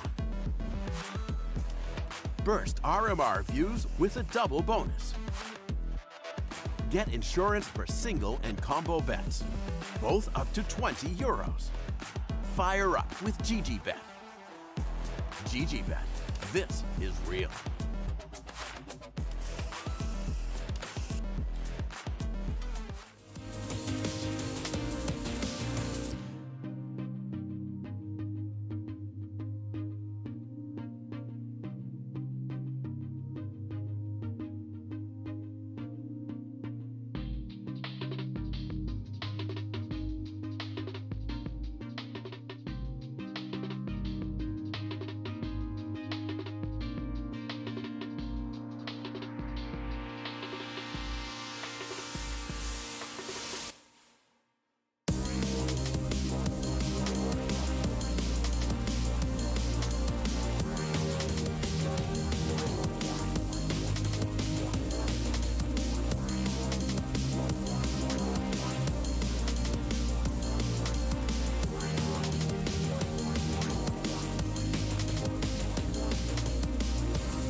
right, so we got a bit of a treat now, right? We got Maus taking on... I keep calling them Quasar, but you say Khazar, so... Hey, I'm no expert on the term. I just got told I was saying Shelfie's name wrong the entire map. Apparently it's Salvia or something akin to that. We'll get that sort of next time. Yeah, it's especially hard with some of the more unknown teams, but Quasar sounds right in my head. Okay, I like that. Look, Am I wrong? What do you think? I mean, I think Quasar, but we just gotta go with Quasar. Let's go Quasar. We just gotta go with feeling, you know, like, and that's how we're gonna do it. But the reason why they're kind of an unknown quantity here, Hugo, is they kind of came through like in a unique spot, right? Yeah, they came through the Far East Russia qualifier. What that means is they played in Siberia. I guess their ping is simply too high to play EUCS, and well, that much definitely is true, right? They are way out east in Russia. So yeah, Siberian teams. That's kind of cool. Alone, we don't get many chances for technically Europe, technically Asia. There's a fine line. There's a grey area there. I'm not going to dispute it. But they won their Far East qualifier in Siberia, and they made it straight to here. So we get to see what Quasar bring to the table up against Maus. And we got some Ancient. I'm so down. Okay, I already really like this. Yeah, we've ended up on Ancient. I do like that. We talked about Quasar. Let's kind of look over at Maus, right? Much more familiar team. It's kind of why we started with the other guys for the Maus squad.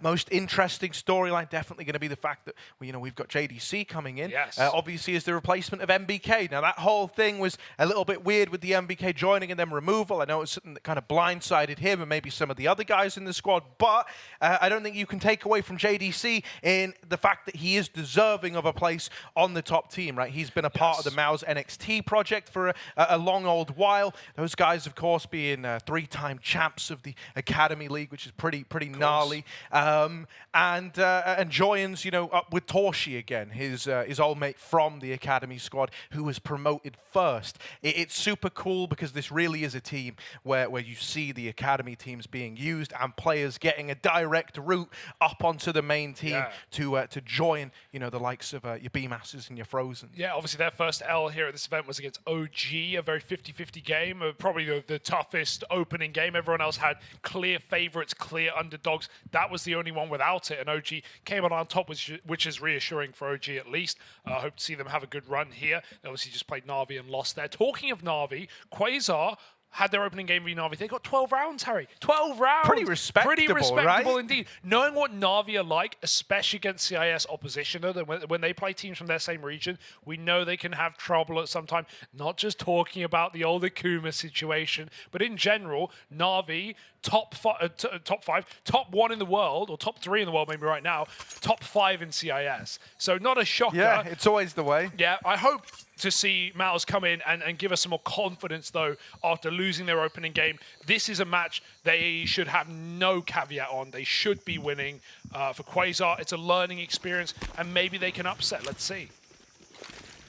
Yeah, it's kind of like a super liberating position, I guess, to be in for Quasar. It's like if you win this, everyone sits up and goes, wow, that shouldn't have happened. And if you lose it, everyone goes, well, of course you lost. It's Maus. So kind of a unique, pressureless environment to be in. Little wrapping towards Temple for Quasar. They're going deep, wrapping CT and trying to fight for this control. However, Dexter tears through them with his USP, and that was the bomb. Oh. And even JDC's copping shots, mate. No one's safe from Dexter, not even his own team. Yeah, it's awkward. I actually really like the idea there, but Maus were completely leaning out of A. So as Quasar ran through the empty bomb site, they ran into the rotate. The bomb is lost. If they had it, it would be a post plant right now. But this is a very strange situation. Welcome to the West. Welcome to, well, so West, we've gone East. It's Australia biting back. And now Maus just sit on that package like a mother hen with her egg.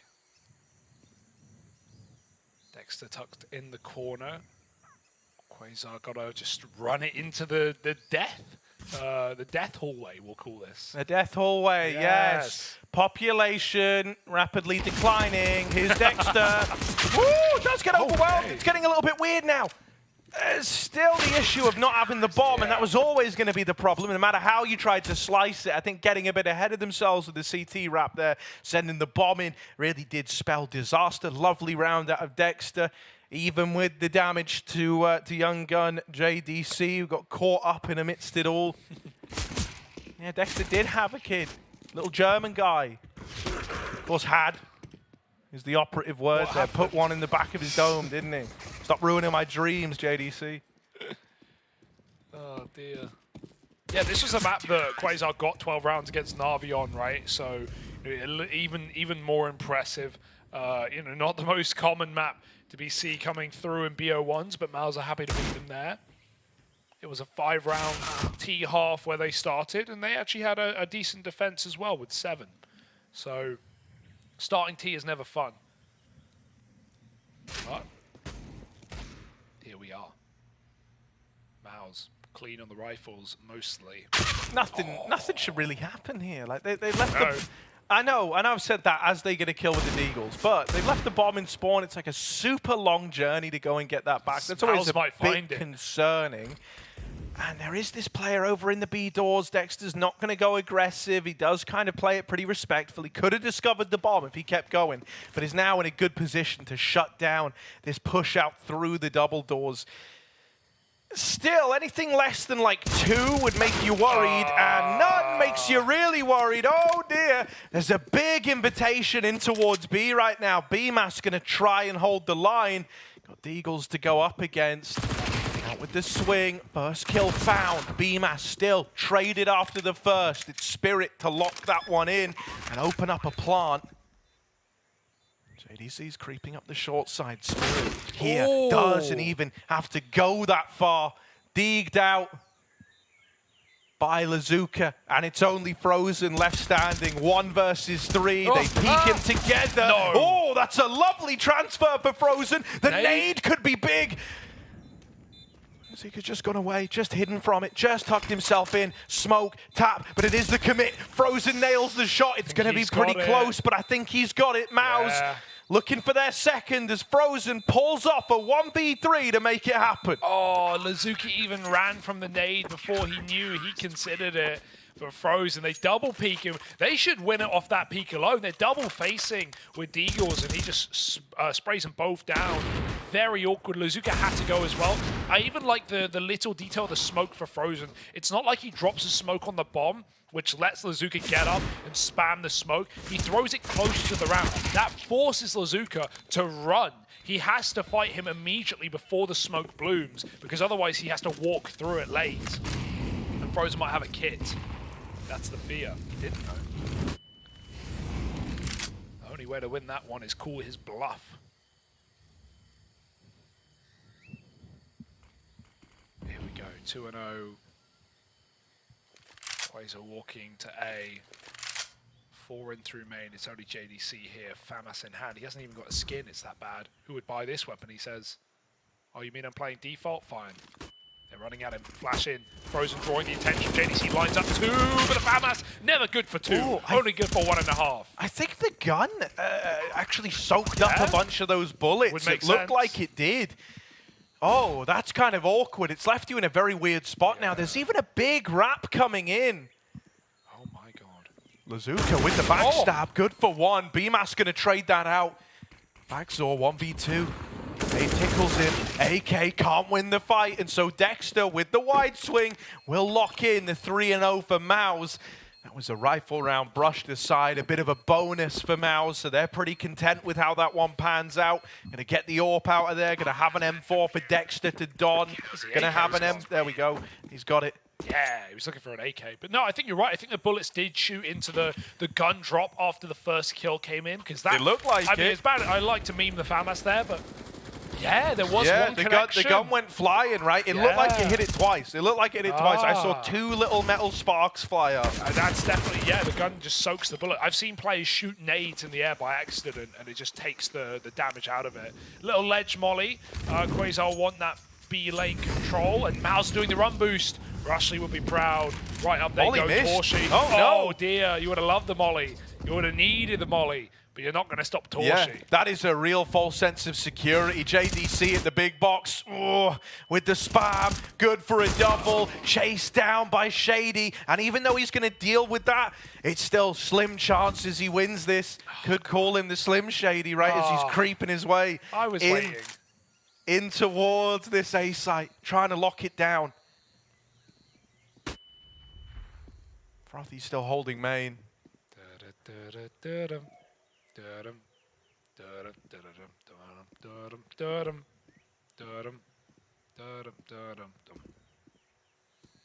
I like this from Mouse, man. They just let it grind to a halt. They say, look, you're wanting us to push, Quasar. You're wanting us to come to you. Well, you're the ones on the clock.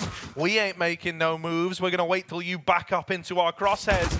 And out in the open, it's going to die as well. Mouse 4-0. And a very clean round to get them there. Yeah, Mao's not making mistakes right now. They're looking pretty solid, aren't they? Some clutch rounds coming through. A missed molly costs them an early kill. And I can't believe you used the Slim Shady line in round 4, Harry. Yeah. Come on. I have one for later, don't worry. Okay. But dear, oh dear. Beating right now, CT Ancient, it's never easy.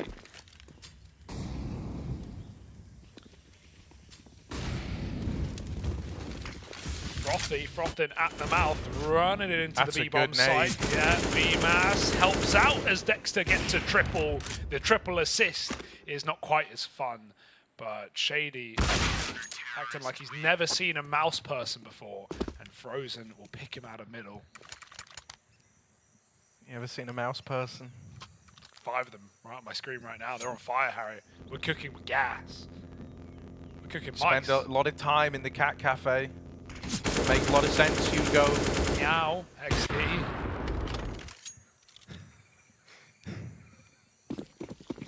Five and out. And another AWP. Only down a middle early. Oh. And spent.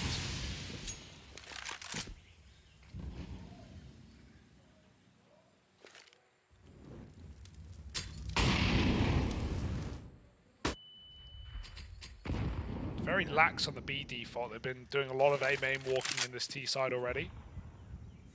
Mouse have yet to take the lane back with the exception of that run boost round. This time it's just Torshi spotting middle. Frozen helping out from Donuts. Top red smoke. And it goes. Now they can start to take mid late, but what do they want to do with it? We talk about the Cat Cafe Mouse. They've always found a way to land on their feet in these rounds. Like buttered toast. The foot of the toast is the best part. Delicious. Creeping through main is Shady. The bomb's going to join him. Grouping for the A hit. JDC does have support in Donut. Going to try and cross back to default. Just gets here in time. Now, I thought he was spotted. He still nails the opener and is able to make it a double. Tagged by the AWP, but still not deterred. Able to keep peeking from inside of the site, trying to deliver even more. Frothy's going to deal with him, but he's plunged into the 1 versus 4 and silenced by Frozen in the Donut. Someone needs to give Frothy a Ravy shot right now. Looks like this rabid mouse has bit him. Still frothing at the mouth. 6 rounds in and silent Quasar. Yeah, it's so hard to remember which one I'm calling. It's got to be Quasar. Yeah, I don't want. No, I believe you. I believe you. I'm trying to be consistent. I'm failing at being consistent. It's like anything. Like Quasar's a word as well, whereas Quasar is just annoying. No, so you're right. Here we go, up through the ramp. Dexter hasn't really been dealt a fast B yet, but it's going to hold the line with the first, even spamming the bomb, so if anyone tried to run that path, they would have been on the receiving end.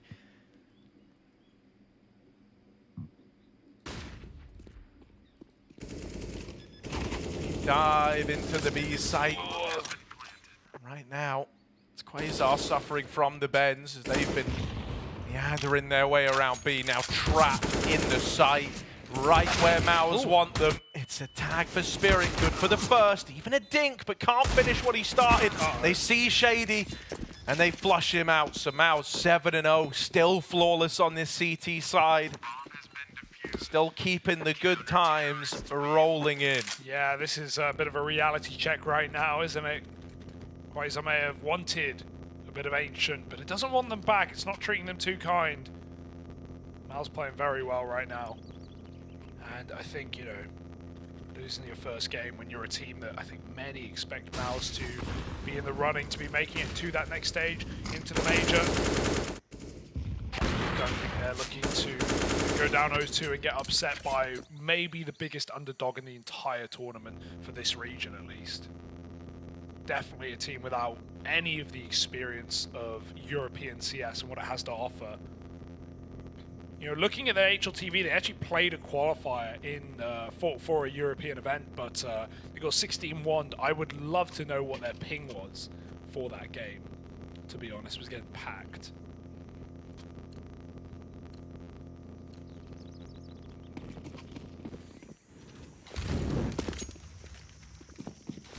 Yeah, we got the deep molly in mid for Donut.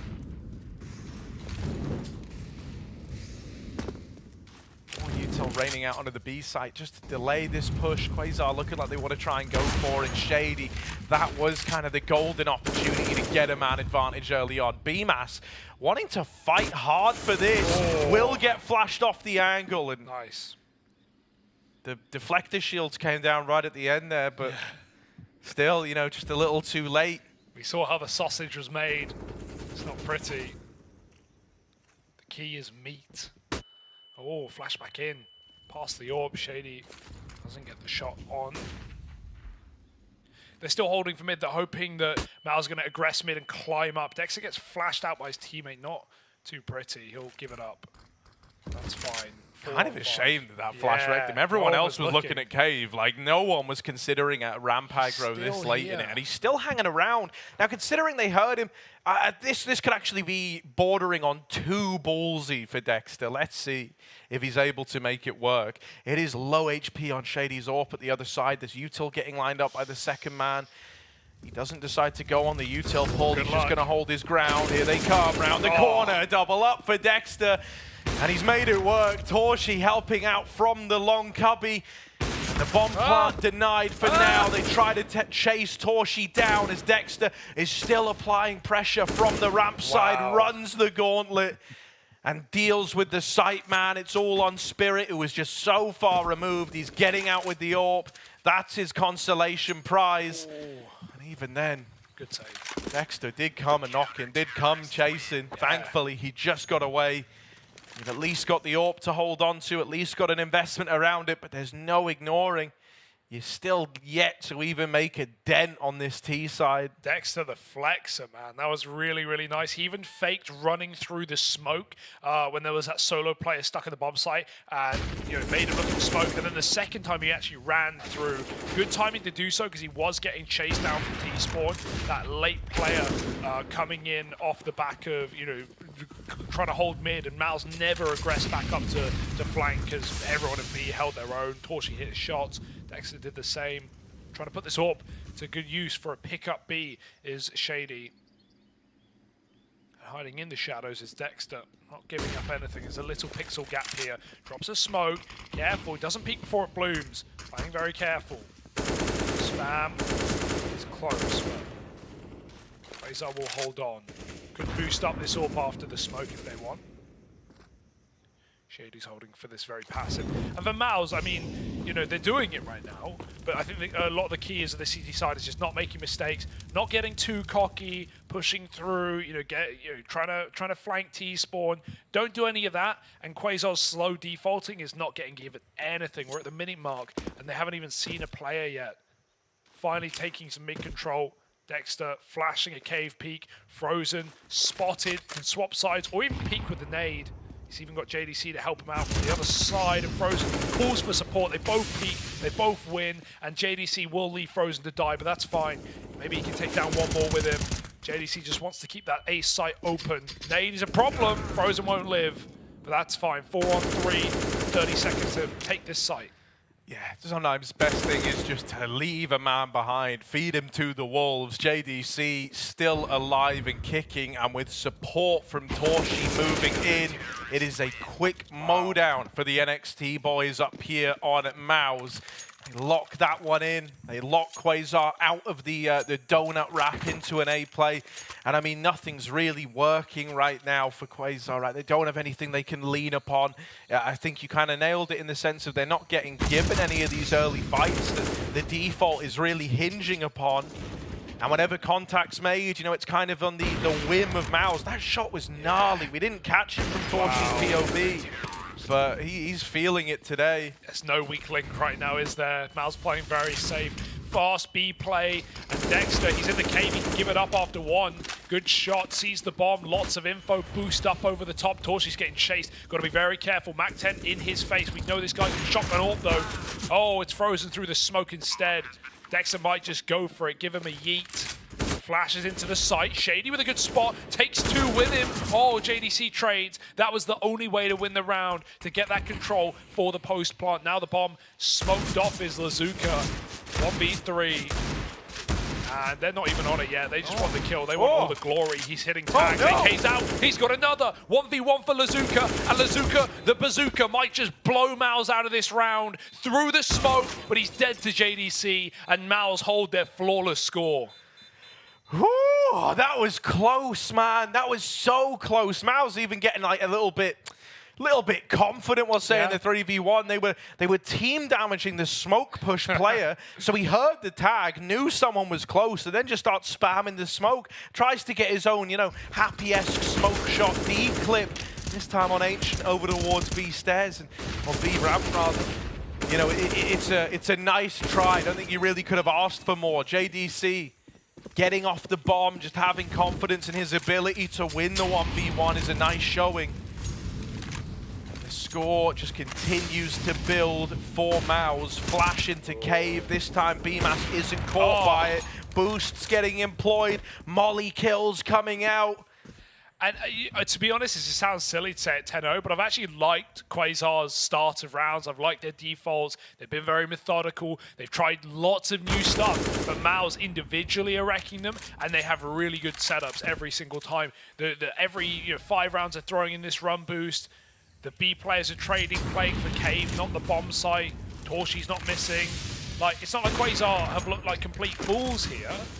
They are just getting bullied individually. Shady just gets out before JDC peeks T-spawn. But they're coming for him. They've got the bomb. Dexter running it. Shady starts walking early just in case, and that's the right play, but will he check the corner with the AWP? Very difficult to do so, and it's the wrong corner. That's the wrong number, 11-0. And Dexter, he's having a great day in the office right now, 16-4. Nothing stopping him. And yeah, just the Mouse show, baby. It's kind of what we wanted. Just maybe not this dominant.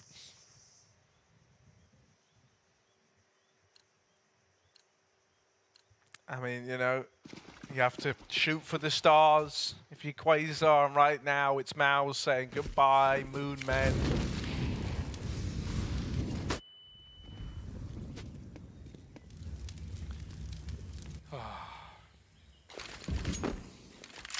Bit of a B fake for Lazuka. Just trying to hold lane down. We'll have Dexter to go up against. Now, if he's able to win this, that would actually be a lovely start for Quasar. Although Dexter isn't going to overextend, isn't going to hang around. Doesn't want to be that problem area to fall apart.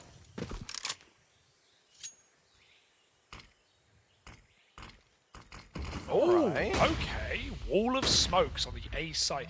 It would be better if they were using it, but it is a fake. It's drawn 3 players over for Mouse, but as said, individually, they've just not been missing. They're going to use this to try and get out Donut into A. Quasar bringing in some new stuff, but that's the bomb first, and Frozen shuts down too, and that's what I mean. It feels like every Mouse player goes 2 for 1 in their positions, and that's not if there's more than one. Quasar has shown us some cool stuff. Even the pistol strat of running through Temple all the way to CT spawn. Yes, they got destroyed, but it's just something different. Trying to catch Mouse off guard. They found the MTB site. They found the gap. trying to smoke off those rotates. Right now, Torshi's the only guy playing into this round, and he's getting crept upon through long. He's not ready. BMAS does kill that mid lurker. Bomb needs to hurry up and come through cave. They've got a window of opportunity. They need to seize it. Shady creeping in. Bazooka. Oh, trying to help him with the cross, but now off the angle. That's given a fight over. They will respond with the kill, but the bomb's dropped, and it's a double up for JDC. Yeah, Mr. Multi-kill again, right? You said it. I mean, it feels like whenever you kind of make these missteps, if you're Quasar, just the tiny little errors, you would be shocked how much a kind of more experienced team like Mouse are going to exploit them. They had to believe in their own strat there. They had to believe that Mouse had rotated out of the bomb site. They'd done what they needed to do with that wall of smokes. They pulled everyone off of B, but then even though they killed Torshi here, they don't think Cave's clear. I mean, he's looking at Cave, he's looking at default, he's looking at the site, and so they're just so passive, so patient in clearing Cave. It lets Mouse just run through their own utility and chase him down. If Quasar, after they kill Torshi, knife out into B and plant, they have a 2v3 and they have time to set up, but they just didn't believe that Mouse would possibly leave B open in this game. It's 12-0. Mouse feel all the freedom in the world. That's like the first glaring error off the back of a really nice idea with those A smokes. I'd love to see them use them. Yeah, right? Like, see what that would actually look like in an A hit. Because they wanted to go donut initially, but Frozen doubled up, so it didn't really work. Oh my god, Mouse again. Good time. He misses. The shots won't. Yeah, Frozen once more, you know, multi-kills are plenty. Mid's locked in by Torshi's AWP, and Quasar are just getting torn limb from limb, picked apart by Mouse. Just Faxor left, and I mean, you know, wrapping mid with a Mac-10, maybe gets one, but even then, wishful thinking, and that's kind of the extent of it, you know. Yeah, I think the wheels have kind of fallen off the buggy at this point, right? It's all kind of gone out the window. Quasar, I feel like they're kind of running out of ideas, even though they've had some nice new things that we haven't seen before. They've never worked. And everywhere you go, you're getting multi-killed. Also, I think in terms of this default that they've looked to establish, been kind of easy for Dexter to read. Like, if they go in B, normally there's players B lane early, and he's been pushing the ramp smoke to get that info, to listen for footsteps. When he doesn't hear anything, he immediately calls for like a heavier A and mid lean. This round's a bit faster, so that like flow of information isn't as important, but there's the triple B here early on, as is often the case. Now that you've heard the footsteps, you keep that third man there. Oh, 3 in cave. And oh, that bounce flash, that is beautiful. That is such a nice pop for Dexter. They'll pop 2 off the back of it. Wow, that's just sickening. How that pops so perfectly for the Jag players. Now this Tuck, oh, does he know? Does he see him? Tuck player in the corner gets spotted and dealt with by Torshi. Yeah, he took BMAS, but with the AWP spotted ramp, Torshi doesn't need to re-peek. And 4v2, he flashes his next fight, knows he's out left now. That barrel should have been seen. And there's no surprises here for Mao's. Got to smoke your retreat. Oh, a lovely flick for Torshi, and now just a formality to finish off the last player. It's JDC wrapping him from lane. This is about to be a flawless first half for Mouse. Quasar, I would love to see them go back to something that involves a bit of misdirection. I think if one thing's been apparent, it's that wherever they kind of make contact first on the side of Mouse, they just pad that bomb site, and that's really been working for them. That's kind of how a lot of these rounds have boiled down. You know, wherever you see the first man is often where you'll see the fifth man, if you catch my drift. And so it's felt pretty easy for Dexter. I think that's also why the A fake round actually works so nicely in terms of opening up the B play. So this time there is some attention over towards lane, but with him already dealt with, Faxor dying at the hands of Dexter towards the top of B ramp, and now no more noise getting heard and lane being taken. Already Mouse are piecing together what's happening in this round. They know what's up. It's only Frothy left in a 1v5, and Torshi will finish him off. So there it is, 15-0. Mouse may be about to 16-0 them. Oh, he said it, so it won't come true. This is the same team that got 12 rounds against Na'Vi on this map. They can't get one against Mouse so far. It's reassuring for Mouse. I think that's the way you have to frame it at this point. Like, Mouse are looking good. Mouse are not giving you any reason to enjoy this experience. Yeah, and honestly, that's kind of how it should be. Like, you know, that's kind of how this should look. Yeah. And if you want to look at things for Quasar, it's like, you know, you kind of had like 2 cool rounds in there that you tried out, some things that we haven't really seen before, like with the A smoke wall. I do wish that we had a better idea of like how they wanted to use that, but you know, I've never seen anyone do it like that, so you know, it's a nice little detail. This is Cyclone's easiest day on the job since NXT. Just no challenge. 15-0. What do Mouse have? Let's close it with style, boys. Yeah, looking just like an A-hit. Keep it simple, stupid, as the saying goes. Frozen with like a late mid-lurk, gets himself into this corner and could look to wrap these donut players. Now that does hinge on these guys coming out through A to actually find a bit of success. Ooh. And they will get churned up by the first man in donut. No way to clear that. You're hinging on Frozen being the one to do it. So he's got to react quickly now as his teammates are getting thinned out inside of the site. They're falling like flies. B-Mass is dead and Frozen in a 1v4. Gonna have to rise to the occasion. Armed with just a Glock. They know where he is. And he's got the whole world in front of him. Shut out. Quasar get there first. Woo! Boys, we're on the board. Let's go. But yeah, you know, that's something at least. That's something. A pistol round. They had a nice setup. They had a triple mid lean with a solo B hold. Wonder what that would have looked like on a B rush. Would have to be retake with the kit. But yeah, either way, Mouse kind of walk into the stack even though they don't know. And Frozen, he wins his fight in middle, but no one else gets anything done on that A site.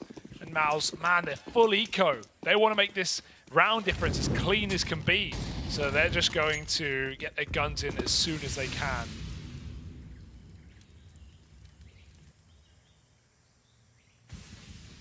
I'm counting Mouse out in no round. Not even this one. Not even this one. Okay. I would like to assume the MP9s just annihilate them. And it's looking good.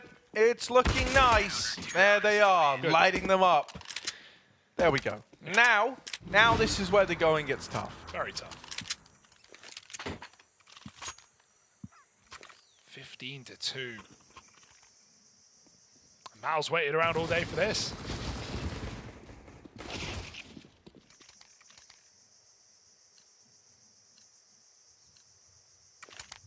Yeah, we've seen some cool individuals on Quasar, but yeah, nothing that's matched the sheer strength of every player on Mouse. Put them together and you've got a terrifying concoction, quick B pick for Frothy, stops Torchy running at ramp. He just wants to let loose there and end this game, but he's put down. JDC spams a smoke and finds a kill in middle. It's going to be Shady alone there. Can climb up and help B ledge if he wants. JDC is not stopping that play. Oh, see, he doesn't know, but that was fine. No one heard it. But now he's a little bit more paranoid about a peek into B. He also doesn't have support. Yeah, with the game Frozen's having too, like, this is just a terrifying... Oh, no, now you're sandwiched. Now you've got to pick a fight and you've got to commit to it. They're giving you a little window to get out. Shady will stand his ground and fights for a double. Locks down the mid-avenue, and now it all starts to fall on deaf ears. A B pop is all that's left. Frozen and Dexter moving in, but a double setup here, a bait and switch. Frothy with the swing, and the MP9s tear him down. Quasar get themselves a third. Winning the first rifle. Yeah, little half buy for Mouse here, and you know, fast round, Tech 9s through cave, something of the sort would be nice. We can see, you know, Mouse are antsy to end it, and you can't blame them, but a couple of nice shots getting put in place. The setups, pretty easy for Quasar. 2 at B tucked in. Shady doesn't panic in middle when he knows he's sandwiched. And Mouse are going to go for that broken buy towards B. Nothing better to do in a round like this. And certainly still winnable. Going to go fast through the cave side with a couple of players. Frothy tucked in. He is alone, but good position. Very hard to clear. JDC tries to jump peek it. Frothy wins. Bazooka, they're already in the bomb site. He doesn't know, he's so blind. They have to push cave, and they do win that Jag fight. Bazooka goes back for more. Shady picks up that DB player, and they've seen Torchy as well. So 5 alive, and there it is. Quasar you know, again, they got 12 rounds against Na'Vi. I do want to reiterate that. This is a beating against Mouse, but it was just a steamroll. It was just momentum getting out of control, and Quasar just couldn't find a way in to even go, okay, this worked, let's exploit that. They only had 1 or 2 2v2s in that entire half. Most rounds are pretty decisive. So there is something to this team, but up against 15, I don't know if we'll see it. Yeah, I mean, hell, dude, if through some insane feat they were able to pull this back, you'd have to be like, wow, okay. And also, part of you would have to sit here and say, man, if only they did anything on the T side, you know? Like, you can see how problematic T sides can be here on Ancient, how they can spiral when it just feels like nothing's going right. Now into mid, a missed shot for Shady. Now, Lazuka's going to go back. Up here on the ledge, this smoke's starting to fade, and that's where the pincer comes in from the double doors. Frozen, that's more like it. Double kill over in mid. We're on the mid players, rather, and JDC is going to take it one step further. This is looking more par for the course for Mouse, just 2 away from bringing this one to a close. Shady's very, very low. The other players all the way over at B and Frothy, and the A site is wide open. Mauser about to move in, pretty much uncontested, with JDC as well. Pushed into red. He's in a really good spot to cut out the rotation to get rid of this man coming in. Now Frothy will win that fight. Shady's still alive here in Temple. Could spiral out of hand, it could get weird, but in a 4-on-2, you're always going to lean in favor of Mouse, regardless of who's in the server. Let alone when you think about the scoreline we're at. Torshi holding this angle, nails the shot, and it's only Shady left to do the honorable thing now. They want it. They're coming in for the backstab. They could have the knife, but I think BMAS, Frozen's just going to steal it away, and there it is. Mouse, they pick up this victory. Wasn't quite the 16-0 of dreams, but they'll still take that one. Very, very one-sided game, and they're now 1-1 in the group. Yeah, no complaints for Miles. I mean, if that game got too close, you would get a little worried. You know, I'm not too shocked that Na'Vi fell a few rounds that way as well. It could have happened. You know, we saw some individuals shining through. If maybe there were some T rounds that you could rely on and go, okay, this works, we can exploit that. But it felt like Miles just weren't giving an inch away to the other side. Impressive win. It's nice to see Miles look good, man. Yeah. Especially after losing their first game against OG, a respectable team to lose against. But I also kind of have high expectations of Miles. I think they're going to go top 8 in this. I think they're going to go through to the major, and I hope to see them there. One notch on the board.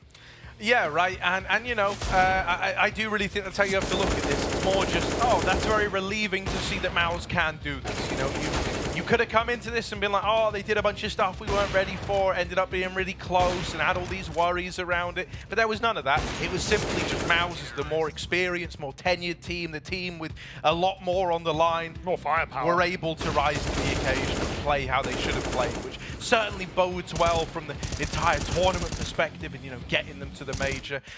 You know, for Quasar, cool little A exec. That's really all I have to say. Don't know what happened. Yeah. Frozen killed them both. They went B.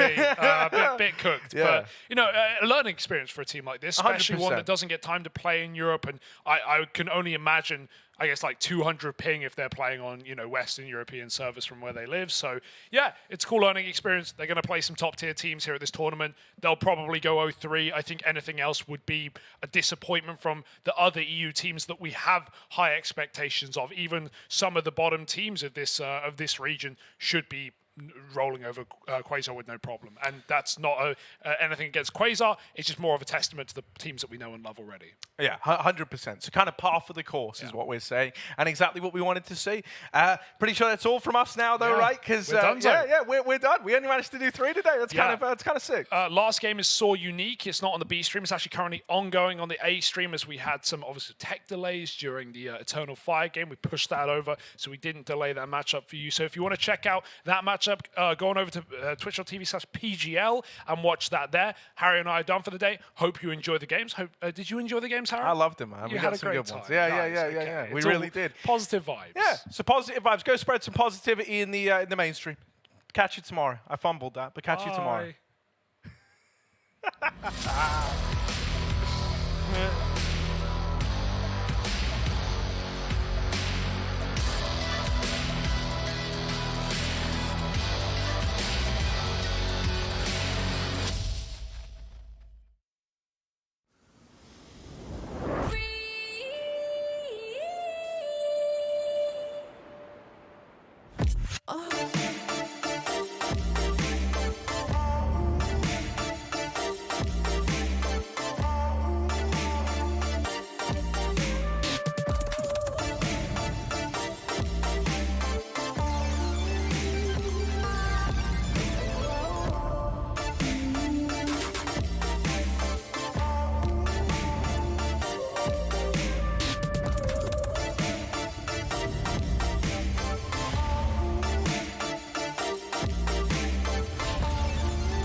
To succeed in this game, you need to invest in yourself.